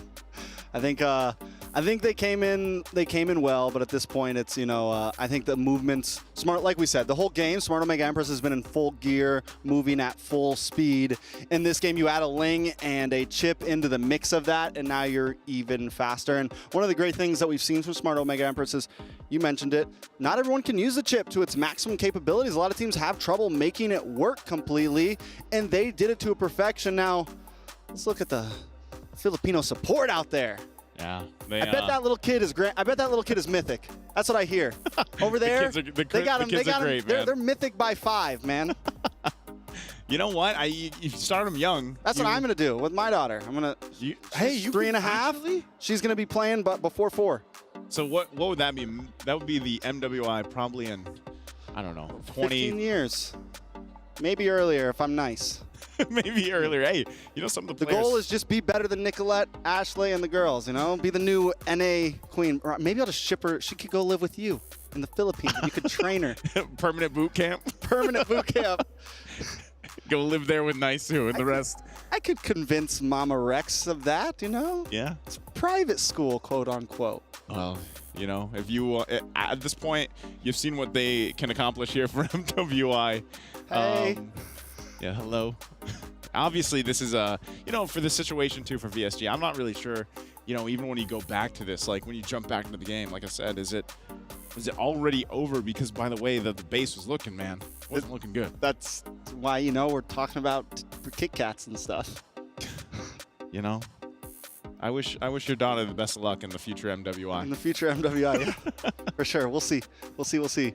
Shout out to all the people in the stands right now. We had a great turnout earlier with the Falcons, and we were wondering how the turnouts are going to continue to be. And it seems like there is still support at EWC for these women's teams. And not to mention, we've had some great viewage. We broke 200K PCU. We broke last MWI's PCU, right? Yeah, so far. So who knows what the grand final is going to be? It's going to be big. Hey, this is, by the way, if either of these teams, you know, because we don't know exactly the result just yet, but if either of these teams have made it to the grand final, that's history, right? Because it's always, in the history of MWIs, it's always been Indonesia versus Indonesia. But this time, it's different. It's going to be big diffs. Will it make a diff? Will it make a difference? If, of course, if Smart Omega Empress gets to the finals, you're going to be on that series. I am. Casting that series. And Mr. My partner. Oh, your Indonesian counterpart. What's his name again? I'm a big fan. Mirko. Mirko. Some people say I sound just like him. Yeah? Yeah. So you sound like Gideon too? No, I don't sound like Gideon. Gideon's too tall. You're tall. You're tall. Yeah, but our vocal cords are different lengths. It's a little different.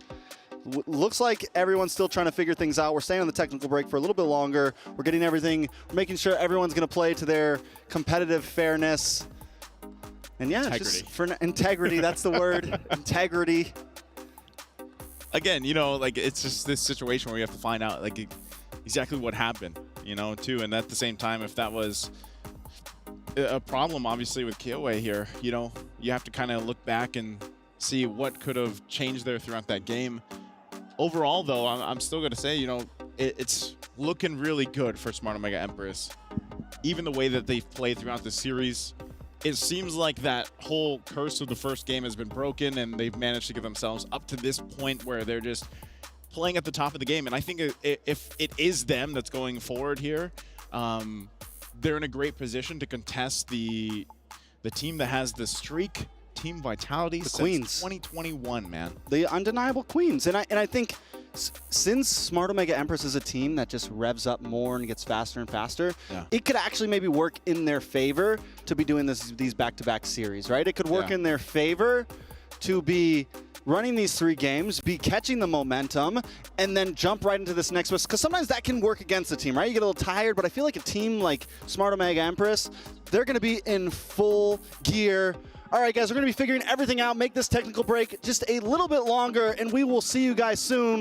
We're going to toss to a break, so go grab yourself a Kit Kat, climb, break, dominate. See you soon.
Hey guys, welcome back from that short break and back to the studio here for MWI x EWC 2024. We are still waiting for some confirmation for the final game, for the third game, possibly final game.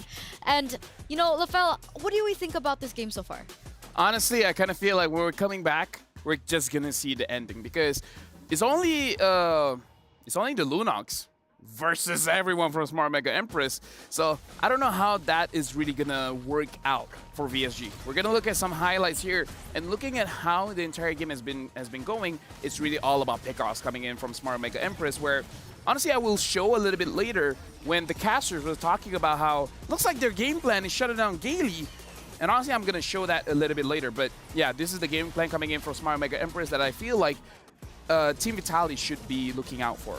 Can I comment on that real quick, though? Sure, go ahead. So I had a chance to interview Gail earlier on, right? And then she mentioned that this was kind of a revenge match for her. Yeah. Because previously she was in Onyx Zoal, and it was Smart Omega Empress that knocked her out at MWI last year. So maybe that touch into revenge for Omega Empress is like, okay, you want revenge? Okay, we'll take you up before you even get it. Yeah, because let me just say, they know where she is, no matter what time it is in the game. and that's the reason why they can pick her off, because there's a new meta rotation, right? A new way to play the macro game. So Smart Mega Empress, they call it audible. They're like, okay, let's switch it up. We know where she's gonna be at the 2 minute of the game. So instead of going for the meta play, we go for her. Again, I'm gonna show a little bit later, but essentially is you always have options in the game. Do you wanna do the new best thing, or go back to what worked previous patches before that could potentially counter what people are doing today?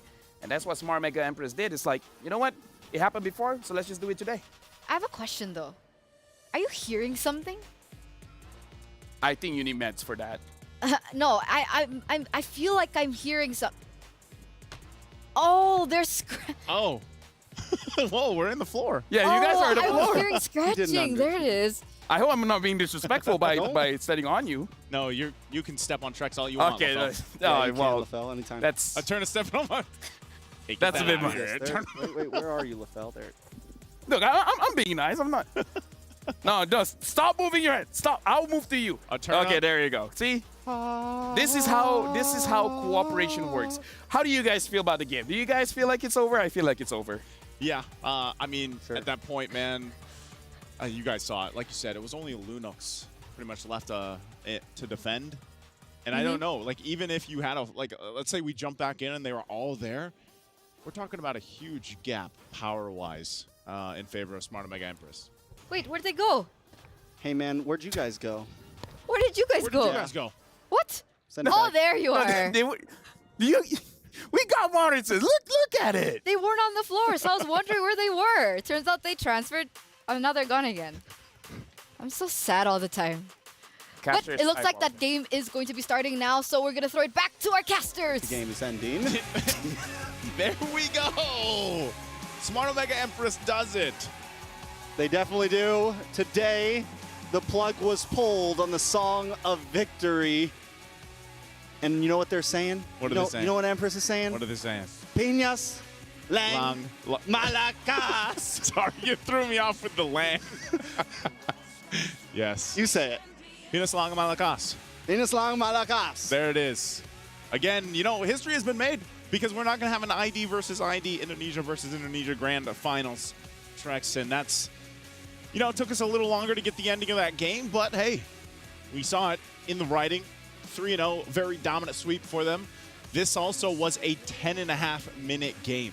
So game one, same time, 10.5 minutes. Game three was 10.5 minutes. Took them a little bit longer in game two. The game plan was there, man. That's like a 30-minute best of 5. Wow.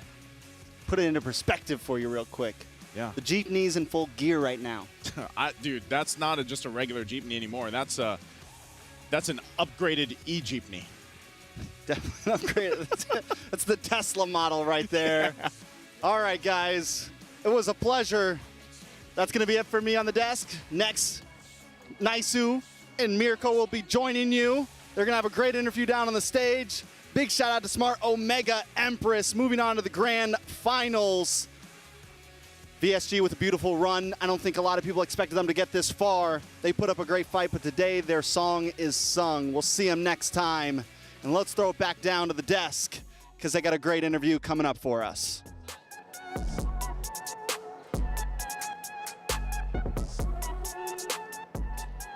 And can you believe this twist in events that just taken place in the last few seconds of the match? Now, honestly, Bara, at the start, and even not Ayanami, I have to be very honest, okay? At the start of the game, I was having my doubts. I'm sorry, you could smack me now, because I thought that, oh, you know, probably the girls are going to drop the first game, you know, as per usual, but they will double down because you guys are diamonds, right? You work well under pressure.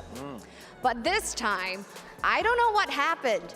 This morning, the Empresses woke up on the side of the bed and chose violence. And when they said that heads will roll, heads did roll today at the Land of Dawn. Congratulations. It was a very dominant and convincing win. There was no back and forth at all.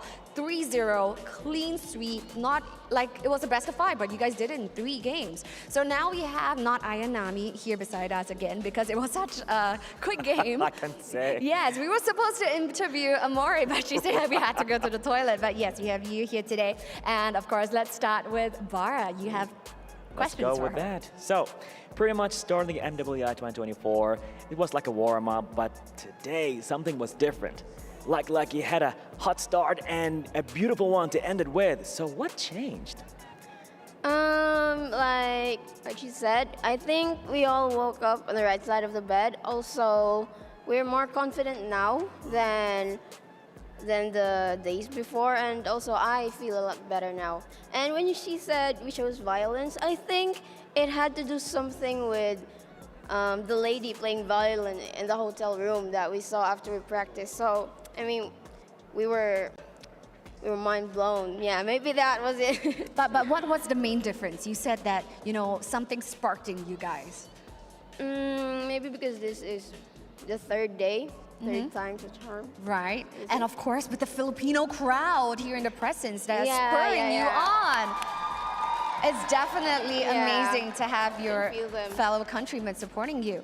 So speaking of which, we're gonna have Minan pass on over the keys. Over to you. And here she comes, our queen, a queen to a queen right now, presenting the key. Minan. Can we have a friendly fist bump? Thank you. And let's Thank you hear for it the for great both teams. sportsmanship from Minan, from Victory Sound Gamers.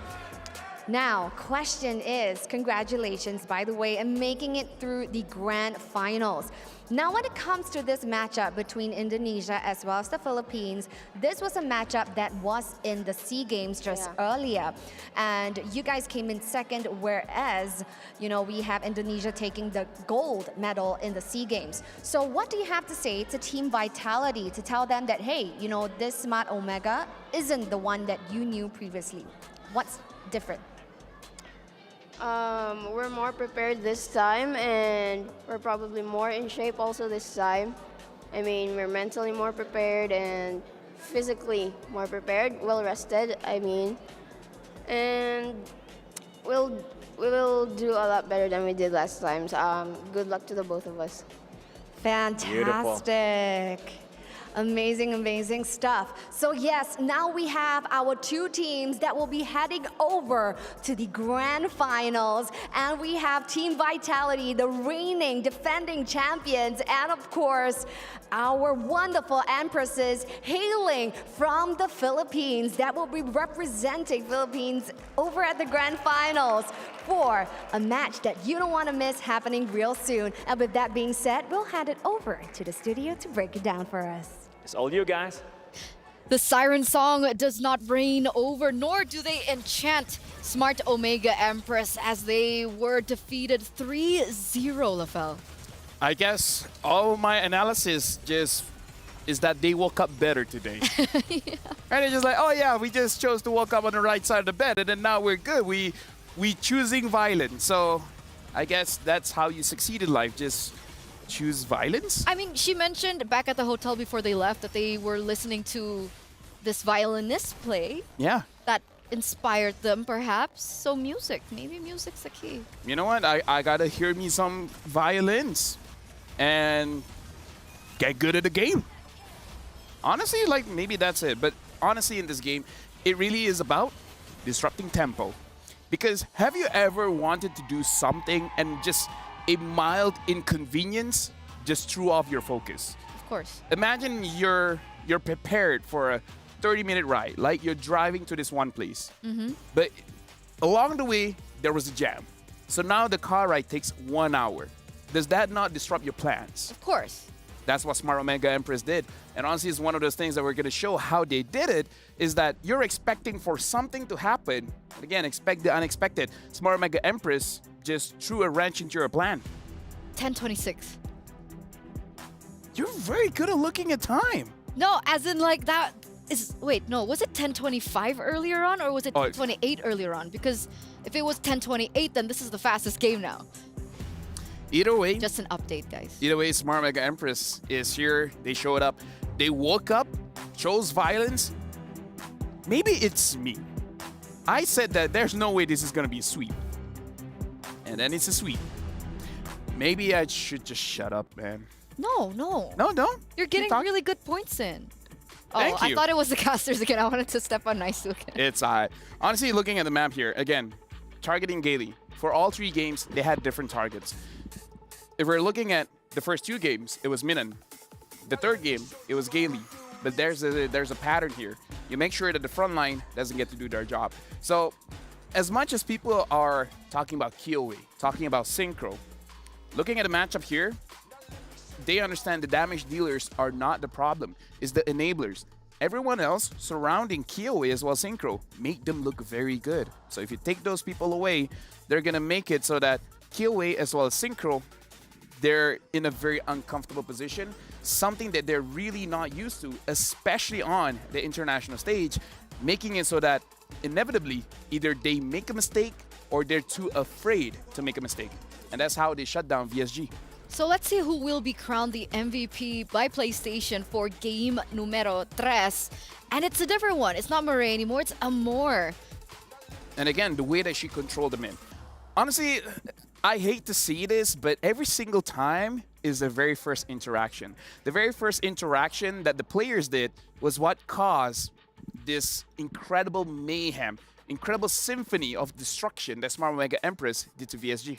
Yeah, and if we're circling back onto Amor, right, there were so many moments where she uses Valentina very aggressively. She took in Grok's ult. So alongside all the other setup potential that the team already had with not Ayanami, on the Barats, as well as the chip for Murray, Amor comes in with Grok's ult and sets up for a lot of these moments. Something that I do have to say, it's not really about the draft, at least not this time, right?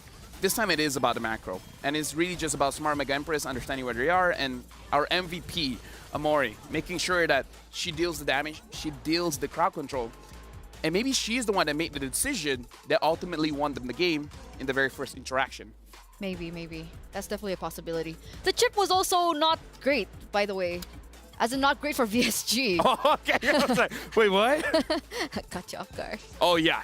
And again, we got our S tier hero here. Valentina, honestly, is one of those heroes that if you want to be a professional player, you got to master her. And it's crazy, right? Because the Valentina has been in the meta for so long. And she's staying here. And she's been nerfed a few times as well. Oh, yeah. But she's still here. Luckily, we don't see Fredrin a lot anymore. Because I was getting really tired of seeing Fredrin. So, don't say that. No, I will say that. I mean, is it I because do not he's going take that home? back. Not that Fredrin. That's Coach Dixon. Yeah, why you Stop. Why you gotta throw shade to Coach Dixon? I was not throwing shade. He's like, shade. It's like, to Coach Dixon. I'm so happy I'm not seeing Fredrin anymore. Guys, I mean the like, character. He just the lost. Hero Give him in some. Mobile Legends. Give him some. You know.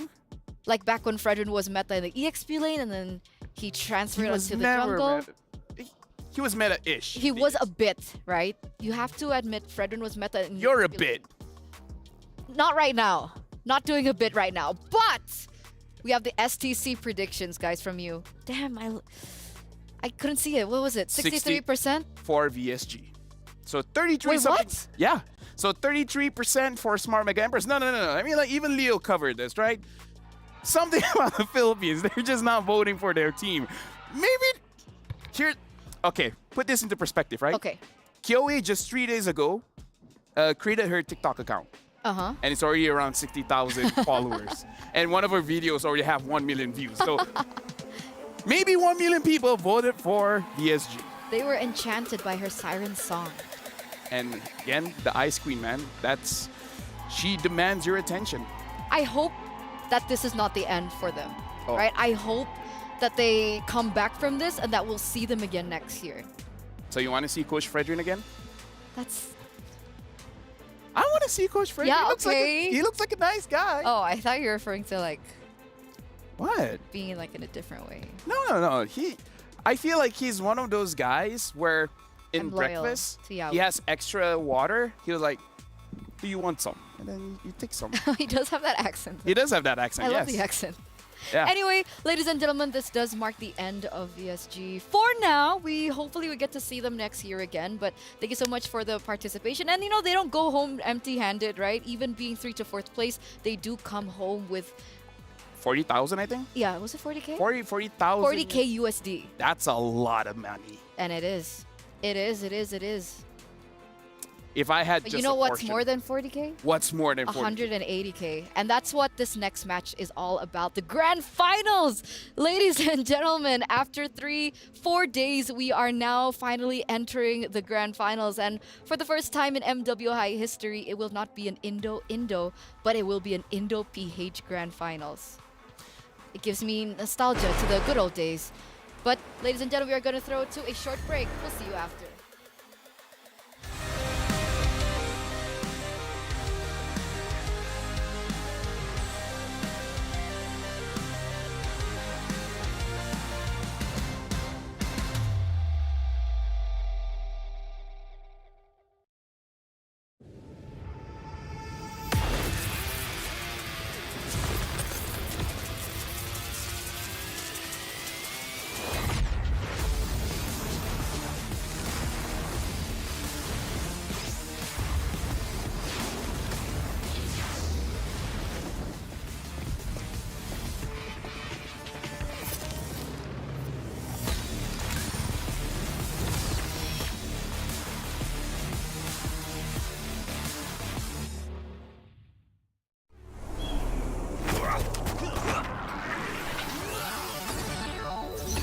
Ready, set, go.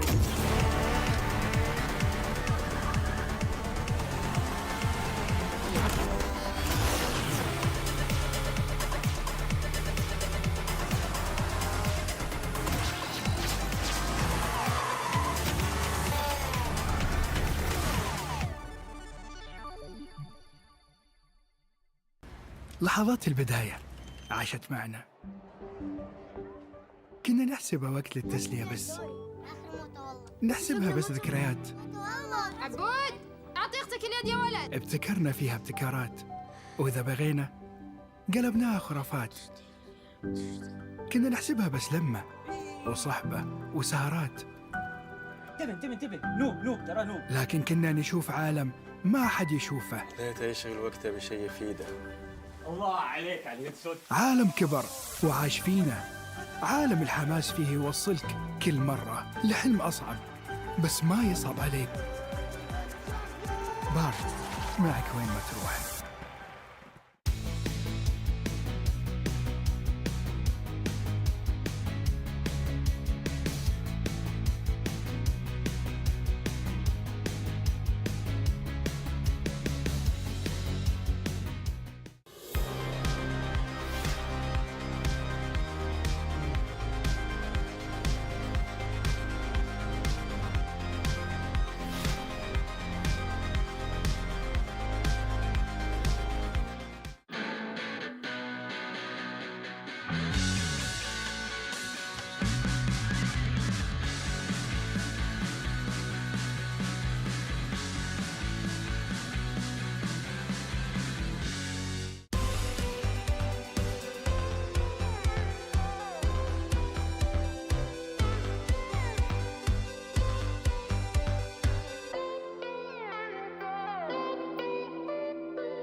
Underrated, maybe.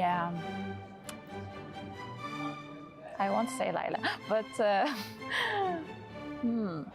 Недооценен Митсита. Аргус. Очень недооцененный герой. Он 1 на 1 любого чела убивает на фулсотах. Правда, на XP, конечно, страдает, но на голду это must-have. На next патче его апают.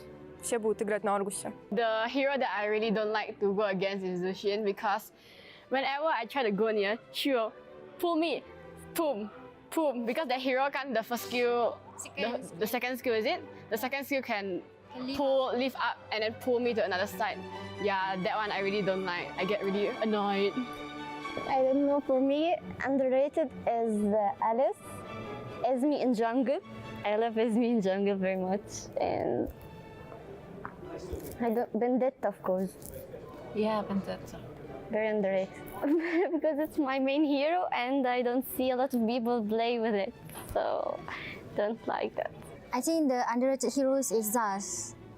Because he's good. Yes. Because in Malaysia, we rarely use it. But when I came here and then I tried to play rank and then people all ban Zaz. Yeah, ban Zaz. They respect ban her. Yeah, but in Malaysia, we don't ban any Zaz.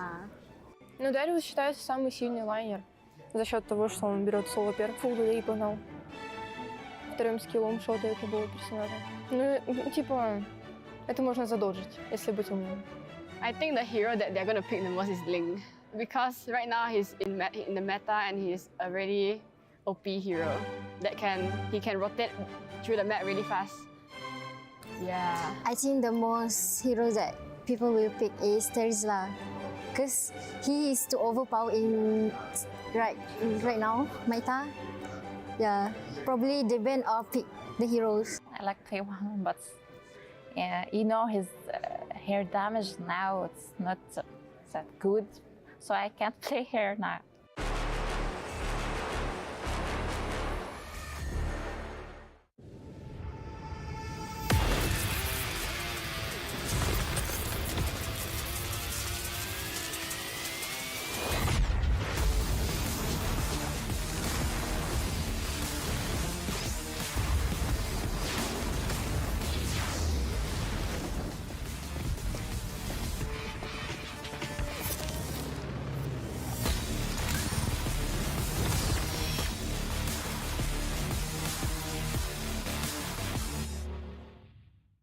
Honor 200 series, the best portrait phone AI empowered.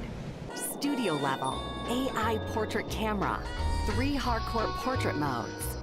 Color, vibrant and classic to capture portraits that truly stand out. AI empowered magic portal. Snapdragon 8S Gen 3 AI chipset. 5,200 milliampere per hours silicon carbon battery, 100 watt, Honor Supercharge. This is Honor 200 series. You ever wondered how a Hollywood movie is shot? On a Sony. You review it on a Sony. And how do you make that sound epic? You record it on a Sony.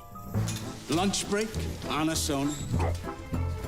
So why wouldn't you watch it on a Bravia by Sony? Have you got what it takes to get to the top? It doesn't matter how high you climb. To reach the top, even the biggest champ needs a break.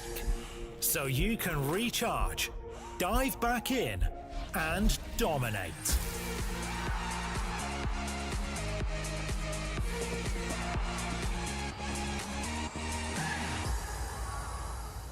Have a break. Have a Kit Kat.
Hey everyone, what's up? My name is Afel and we are at the round table. And for this one, it's going to be for MWI at the Esports World Cup here in Riyadh. Alongside with me is Mirko as well as Eterna. So first question, how you guys feel here in Riyadh? Do you guys enjoy yourself so far? Have you guys ever been here before? No, this is actually my first time. We were here last. Wait, you know, why can't you just go along with the jokes? Sure. You know, yeah, first time. It's the first time ever. Haven't seen you guys in like forever, by the way. Oh yeah, dude, like, we're moving on, right? So MWI, like seriously, how do you guys feel that MWI is in the world stage now? I think it's great. I think I mean, you know, the guys have been getting so much attention, especially with the crazy prize pool. It's only fair that MWI gets its fair share of like the prize pool increase of the world's attention as well. I think it's amazing. I agree. It's a long time coming. I think we talked about this even the first time when we saw MWI. I think it was 2 years ago. Yeah. 3 years ago? 2022? Who I knows? can't math right now. But anyway, like even then I was mentioning, like you mentioned, right, there hasn't really been a media for the women's scene to kind of develop, and the fact that now we're coming into EWC, one of the largest events that we've ever seen, by the way, in MLBB history, and now the women's are here.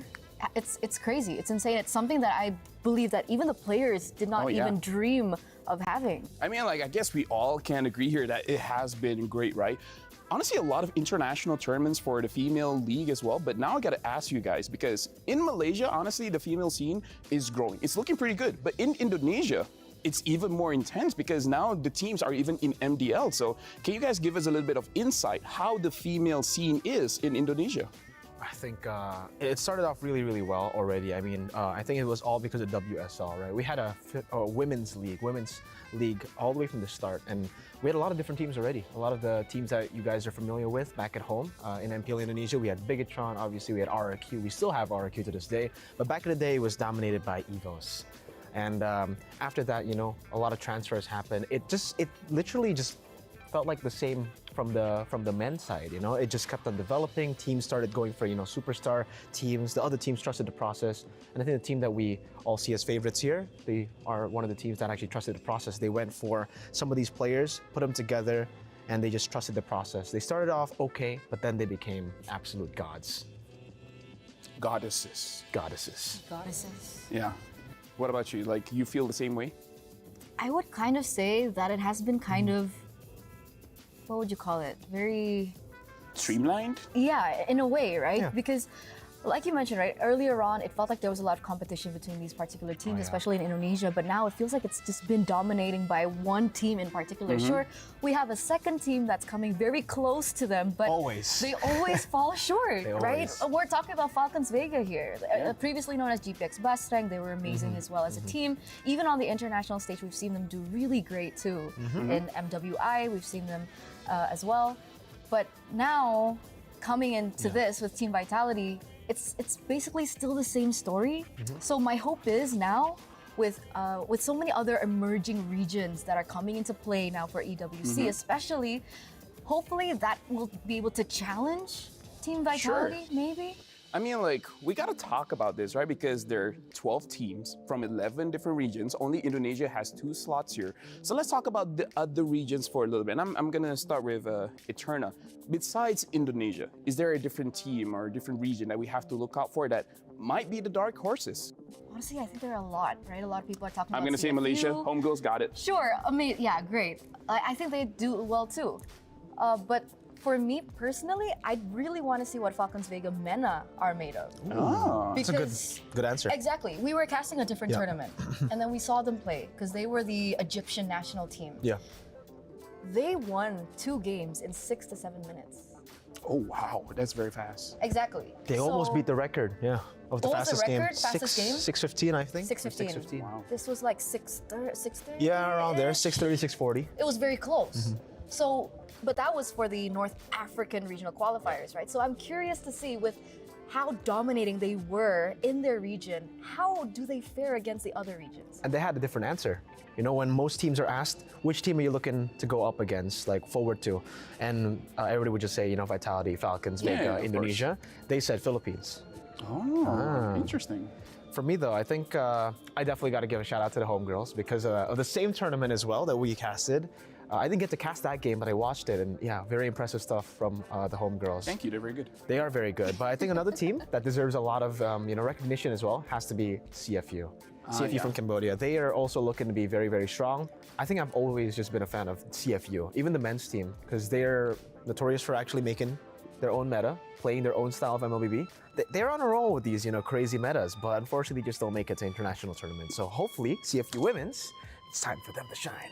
I mean, I feel like you have to do that for this one, right? You do. Especially because we're actually going back to the question of the favorites here. Because you guys said Vitality as well as Falcons Vega are probably the favorites. So even though with me saying that, what are your favorites? And more importantly, what makes them different from the rest of the other teams? For me personally, I'm going to start this. It's not that, it's more of the story that I'm very interested in. And do you know which team that is? What? It's Cloud9. Ooh. It's an interesting choice. That's an interesting one.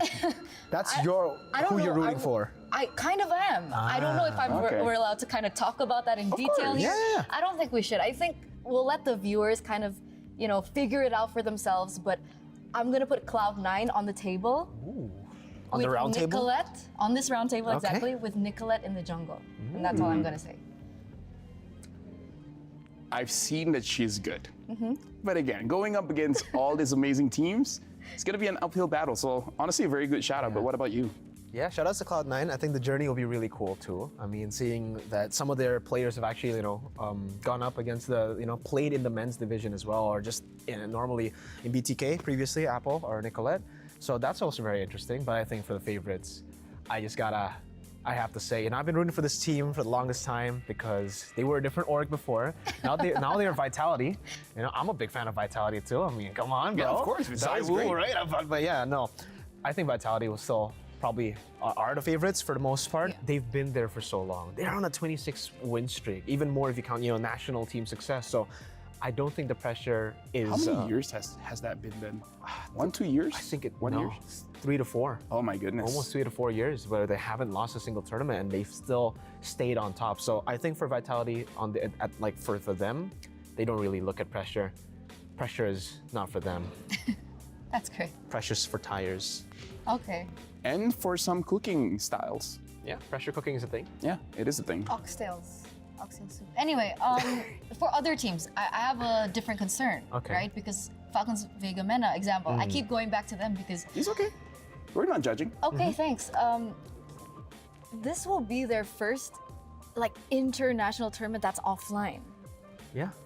Should be, right? I mean, I think they played for SEA Games, was it? No matter what, this is on a different scale. Exactly. This is a different scale. Exactly. The stage is bigger. There's a lot more people looking at you. Everyone's focused on you. The prize pool. There's just so many things that have been magnified. And I think it's a valid question for these emerging teams. Agreed. So the thing is, Vitality, 3-4 years undefeated. Yeah. We saw that Fnatic Onyx, they lost, boohoo, sad, whatever, Will the same thing happen to Vitality? Again, they might say pressure smasher, but maybe it could pressure smasher? It's like potato. Okay. Pressure smasher, it's whatever. Yeah, the thing is, I would say the same thing if they're on a normal win streak. If they're like, oh yeah, we haven't been beaten this year. No. We haven't been beaten the last 2 years.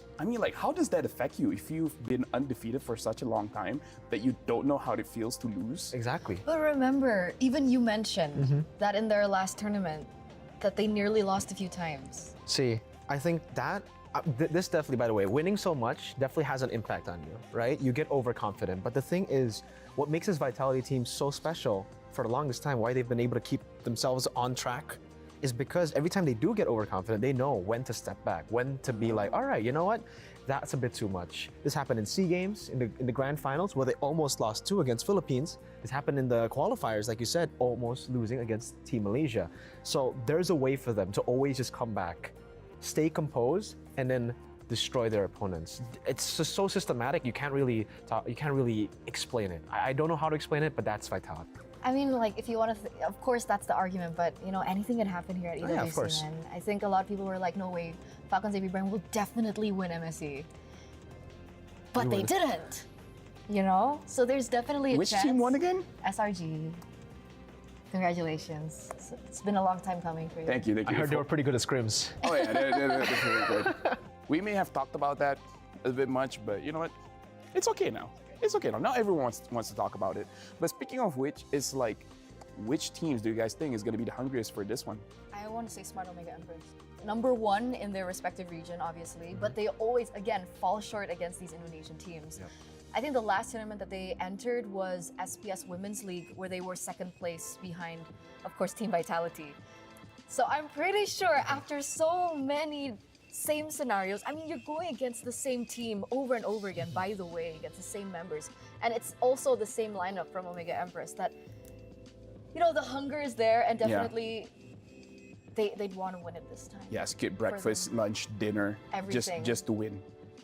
But I think it's a bit different for homegirls. I honestly think for me, it's homegirls. I think that's the team that's hungriest. Why? Because Malaysia's, come on. Malaysia's pretty hungry, you're not gonna lie. Malaysia's very hungry. The esports ecosystem in Malaysia right now, it's growing. And it's time for these girls, for the homegirls, to show the world that it's not just the men's, but it's also the female division too that has gotten this boost. No, honestly, for me, like as a Malaysian, I kind of feel like if Homegirls wins this one, then it will grow the scene in Malaysia, which I feel like is true for every single team here. Whoever wins, doesn't matter who, the growth is going to be there for their very own region, right? So now you guys have a camera here. You guys can't take it home, but do you guys have anything to say to the camera? We'll start with Eterna. Okay, never mind. We'll start with Mirko. I need time to think. All right, Don't put me on the spot like that. I'm sorry.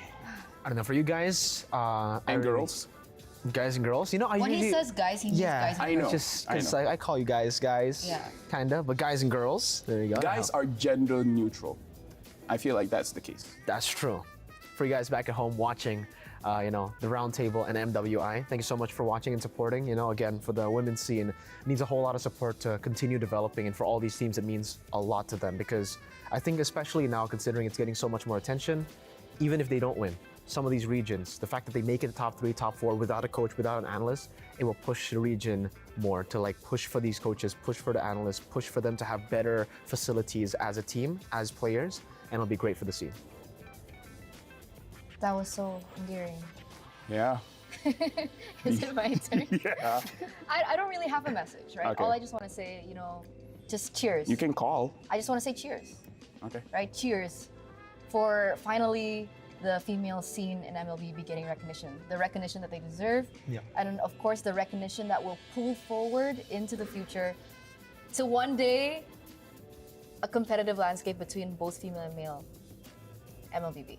Isn't this like an Eterna thing to do? She's like, I don't have a message. And then just goes on for like a few seconds. I wanted to say cheers. I just wanted to say cheers, but I have more. But speaking of which, thank you guys for watching. You guys have been watching the roundtable. In terms of messages from me, make sure you guys have a healthy diet because diet is very important for your life. Sleep is essential.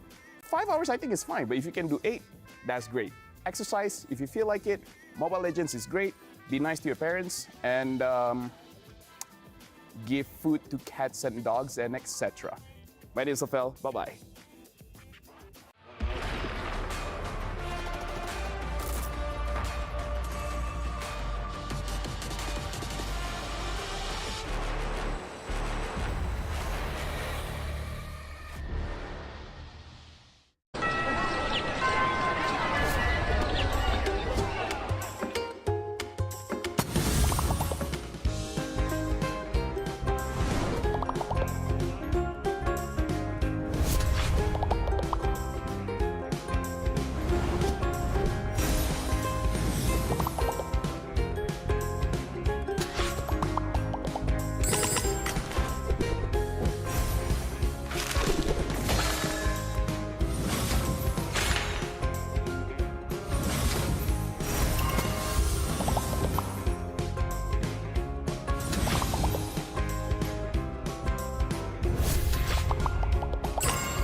welcome to Guess the Sound. Welcome. Welcome.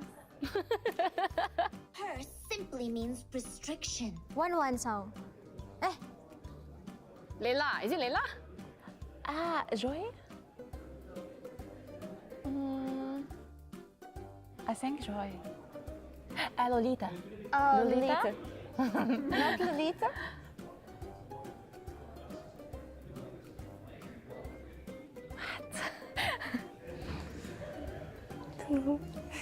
I don't know. Ikaw, Chang-e yata eh. No, it's not Chang-e. Ikaw, guess ka. Give us a clue. What? I'm Chang-e. I guess it's Chang-e. I don't know what hers. Yeah, it's not Chang. Nana? No, it's not Nana. Makes you sound you don't know. Kagura. Long time didn't play, was it? Never use Kaguras. Sorry, I'm not Kagura main. Hide my rum. Hide my room? Ralph. Ralph? What is this? The voice don't even sound familiar. Hide my rum. EXP hero Hide my Is rum. it EXP hero? Oh no, we don't know. The sound is not even relative. For sure.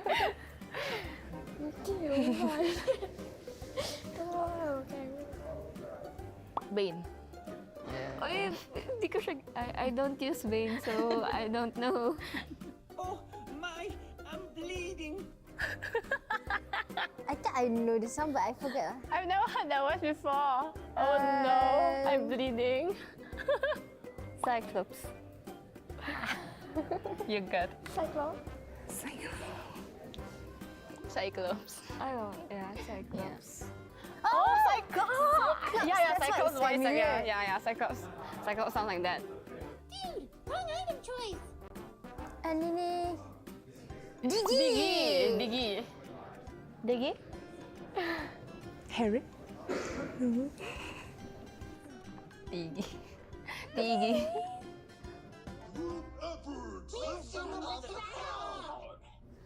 Who is this? It sounds familiar though. Yeah. What hero What hero? Maybe it's like got two. Because the voice changed, right? You want to surrender? What hero My brain. Let me use my brain.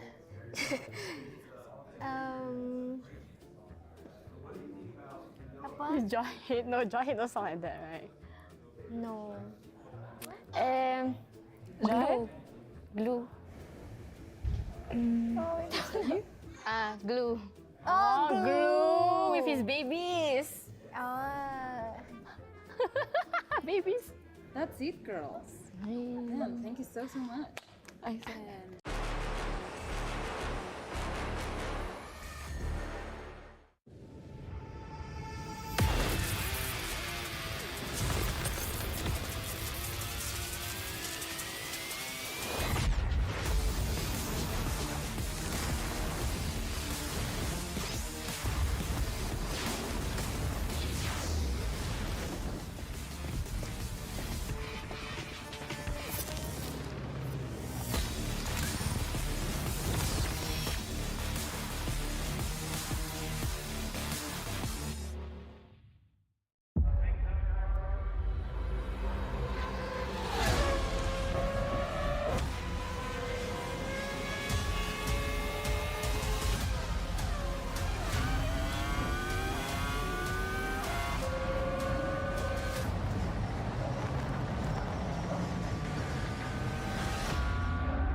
guys, what's up? My name is Ophel, and alongside with me is Ranmar, and we are at Boulevard City here in the gaming district. We're gonna show you guys around, but honestly, there's a lot for us to talk about. Let's talk about day one.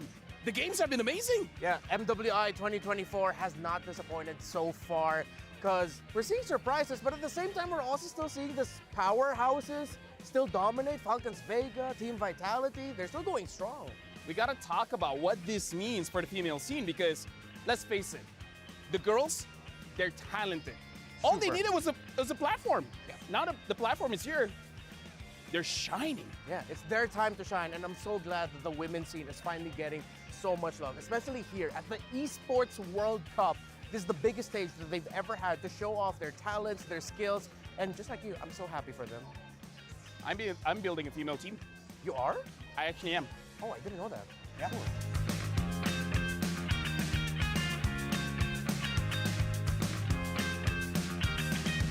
Let me just say, we're probably at the coolest part of the place because this huge LED is just showing up. And now, you know what? Here's the thing. Yeah. This MWI, it means a lot for Malaysia. Oh yeah, it does. Because, like, here's the thing. The scene in Malaysia, it's growing for the females. Yeah. After this, especially with the performance coming in from Gaming Gladiators homegirls, it's gonna explode. What about the Philippines? Well, for the Philippines, I think it's even more important for the representatives. Smart Omega Empress, they come from a region in the Philippines that even there, it's overlooked in the country. Like, you don't hear a lot of amazing pro players coming from this region because they just don't get the platform. So to have an entire Filipina MLBB team from one area coming to EWC, coming to Riyadh to show off their skills and talents, it means a lot for the country and for the region of Visayas. Again, I don't know. Personally for me, in Malaysia, there's a lot of female teams. After seeing what's been done here, I'm pretty sure it lights up a fire inside of them that they want to grow. They want to do more. They want to prove to everyone that they can compete. Yeah, that's 100%.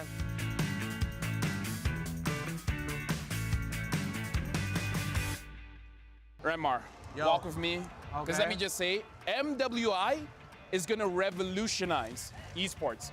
Because we're starting something here. And I feel like everyone should follow suit. Yeah, this is our first Women's World Championship. The first time we've had a big tournament for the ladies MLBB scene that involves countries as North America, Latin America, EECA, China. Pretty much every region in the world is represented. I mean, here's the thing. Job opportunities. Yes. More for the audience. Because I'm pretty sure the audience, they love watching the guys play. But honestly, with the females, they give a lot of surprises. We see a different pocket meta here in the MWI. See the Zas, see the Juicin. Yeah. Like, again, it's expanding to what's already happening here. Speaking of here, you guys can see we're at the Amazon Arena. This is where all of our female professional players are actually playing. Yeah, and I'm looking forward for, well, you and what you will be experiencing watching our ladies showing the world what female MLBB truly is. Here's the thing, the games have been great so far. Yeah. For you guys, I hope you guys are enjoying the games because we're gonna see more of them. And I hope they show up. So let's go to the Amazon Arena.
Honor 200 series, the best portrait phone AI empowered. Studio level, AI portrait camera, 3 hardcore portrait modes. Color, vibrant and classic to capture portraits that truly stand out. AI empowered magic portal. Snapdragon 8S Gen 3 AI chipset. 5,200 milliampere per hours silicon carbon battery, 100 watt, Honor Supercharge. This is Honor 200 series.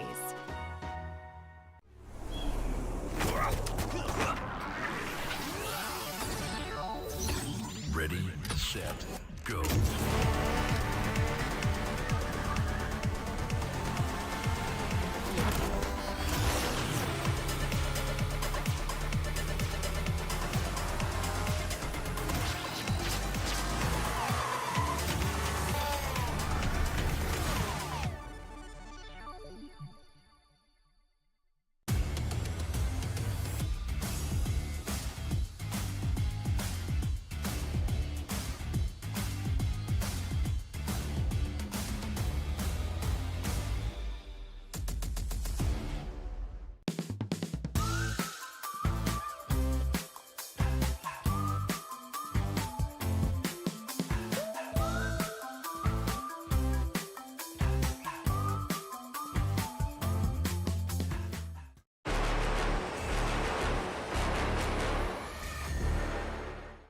Mia.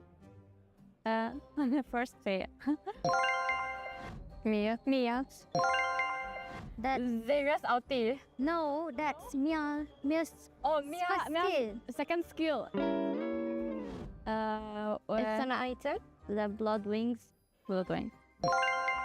Это крылья королевы. Blood Wines. Крылья королевы. Крылья королевы. Blood wings. Yes, blood wings. Atlas second skill or first skill. First. Lalo second skill. Atlas. It's второй скилл Атласа. Второй скилл Атласа, да. What is this? Yeah. Atlas ultimate. Even I don't know. I'm a wrong one. I don't know. I go with Yeah, but we forgot the name. Paquito. First Paquito. I think first Paquito. Maybe. First. Ой, это Paquito. Пакито. Второй скилл усиленного. Paquito. Paquito third skill. And the item that gives HB, I don't remember its name. But it's half important. Ой, это пояс, да. Защитный пояс. Защитный пояс. Iris Bell. Oh. It's the new emblem. But I can't remember his name. Temporal region. Yeah. Это перк. Какой-то. Какой-то перк. Кубик. Quantum charge. No. No, this is the new talent. But I don't know what's the name of it. Florian. What about Florian Bessep? Yeah, это Флорин? Пассивка Флорин. Yes. Пассивка Флорин. Oh my goodness. Florin is burst is Fury. Brisker Fury? Yeah, Brisker. Крит берсерк. Я берсерка. Berserker Fury.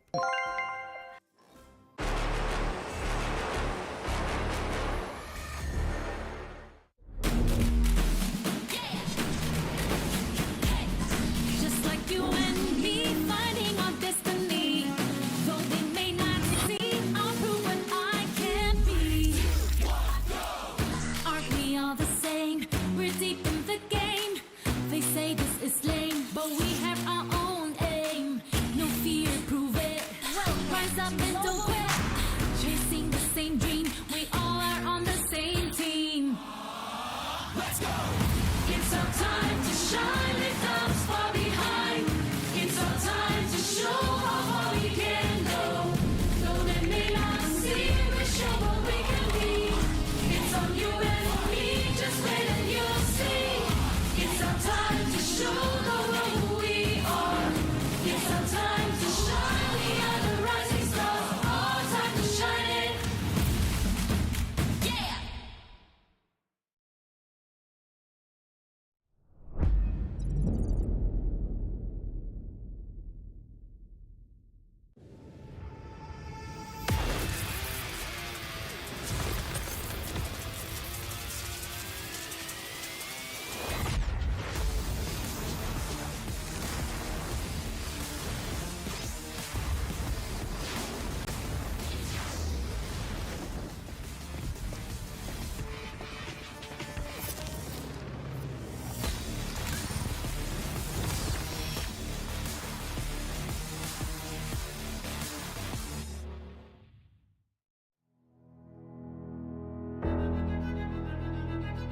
So how are you guys liking Riyadh so far?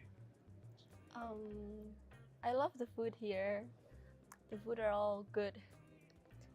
It's pretty good, and it's like so hot here. I mean, yeah, yes. How's the, I don't know, when you stepped off the plane with the heat, how was that? It was like being blown by a huge heater. It was so hot. So my expectation for this week is obviously for my team to do well, and of course to win the EWC. I think, of course, it's adding more pressure because people, especially from Indonesia, they expect us to win this tournament and take the trophy back home. And because we have won like 20 something tournaments, so yeah, I think 24, I think. Yeah, they want more from us. Our biggest rival is probably Team Falcons, which is also from Indonesia, because in international tournaments we always go against them in grand finals. So yeah, they're our biggest rivals. You've played against them so many times. So many times. And you won so many times. So many times. Well, I think there's always a chance for them to win against us because we know their gameplay and they know our gameplay. But at the end of the day, it comes down with our individual and team skills. And our mentality there at that time. And right now, we're pretty confident. We've been playing together for, I think, 4 to 5 years. Yeah. In the same team. Never in the different teams. And like, because we're sisters, it's like what's special about us is like, I think we have our own bond, which no one can beat, I guess. Nothing can compare it. Like a natural chemistry, like we don't need to build it from, like it's not the same as building chemistry with our other teammates. Mm-hmm. First is our teamwork, what makes us so good. And the second is our commitment, because we always wanted to win more. We never felt enough. So yeah, in every tournament, we always go all in and we always try to take the trophy. For me, as a team, like outside the game, we're like sisters because we really talk about anything to each other, like such as families and then boyfriend, I guess. And yeah, like they're a good listener and we are a good listener and a good speaker too. Our jungler is FIFA. She is the youngest of us. I think her personality is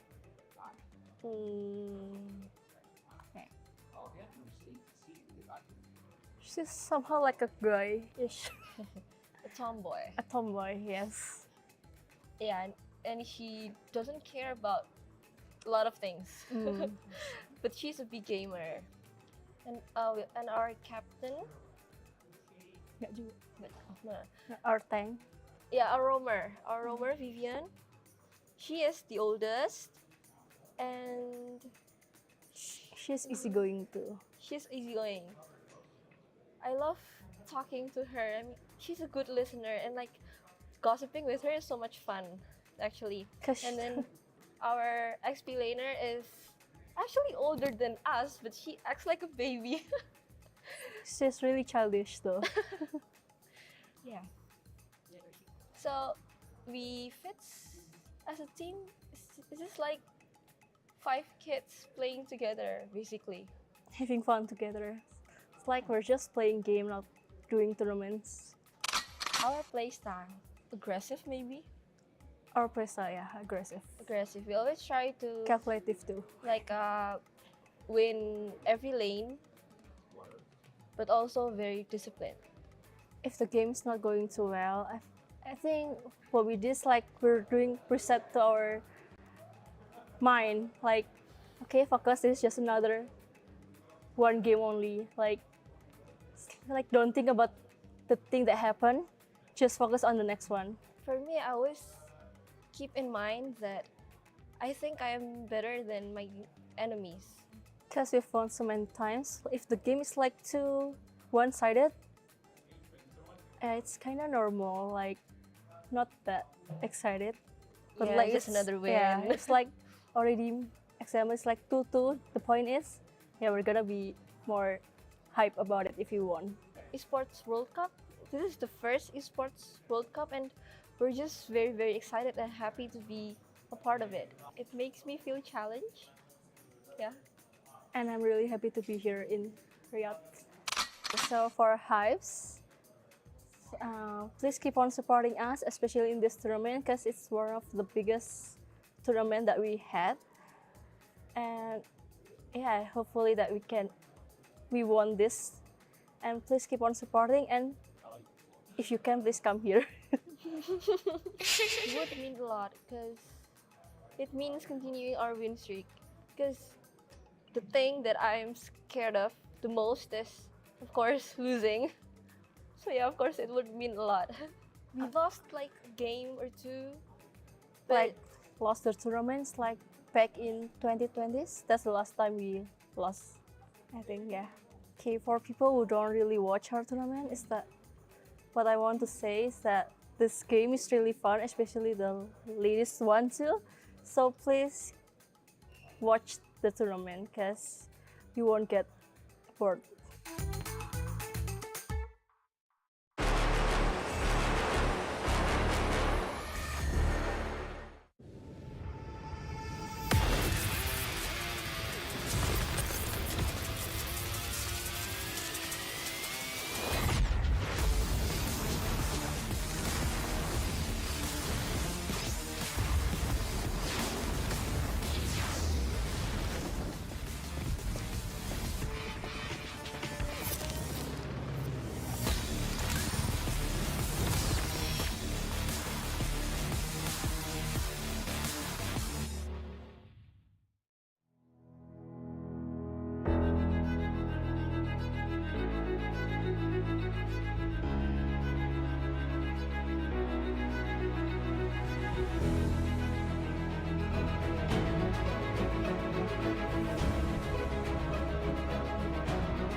New adventures bring new challenges. Even as the heat rises, dandruff and grease won't stand a chance. With new Clear Men, powered by triple formula technology.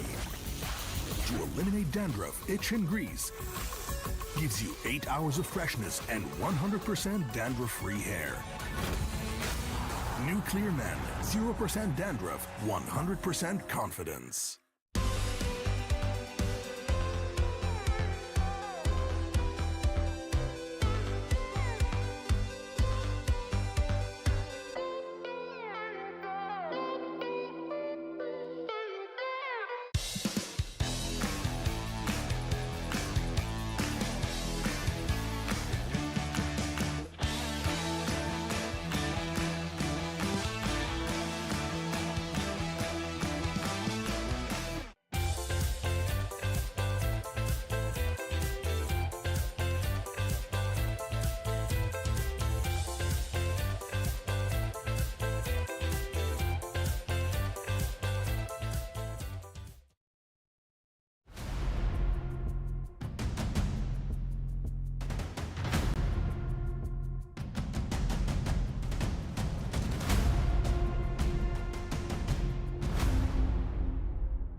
We started off with 12 teams, and now we're down to the final 2. Ladies and gentlemen, boys and girls, welcome back to MWI 2024 at EWC. Welcome to the Grand Finals.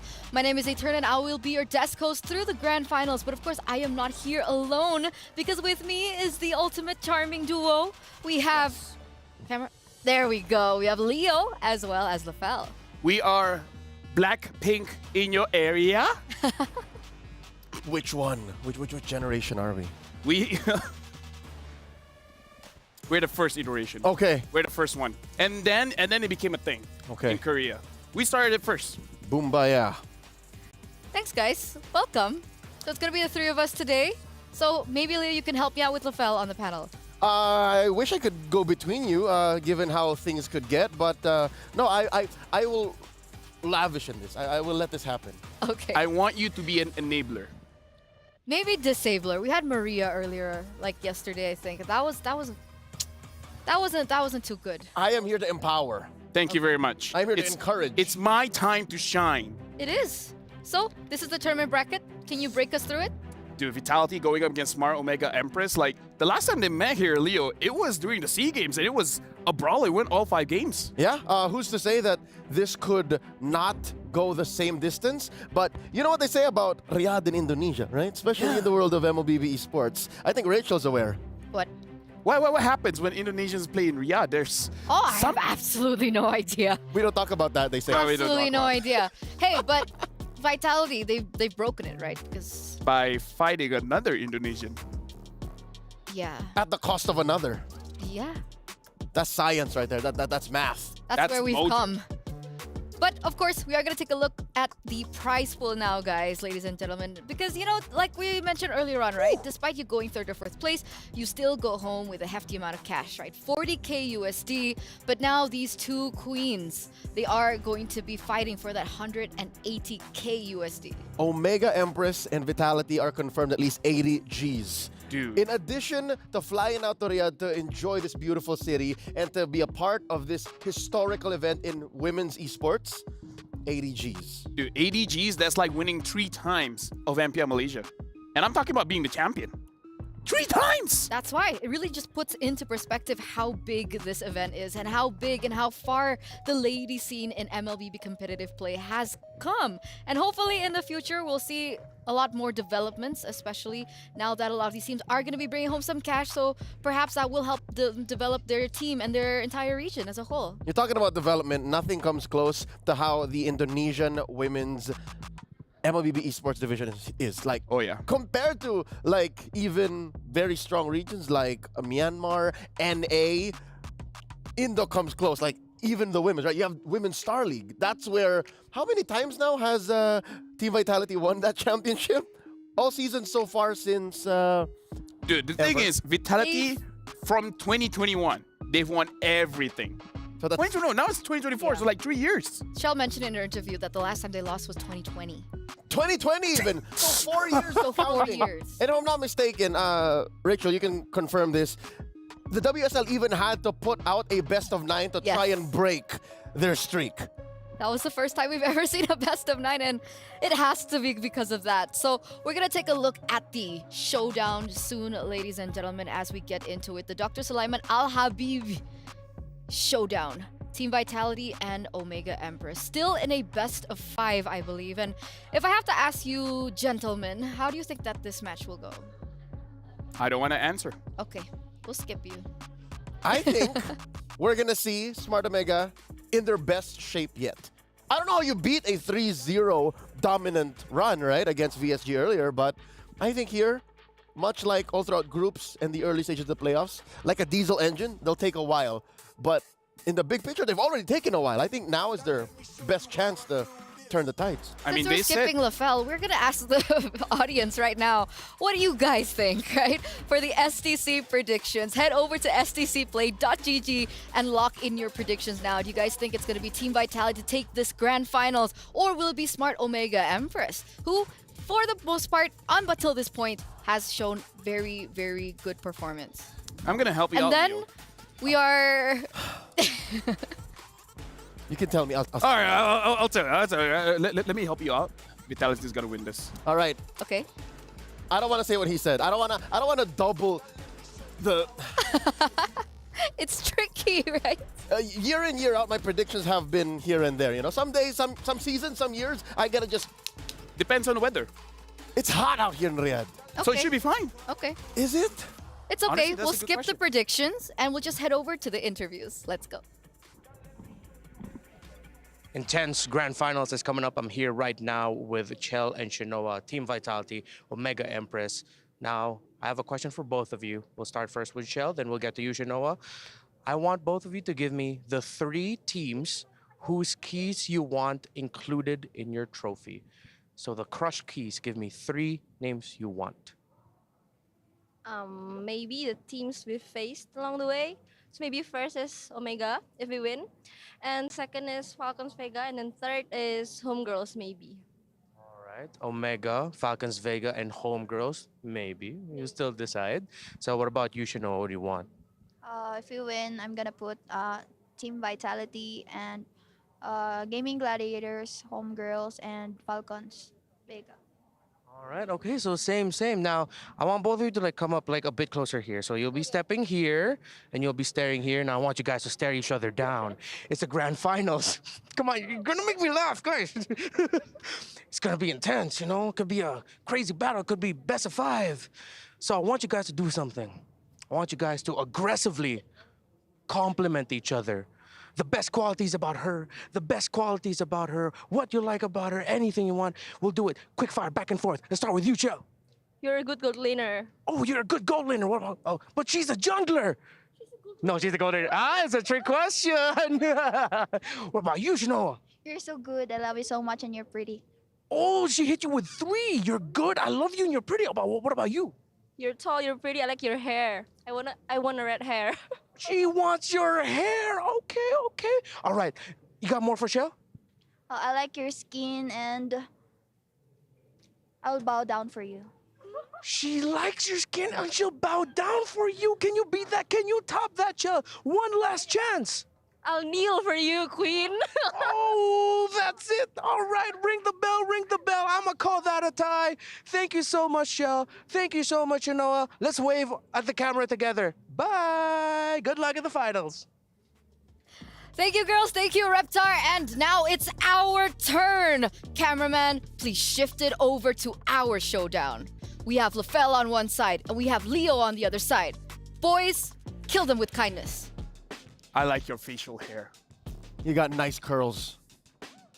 Your tie is much better than my tie. Your country won MSC. You're a very nice person. Great. Ding, ding, ding, ding, ding, ding, ding, ding. Yeah, you won. Okay, I couldn't beat that one. Okay, congratulations, Leo, for winning that. What would you like in return for that victory? I actually was prepared to go longer. I wasn't ready with my acceptance speech. I'll give you nasi lemak. Okay, thank you. Come over to Malaysia. All right, I'll see you at M6. There you go. And now we got to talk about the game because honestly, Redmar has already set it up. This is going to be intense best of 5. And what a way to take it through brevity, through comedy, because that's the only way we know how to cope. Definitely. We haven't seen this in quite some time, by the way, as well, right? PH Indoor Grand Finals for the MLBB women's scene. Okay. Calm down. All right. We're Calm down. Okay. Hey, this is as high stakes as it gets. This is where, finally, maybe my country can win. Why am I here? They already won. I don't know either. You know what? We're all here as family. We're the real champions. All right. Let's start talking about this next matchup. Okay, sure. Smart Omega Empress once again and Team Vitality.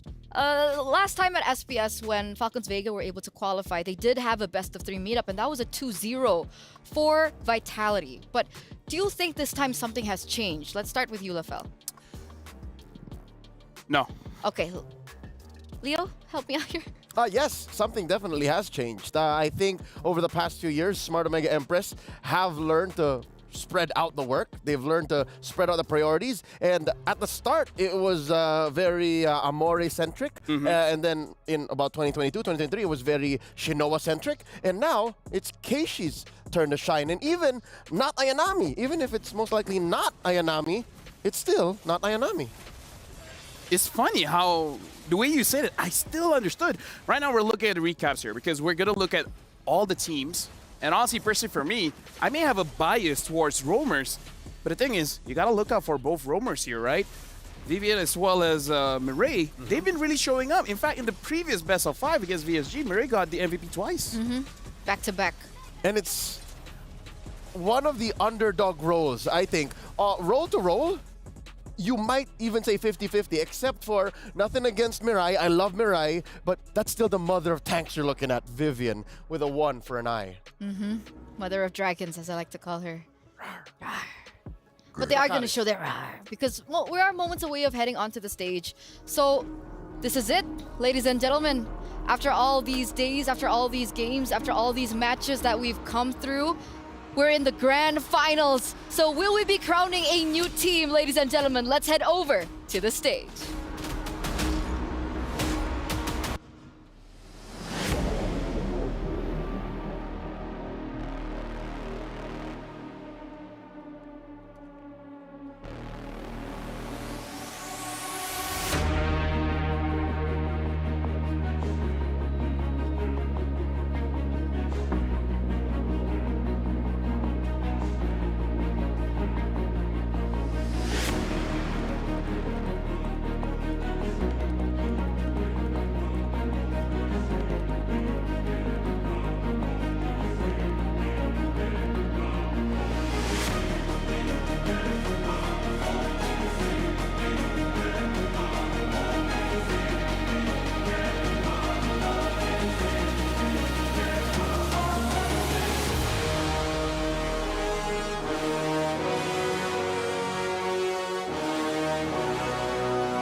Ladies and gentlemen, this is the ultimate time to shine.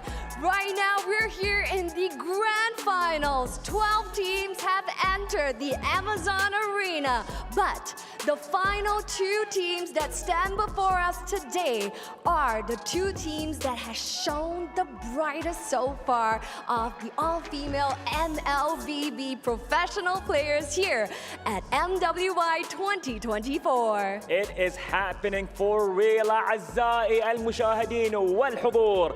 وصلنا معاكم النهائيات هنا مع كأس العالم للرياضات الإلكترونية بالمملكة العربية السعودية الرياض مع موبايل Legends Bang Bang Women's Invitational 2024. Cheryl, well, assalamu alaikum.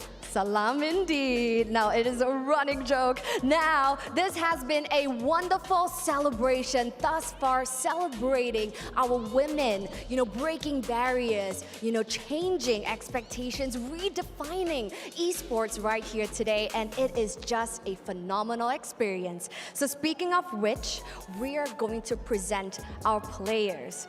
for you right now, and this presenting the reigning, defending, back-to-back champions, V14 Vitality!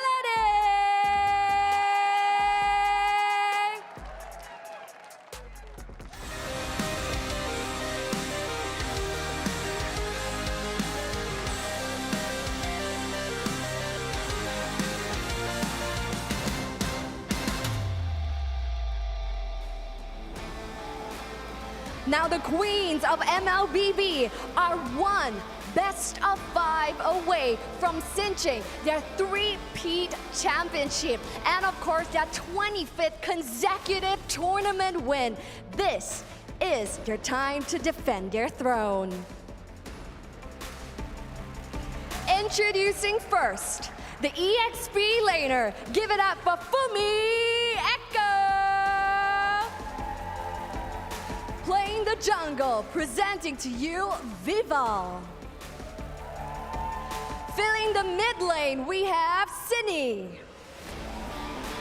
And the mother of roamers, Vivian. And finally, the ever reliable gold lane, Shell.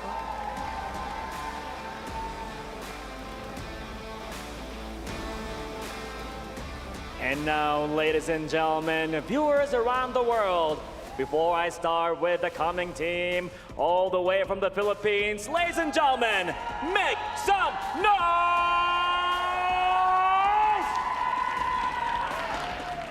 The opponent coming right now, hailing from the lands of the Philippines, taking place right here at the KSA EWC. Let's hear it, ladies and gentlemen, for Team Smart Omega Emperor!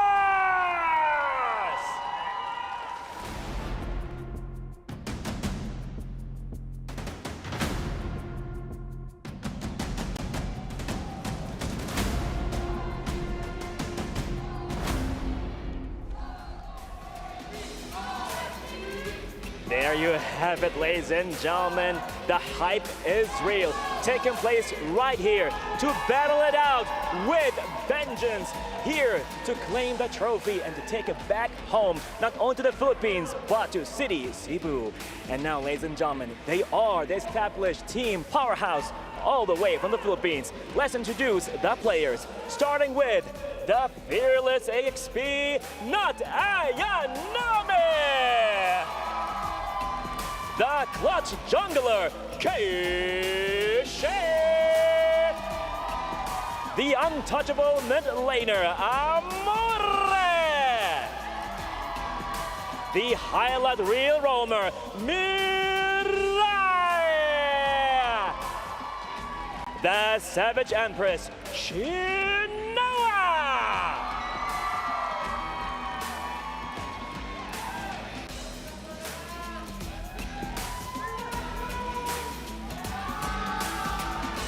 Wow. Absolutely wicked crowd. Wow. Beautiful, beautiful. Is the Philippines against the amazing team as well with Vitality. Who's gonna make it happen? Now, what will happen right here in this match, we can only find out. Will V stand for victory for Team Vitality, or will the Smart Omega Empresses cause a major upset and take down the Juggernauts? That is MWI 2024. Ladies and gentlemen, for these two teams behind us, it is only one shot, one opportunity to seize everything they have ever wanted. One moment. Would they capture it or just let it slip? Over to you at the studio. Yalla! Thank you so much, Cheryl. Thank you so much, Bara. And I love how you put it. The stakes are ever so high for both of these teams that are fighting for it all. They want that #1 position. They want to be the new queens of the world. And that $1 million question, right? Can Vitality continue to defend and go on the run for that 3-peat victory at MWI? Before we even talk about the game, we gotta talk about the draft. Where personally for me, I feel like for both teams, the third pick is gonna be important. Especially when we talk about grand finals. What is the first thing we think of? Exactly, moms. We gotta talk about the mother of tanks here, Vivian, going up against Mirai, I feel like for both, what? You guys okay? Yeah. I just remembered. That's my mom. Yeah, right? Every time grand finals, I think about my mom. Anyways, for both, it's really about the roamers, right? Because I feel like for both teams, they're very good at team fighting in terms of baiting out the skills. So which roamer has the better setup is going to win it all. So you're looking at a priority on Minotaur, on Tigreal. And Not even priority, honestly. The possible counters like Valentina. Exactly. I expect Valentina to be such a high priority in the draft, whether it be early banned, which is most likely going to happen, or even answers all throughout team fights, because in their last series against VSG, Omega Empress unlocked the X-Borg. Yeah. The X-Borg in the hands of Na Ayanami was not exactly what VSG was expecting. So now that Vitality has seen it, they might be ready for it. And if you understand where I'm going, if you see this coming, reverse psychology. I know you know, but do you know what I don't know? So they might overthink it. They might even waste a ban on the X-Borg.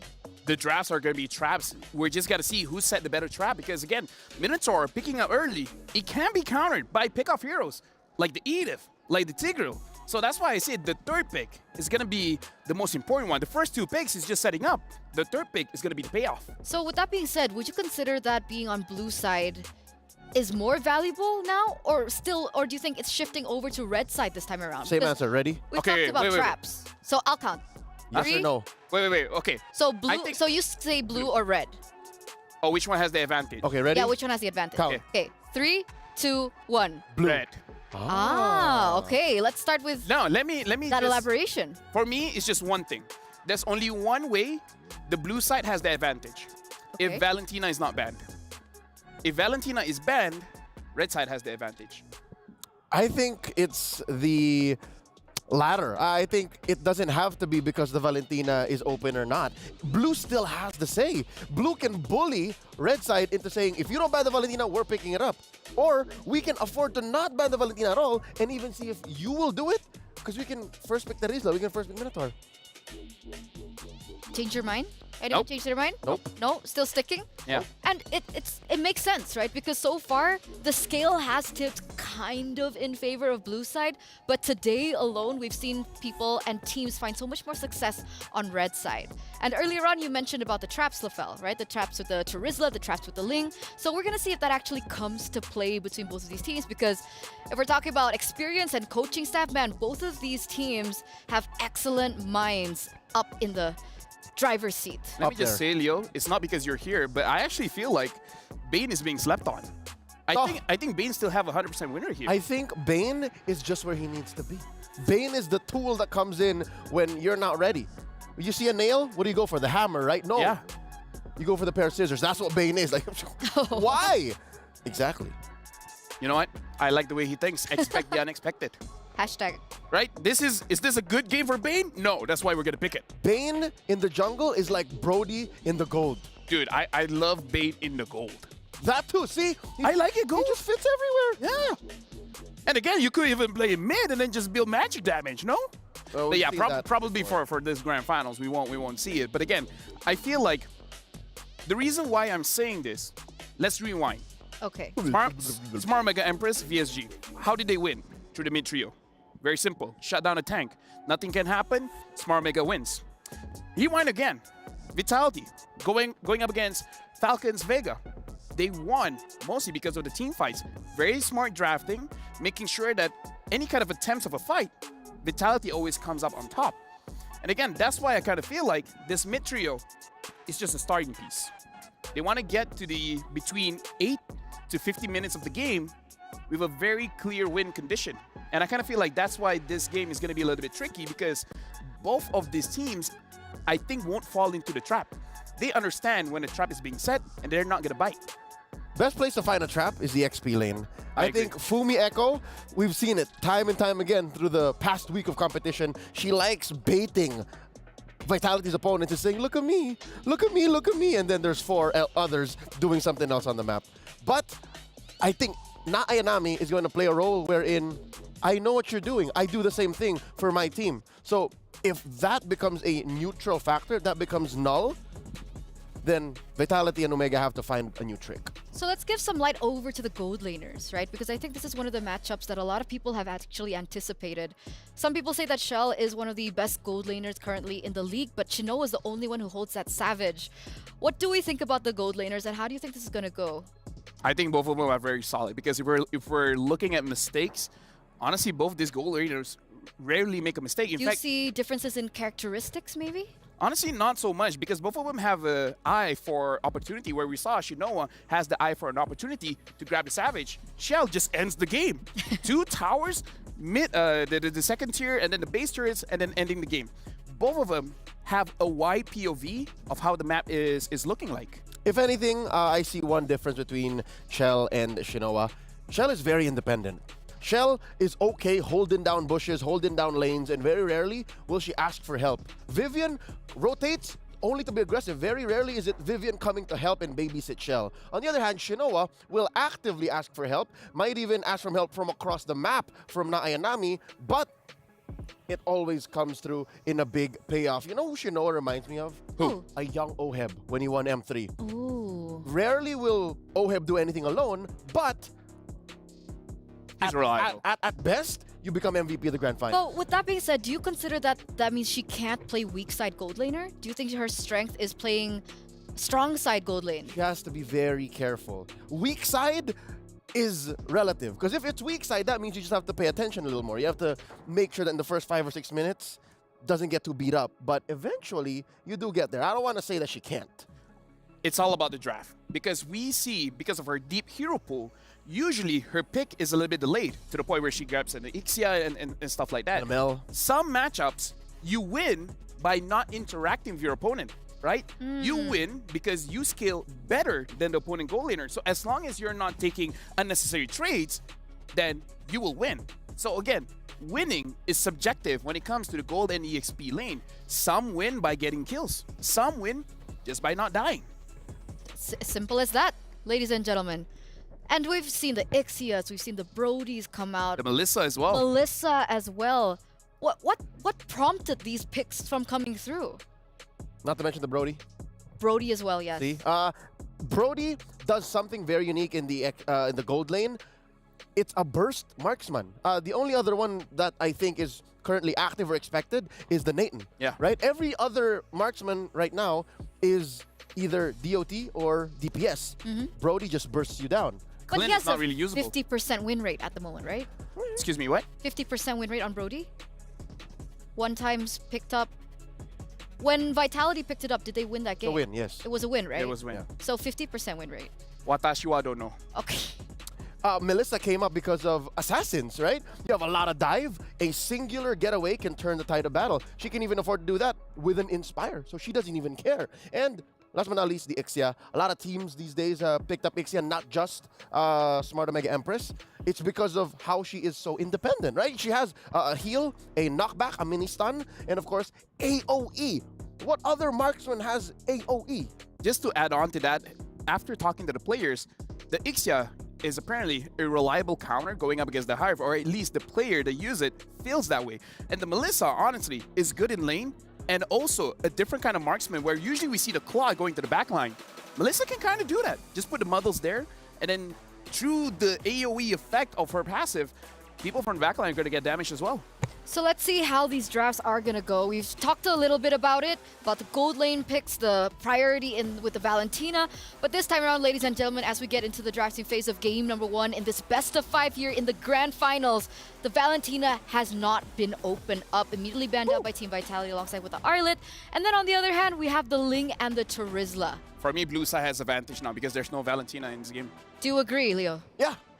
Whether or not, I said it's a matter of the Valentina. The Minotaur is also still at large, and I'm not so sure what the gambit is for Coach King Salman here is.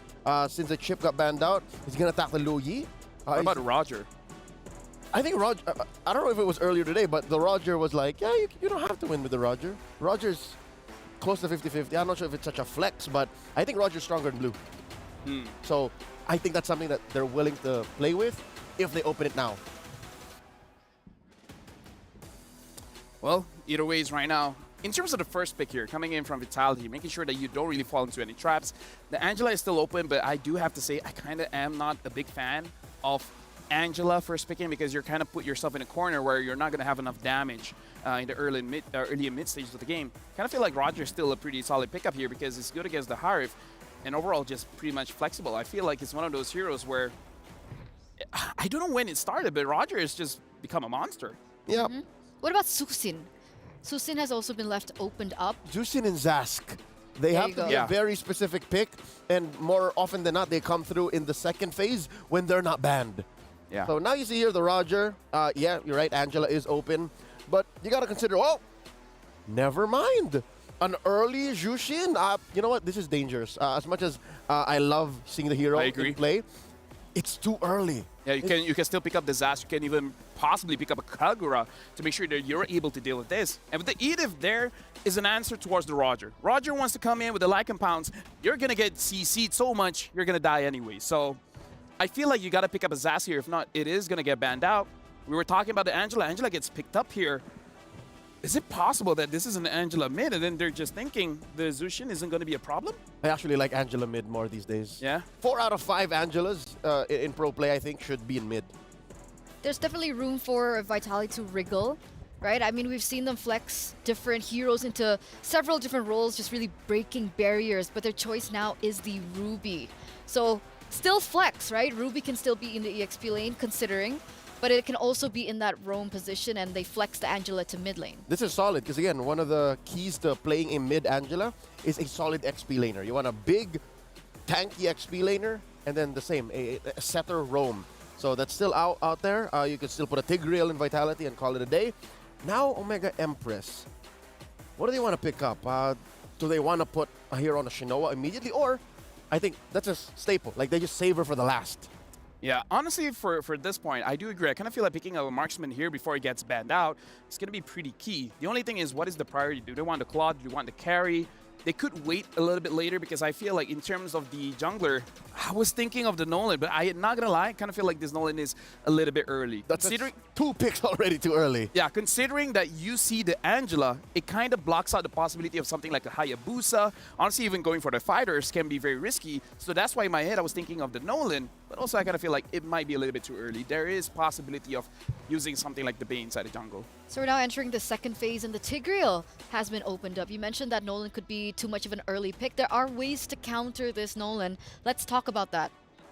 One is a Phoveus in mid. That's one funny way to counter. I don't know if that's something that Vitality is willing to go for. I think it's difficult going up against the Zushin. Yeah, no, just don't do that. Yeah. It was one of the answers back then when Nolan first came out, when Nolan was a menace. Now it's more of a specific answer. But I think what Omega wants to do is just burst down any possible Angela targets. And here, they ban out the X-Borg, so they understand that maybe this Ruby is indeed going to be a tank. It's going to be the roamer. Maybe they start attacking gold laners now. In theory, I kind of feel like they're going to have a lineup that wants to push forward, and X-Borg is a very good hero to kite away and then make the opponents create a mistake, right? So I kind of feel like the X-Borg is really setting up for this Edith to go to the EXP lane, where they have a different idea that they want to put in the EXP. The Tigger ban is good. I kind of feel like it's good for both teams. No Tigger in this matchup. I'm not complaining. What will Vitality utilize, right? What's the plan? Because so far, Vitality's found so much success using this Tigreal for Vivian, right? The mother of tanks. 80% win rate up until this point, but the Yuzong gets taken off the board as well.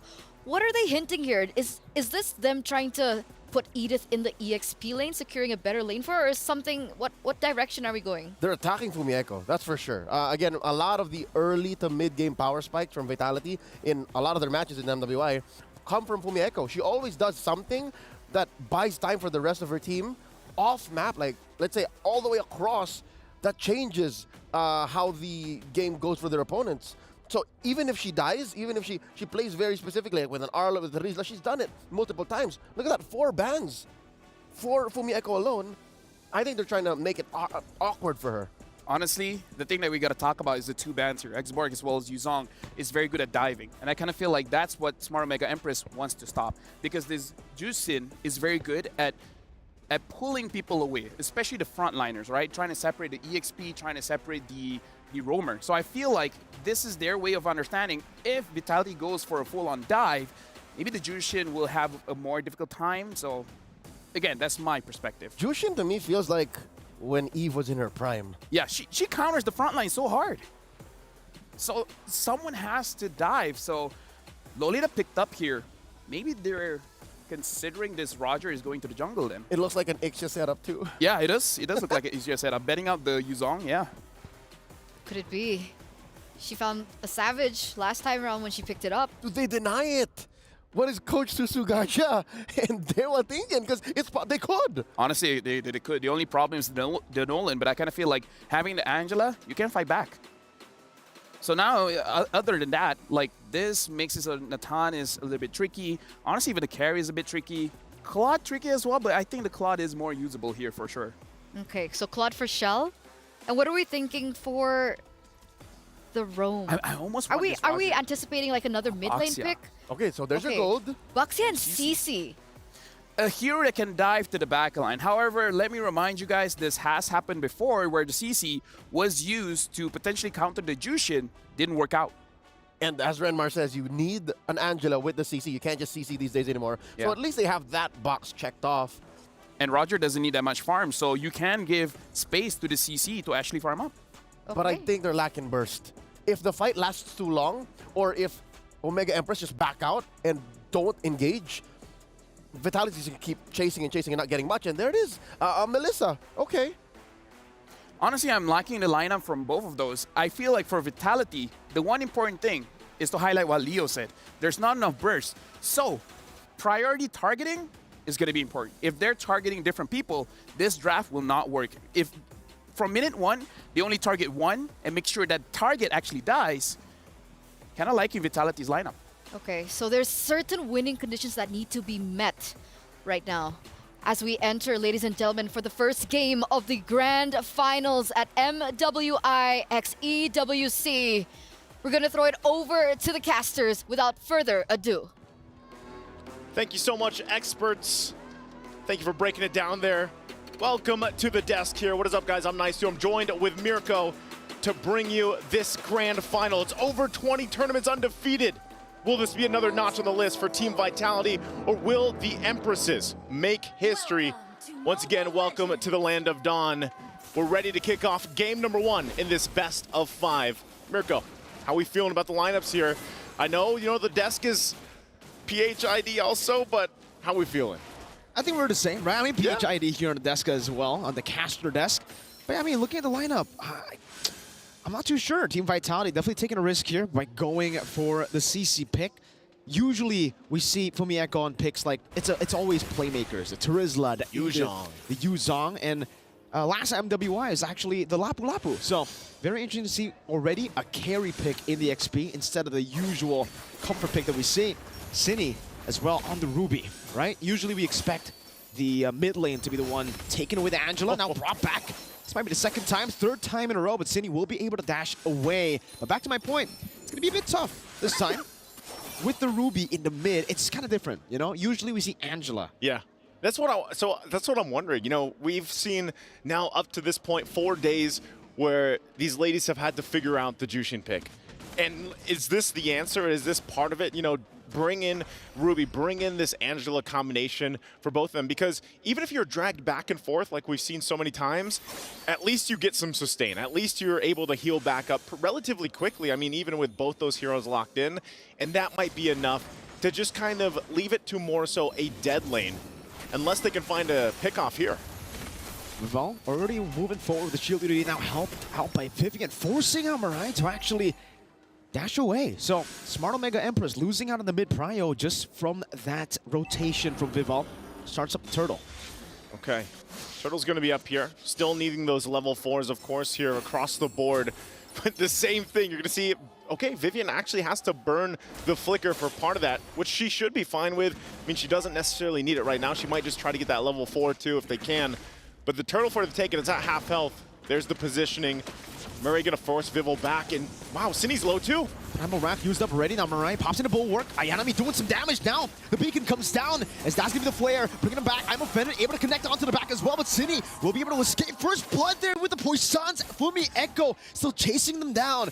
It's a kill, traded over for the turtle. Fumi Echo still playing away with those yo-yos, but it will end just like that. Up top, though, we can see that it's a big win for Shinoa. Yeah, good trade, though. I would say either side, you know, but Smart Omega Empress pulls out a little bit further ahead. And like you said, a lot of that also, that gold plating there on the top side for Shinoa is secured. But first blood in the hands of Team Vitality. It went to, of course, Vivel, which is going to help her rotate a little more confidently on this Baksha pick. That's one of the reasons why you still pick it. I know we're in the assassin meta for the most part, but a pick like Baksha with an Angela is actually quite deadly because you can just appear anywhere around the map very quickly. We're going to take a look at the items here real quick, falling into place. No first items locked in just yet. You got the Molten Essence to help farm a little bit faster because, you know, you got to keep up with a Nolan. So you're going to have to work around that, but also it'll be interesting to see how they play it apart. And dealing, whoa, okay, they're going to use the I'm Offended. I don't think there's any follow-up there. And so with that, again, Team Vitality still kind of just keeping things even, you know, for the most part for Smart Omega Empress. They want to be able to go full force against the next objective here. We're still 40 seconds away from it, but let's talk about this matchup up here. The Melissa, man, it hasn't popped up too much. We've seen it a couple times. Is this a good matchup against the Roger up in the gold lane? I mean, to be fair, Melissa really bullies almost everyone. I think the only matchup, hold up, Earthshatter onto two. Fumi Echo still able to purify out, but the Illuminati Blast catches both of them. Fumi Echo escapes. City not fortunate enough to actually get out of there. And yeah, no, Melissa dominates through lane, usually only getting countered by heroes with Blink. So Claude, Moskov could be the case as well, as long as you can get out of the muddles. Are you a Melissa main now? I know for a while you were like 1-1. 1-1 when I first started, and then Melissa ever since that skin, this skin. Okay. For no reason. Ever since that one. Well, with that, Turtles up. They're going to go ahead and start it up. Hard guard going to be used, though.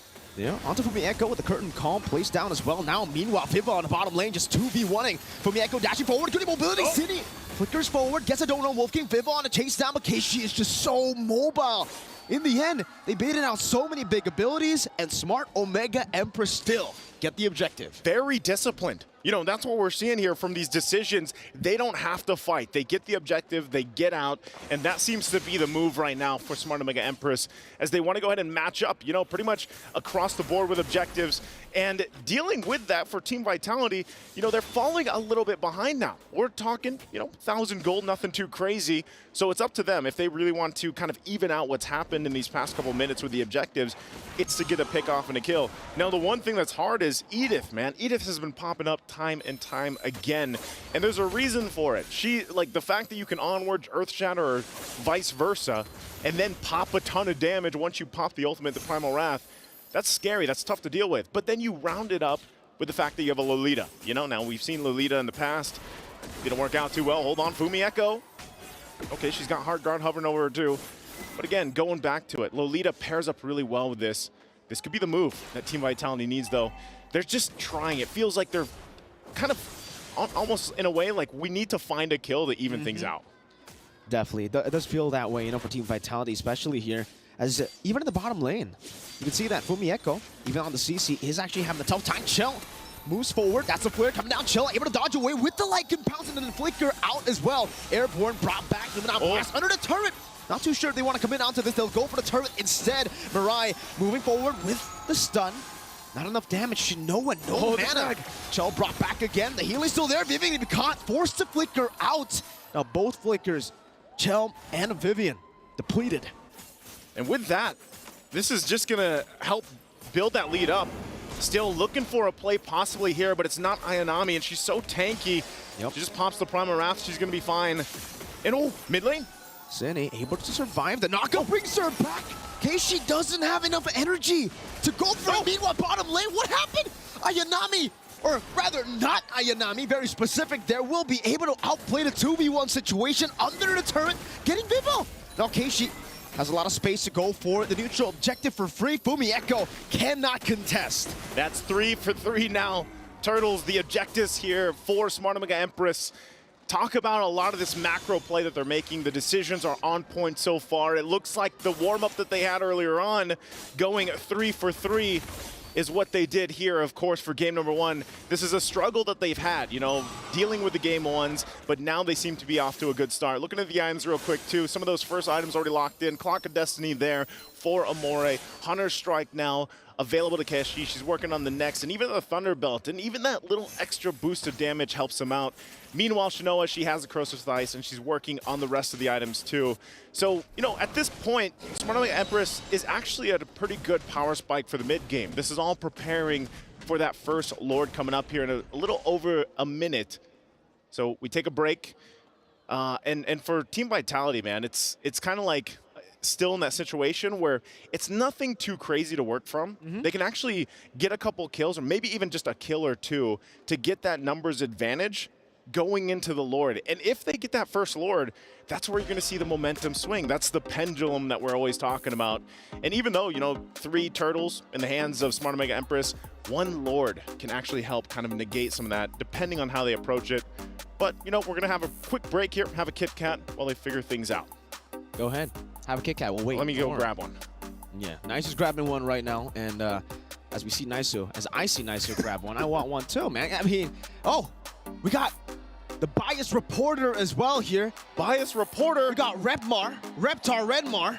Redmar, what are you doing? I wonder which side he's sitting on, right? I mean, is this...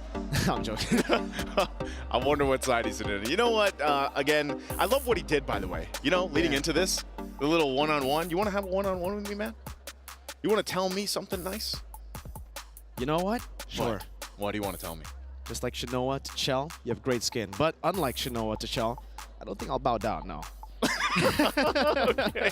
Yeah, I don't want you to bow down either. It's all right, man.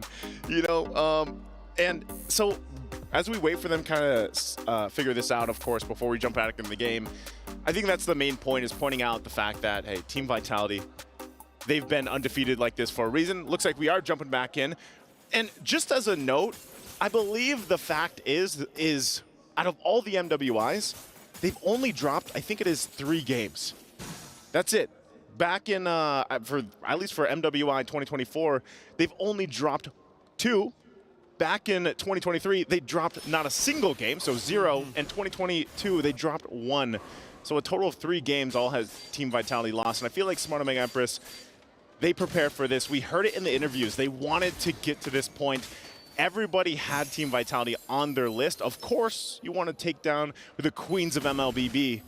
And game 1 already off to a good start for SmartOmega Empress. You can see once again as we get ready for this Lord in about 30 seconds, everything's falling into place for them. It's just managing these waves at this point, picking up the last maybe 2 or 3 items that they need, and then approaching it from there.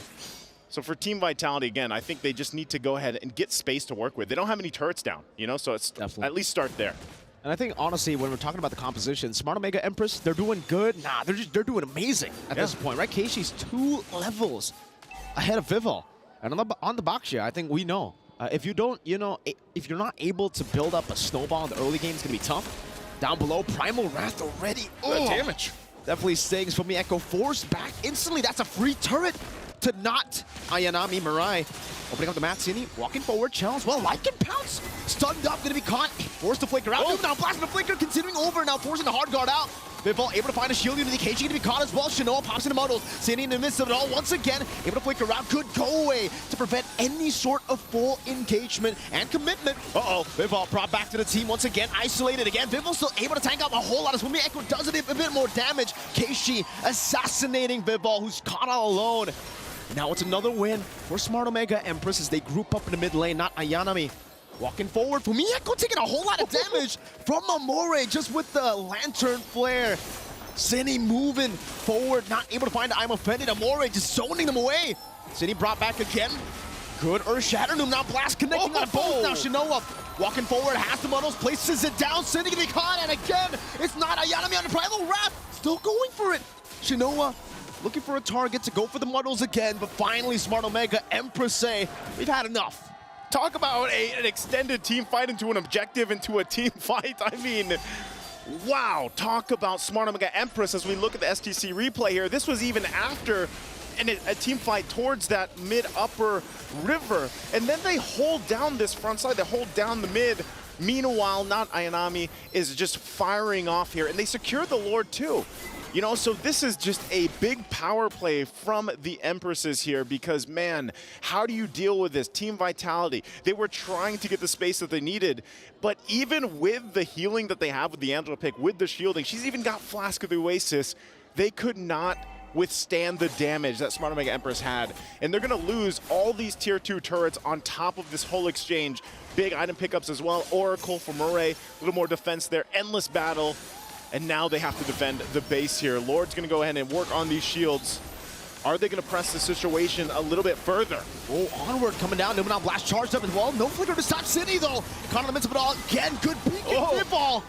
Caught, isolated, and taken down. Another bring back as the Purify gets used up. But Fumieko is gonna go for another flare. They're able to zone her away. 11 minutes in, Smart Omega Empress will end the game. One of the fastest losses ever that we've seen from Vitality, and it comes through the way of Smart Omega Empress. Add one game to those defeats for the Queens of MLBB. Team of Vitality takes a loss here, a quick one from Smart Omega Empress. Again, talk about how they just came out swinging in this. I don't know if it was the momentum they had from the last series, but they are here to play. They're here to dethrone the Queens possibly. Off to a great start already. Under that 12-minute mark into game one, just looking strong in every single lane and role. Of course, you can't count out Team Vitality at all. It is a best of 5. They'll go back, readjust from it, and get things situated. But would love to hear what the experts over on the stand have to say about this. Let's go ahead and throw it over to them. The 4th game loss for the Queens of MLBB, the defending champions in such a dominant fashion. 11 minutes, that was all it took for Smart Omega Empress to bag game number 1 in this best of 5. I feel me and Leo, we completely agree when we come to the conclusion that this game is really about not having enough damage. In fact, throughout the highlights, we can see that, like, this team fight, it went for so long, right? I kind of feel like I could have gone to the toilet, come back, and they're still fighting. That's how long it was, which really shouldn't be that way. And one might think that if a team fight goes long with the kind of chunky and utility-centric lineup that Vitality drafted, they would win. But no, they're going up against one of the best, arguably the best right-clicker or auto-attacker in the game in Melissa. And this is just what? Barely the late game. She had the Trinity, just the Trinity, 0 kills. She wasn't even snowballing out of control. It's just that Vitality didn't have much of a threat to present to Shinoa. Let's talk back about the draft here, because we were talking about how the 3rd pick was going to be crucial. The 3rd pick coming in from Vitality was the Angela. The 3rd pick coming in from Smart Omega Empress was the Nolan, even though we said it was early. But because of that, they had enough damage. And honestly, another thing that we do have to talk about was the ban. Smart Omega Empress, they banned out the X-Borg. With that long of a team fight, imagine if Vitality did have that X-Borg. They could have possibly won. Yep. Fire missiles, last insanity, fire missiles again, get it back, long enough for a cooldown, last insanity. And if you burst it down on X-Borg with Keishi's Nolan, they just walk away, come back, fight again.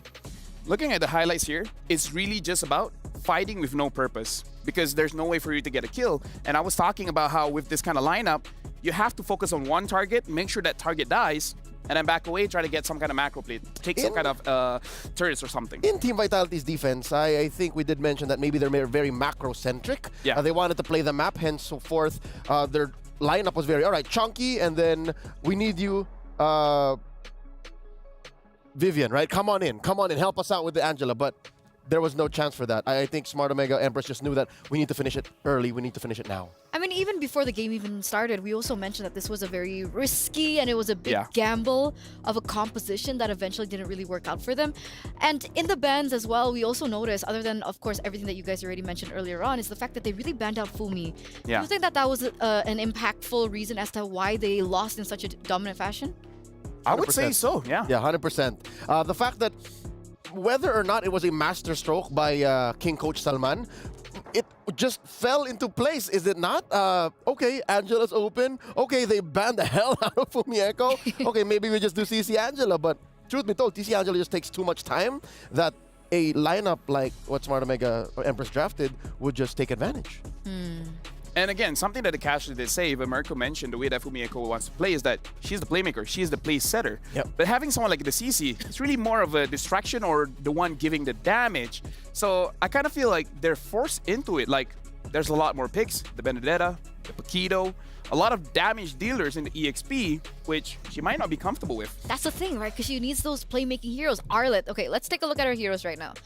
We have Arlet, Terizla, Edith, Export, all gone. Yeah. She needed the 3 at least. And then, lo and behold, look at Not Ayanami, she got the Edith. So this is literally one XP laner out of their element, and then the other just perfectly living in high life. So speaking of that, let's take a look at the PlayStation MVP. Who won that MVP for game number 1? You mentioned it earlier, Not Ayanami will bag it again. This time around, 100% KP. Look at that. Diagon, a SEA Games competitor, a national athlete.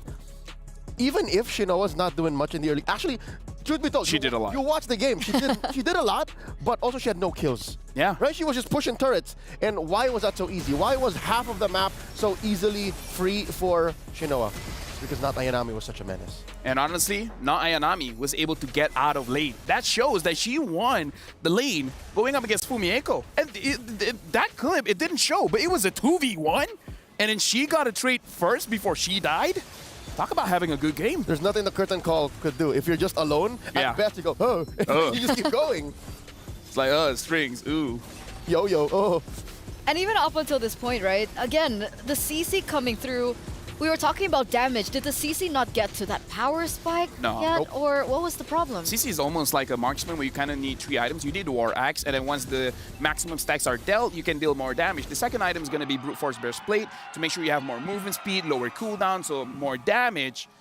But yeah, 2 items, it's like you're not tanky enough to deal prolonged damage. CC is just about prolonging the damage. And one might argue you might even need a little bit of help from the Vengeance. Yes, but she the was Vengeance. forced to use the Purify because of how much CC just Not Ayanami alone was presenting. Yeah, with the Vengeance, she could deal with the Melissa. So do you have any particular plays that you guys want to show us about game number 1, perhaps, that you guys can break down for us? Yes, we do. This is at about 4.5 minutes, fresh off of a turtle take by Smart Omega Empress. Now, this clip is unique. You want to know why? Why? There's no kills. No one died in this clip, and that's exactly why we want to show it. Because if we're looking at the clip here, you can see an amazing engage coming in from Vitality. They were able to get 2 crucial members, the jungler and the mid laner. You would think, that's a good engage. You have like, what, three people there? At least one would die. Play the clip. The targeting was separated. Some was going for a Mar, someone was going for a Keishi. And this lineup doesn't have damage in the first place. So if you target at least one of them, say you go for a Keishi, you get 1 kill, focus on taking the jungle. You kill a Moore, control the mid lane. But because everyone's separated, and then they're like, wait, who are we going for? Who are we going for? Everyone was able to escape. So this is like, I don't know, trying to catch 2 chickens, and then the 2 chickens got away. So, because I think the way that Vitality usually play is that way, right? They like to split things up, and maybe it was a miscommunication on that part that they didn't execute If they had their enough draft damage, it's properly. fine. Exactly. Yeah, I think it's a matter of using what you got. You know what they say? It's not what you got, it's how you use it. They didn't even have it didn't have anything to use. At the time, what was that, 4 minutes, 5 minutes? Even if maybe they focused down on one, say it be Keishi. Okay, they got a kill on Keishi. If it was the other 2 up top, there would have been some backup from down bottom. That was not Ayanami and Amori down there too. Let me just say, let's switch the hero. Say it's not Angela and it's a Ruby Roam. Replace it with a Lilia. Will they get a kill? They would. Maybe, yeah. Replace it with a Farsa. They would. Replace it with a Faramis. They would. Replace it with a Valentina, even though it was banned. They would. So I kind of feel like they're used to using this kind of heroes where they would get a kill. But then you switch it up and it's more utility than damage, then you're playing the way that you usually play, but not the heroes you're usually playing it with. And now we're at a point of chicken and egg. Was it because CC Angela, because it's Angela first? Or was it Angela first planning for the CC, and did it just not work out the way Vitality planned? That's a big question because we made a big argument about the Angela, right? Is Angela better in the mid lane? Is Angela better in the roam? And for MWI, this is going to be the first time I believe that Cindy's actually picked it up. And she's usually Actually, Cindy used utilized it- Ruby. Oh! Yeah, Cindy used Ruby. Yeah, Vivian was the one. So maybe that's it, right? Maybe they're not accustomed to these picks. All right. Maybe Cindy's used to heroes that are more burst heavy, that has more Here's the damage thing. in the game. Angela is not a tank. She's not called the mother of supports. I do agree. Honestly, Mother of That's Tank true. sounds better. Yeah. That's true. Mother of Dragon sounds better too, but you know, it's whatever. So let's take a look at the predictions earlier on. Guys, did you fill in your predictions? Did you put it in? stcplay.gg? Don't forget, okay, we're in the middle of a best of 5, so you do have a little bit more time to lock in your predictions. But there you go, www.stcplay.gg. Go ahead now. Omega already has that first game. So you Sorry. guys have a little bit of an advantage. I mean, there is still a chance for Smart Omega to go all the way, clean sweep the Queens of MLBB. At this point, yeah, because maybe Team Vitality overthought it. Right? Maybe they're like, oh, this is going to be an intense match. So they're playing 5D chess with themselves, where sometimes you just got to keep it simple. Have mean- enough damage, have enough utility, win the game. Number one, it's best if you're not competing with yourself. And the second, maybe not 5D chess. 3D chess itself is already very difficult. At some point, you just want to go from A to B. I think that's where Vitality is strongest. Because, again, mechanics, almost on an individual level, lane to lane, second to none. Macro, you know that their communication is set because I think, I can say this, in the realm of MLBB esports for women, they are the single team that did not change over the past 3 or 4 years, right? They are a singular force. Yeah. So you know that if you keep it simple and you get a fair and equal ground, I think Vitality's got this. Yeah, I don't like it when teams go overcomplicated and start making mistakes in the draft. Just keep it simple. We win with Hero A, just pick Hero A. Unless it's banned, then okay, change your strategy. I mean, we've been seeing this sort of same pattern coming from Team Vitality, right? From the group stage all the way into the first day of the knockouts. And now we're here in the semifinals, right? A lot of people have been saying, Grand okay, finals. maybe semifinals before. Okay. But now, yes, grand finals. That Good check. there's a issue, I think. Either they're experimenting or their drafts are just not as on point as usual. So, ladies and gentlemen, as we get into the drafts of the second game, it looks like both teams have opted to stay on the exact same side. And it looks like the same bans are also coming through. With the issues with the drafts of Team Vitality, do you think there should be any changes in the first phase? Number one, get some burst in there. Yeah, agree. Either the jungler or the mid. Mm-hmm. Oh, even the gold. They can put the Brody there. They can play and draft towards the Brody. Yeah, I don't know. For me personally, I would like Vival on something with a little bit more damage. And the same can be said for Cine. Like, you have the mother of tanks. Use a tank! Right? Is that a crazy thing to say? Right? Yeah. It's like, oh, you're so good at using this one here, and it's like, you know what, grand finals, never mind. Let me switch things up. All right, it's fair that Omega Empress banned out the Minotaur here. Yeah. Safe, right? And then maybe Vitality first pick the Edith. I like that. That's solid. That's solid. Do it. Edith, and then eventually pick up something like a Tigreal. They don't even have to. Like, it can wait until the very last phase. Yeah, there you go. Oh. Edith first pick. Nice. That's Fumi Nice Echo. call. Edith. Yeah. And I mean, it's a like- flex. It's Because technically still a it flex, doesn't yeah. have to go to Fumi Echo. So in enables case so much. they can find a more, I would say, what's the word for it? When you take control of something. Initiative? You Initiative have- type of EXP laner. I'll work with that. They can utilize this as flex. A proactive, you mean? There you go. That's a word. Proactive. A proactive EXP laner Got for you. Fumi. They can fall back on Edith for Fumi. Right now, I'm thinking for Smart Mega Empress, I think they will eventually want to take the Nolan again. So pick up a gold laner. Their pattern is pick up the gold laner a little bit later. Unless they want to pick up the Roger here just so that they can be more proactive in the draft and then deciding later where the Roger is going to go. They're picking up the Ruby, very solid pick, and the Jushin. So I think they're sticking to their pattern, letting the gold lane see what everything has first, and then pick up that hero for Shinoa. And then maybe they're going to pick up a third pick Nolan here. I'm liking the numbers on Jushin. It's clear that the teams have been studying her, using her here and there. This is what we want to see before. 60% win rate. This is technically not burst, but it's reliable damage. It's reliable enough. It's reliable against the Jushin. Yep. Right? Like, the reason why Zas is here, okay, it's for the damage-dealing junglers, but it's also because of Jushin. Having the Ruby as well does make it a little bit more difficult because we got to talk about what Zas does. People want to initiate, right? Say I'm a tank. Say I'm a Tigreal.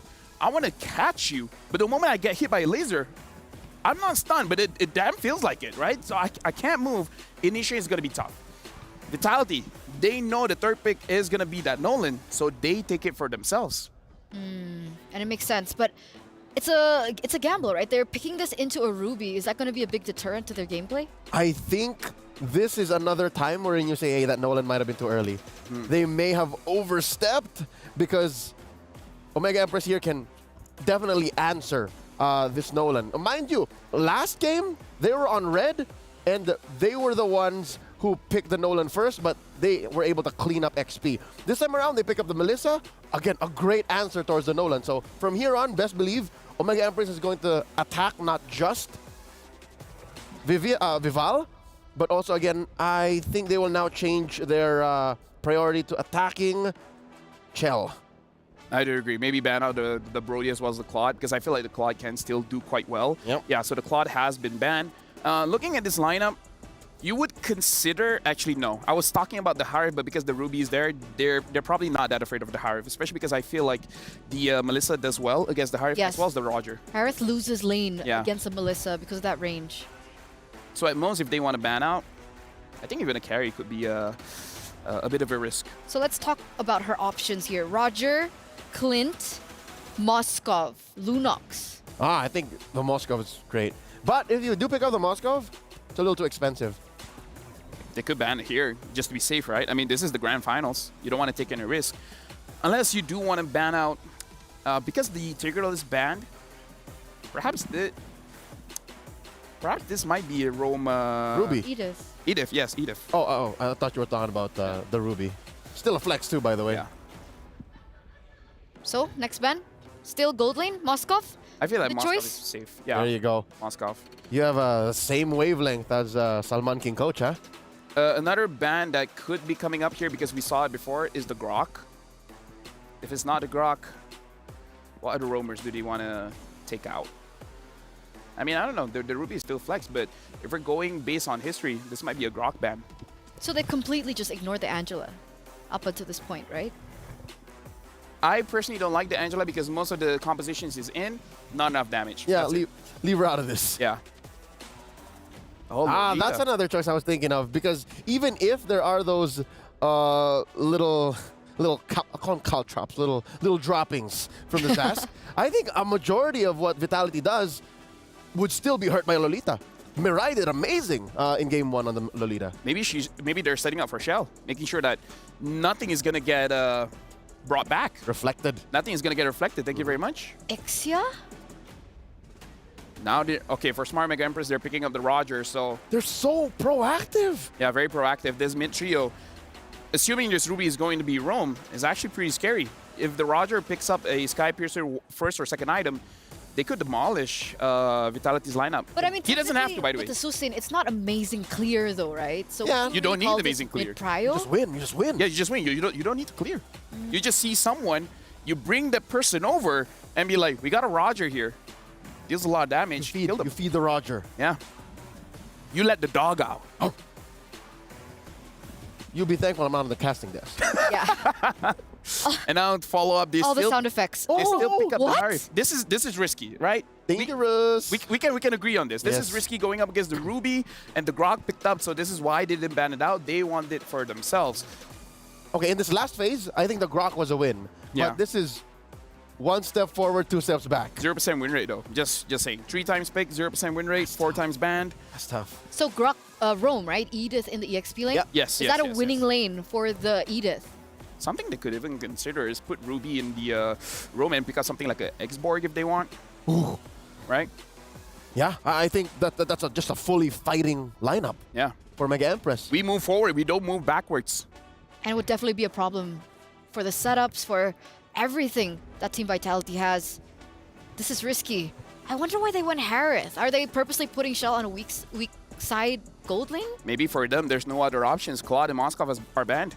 Oh, they pick up the Barrage, so nothing too crazy. At least one very tanky player able to sustain the initial damage, bait something out, and then go back in. If anything, I don't even think it's for the tankiness. It's for the all-in. For the catch? As good as a -1. It's like a Kaja at home. It's very not Ayanami. This Exactly. is signature not Ayanami from back in the day. So there it is, Change her name. ladies and gentlemen. I mean, she kind of did, right? Her name was Ayanami before, Like- and then became not Ayanami. Here and there. Yeah, technically. But I like it. I like the draft. Yeah, I like the draft for Smart Mega. It's a momentum. Okay. Game number 2, ladies and gentlemen, as we throw it over to the casters, it's your time to shine. And shine we will. Thank you so much, experts, breaking it down. And yeah, maybe after this, it's going to be time for not Ayanami to change back to, I don't know, Ayanami? Yeah, because when she said it's very not Ayanami, I'm like, wait, so is it not Ayanami or is it not Ayanami? I think a lot of people are wondering that, but let's go ahead, jump into the game here. It's game number 2. Smart Omega Empress already getting game 1 in a very fast fashion, just like they did in the previous series. So we'll see if this lineup from Team Vitality is going to be enough to kind of stop that from happening, even out the series from here. Again, too, Jushin going to the hands of Amore. We'll see if this Zask, which has been the staple kind of pickup against the Jushin pick, is going to be working out. Now, you know, and part of that is, what do we call them? The little Johnnies? What do we Little call them? Johnnies. Little Johnnies. The little Johnnies, those little aliens, are part of what makes it work. And then also just the Descent is actually such a strong ability. She is going to get dragged back a little bit here, and that's what you have to deal with. But I'm wondering, oh, again, okay. And see, that's what's so annoying when you're dealing against Jushin. Something like that, and then you have to burn the Flicker already early on. Absolutely. Also burning the regen, by the way. So Cindy popped in the Flicker and then the regen, and because she kind of greeted out on the Flicker, she lost the regen too. Like it pounced one of the turret and then pull back as well. Amore this time picking up first blood on the Jushin. And it seems for Vivo, she can only really just stay in that bush. I don't even think she can go for any assassination attempt to Keishi. At least goes for the steal. Goes for the steal. You know, at least get something out of it. But yeah, even with the Mother of Tanks getting her hands on the Grok, you can just see how, you know, how much utility there is being able to drag members back, even under the turret. That's what makes it so difficult to play against. So we'll have to see how that adjustment's made because, yeah, part of this is once those level 4s are available, that's where Vivian can start to make those plays. They might just have to give up this first turtle. It looks like that's going to be the case because of how the early game went. And it was nothing too crazy, but that first blood and stalling out that level 4 makes it so. So for Team Vitality, where do they find this pick-off? Is it going to be here? Shinoa just hits that level 4, now has that go away perfectly timed. Vivian almost level 4 too. So at this point, you know, if they don't want to make sure that it isn't a repeat of last game, Good beacon, good purify Yamurai. Just with I'm offended, Amore's still taking a whole lot of damage there despite utilizing the beacon to escape and also to purify. But she will be able to escape. Does seem like up top though, because Fumieko was left to XP lane, not Ayanami will be able to stomp on that turret. Getting a little bit of gold, actually stopping Fumieko from getting to lane. Yeah. Oh, stopping her from getting the minion too. It won't kill her. Look at her. Not Ayanami is just denying the farm away from Fumieko. And you know, it's little things like that that just actually play a big part in the bigger picture of a game. And so great play there once again. And this Barrett's pick, even like I was saying in the previous series, you know, it's not a hero you see picked up too often anymore, but it still provides a ton of value, especially with the lineup that they have. You're going for just, yeah, grab them. You know, at this point, you have a Barrett, you have the Daytona's Welcome. You're looking for Murray to pull in with the I'm Offended. And so you have so many options, and I feel like that's the thing. That's going to be the troublesome part for Shell, especially once she pops the Zaman Force. You also have to worry about getting grabbed, you know, at this point. Oh, hold on. Wall charge this time, no purifying. You can see the instant damage come through from Cine, and then the fracture too from Vival. The Dominator's Descent is doing as much damage as possible towards that turret. Some extra gold to work with, but I guess you got to watch out for that too. You got to watch out for Vivian. There's a pull though. The pull back. Chell jumping forward as well. Vivo going to be caught. Keishi still able to find that kill now. Chell pops into his Bond Force down to miss it all. Going to be caught and stunned by the Dora Wolf King. Not able to escape. Keishi gets her down under the turret. Perfect timing for the second turtle to spawn. Smart Omega Empress in full control. Vivian going towards the bottom lane, trying to deny Shinoa from taking the turret gold, but not Ayanami is here. Mirai is here. Amore too. They're just going to leave Keishi to pick up the turtle without the retribution. Easy peasy. Talk about timing, you know? You get a couple kills, and not to mention it's a double for Keshi, so she already builds up that momentum, builds up that lead, and then she gets the second turtle. And this is what we've seen them do time and time again. They get a couple victories, and then they push the pedal to the metal. That's what they're doing here. That's the wild charge coming down already. Mirai going to be stunned up. Brings time offended, but it's only the Dominator's descent. And Sydney wasn't even in there. But still, Smart Omega Empress, they're still going to be able to actually utilize this to jump inside into the purple buff, stealing it away. It seems Vivo is very proactive already, or very reactive rather, rotating and mirroring that movement. Okay, right now they're going to go ahead and mirror up here to the top. And really at this point, it's like up to Shell. She's going to go ahead and get in a good position. Conceal going to be used though. I think they're just going to force her off the turret. They want to get the space advantage. I'm not sure if they're going to be able to get any more unless they force it with an ultimate. They're going to go ahead and get that turret down. The tier 1 falls. And I think they're happy with that. You know, at this point, Smart Omega Empress making the macro play like we saw them do previously. And so where does Team Vitality do this? How do they stop this from continuing to build up here, Mirko?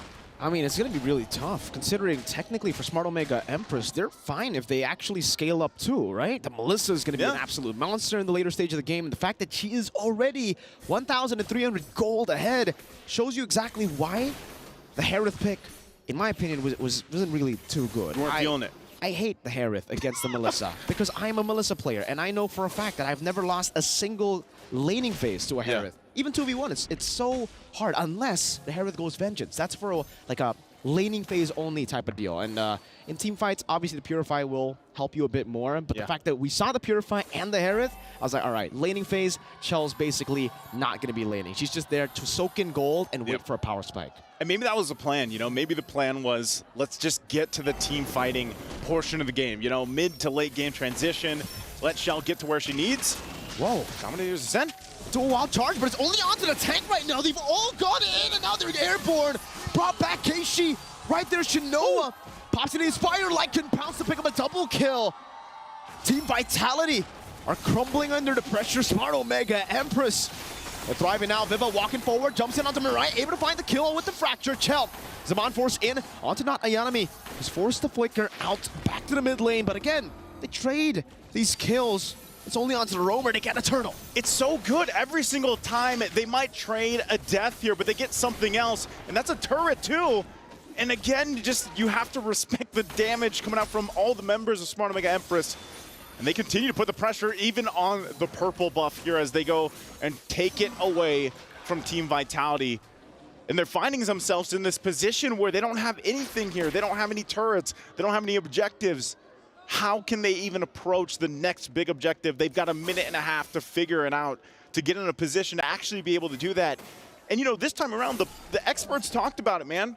Give a tank to the mother of tanks and let her be able to initiate. And she's been trying, honestly. The wild charges are there, but unfortunately, the damage just is not there. They're not able to follow up against what Smart Omega Empress has with their lineup. And it might just take time. You know, we saw a preview of it with this Nolan pick that could scale up well, like we already talked about with the Harith too. You need time to build up. She only had the Starlium Scythe, I believe.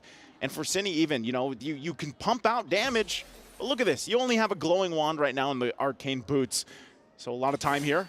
Conceal going to be used. They're not going to connect.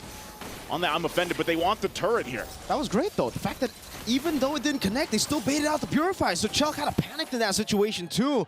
Goes to show you the level of composure that Smart Omega Empress have at this point compared to Vitality, who at this point, it does feel like, you know, they are panicking a bit. Yeah. Popping those Purifies, going in for these desperate engages, and all that just for Smart Omega Empress to be leading by 4,000 gold. Vivalda staying very active around the map. But now going to be chased down. That's a Lycan pounce. Wow. No purple buff, no energy. That's a Skolo kill down below. Keishi assassinates the assassin. And that's tough. Even with the Retribution, there's nowhere you can run. There's nowhere you can hide. And that's not going to happen there. And Murray goes in once again. And this might just be, once again, another objective in the hands of Smart Omega Empress. They're trying to trade it at least for a turret up top. They get their second turret of the game here for Team Vitality, but they're going to have to get ready for a defense. And you already know, if anything to be said about the last 4 games that Smart Omega Empress has played, they will force that fight into the base. They will use everything that they have to start a fight under the turrets once that Lord gets marching in, as they take everything from Team Vitality. And now, once again, the tier 2 turrets. Here's a conceal play. Gonna go in, good wild charge over into the onward, and the Earth Shatter punishing Shinoa, who's so far up front. Dominator's Ascent still in the midst of it all. Amore gonna be melted down, but still is able to get out with the Purify. 2 members taken down. The Lord still up to use for Smart Omega Empress. Great choice. As I was just saying, you know, they're gonna take everything from Team Vitality. Vivian says, no, not anymore. Goes in with the wild charge, and that's exactly why she needs heroes like this Grok to be able to make that decision, pop the conceal, make a big play, and that might have been enough to go ahead and negate this whole push with the Lord for now. Still at a gold deficit though, a couple thousand gold, but that's been enough to go ahead and clear the waves out that they needed to. I'm not sure if Smart Omega Empress still wants to go for more here. Good onward by Fumi Echo. She's going to be picked up, though. Has the Primal Wrath, the airborne into the knockup as well now. Flickering back, Vivian still there. Mirai able to find I'm offended into the go-away. Shinoa dealing with some damage as the Dominator's Descent is forced to be used defensively. Keishi walks forward. The light can pounce over to it.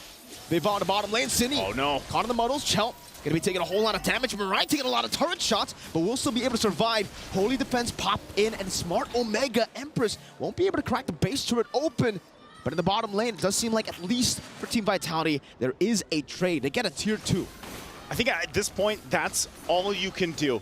Team Vitality knew that they still had to deal with the Lord. They don't lose the base turret. That was actually good for them, granted how far behind they were. And this gets them a couple more defensive items that they need, especially for Vivian. You can see now Divine Glaive locked in for Cine, so now that damage is going to be quite a bit. And even the Malefic Roar plus the Blade and Hunter Strike there for Vivil. So she has been making moves across the map and at least gets those 3 turrets. So this gives them a little space to work around with, but they still have to be careful and cautious of the gap. We're still talking 5,000 gold here for Smart Omega Empress. They have a lot to work with. Chell also picks up the Divine Glaive.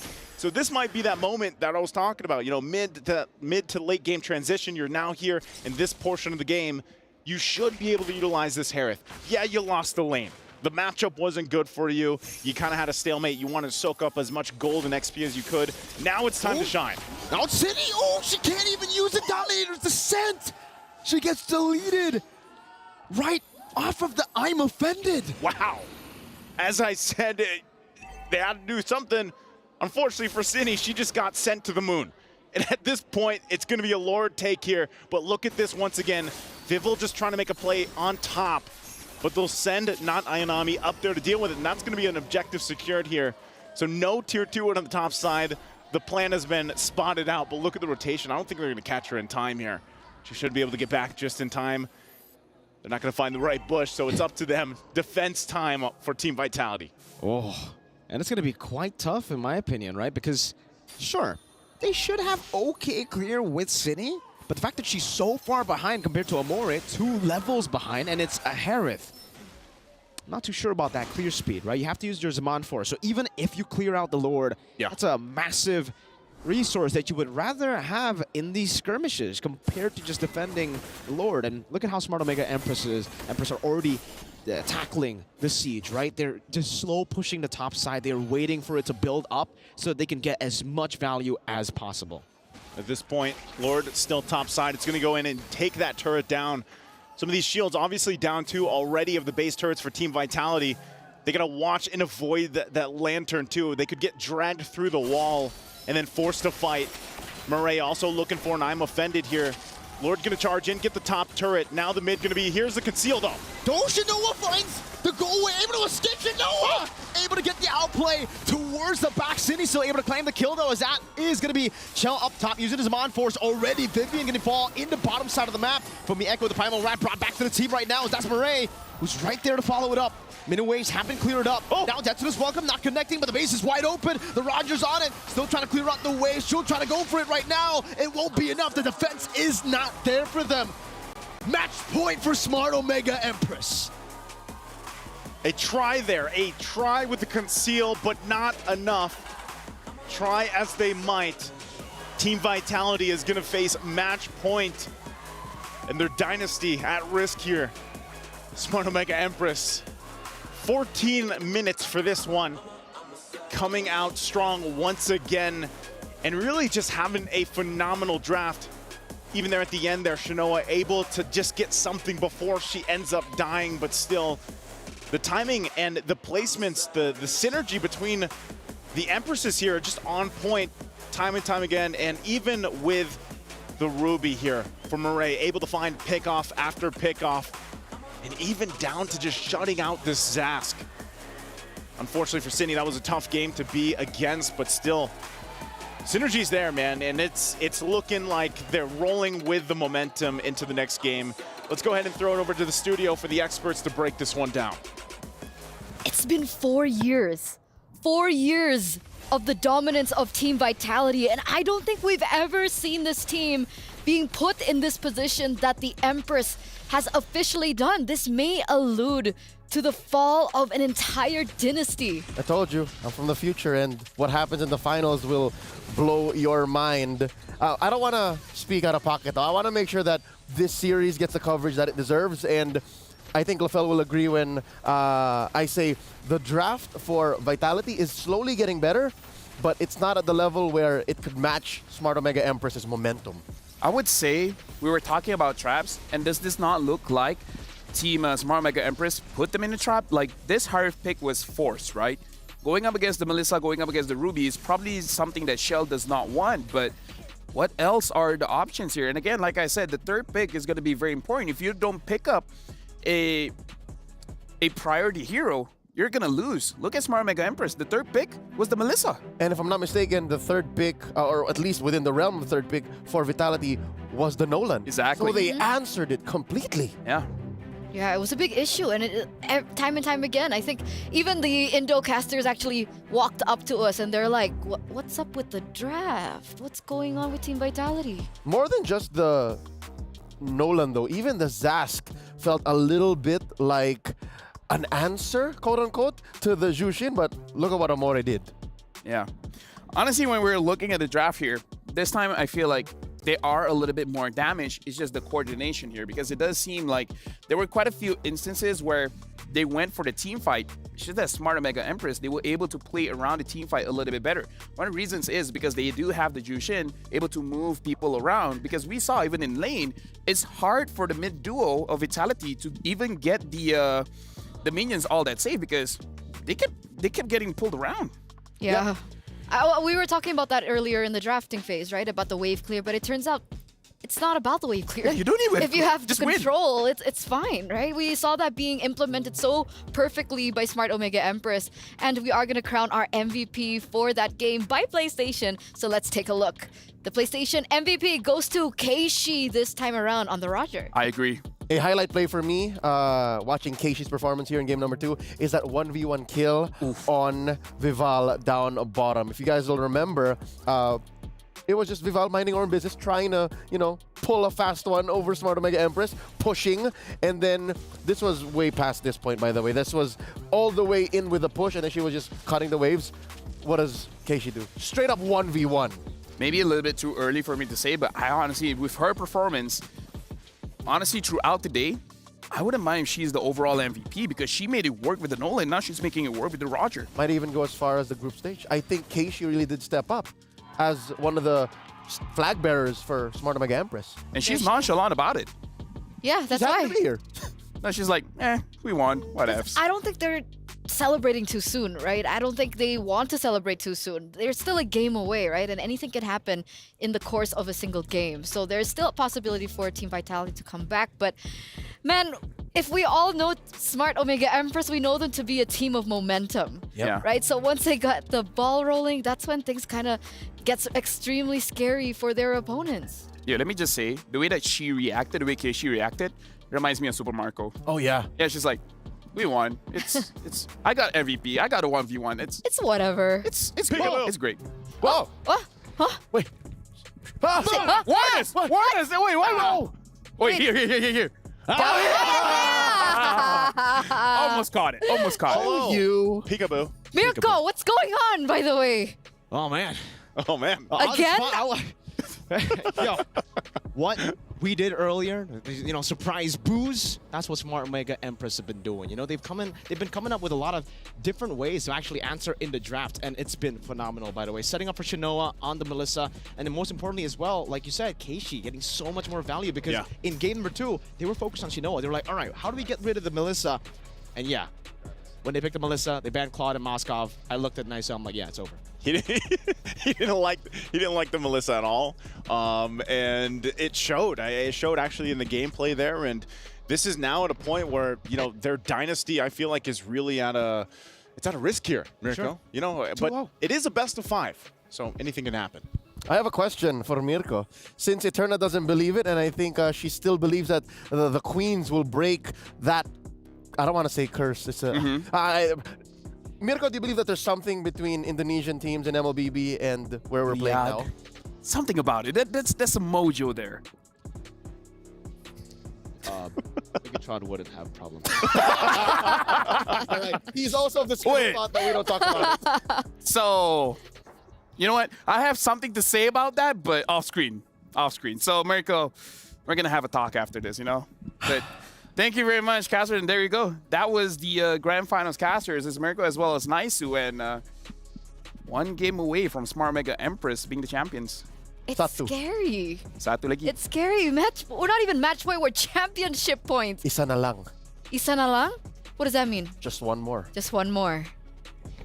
And we're going to take a look at the player reactions earlier on. I mean, that's intense. Okay, so I guess a few of them were celebrating. Shell doesn't look happy at all. I mean, we were talking about that matchup again, right, with the Harith. She's known to be, alongside, of course, the mother of dragons, the mother of tanks, Vivian. Shell is also known to be one of the pillars of Vitality. And when she's not given a favorable lane like that, it looks like even she was frustrated that she couldn't pull off what she usually is able to do. I have a question for you, Eterna. Okay. You've followed these ladies, the queens of MLBB, for years now. That look in Shell's face, is it just me or does that look like it's their turn? Something broke in them.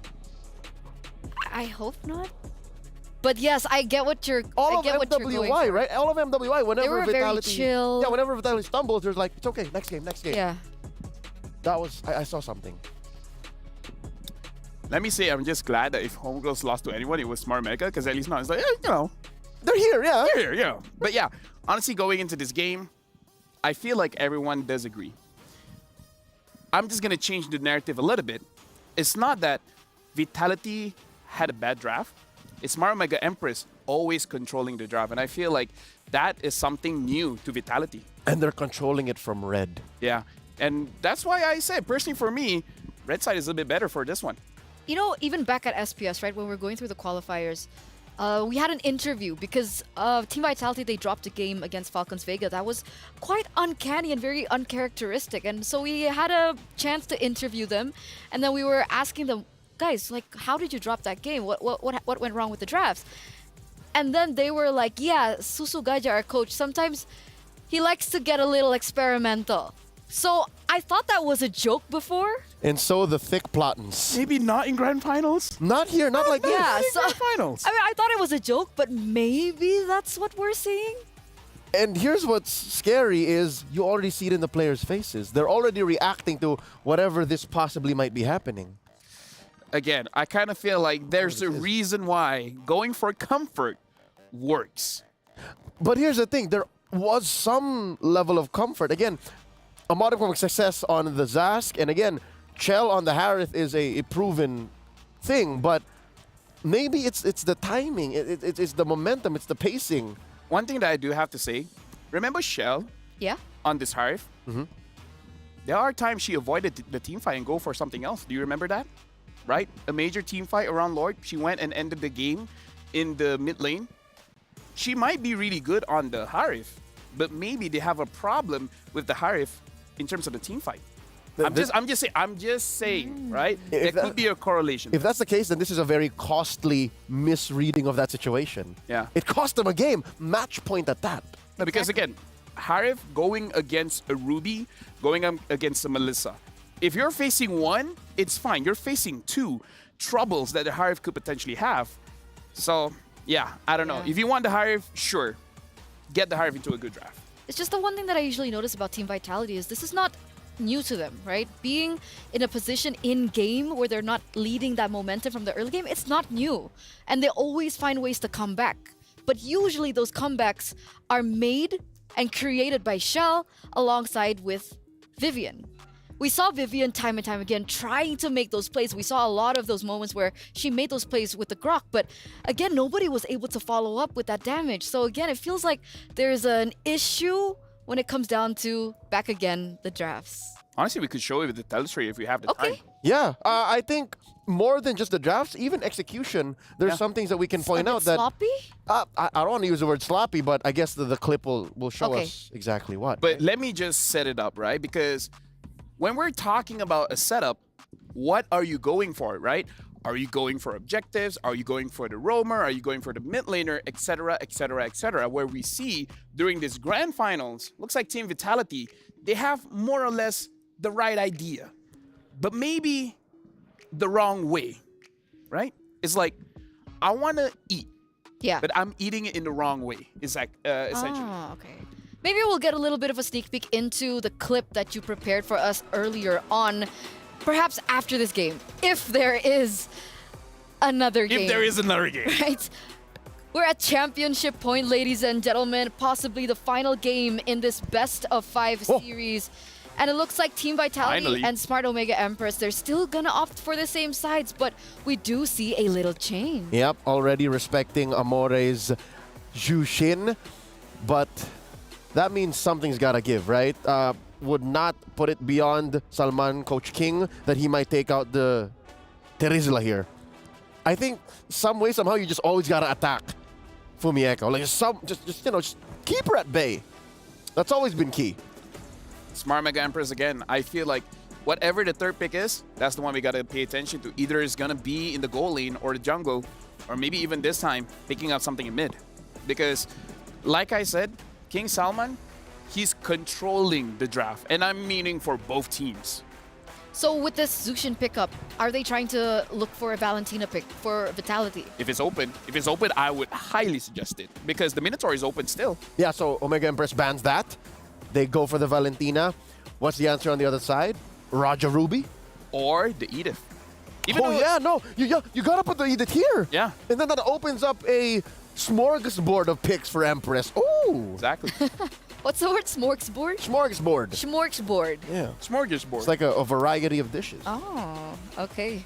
So we're waiting on the last ban here. Minotaur. They don't want to go for a trade? They Just could. leave the Minotaur open, go for a different ban? No. Too risky. Any trade that allows for you to give some initiative to Vitality is a bad decision. So, yeah, force him to pick the Edith and then play from there. So, Roger, Valentina, or Edith. Edith is the pickup, so they pick up the Valentina. And the Valentina... Roger, Valentina, Ruby. And the thing is, the Valentina is good against the Edith. Yeah. As much damage Edith can do, Valentina can do a little bit more. Okay. Roger, Ruby, either way is a very good pick here. So now we're in a pickle for Vitality. Vitality's in a pickle. Yeah. The biggest. Vitality might even want, okay, let's just say, they want a Tigreal, but the opponent already has a Valentina, so you're kind of like, do you want to risk that? It's a compromise. Exactly, like if they want to pick up a Minotaur, the opposing side Minotaur is banned, but meaning to say any big ticket ults coming in from the roamers, they're like, you have a Valentina though, and Amor has been performing the entire day, not just for this grand finals. Oh, I agree. She's been very aggressive with her Valentina, opening up maps of very good initiation picks as well. It's not a regular Valentina, it's a scary Valentina. And it looks like Vitality have their own answer. They have Luo Yi and Roger. What do we feel about this? I like it. Again, the Roger was left open. Could have been the pair with the Valentina. And then, of course, you have Lu Yi. You got to respect the amount of map mobility that you have as a low Yi, and of course, the reliable damage with the polarity. So with that said, Omega Empress, for sure, This third pick is going to be crucial, yeah, whatever it is. It's not Shinoa, because it's not as clear an answer as prior, Game 2. So they might go for the Nolan again. The Hayabusa.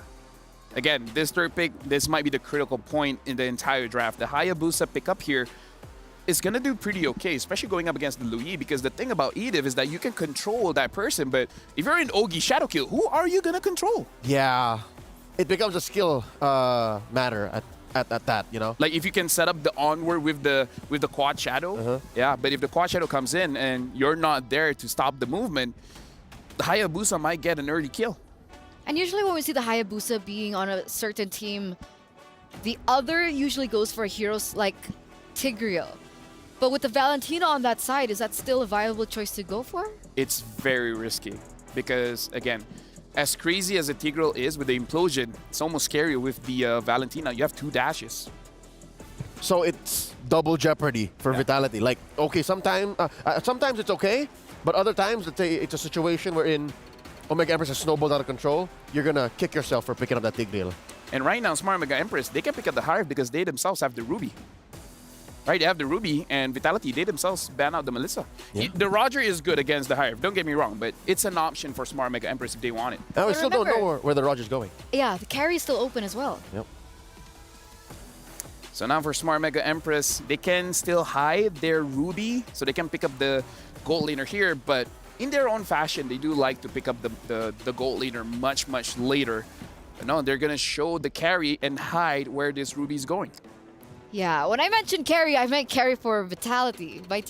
But with the carry on that side, what do Team Vitality go for in the gold lane? A hero for Shell. I don't mind this Roger being in the gold lane, honestly. It wins. Yeah. So pick up something else in the jungle. What's left for the junglers if not the Roger? I'm thinking Nolan, of Vayne, fighter. I'm thinking of fighter. Alpha. Yeah. What else do we have? Because going up against the Hayabusa, might as well secure as much neutral objectives like the turtle as you can. Going for a tank might be, you know, not as great like the Boxia and such. They pick up the Brody here, which is going to be pretty good. So this is going to be a more aggressive kind of lineup, and the Yuzong. So finally, Fumi Echo gets her hands on the Yuzong. It's been banned out all this while. And it's a great answer to the carry. I like it. But again, use with caution. There is a Valentina on the other side. Valentina is always a caution. This is why she's always in meta. So it's going to be a Roger in the jungle for Vitality now. Correct. How do Omega close out their drafts? You know what? I like it because Omega Empress can actually pick up a hero that beats the Yuzhong. So you deny Fumi Echo from doing Fumi Echo things. So I don't think this is the Ruby in the XP lane. This is a Roam Ruby. They're picking up the Barats here, so... There it is. Even if you don't necessarily win, I don't think you lose. Yeah, especially in team fights. After the Dragonoid form lands, you can eat that, you know, anthropomorphic dragon. Yeah, so it's like dragon going up against a lizard. Their ancestral tree connects. There's some DNA shared there for sure. A dragon without legs is a dragon with legs is a lizard. That's what Detna is. Okay. Thank you for that piece of information. I enjoyed that. Laura side, I think Smart Omega Empress are playing on a very similar plane. Like, this is par for the course. However they played in game 1 and 2, very similar. It's Vitality who's really finding their groove. All right, possible final game of this best of 5. Final game of MWI. We're gonna throw it over to Naisu and Mirko. Boys, take it away. Thank you very much. I don't know, I think I'd pick the dragon in a fight against a lizard. How about you? I think so too. Yeah. The lizard doesn't really seem that threatening, but it depends on the stacks. Because he can go from lizard to big dynamite. He can go from lizard to Trex, and I've casted with Trex. He can turn into Trex, yeah, basically. It's pretty tall. Big dynamite. We're going to take a quick break here once again while they get things situated. Have a break, have a Kit Kat. I'm running out of Kit Kats, man. Don't worry, I need more. We have a lot more here. Is there any hazelnut over there? Hazelnut Kit Kat? By the way, I don't know if we have that flavor in the Philippines, but I would love to take some with me. The raspberry ones. I haven't tried it yet. You haven't tried that? That's the one I've been I taking. think Leo's been. Oh, so it's you and Leo. Yeah, that's why Save some for the rest of us. No. All right. Well, you know, at this point, I feel like that's what Team Vitality's saying over here to Smart Omega Empress. Like, save some games for the rest of us. We want to go 5 games in this grand final, Mirko. I mean, what's going on here? Team Vitality, is this draft better, the overall picks, than what they've had the previous 2 games? Yeah, much, much better, right? Because I feel like in game number 1, game number 2, it almost feels like they've completely forgotten about the fundamentals that have made this team so special. And what are those fundamentals? Simple MLBB fundamentals. It's just they are simply better. Usually, that's the case. So give them lanes that can actually win up in the matchups and compositions that they're used to. They've been placed on heroes that they are very uncomfortable with, the CC in game number 1. Heroes that clearly just have almost 0 ways to win out in the lane individually. Like the Harith up against the Melissa, because, you know, obviously, great job by Smart Omega Empress to ban out the Moskov and the Claude every single time they set up for the Melissa.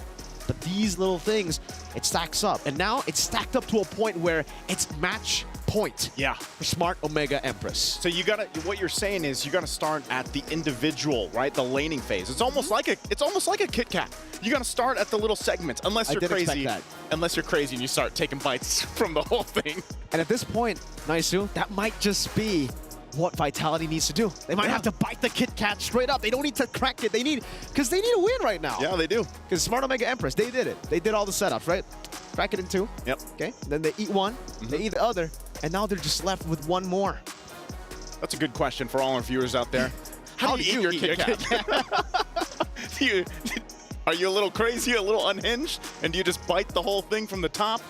Or do you break it off one by one? You know, like a regular, normal person. Are you a skibbity Kit Kat eater? Or are you a normal Kit Kat eater? Someone get me out of here.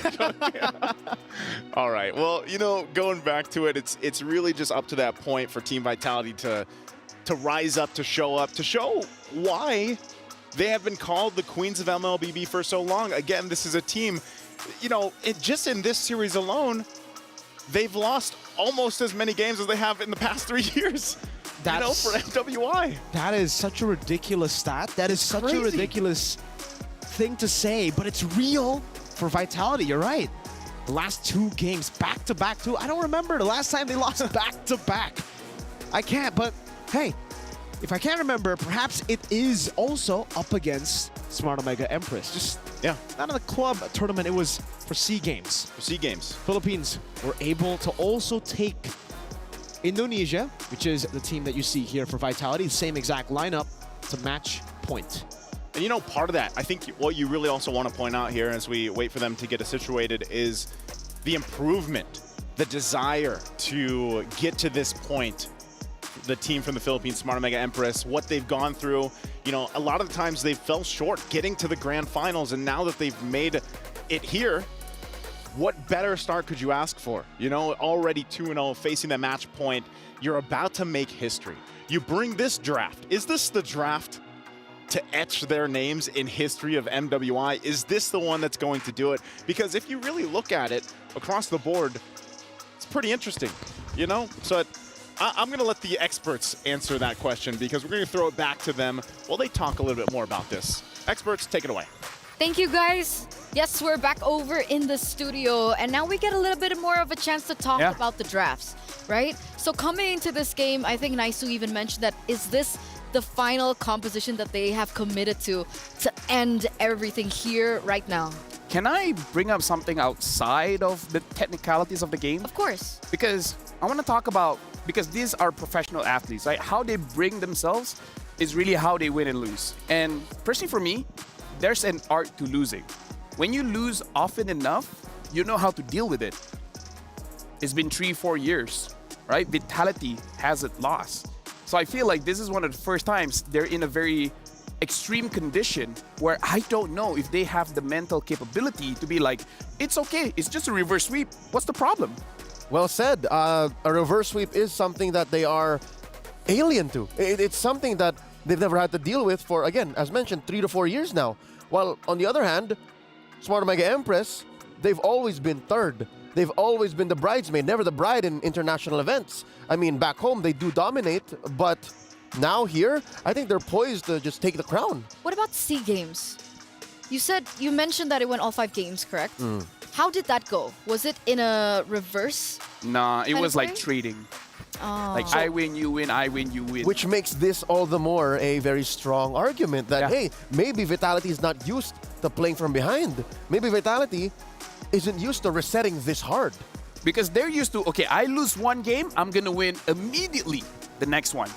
So it's like, okay, plan A didn't work, doesn't matter. We always got plan B. And it's like, plan B didn't work. It's like, do we have anything more than plan B? And this is not to downplay their skills as a player. Of course. Their mental capabilities, their achievements. No, it's more of just emotional preparedness. And that's something that's, 5 or 6 layers deep when you're developing esports athletes. And here maybe Smart Omega Empress just attacked that layer. It's something that you can't teach. This It's is something that you need to experience. You can't count. Like, there's no numbers in this analysis, right? So we're bringing something outside of the game where it's intangible. It's one of those things where you don't see it, but it does happen.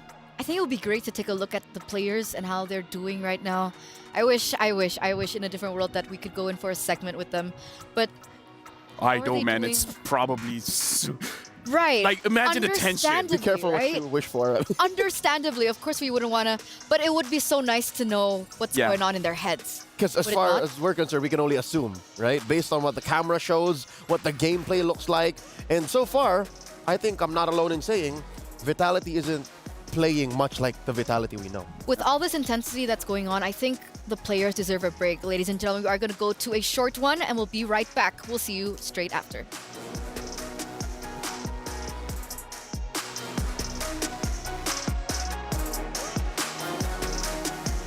Hey, it's Renmar here. We're here with Keiko, a cosplayer from Myanmar with the Selena virus skin.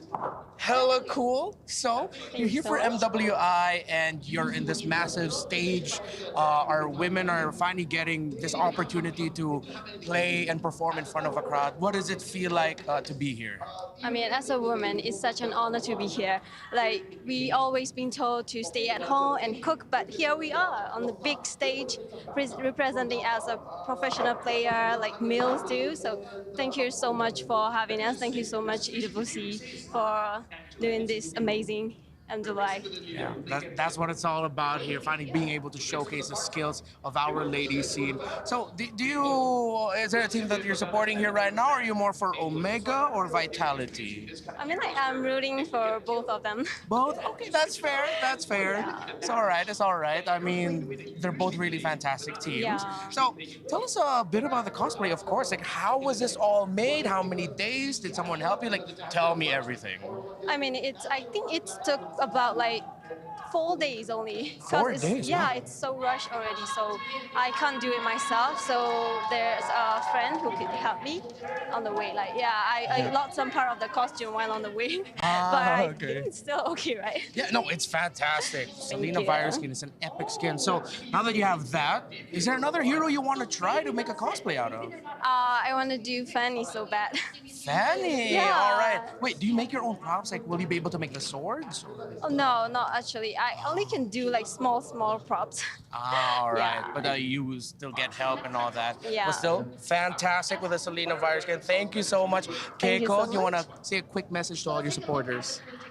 Thank you so much. I don't think there's many supporters out for me, but thank you so much. Sure there is. Yeah. All right. Thank you for your time, Keiko. Hopefully to see you around more. And we'll go back to the talents.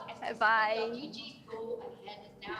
Keiko, you have so many supporters. We even have 2, 3, including me as well, that support you. Did you like the cosplay? I think I would cosplay as a Grok. Oh, yeah? With and a then pillar? and then just tumble around and then just crashing into people, you know? That sounds fun. I'm a fan. I'm a fan of what Keiko did here, her cosplay, but it's just I have a nagging fear of Selena's. The virus skin as well? I'm just afraid of abyssal traps, Yeah. abyssal arrows. Sometimes I want to get hit, but then they missed. I mean, if the Selena looks like that, it's like, take me. No? I don't think that's... Am I digging my own grave here? I mean, like, someone help me out. All right, let's talk about Let's talk about the game. Again, we talked about the art of losing. We talked about how certain teams, certain players, certain individuals know how to emotionally and mentally deal with failure. Maybe we should go deeper than just the players. Let's talk about the coaches, right? You have Susu Gaja and Dewa for Vitality. I wish I knew more about them, but what I do know about is Coach King Salman. King Salman has had a colorful, let's call it that, a colorful career. Played in the Philippines under TNC. After years of playing in the amateur scene, played in the MPL-MWI, you know what that looked like, and then came back home, lost himself for maybe 6 months, good season, and then now look at this, he's on the world stage leading 5 ladies into a new era, possibly dethroning the Queens of MLBB. Shout out to Selena, by the way. Selena's here. Huh? You don't see her? She is. No, she's... Right here. She's here. Oh! She's in the middle! Oh, is that Keiko? Keiko? Close enough. Oh, I thought it was Keiko. I'm still afraid. See, this is what a scared Leo looks like. I'm just... But Selena's super cute and pretty. No. Have you been hit by an abyssal arrow? Have you been stunned Like in for real life, 1.75 no, seconds? but in game, No, 4 maybe. seconds. Max. Max range, 4 seconds stop. I have like this tendency to always walk into the abyssal arrows. See, you want to get hit too. No. But it's like What's the wrong with idea you? that I'm avoiding it, that I get hit by it. Maybe I should have your mentality. Maybe it is about mentality, guys. It's about mindset. It's about mindset. If you get hit first, is it really your fault or the other player's good? So are you saying it's not the arrow hitting you, it's you hitting the arrow? Yes. I always sidestep into the arrow. As a show of dominance? No, it's completely unintentional. Although I do have to say, as a Grok main, I do actually walk into the arrows. I mean, like, that's what we do. Yeah. We tank it so that other people don't get hit. Not much in the Grok that Vivian played in game 2. Yeah. Right? There was a moment in game 2 wherein she set up an amazing flicker wild charge, and off camera during the broadcast, I was thinking to myself, and I think I very vocally said to Lafel and to Eterna, you guys don't have to take my word for this. This is still the mother of tanks we're looking at, right? Any moment now they could just snap. She could just set up a play, and she did, but it didn't lead to much. It was very difficult to follow up on, though, right? The composition from Smart Omega Empress. Yeah. Like, the rest were trying. There were so many moments where we had examples that the rest of the members were trying. And it was an early game, too. It was like 5... It was 6 minutes. 6 minutes, 28 seconds. 30, yeah. We have a play for that, but... maybe we'll see it after. Yeah. Maybe. It's about... I don't want to say it was the wrong target because they're aiming for the roamer inside of the mid, but hindsight, it was a bad idea, but maybe it was a good idea in the moment. And in the moment, at the moment, the game is going to be starting very, very soon. We are going to throw it back to the stage. We're going to throw it back to the casters to bring us back into the Land of Dawn. Welcome to Mobile And that shot Legends. we shall. We're going to jump back into the game here. Thanks for being patient with us, everybody. We wanted to make sure, of course, that it's match point, that everything is settled in a situation. Once again, here at the desk, it's me, Naisu, joined with Mirko. It's match point for Smart Omega Empress, possibly making history with this game if they can go ahead and topple the Queens of MLBB. But for Team Vitality, I gotta say, I like the lineup they brought for this game. This is a good composition that can cover a lot of the basis of the game from early all the way to the late game here. There's a little give and take, though, as we get into the game. I definitely want to put my, or put all of you, the viewers' attention towards Shinoa, because she's actually going to go with a Brave Smite instead of the normal Quantum Charge that we have seen most recently. This is, Quantum Charge is definitely the favorite, right? Yeah. Back in the day, yes, it was a Brave Smite. You could go for that very cringe, tanky build too on the carry. That, you know what? We won't mention it even. But here, it's going to be kind of tough. It's great to survive in lane against the Brody, but in the skirmishes, especially when you're getting chased down by the Yuzong, the additional movement speed that you usually get with the Quantum Charge usually lets you evade from a lot of the dive. Now, not so much, right? So she's going to have to rely on her Purify, on her dashes even more. Yeah, it's mainly just so that you can go ahead and withstand the pressure that's going to be here from this lineup, especially from Team Vitality, the fact that they have a Louis Yi. With the diversion plays, you kind of have to always have your head on a swivel. You always have to be looking around you, especially for Shinoa. And she's already showed that she can do this. I mean, she is the only one that's gotten a Savage here throughout MWI. So we'll see if she can actually continue to play the way she has been up to this point. And so as we mentioned that, Turtle's going to be up here. It looks like it's just going to be started up with Smart Omega Empress. I'm not sure if Team Vitality can really do anything about it. Doesn't look like that's going to happen. Nope.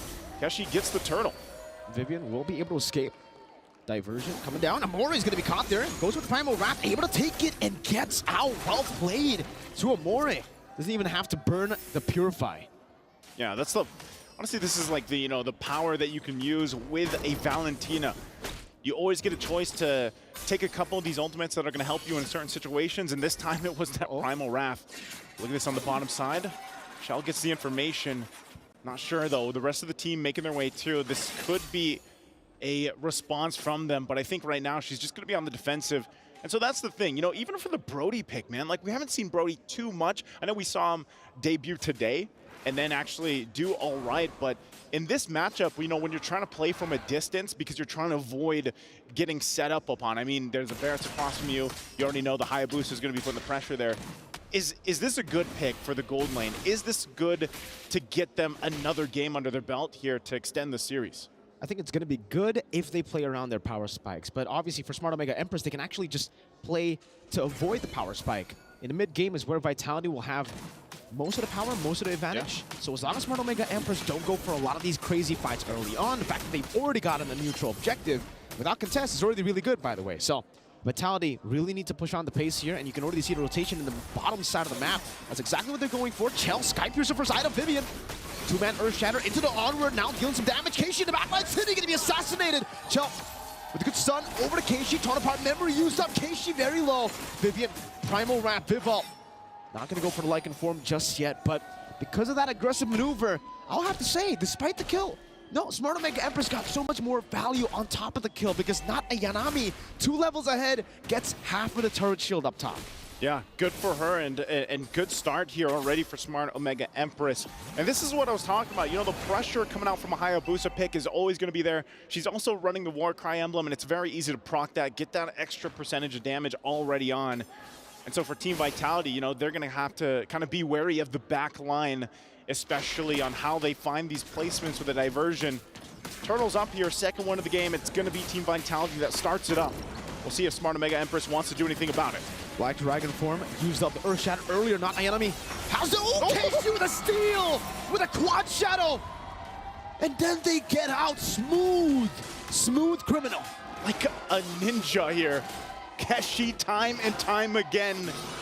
Man, has she stepped up throughout the entirety of MWI. Picks up the Skypiercer now too. So her threat level, it just rose a notch, maybe 2. Because now you have a Skypiercer and you have some pretty squishy, you know, members that you can target down if you're from Team Vitality. So she's gonna play around that. That's a flicker into the depth of this welcome. Keishi comes in with a quad shadow and the shadow kill for Miyako can only just dive in. What an amazing setup up top. Mirai gonna be taken off the land. Dawn. Vitality really looking for a trade at this point of the game. Shinoa going in, dealing some damage. Vivalt tanking up a few shots for Chell. Deals as much damage as possible, but even then, they can't go for the turret. It's gonna be delayed a bit, and then Smart Omega Empress again will utilize that timing to go to mid lane. Amore, very aggressive. Keishi as well, doesn't have the shadow kill just yet with the Purify used up. They go for the turret, they take it down. Vivian forced to use a Primal Wrath. 2,000 gold ahead, Smart Omega Empress. The macro plays right now, the timing of the rotations from the Empresses is just on point. It's been perfect throughout the series, even from their last series. It doesn't seem like there's a weak point for them right now. They have to find something for Team Vitality here. Taking a look at the items real quick too. You're gonna have some of the first items locked in now. That is the Enchanted Talisman locked in. Diversion gonna be used, but no follow-up through that portal. Also, too, you have a Skypiercer on Shell, right? She picked it up early on, but so far she's got the kill. She's farming up the best she can here. She is slightly ahead of Shinoa, but again, you have to point the fact that Shinoa, she's been on the defense, and I think that's also why she went with the Brave Smite, because she knew that she would have to play like this. And now, top side. I'm offended, locking her down. Good Earth Shatter on the Fierce Death defensively. Mirai gonna be caught under the turret. Cine picks up the kill, back even on the board. But in terms of gold, in terms of macro, still heavily in favor of the Empresses. We're gonna go on a turtle, third one, this time for free. Diversion into the mid bush. Oh, the Black go for Dragon it. form. They want to go for the fight. Flicker forward into the stun and the petrify. Vivian picks up the kill. That's a trade back for the turtle. Okay, Team Vitality finding wins where they can. Yes, they've given up all 3 turtles, but they found a couple key kills. Could they get another? Flicker going to be used. Still alive for now. So for Team Vitality, managing to now get some space to work with across the map. They get the tier 1 down. It's going to be traded up top as Smart Omega Empress gets the top turret. So this is now at the point of the game. Before that first Lord comes up, what do you have to make? You have to be able to match the macro level of play that Smart Omega Empress has done. And part of the good thing is, hey, we have a Luo Yi. Use that advantage of the diversion to help you do that. Malefic Roar being picked up as well for Vival. So some of these key items are also being locked in because of the way that Team Vitality has been playing. We'll see if, once again, both teams get it situated. Oh, 3-man, I'm offended. Into the damage. Good Terrify on a defensive furious dive. Vivian gonna be caught, and so does Mieko. A double for Shinoa. A disengage for Vitality. 50 seconds on the Lord. Smart Omega Empress want to go for the mid lane. That's a tier 2. Chell and Cine very vulnerable. Ayanami doesn't have Detsuma's welcome, but Smart Omega Empress just pick up that turret. Good punishes on the board. Man, every time there is a Ruby across from you, that is probably one of the most deadliest bushes that you can wait in. Because you saw it, a multiple member I'm offended pull in that they collapse on, and that can happen time and time again. Every time Murray has her ultimate available, they're gonna look for plays like that. And her game sense, her game knowledge is so good that she knows where to find those setups at. So still a push, a try from Team Vitality. Lord's coming up here in 5 seconds. The gold lead builds a little bit in favor, of course, for Smart Omega Empress. The defensive items, Radiant Armor now locked in for Vivian. She's gonna be the one to take the front of the damage. Take the brunt of it here. Conceal gonna be used though. There goes Vivian. Time offended getting used off Vivian. With the Primal Wrath forced out. Now the Shadow Kill into the back. Chell's gonna be tanking a whole lot of that damage. Mieko with the Shinoa! Gets a fadeaway onto Vivian as she flickers out. The window slowly but surely closing for Team Vitality. They retaliate as a Black Dragon form. Death is welcome, connecting on the city, but she is able to purify out. Vival now jumping on Amore, who steals out the Primal Wrath for Mieko. Still with the passive caught in the I'm offended. Chell using the torn apart memory. He's not going to beat up Sydney. Now stomped down to the ground by not Ayanami. And that's another for a kill. Vival caught all alone, chasing her down, but will not be able to take her out. Not just yet. Shinoa onto the tier 2 she goes instead of the Lord. And still, they can go for the Lord anytime they want. They decide now is the time. I thought she would get that turret too. She was like 1 hit away, but you know what? Go for the Lord here. The Empresses are going for the kill. What an amazing 2 minutes for them as that unfolded. And a good try from Team Vitality to go in. Won the diversion, but unfortunately, their team fighting this whole series has not been on point. It seems disgruntled or disjointed when they approach these team fights. And the targeting is just not there. And Smart Omega Empress knows this, and they've been playing to that tune. Now with the Lord in their favor, going down the middle. Could this possibly be the push? Have they gotten themselves this much of a lead to end the game before the 12-minute mark? Shields are gonna pop here. Lord now in the mid lane. Team Vitality's got to deal with it. Looks like they're gonna be able to clear it up pretty easily here. Lord down there as well. Vivian walks up forward. Okay, she has the quad shadow on Chell. She can decide to go for it, but Shinoa is a bit too low. Vivian pops into conceal. That Magic Sentry will be able to reveal all 5 members, but Vitality can only just watch as Smart Omega Empress back away. Okay, Team Vitality still okay. They stay in the game. They hold on to the base turrets, albeit 1 hit away on that mid turret. But this is where, you know, they have enough time to go ahead and build up some items. Glowing Wand locked in from Cine. She's only got the Enchanted Talisman after that, but also even for Vivian, you know, she doesn't have that much defense. She's working on the second item. She's got, of course, that Radiant Armor to help with that magic damage. But, you know, even to be said, they don't have an answer for Shinoa yet. Shinoa's been completely fine and untouched on this carry pick. Even half the time not needing her Purify. Blade of Despair also locked in for Keshi. So Keshi, a huge threat for Team Vitality to get over. And as long as they play against the I'm Offended being the setup potential for them, or even from not Ayanami, she's been on point with this Barrett's, they should be okay, but it's all about buying more time. They managed to withstand that first push, that siege with the Lord. Can they buy more time here to get ready for the next one? I think even when we're a minute away from this Lord, unless something miraculous happens, and that has to be the diversion, to be able to pull through and win that Lord fight possibly, or win the team fight. At this point, even if we are looking for ways to come back, it has to be a big mistake for Smart Omega Empress as well. Because, again, if we take a look at their composition on paper, they should be able to scale very well, too, in towards the later stage of the game. Meanwhile, for Team Vitality, we see a pretty big fall-off for the Brody. The Roger does pretty well, but the Lo Yi as well. That's something that will fall off in terms of damage. But in terms of, obviously, the creative chances that you can apply on the map, the pressure, the creativity there, it's still very, very good. So it really will come down to the execution. But again, the easy window for a win to snowball, it's over for Team Vitality. Now they have to dig deep. Yeah, they're going to have to dig deep.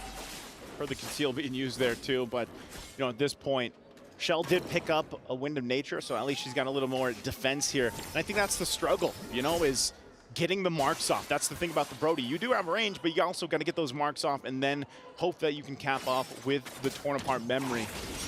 And so far, as this Lord is up, they try to get in this positioning. The good thing, like I said, they managed to hold on to that mid turret, so they'll have to manage the wave. Not sure if they want to actually go ahead and contest fully for the Lord. They have the information. Conceal used as well. But Smart Omega Empress will take this slowly. They know they have this movement on their favor, the time on their favor. And so it looks like Team Vitality won't pull the trigger just yet. Good wave up top for Team Vitality. They're really trying to play their cards right at this point because really they cannot make any mistakes. For Smart Omega Empress, it's much more relaxed for them. It's another day. It's another game. They've gotten 2 already. That match point. Massive lead. Shinoa is level 14 to the Brody, and this is the timer as usually to what we see a Brody have a lead. Cine walks up again very aggressively. Okay, still waves being managed here. Look at the placements, of course, for Fumi. She might be part of this whole thing. If they can pull this off, if they can find a way to utilize this, but the conceal is going to be used. They force Vivian back. That might be enough for them to just give the go on the Lord. It looks like they're going to go ahead and push it. But as Vivian approaches back up, they don't know where the diversion is going to come through, and that's also part of the equation for Smart Omega Empress on why they take it slowly. Meanwhile, they're building more defensive items. Rose Gold Meteor now picked up for Shinoa to help with a little bit of that burst, that magic damage that can come through from Cine, especially when the diversion follows through. But we're at a stalemate here. Amore holding on to that Edith Ultimate, the Primal Wrath, if they need it. But still, even if Smart Omega Empress does this for the next 2-3 minutes, it gives time for Team Vitality to catch up a little bit. There's the diversion. They're going to go. Onto Vivian, Lo Yi, diversion into the back. Shinoa going to be caught in the midst of it all right now. The Black Dragon form comes in. Vivo jumps into the Lycan form. Cine dealing damage onto Amore with the help of Chell. Fumi able to escape. Vivo goes for the Lycan pounce, unable to get Shinoa. Keishi gets stunned, but is still able to get to the Quad Shadow in time. Vitality are fighting, so are Smart Omega Empress. And like you said, Naisu, it's still a stalemate, but Vivo wants to go for it. It's been stolen away from Ayanami with the steal on Barat of all things. How? How did not Ayanami get that? It's not her. What happened? How? Let's take a look at the STC replay. She goes in. Tell me it was the missiles. Oh, what? It wasn't even the missile. What a steal. Let's put it at that. And she's going to feel pretty good about that. And they march into the base now. Lord mid lane. Conceal going to be used. Enhanced Lord charging down to the mid lane. Dora Wolf came onto Vivo, but she's able to still escape. Shinoa jumping forward. Oh. Not Ayanami. Once again with the Nexus. Welcome. Vivian going to be shredded down. Keishi in the back line with a shadow kill as well. Fumi goes next to the topping block. She goes for the Fury side. Keishi gets a double. The Lord dealt with, but there's another wave. Keishi walking up. Chell moving forward, jumps in with a stacks, but now will we stay with a nature? Chell with a double, saves the game for a big Shinoa. Will punish a bit more, picking up another base turret. Chell keeps Team Vitality keeps their dynasty together with that one play for now, buying themselves some more time. Smart Omega Empress so close, so near the end there, but not going to be able to get it. You take a look at the STC replay. They had it here at this moment. They go in with a Daytona's welcome on the backside. Keshi goes in with a shadow kill, with the Lord quickly taken care of. And no minion wave pushed in because the two turrets, top and bottom, are still up. You can see, of course, a little adjustment here from Murray. They know that at that point, they could have ended it possibly. But what a defense from Team Vitality. And all this equates to getting to that point. This is the longest game that they've had in the series so far. And it buys them enough time to build up. Now you have some of these defensive items for Team Vitality. Winter's Crown there, now for Cine. Could be enough. Also the Antique Cuirass now for Vivian to help with some of that damage coming through. And so at this point, they find themselves at this once again. The hard part for Team Vitality is not just waiting for the Lord and going through that whole orchestrated dance again. It's the fact that they don't have many turrets down. They can't really move around the map the way they want to unless they're going to go and take a risk and use the diversion. But it's better for them to just kind of wait for the same situation they saw earlier. The problem is now on the flip side, Smart Omega Empress starts picking up immortalities. There's two now on the board for them that they can work around with. And even the same can be said now, Vivian, there's the endless battle. So key items across the board for both teams being picked up here. Far lane control too. Niceyo always going to be in control of Smart Omega Empress at this point. It was already very difficult for Vitality to handle the slow pushes being built up by Smart Omega up top, with the Lord always being in the bottom side of the map. But now with the base turret taken down there, even if they deal with it, even if they constantly clear it, it's always going to be slow pushing back to them. And again, when it comes to wave clear, it's not the composition you want. It's a Loyi, it's a Brody. It's not the composition you want, and right now, Vivian's going to give the information that they started up the Lord here. Fumi Echo getting a position. There's diversion. It's the same setup here, just like last time. But now it's going to be a bit different. Oh! Steals it away now with the light compassion. No one's going to be taken down by the execute of the Sky Piercer. Take a look at the movements now as the Evolve Lord spawns in the bottom side of the map. It's going to be a lot of members trying to look for a little bit of those plays. Keishi was onto the mid lane, but luckily the minions spawned in. Smart Omega Empress, they wanted to go for a cheeky little side split push. But now what do? It's an Evolve Lord. It's an Evolve Lord that Smart Omega Empress has to deal with, but great play this time around. Vivel gets the retribution off, keeps Team Vitality's hopes alive for this. And Divine Glaive picked up for Cine, so this is another power spike for them to deal with. And it's pretty much even, at least in economy-wise, for the team. Now for Team Vitality, can they go ahead and get some space to work with? They got to go ahead and focus on this mid lane, but it looks like Smart Omega Empress also wants to hold down the front if they can. Can't be greedy. Can't be greedy. They're going to go for it here, putting the pressure. But I'm offended, but now with the Winter Crown there, remember the Evolve Lord is still in the bottom lane. They need to send members to deal with it. Tier 1 in the mid lane going to be taken down as well now as they send the members down below. Chanel with the ultimate already. Evolve Lord going to be dealt with. Doesn't seem like Vitality can utilize that Lord. Great defense by Smart Omega Empress. It didn't even charge in the base turret. Didn't charge in. So after all of that, after that retribution from Vivel, they got what? One turret in the mid lane. And you can look at it this way. It's baby steps. Baby steps in the right direction to extend the series and not get swept here by Smart Omega Empress. Team Vitality trying to do everything they can from that base defense earlier on from Shell to that steal of the Lord from Vivel. And now diversion going to be used into the base, into the jungle. Cine's still able to escape. Mariah is going to go with the I'm Offended now onto Vivian. Catching her to Terrify too. It'll bait out the flicker. A big resource once again, but it will be Smart Omega Empress again denying a play away with that diversion. Do you think that's the move, Mirko? Do you have to start to make those kind of plays for Team Vitality? Is it the right move, or is it better to just wait for this Lord Tango to commence here, the third one of the game? I think it was a great move earlier, right? To catch them off guard, because I think even Smart Omega Empress, they were like, there's no way they take that. But if you keep on doing that, it'll be very readable. And Smart Omega Empress, we've seen that they've been able to get the read on Team Vitality. So Vitality gotta keep on throwing feints. It's a bit harder now on the Loyi to throw feints because of the cooldown that's been nerfed quite a bit. The duration now a bit longer. So many of the fainting moments with the diversion no longer possible. Yeah, it's definitely harder here for them, but you know, at this point, we've seen this a couple times now. When we get into the territory of this is the 4th Lord that will be taken, you're past the 20-minute mark. You know, this stronger Lord is going to hurt, right? You can't even just juggle it or blitz it like you have in the past one. And so far, every single time, it's been nearly the same, where they let Smart Omega Empress start it up, and then they try to come in with a diversion.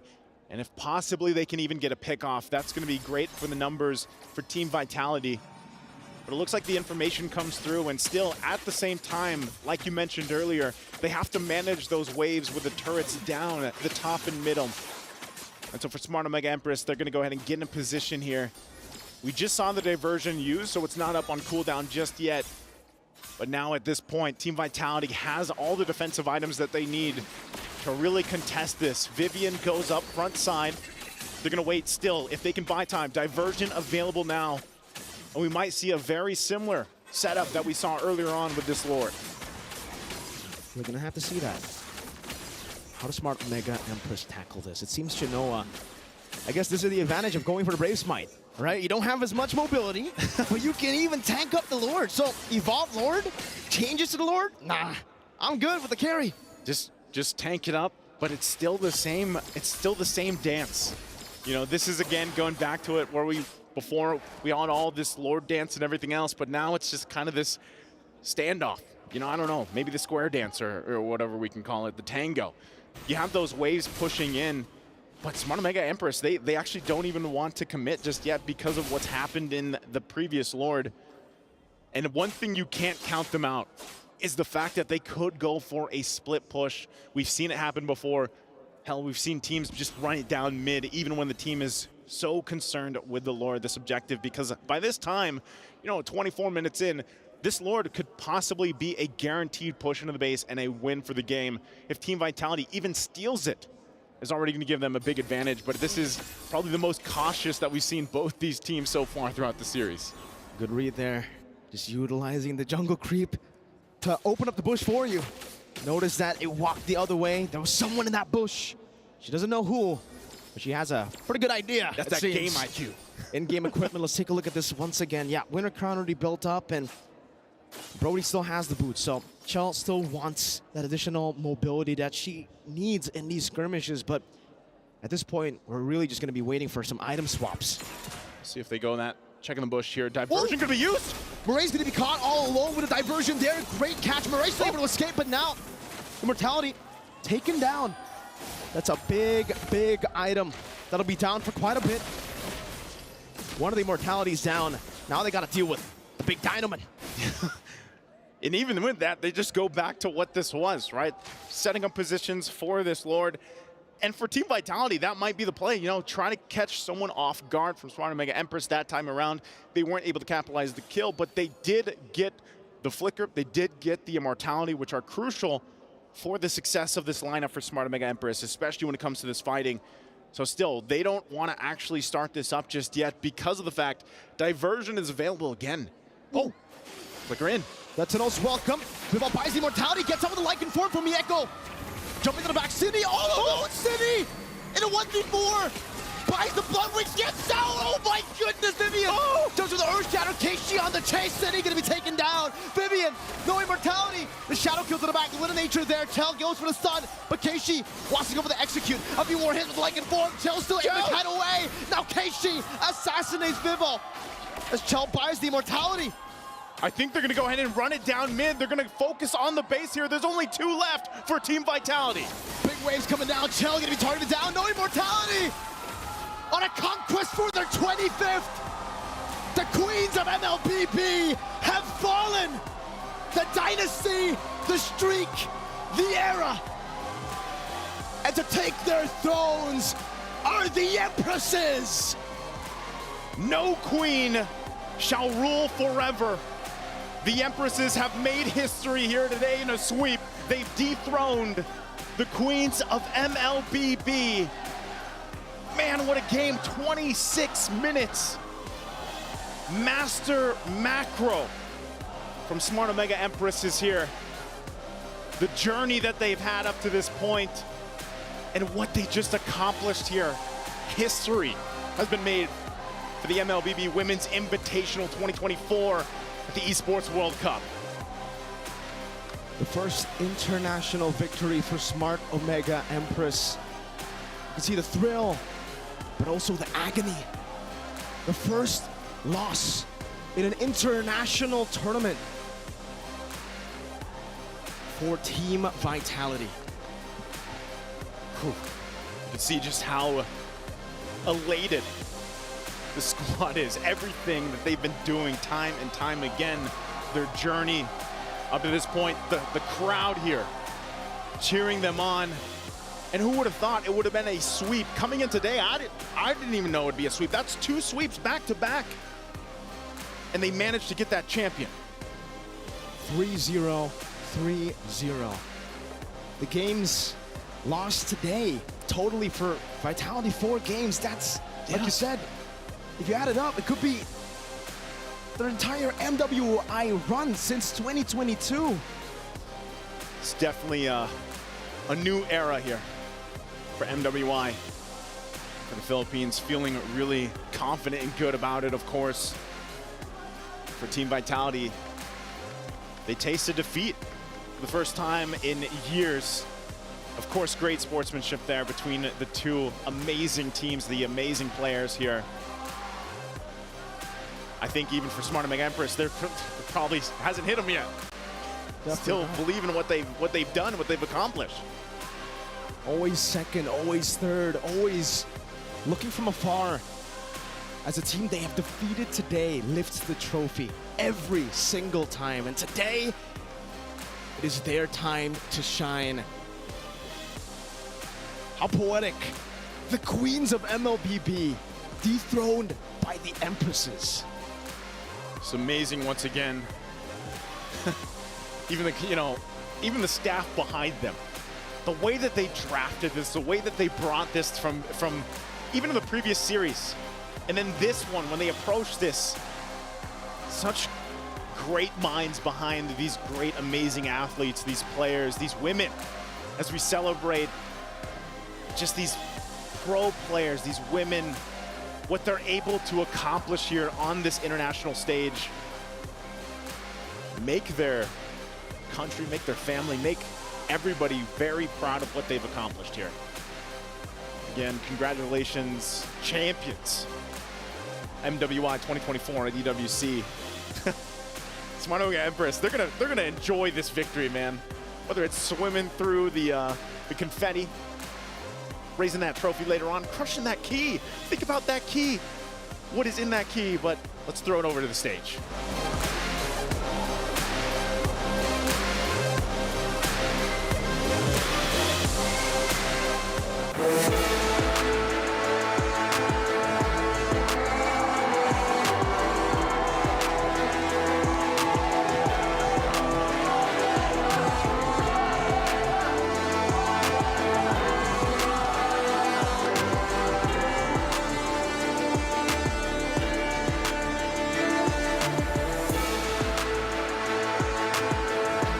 Ladies and gentlemen, this is a brand new era right here for MWI 2024.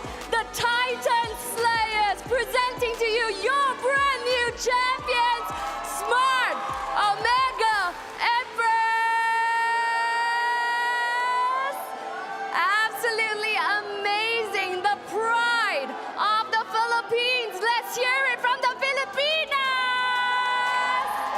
Come on, guys, I can do better than this. One more time. We're making history here. Make some noise!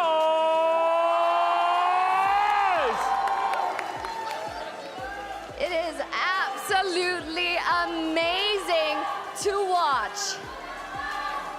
Pinas lang malakas! All right.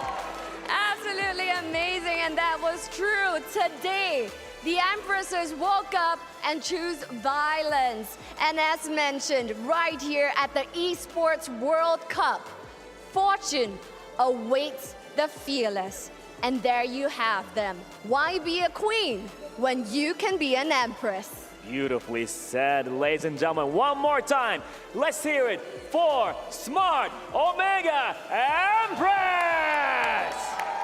Okay, so now we want to hear from the team. There's a lot of shock, but we want to hear it from you guys. Okay, so how do you feel taking down not just any team, a team that has been reigning for 4 years, taking every single tournament from you, 24 consecutive win streaks that you guys have tainted that perfect score? What do you have to say?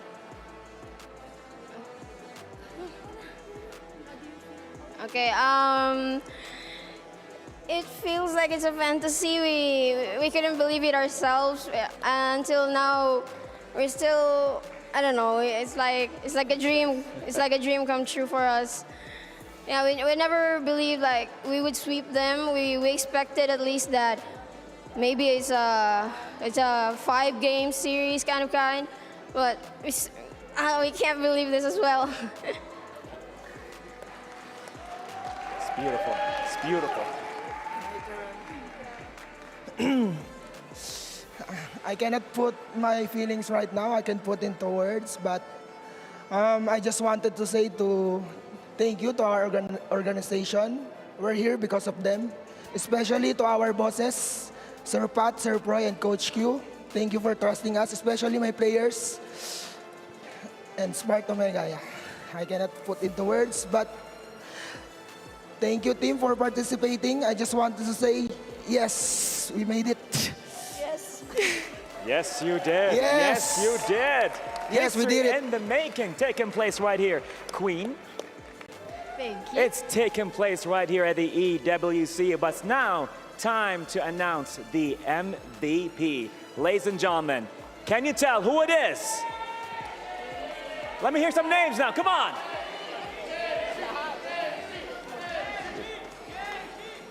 What? Let me hear it again. And ladies and gentlemen, viewers around the world, your MVP is Shanoa!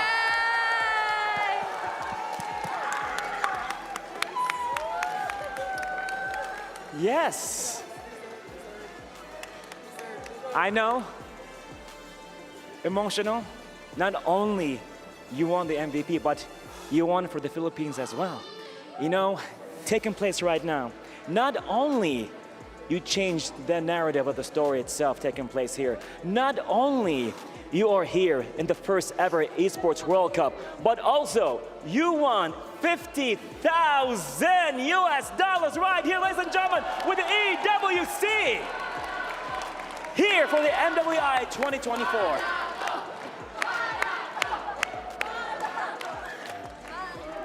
Oh my God. Tears. You're gonna make me cry right now. Anything you want to say, Shanoa? Exactly. Savage Shanoa, by the way. Oh, I was not expecting it. Honestly, I was so tilted by the past tournaments, but here I am proving myself that I can do it, and I'm so thankful. Anything you want to say to your friends and family back home, even in Tagalog if you have to? Salamat sa mga sumusuporta sa akin. Beautifully said right here. Thank you, guys. Thank you. Thank you. And now, It's Queen. absolutely amazing. This is what esports is doing. This is what our female pro players are doing, redefining the culture that is esports with life-changing money right here. They have taken the lion's share of the $500,000 US prize pool, and on top of that, the MVP, Shanoa, has gotten an extra $50,000 US. Wow. So this is the time to shine, and our empresses right here from the Philippines have shone brightly. This is a brand new era of Mobile Legends Bang Bang. In the MSC, we have seen a new king arise, and right here for MWI, we have new empresses, the Titan Slayers, Smart Omega Empresses, the pride of the Philippines. Over to you guys at the studio. We started this tournament, we started MWI 2024 with 12 teams, but only one prevails amongst all the rest. And it was not an easy journey for them. And I'm not just talking about the group stage, I'm not just talking about the knockout stage, but it's been 3 years. The first time they went in 2022, 5th to 8th place. 2021, 3rd place. And finally, after 2 long years plus, they come here in 2024 and take it all. And with them all throughout, their gold laner, Shinoa. I've had my eyes on her career for the longest time, ever since they came out of LVD Huntress, carrying the banner of Smart Omega Empress. And that jump in her playstyle, in her development, in her growth from 2022 to 2023 was enormous. What now after becoming a world champion? I don't know. Honestly, for me, I'm a bit speechless. Like, looking at how emotional they were, I feel emotional as well because this victory means a lot to Smart Mega Empress, to all the players. For sure, we're going to take a look at their highlights from before as well. And I don't think there was a moment in all of the 3 games that we thought, okay, maybe Vitality have got this. It was a steamroll all throughout. They were so sharp, so on point in their execution. Shinoa MVP for sure, but all the rest of the members, Mirai, Amor, we saw as well, like Keishi, not Ayanami. That's everyone. I mean Ayanami, but her name is not Ayanami. Yeah, like, yeah, it's confusing, but you know what we mean. Diagon. Yeah. Philippines Diagon. These women are all national athletes, and here they carry the banner not just of Smart Omega, but as well of the Philippines. We came up short in MSC, but here, again, playing arguably maybe half the amount of tournaments that Team Vitality did over the past competitive season. They came out and they showed that heart and believing yourself and working with your team goes a long way. Hard work pays off. Yeah. Honestly, there's a lot of heart. We heard from the coach as well, thanking to the organization for giving them a chance, because I feel like this is something that we have to highlight for MWI as well. Not a lot of female players are given the chance, but when you give them the chance, they can show you that they can do it.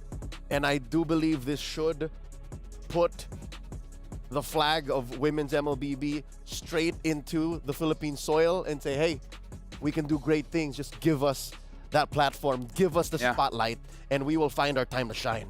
And this will be good. This will be good moving forward, right? A lot of the women's teams all around the world, they will look at this victory and say, hey, anything is possible, right? Because coming into this tournament favorites, even in the comment section, you would see this is for sure an easy bet. Just why have MWI in the first place? Just give it to Team Vitality. But here we are, right? So hope is definitely there. And amongst all, congratulations once again to Smart Omega Empress for proving that anything can happen. And hard work pays off. You guys want to know the favorite thing about the tournament for me? I forgot it was a women's tournament.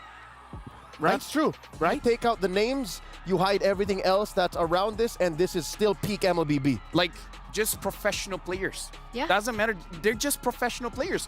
Looking at the draft, looking at the games, the execution, the macro play, the micro play. Like, again, that's my favorite part about this tournament. I feel like some people coming in is like, you know, it might not be that great, but no, it's breathtaking. And on top of that, right, you mentioned about them that you forgot that this was a female scene MLBB, and they're crawling closer to their dreams. Before they came in here at MWI, they mentioned in an interview that their dream was to compete at MPLPH amongst the best in their country. And they certainly are on the way. But ladies and gentlemen, let's take a look at your STC predictions for the grand finals. 88% for Team Vitality. It's an upset time and time again. From MSC, from now MWI, 88%. For nearly 72 hours now, I've been calling out to my kababayans from Luzon to Mindanao. Even here in Saudi Arabia, Riyadh, I'm saying, where are y'all? Why are y'all not voting and showing support for... No, I very rarely break character. I usually the least emotional guy. I always think with my left brain, but why? Where? Why just 12%? Where? Was that all of the Philippines? Because the ladies did everything they could. Empress is now on top of the world of MLBB. This is a new age. Where was the support? let's think of it this way. I mean, they had a lot of supporters in the venue. Every time we were still upstairs, by the way, Yeah. and we heard the chants from the Filipinos chanting out Smart Omega Empress. So perhaps they were glued to their screen, right? They were glued and they were showing their support that way because the chants really came through. And I'm surprised because, honestly, coming into this tournament, I didn't expect that much support. We saw it from Falcons Vega, and now we saw it for Smart Omega Empress. And I'm pretty sure that was one of the main reasons that fueled them over, because a lot of players on stage, in the interviews, even backstage, we take a good talk with them, and they also mention like they've never been on a stage this big. They've never been on a stage this grand. And the fact that they can hear the chants, it fuels them forward and it motivates them to perform at their very best. I'll just say it's the audience curse, man. They've been wrong a majority of the time. I'm gonna call you guys out. You guys usually call me America, but look at all the predictions. The audience has been wrong. That's true. But our match MVP by PlayStation from earlier on was not Ayanami. So Shinoa was able to bag The tournament. tournament MVP, but that game in particular was not Ayanami. That lore steal, though. That lore steal. It was a very long game, and that Lord Steal happened, now in hindsight, in the middle of this game. Yeah. And she stayed on point and kept her eyes on the prize throughout the whole debacle. The entire best of 5, she's been solid. Look at her. Look at She's that. zoning out Cine. Like, in just this moment, you see, like, oh, zoning out a few players, but game number 1, game number 2, is it not Ayanami controlling Fumi Echo to make sure that Fumi Echo is not a factor in this game? So, can confirm that was the first skill. Because she couldn't have basic attack it from that range. Nor could it have been the missile expert. How did that happen? That's a tiny barats. That's very cute. Aww. It's without the stacks. Is that? Oh, okay. It's without the stacks. I thought that was like full stack Barat. No. So I wouldn't be that intimidated, With right? a full stack, bigger than the Amazon Arena. Yeah. You can pet him. I don't want to. I'm scared. Yeah, but I would be scared too. The thing is, this is not full stack barats. It's barely one. Yeah. Not Ayanami some way somehow always kept it at like close to top. And look at here, they're walking towards the totem, making their name here in Riyadh. Showing to the world, whenever people are looking at a totem, they're the ones that ended that 24 tournament win streaks. They're the one that won that amazing prize pool. They're the one bringing the World Championship back to the Philippines. I don't think there's even a way to express how big of a deal this Yeah, is, no. right? Like, no matter how many times we explain it, no matter what words we put into it, no one can explain the gravity of going up onto that podium, putting in that key, putting in your trophy for the entire world to witness. And this is the first of many. And people will continue to gravitate towards this first event. And how would you put that into words? How do you express what Smart Omega Empress is currently feeling? Coach Salman was right. He's just thankful. He's overwhelmed. And now as he places their key into the Wall of Champions, they cement themselves as the inaugural champions of the EWC for MLBB Women's. And it's crazy, right? Because the first time that they did their key crash, I was there to experience that with them. And then they were all very shy about the key crash. But eventually the coach, King Salman, he was like, girls, embrace it. Because this is not going to be the last time that you do it. And then? They're the only keys that didn't get crushed. Again, I mean, like, at this point, I can't blame them for being speechless. I'm speechless, and this is my job. Talking is my job, but, you know. If I was in their shoes, I don't know, I feel like I would still be crying all the way by putting the key at a totem. Me too. I'm controlling my tears, but I remembered I'm currently in the right timeline. Finally, as a time traveler, I have somehow looped myself back into where I came from at the beginning of the show. I did say it was going to blow your mind, and... My mind is blown. My mind is blown. All of us, right? Who'd have thought? I mean, at least a 4-game series, a 5-game series.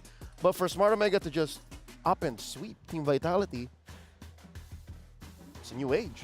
It is a new age, yeah. So let's take a look at the Kadia plays of the day, right? We're gonna send it over there first to highlight exactly what went down, what were the immense plays that happened today before we end the day. And we start with this one.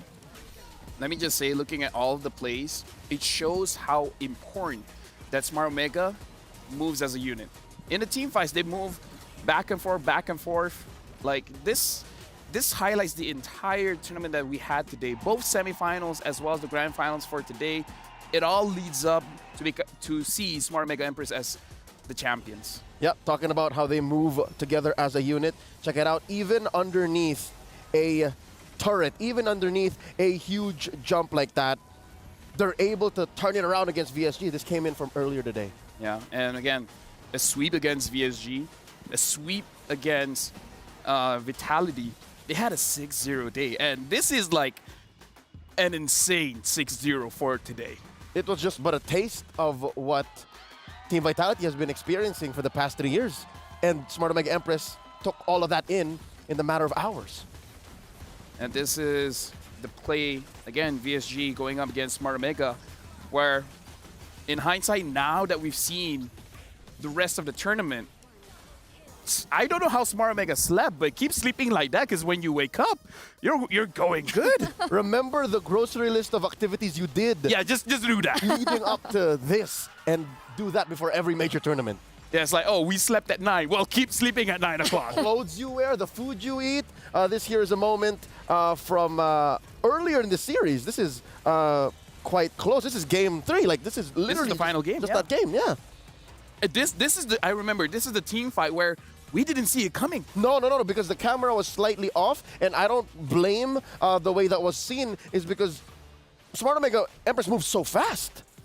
That was not like a very crazy engage. It's from not Ayanami. Not Ayanami started out. I believe she caught a Vival.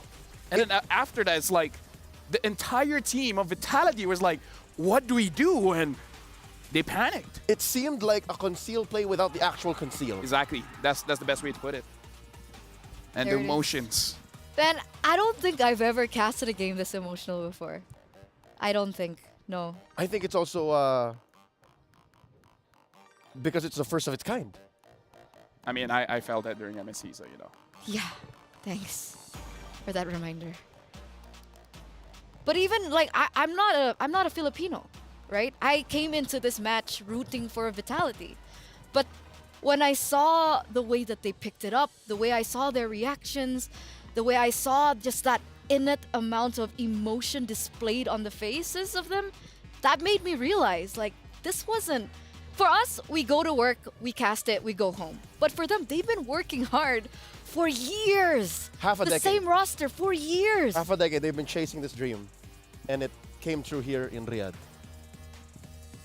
It's time well spent. It's one of those things that you have to remind yourself where just because you don't win today doesn't mean you won't win tomorrow. Everyone will have their time in the spotlight. All you have to do is be patient and work hard, and that's exactly what they did. And I think that's why they felt very thankful, because they had to work for it. Now, let's take a look at the player bounty of the tournament, right? By PlayStation, not Ayanami. Oh, wait. Is this I think she it's the Lord stole seal. Lord? It's the moment, yes. With the Barats? It's that yeah, one. I agree. I agree with this. Because again, it blows our mind on many different layers how it happened. Check it out. Slow motion. It's slow motion. You guys can break it down. She doesn't have the welcome. She doesn't have the welcome. And boop. Yep. First skill. And by the first pixel of the first skill, like you don't see the thing got spit out.